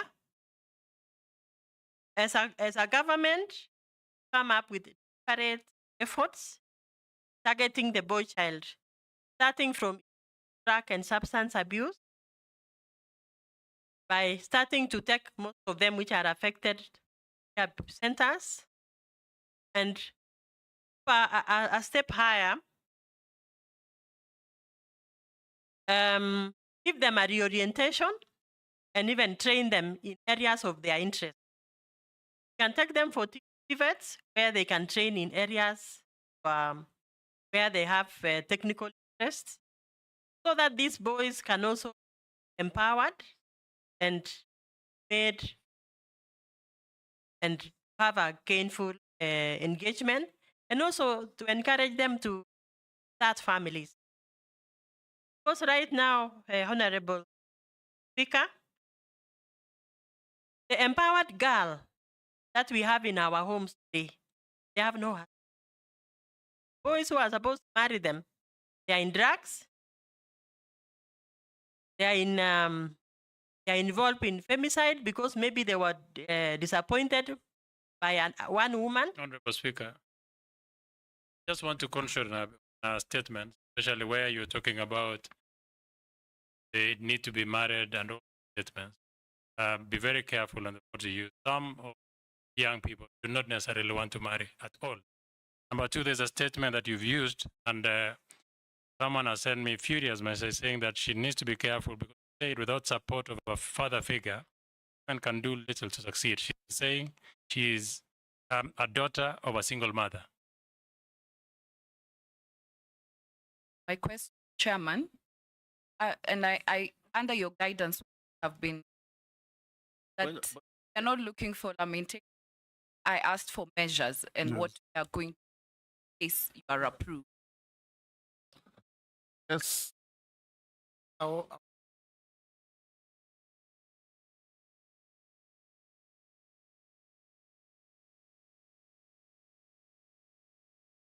That is nominee before find favor and His Excellency points being asked is not about general knowledge, it's about income cabinet. Okay. What are you going to hide? What are you going to do about? What are you ask FG so on? Members of the public and this team are looking to you straight vision for the country can do this to be. So avoid realities and histrionics.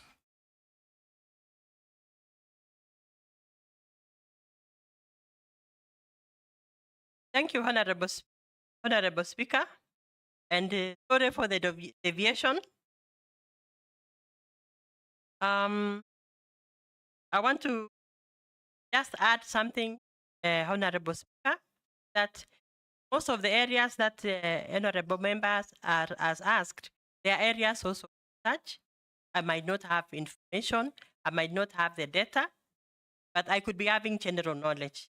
And since, Honorable Chair, I'm not an expert, I withdraw my sentiments and I beg the honorable members to give me an opportunity to continue the session.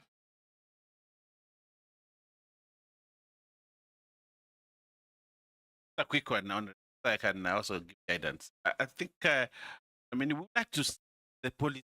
What are the policy gap in genders?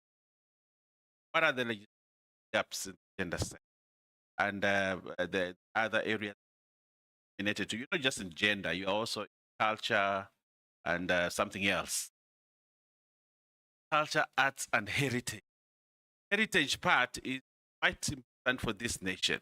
but I haven't heard you actually say anything about heritage and what are the issues that we need. Probably I need to ask you, what are the issues of heritage? How are we going? Get the Ruins has been given a title now as one of the UNESCO World Heritage Sites. How is that important to this country? And the other, there are many areas where we have these UNESCO heritage sites, but the people are very poor. They have not had any impact on the world classification in terms of heritage. That you need to in culture, you know, in terms of performance arts, in terms of young people, content creation, and all that. Give us that would be, yeah, you really can help this country in the cabinet.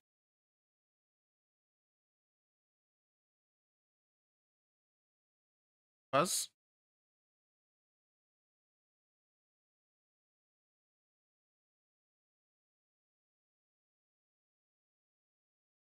The nation have told for national, but we are still stuck in and during our national. In fact, you can size. In our parliament have to be in size. What do you have to say about that Kenyan dress?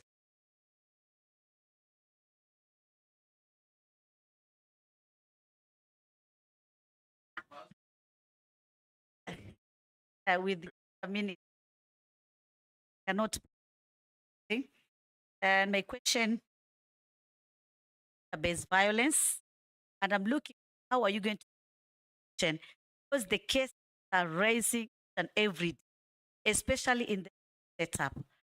And one of the reasons was addition cases happen, the family feels that if support expose our daughter and become a challenge to that daughter some justice. On the same breath, we have seen what is happening in our police stations.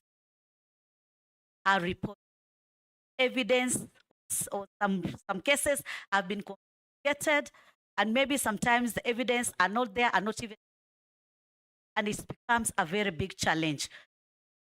Ours get some justice. I want just to get our nominee.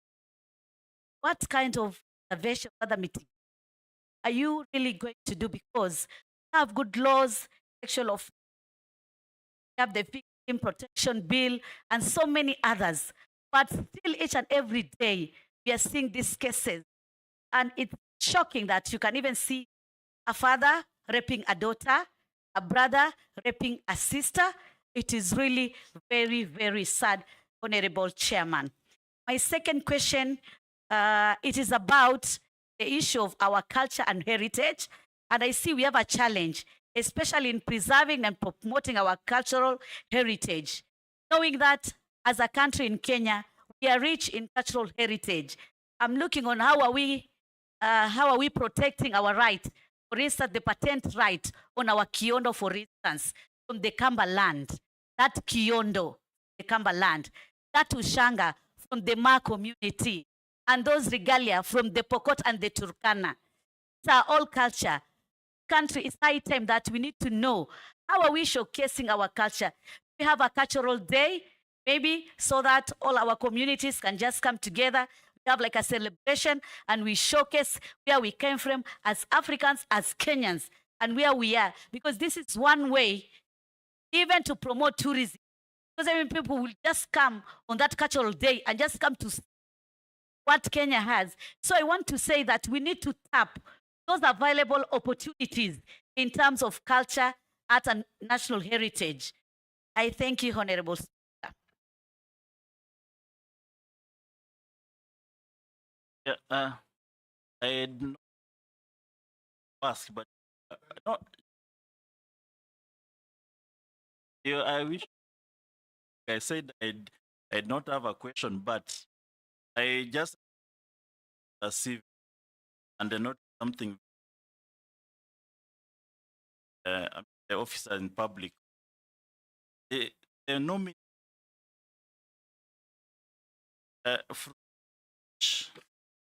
13.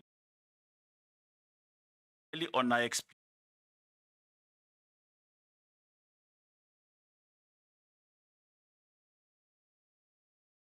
Actually, arranged in equal manner, but from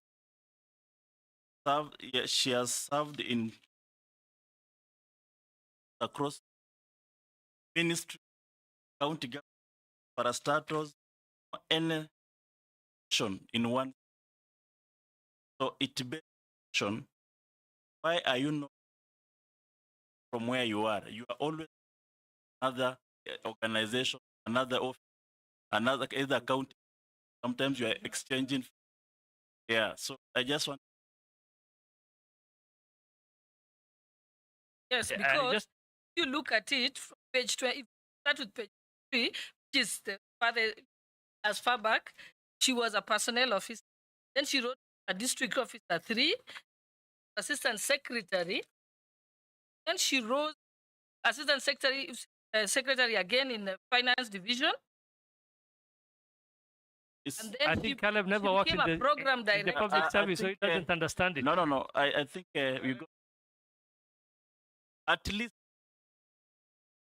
for example, rise up. If say option 1, option 2. My question is that all organizations. Yes. It's But if assistant secretary 1, and then at the Ministry of Defense, she was assistant secretary and personal assistant to the permanent secretary. I That's wish a rise. you could and let her answer. secretary, a rise. So I think you're being disparaging of women. Let Chairman. respond. That's a Chairman. simple question. Chairman, point of Chairman, just to add on what Caleb has just said, I've also observed that she has been working on a very short period of time. Short period. Yeah. Yeah, maybe we need to understand how 5 minutes labor and 5, right? And there's one which is very short. Refer to the in public service order. Yeah, we just need to understand maybe that trend. We just need to In understand. public, I'm not answer. Service servant can be around. I was a magistrate 8 months. I worked in 5 stations. About that. Had the question. Caleb missed the question. Marking time in your appointment and you suffered transfers and change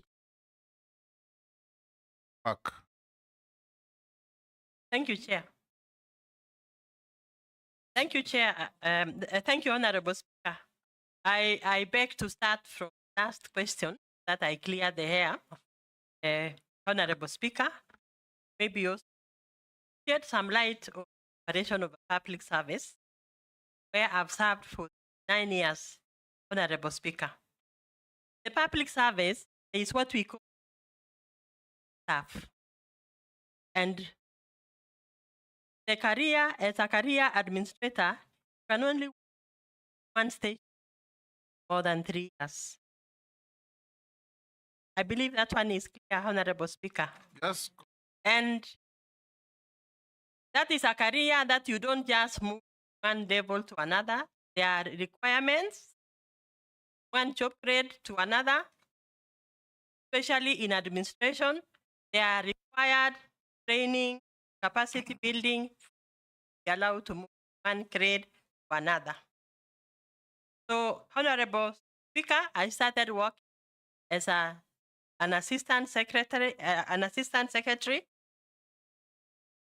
Is equivalent PO3 administration.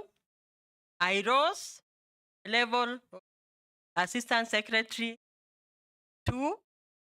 I moved again to 1.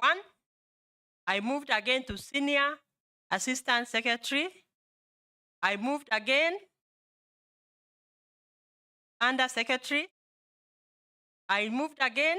If you can follow my CV, senior deputy secretary, where I served for a very long time, and the equivalent position filled deputy county commissioner 2. So DC, which is senior DC. So Honorable Speaker, the working of a public service complex, and I appreciate the questions from the members. And like in the first phase that you can see in my CV, I've worked in different state department. Another question. Yes, I believe I've Addressed by Yes. Owen and by Mish, by Robert. Honorable Speaker, I beg to answer the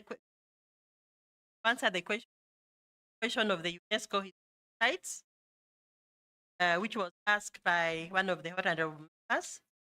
And I want to report that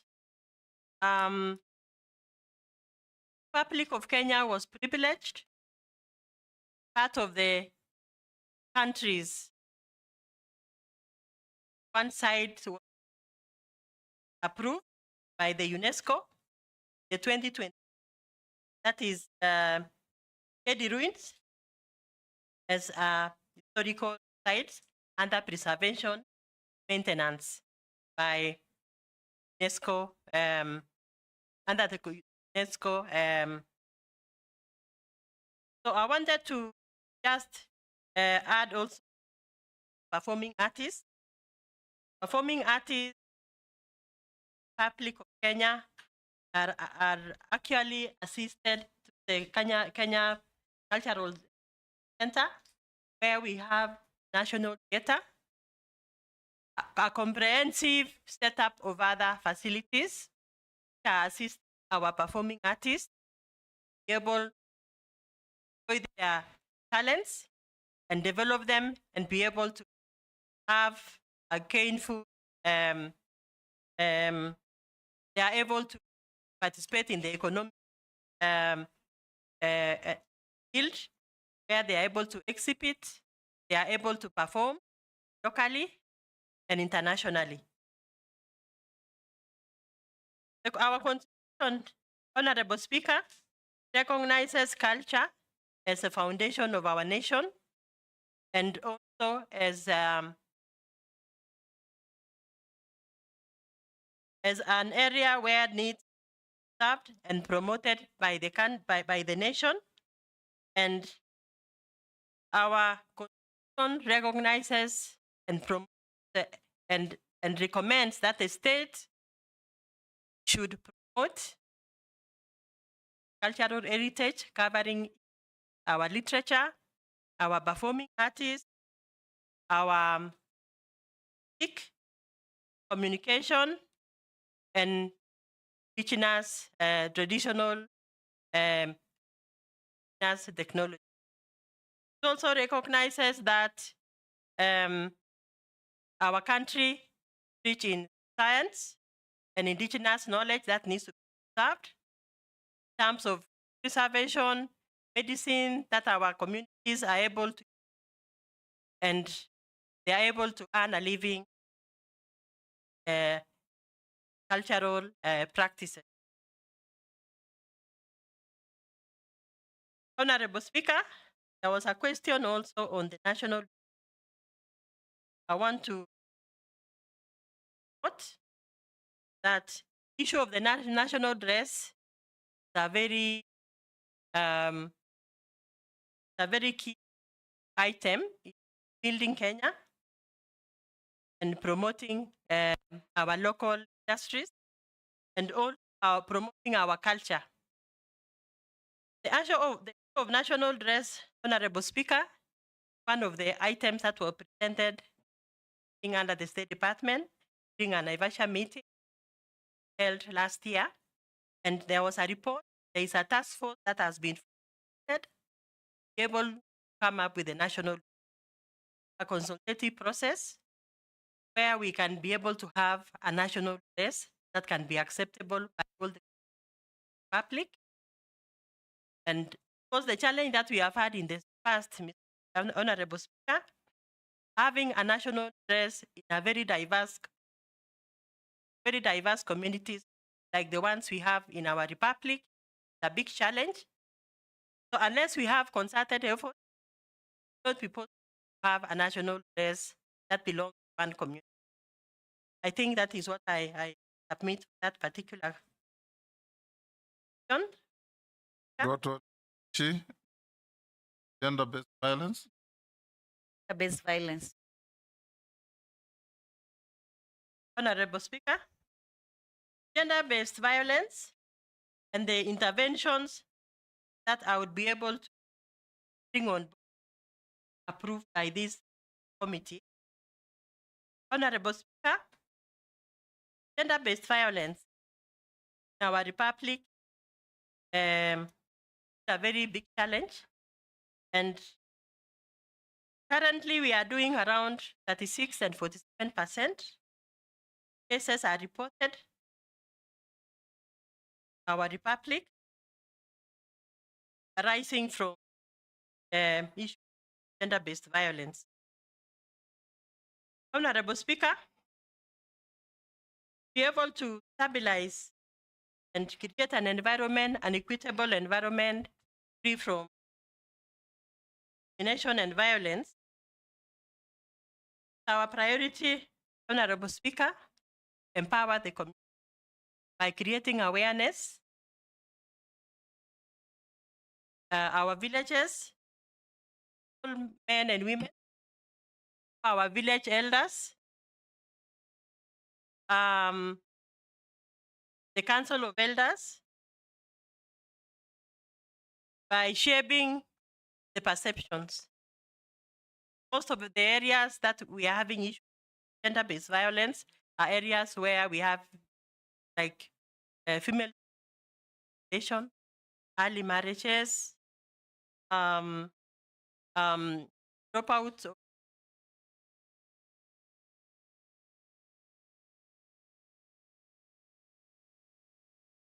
She was I do. Must have seen Mare here, Kasi, target young women, largely young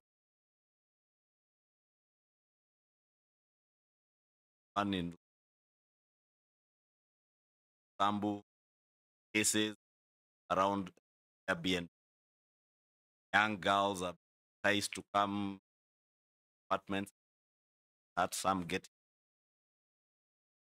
Here are your thoughts as a minister in charge of gender, also culture,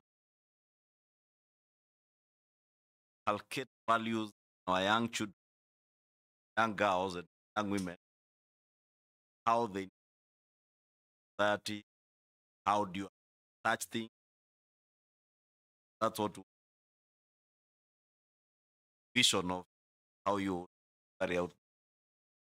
Make sure that advantage of country to or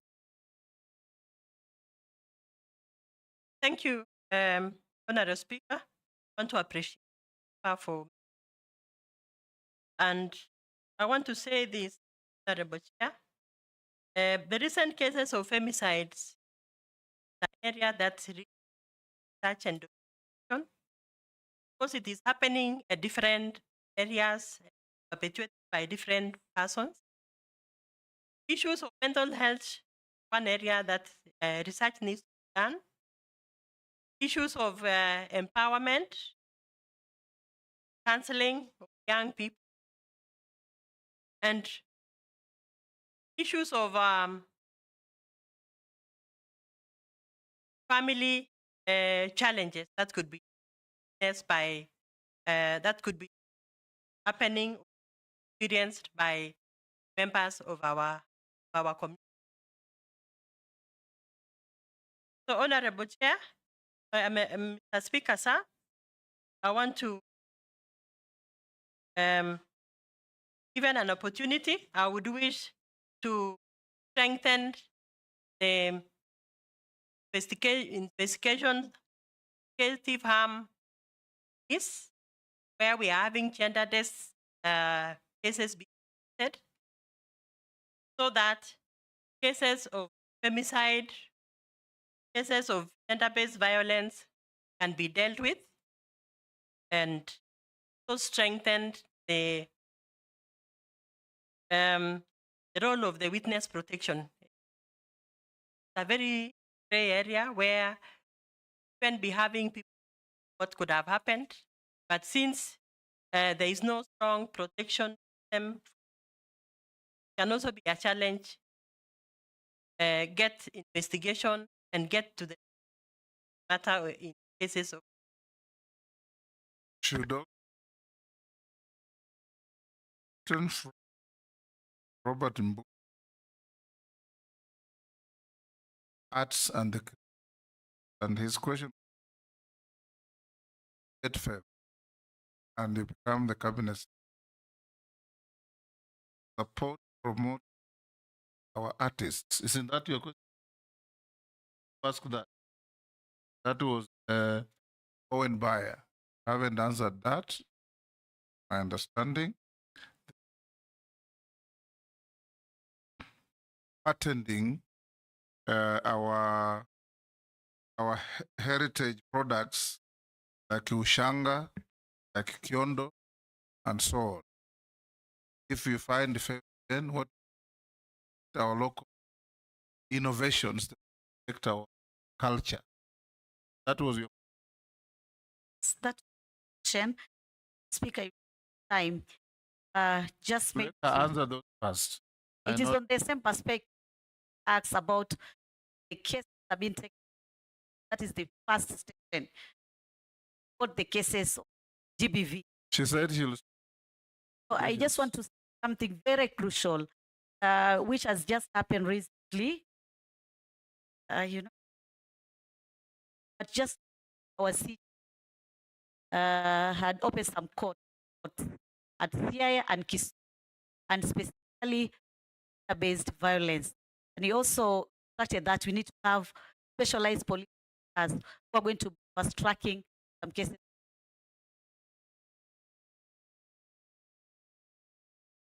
There is a police policy. A young girl has been her report and statement female and not a male. But and answer those. I'm not. Thank you, Chair. Thank you, Honorable. Thank you for repeating the question again.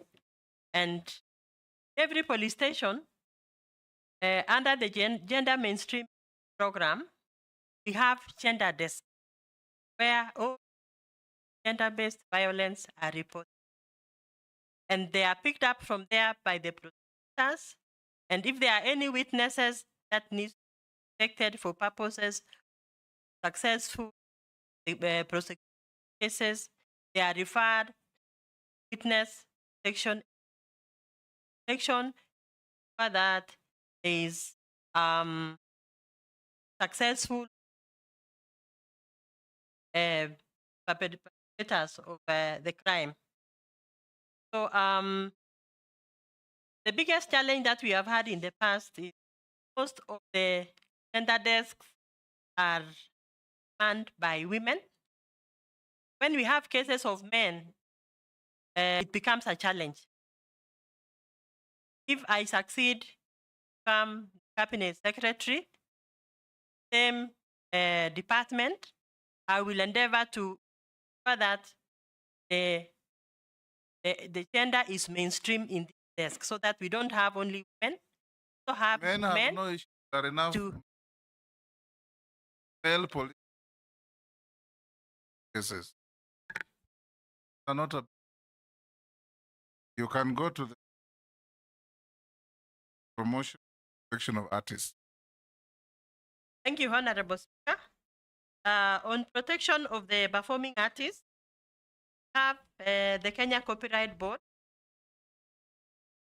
protect and facilitate issue rights and protecting our artists, pirates, and also ensure that get what they are entitled payment of royalties. On issues of promotion, Honorable Speaker, under the Kenya Cultural Center, we have an arrangement where all performing artists are facilitated, mentorship programs, provision of the required equipments under the National Theatre, where they can be able to practice, and also they can be markets locally and nationally. There was also another question on community where we have performing artists and commercialize their activities. If I got it right. So, Honorable Speaker, is an item that really need additional strengthening so that in every county have a cultural center where all the community can be able to bring up their artifacts and can be able to share and can be able to exhibit to visitors, whether they are local visitors, who are coming from countries, and they can be able to earn a living and also preserve the artifacts and also preserve the cultural sites. Thank you. A matter of government, apart from Gedi Ruins, other World Heritage sites have in Currently, we have eight sites. The eighth one was just the Gedi Ruins addition had from 7 that we had in the past. Have the Kaya Forest, have a Lex Great Rift Valley, have site in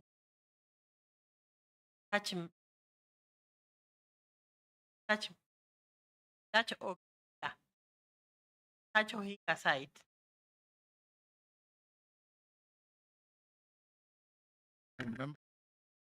Russell?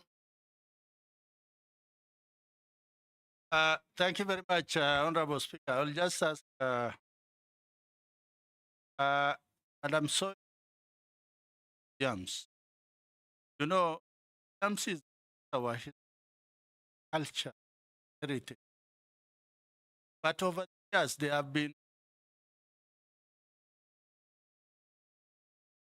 serving the museums.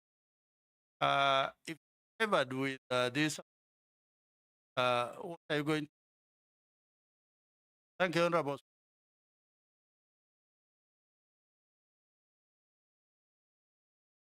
Thank you, Honorable Speaker.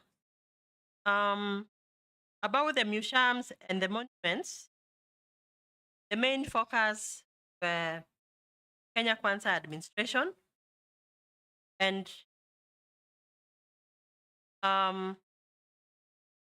actually schedule that the artifacts that were taken away from the country are going to be back the national museum. And plans are already underway, strengthen museums, championing repatriation of artifacts. And Honorable Speaker,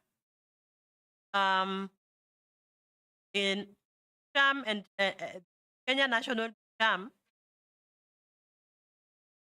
a priority agency under the State Department in terms of even the provision of budgetary provision that it is run activities.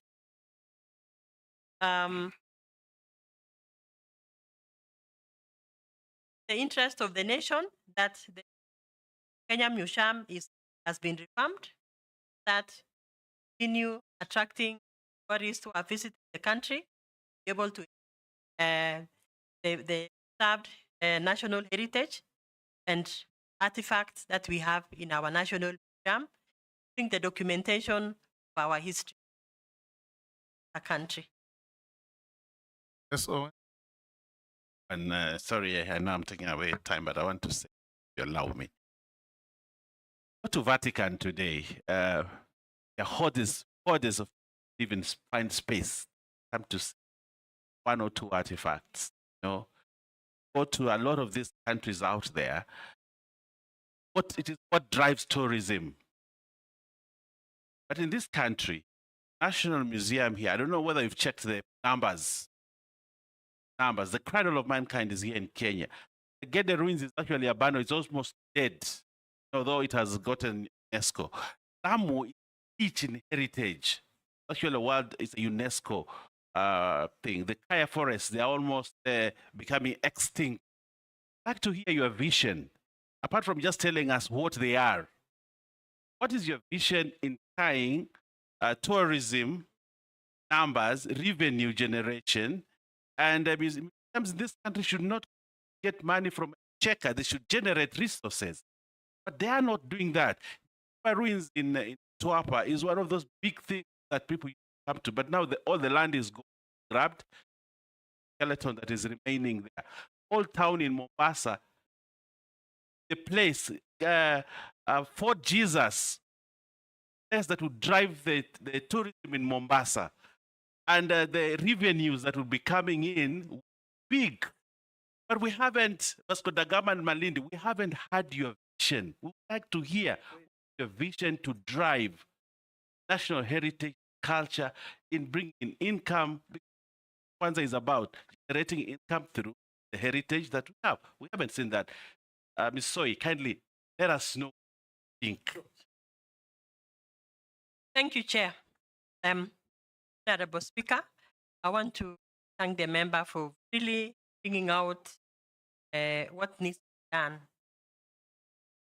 The Department of Culture and National Heritage. Honorable Speaker, Vatican has been mentioned, and issues of perception and marketing are very big in our country in terms of selling our country. Branding the country are very big. And I would want to say, Honorable Speaker, I think we need. I want to share this very exciting news that this country has received an opportunity, an international. Our president profiled the country in terms of our culture, our national heritage, a national annual event, Germany. And this is an opportunity to brand ourselves. This is an opportunity to tell our country, expose what we have in terms of our rich heritage, our food, our language, and our artifacts, and everything that relates to our culture. Honorable Chair, I believe this will be a launching pad for this administration so that we can have a replica of the same in other countries, so that we can market our country and market our people and rich heritage that we have as a country. Honorable Speaker, I just want to mention something also about the community. Before we go outside to market ourselves, we also need to sensitize our community so that every community can have a cultural center. They can bring their artifacts and all issues related to their heritage, rich language, and also can be documented so that in the future, when our parents and our great-grandparents are not there to explain heritage and the culture that we had can be accessed in a digital platform. Honorable Speaker, when you visit other countries, find areas of cultural sites have been developed in a way that the sites are preserved and reduce unregulated visits so that the environment where our sites are can be preserved, and also that we can continuously commercialize our heritage for ourselves and for posterity. Honorable Speaker. Thank you, nominee. I think I want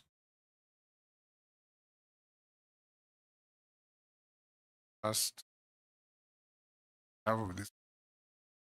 If you, I already asked you, you have had charge of, if you find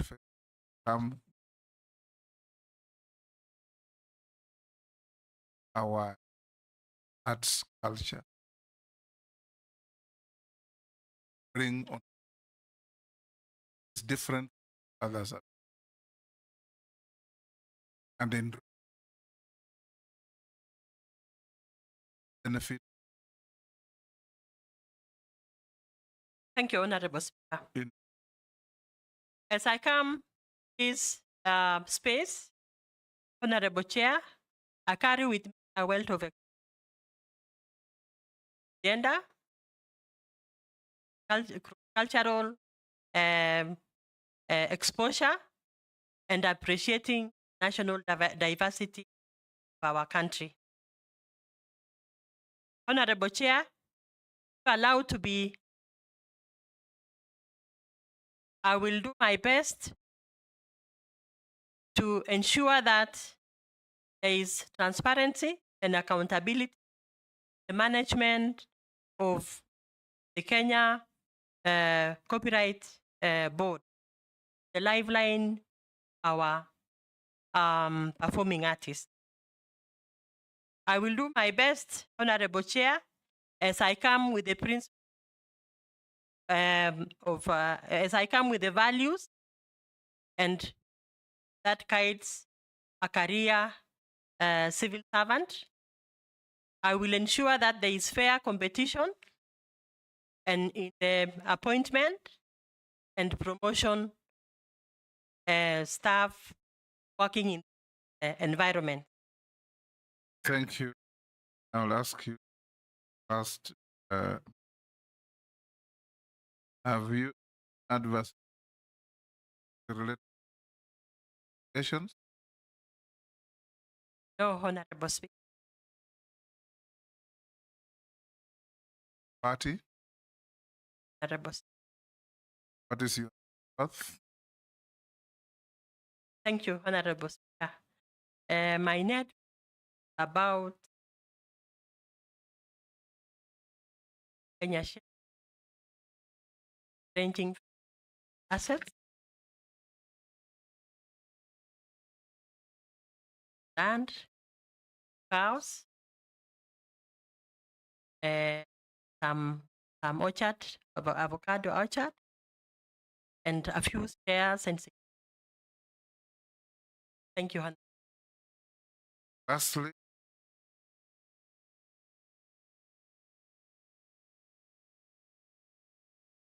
document, Nairobi University. Mind you, that I'm an alumni of University of Nairobi, and I hope that's where you went. Thank you. Yeah, I actually went to the university, Nairobi. Yes, I have no Nairobi University. Just the university. University of Nairobi. Thank you. Honorable Thank Speaker. you, Stella. I've had a good, active. Ask the sergeant. We have looked document and what we have in our, and there were only Rwanda and you now release other duties. Have a good. Thank you, Honorable Speaker. I appreciate. I look success. Betting.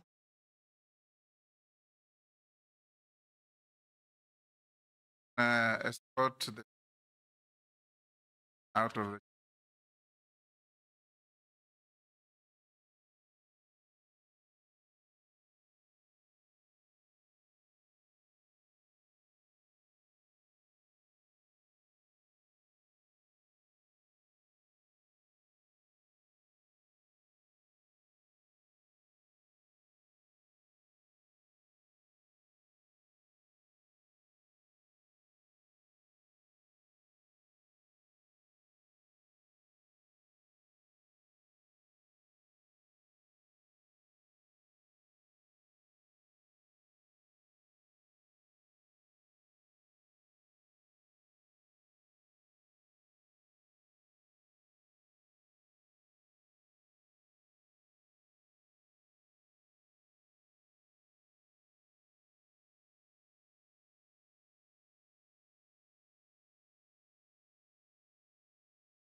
Honorable members, Shuria,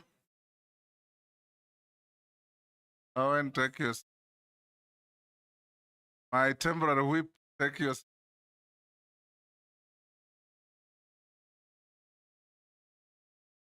First, thank you very much to all of you. Industry and the tenacity have demonstrated in the last few days. Idi Amin was once asked why he blows his trumpet, and he told the journalist, else like to blow it. It's mine.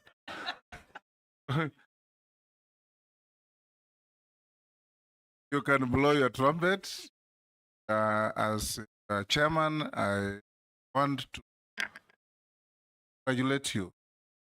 Had days free of any incident, free of any ugly and unhelpful interviewing nominees who respect decorum, but nonetheless extreme depth, decisive. That is the way to go, and that is future. If you look at the phones, actually the public seeing a difference. Have even let them participate in this process by receiving their questions, their comments, and relaying them. We'll now adjourn the sitting, and members, minus the media, expected here tomorrow, 2:30, to have a closed meeting. In furtherance, same. I'll advise the clerk also tomorrow, limit the number of staff you'll bring here. Bring those who are absolutely necessary. Thank you and have a good night.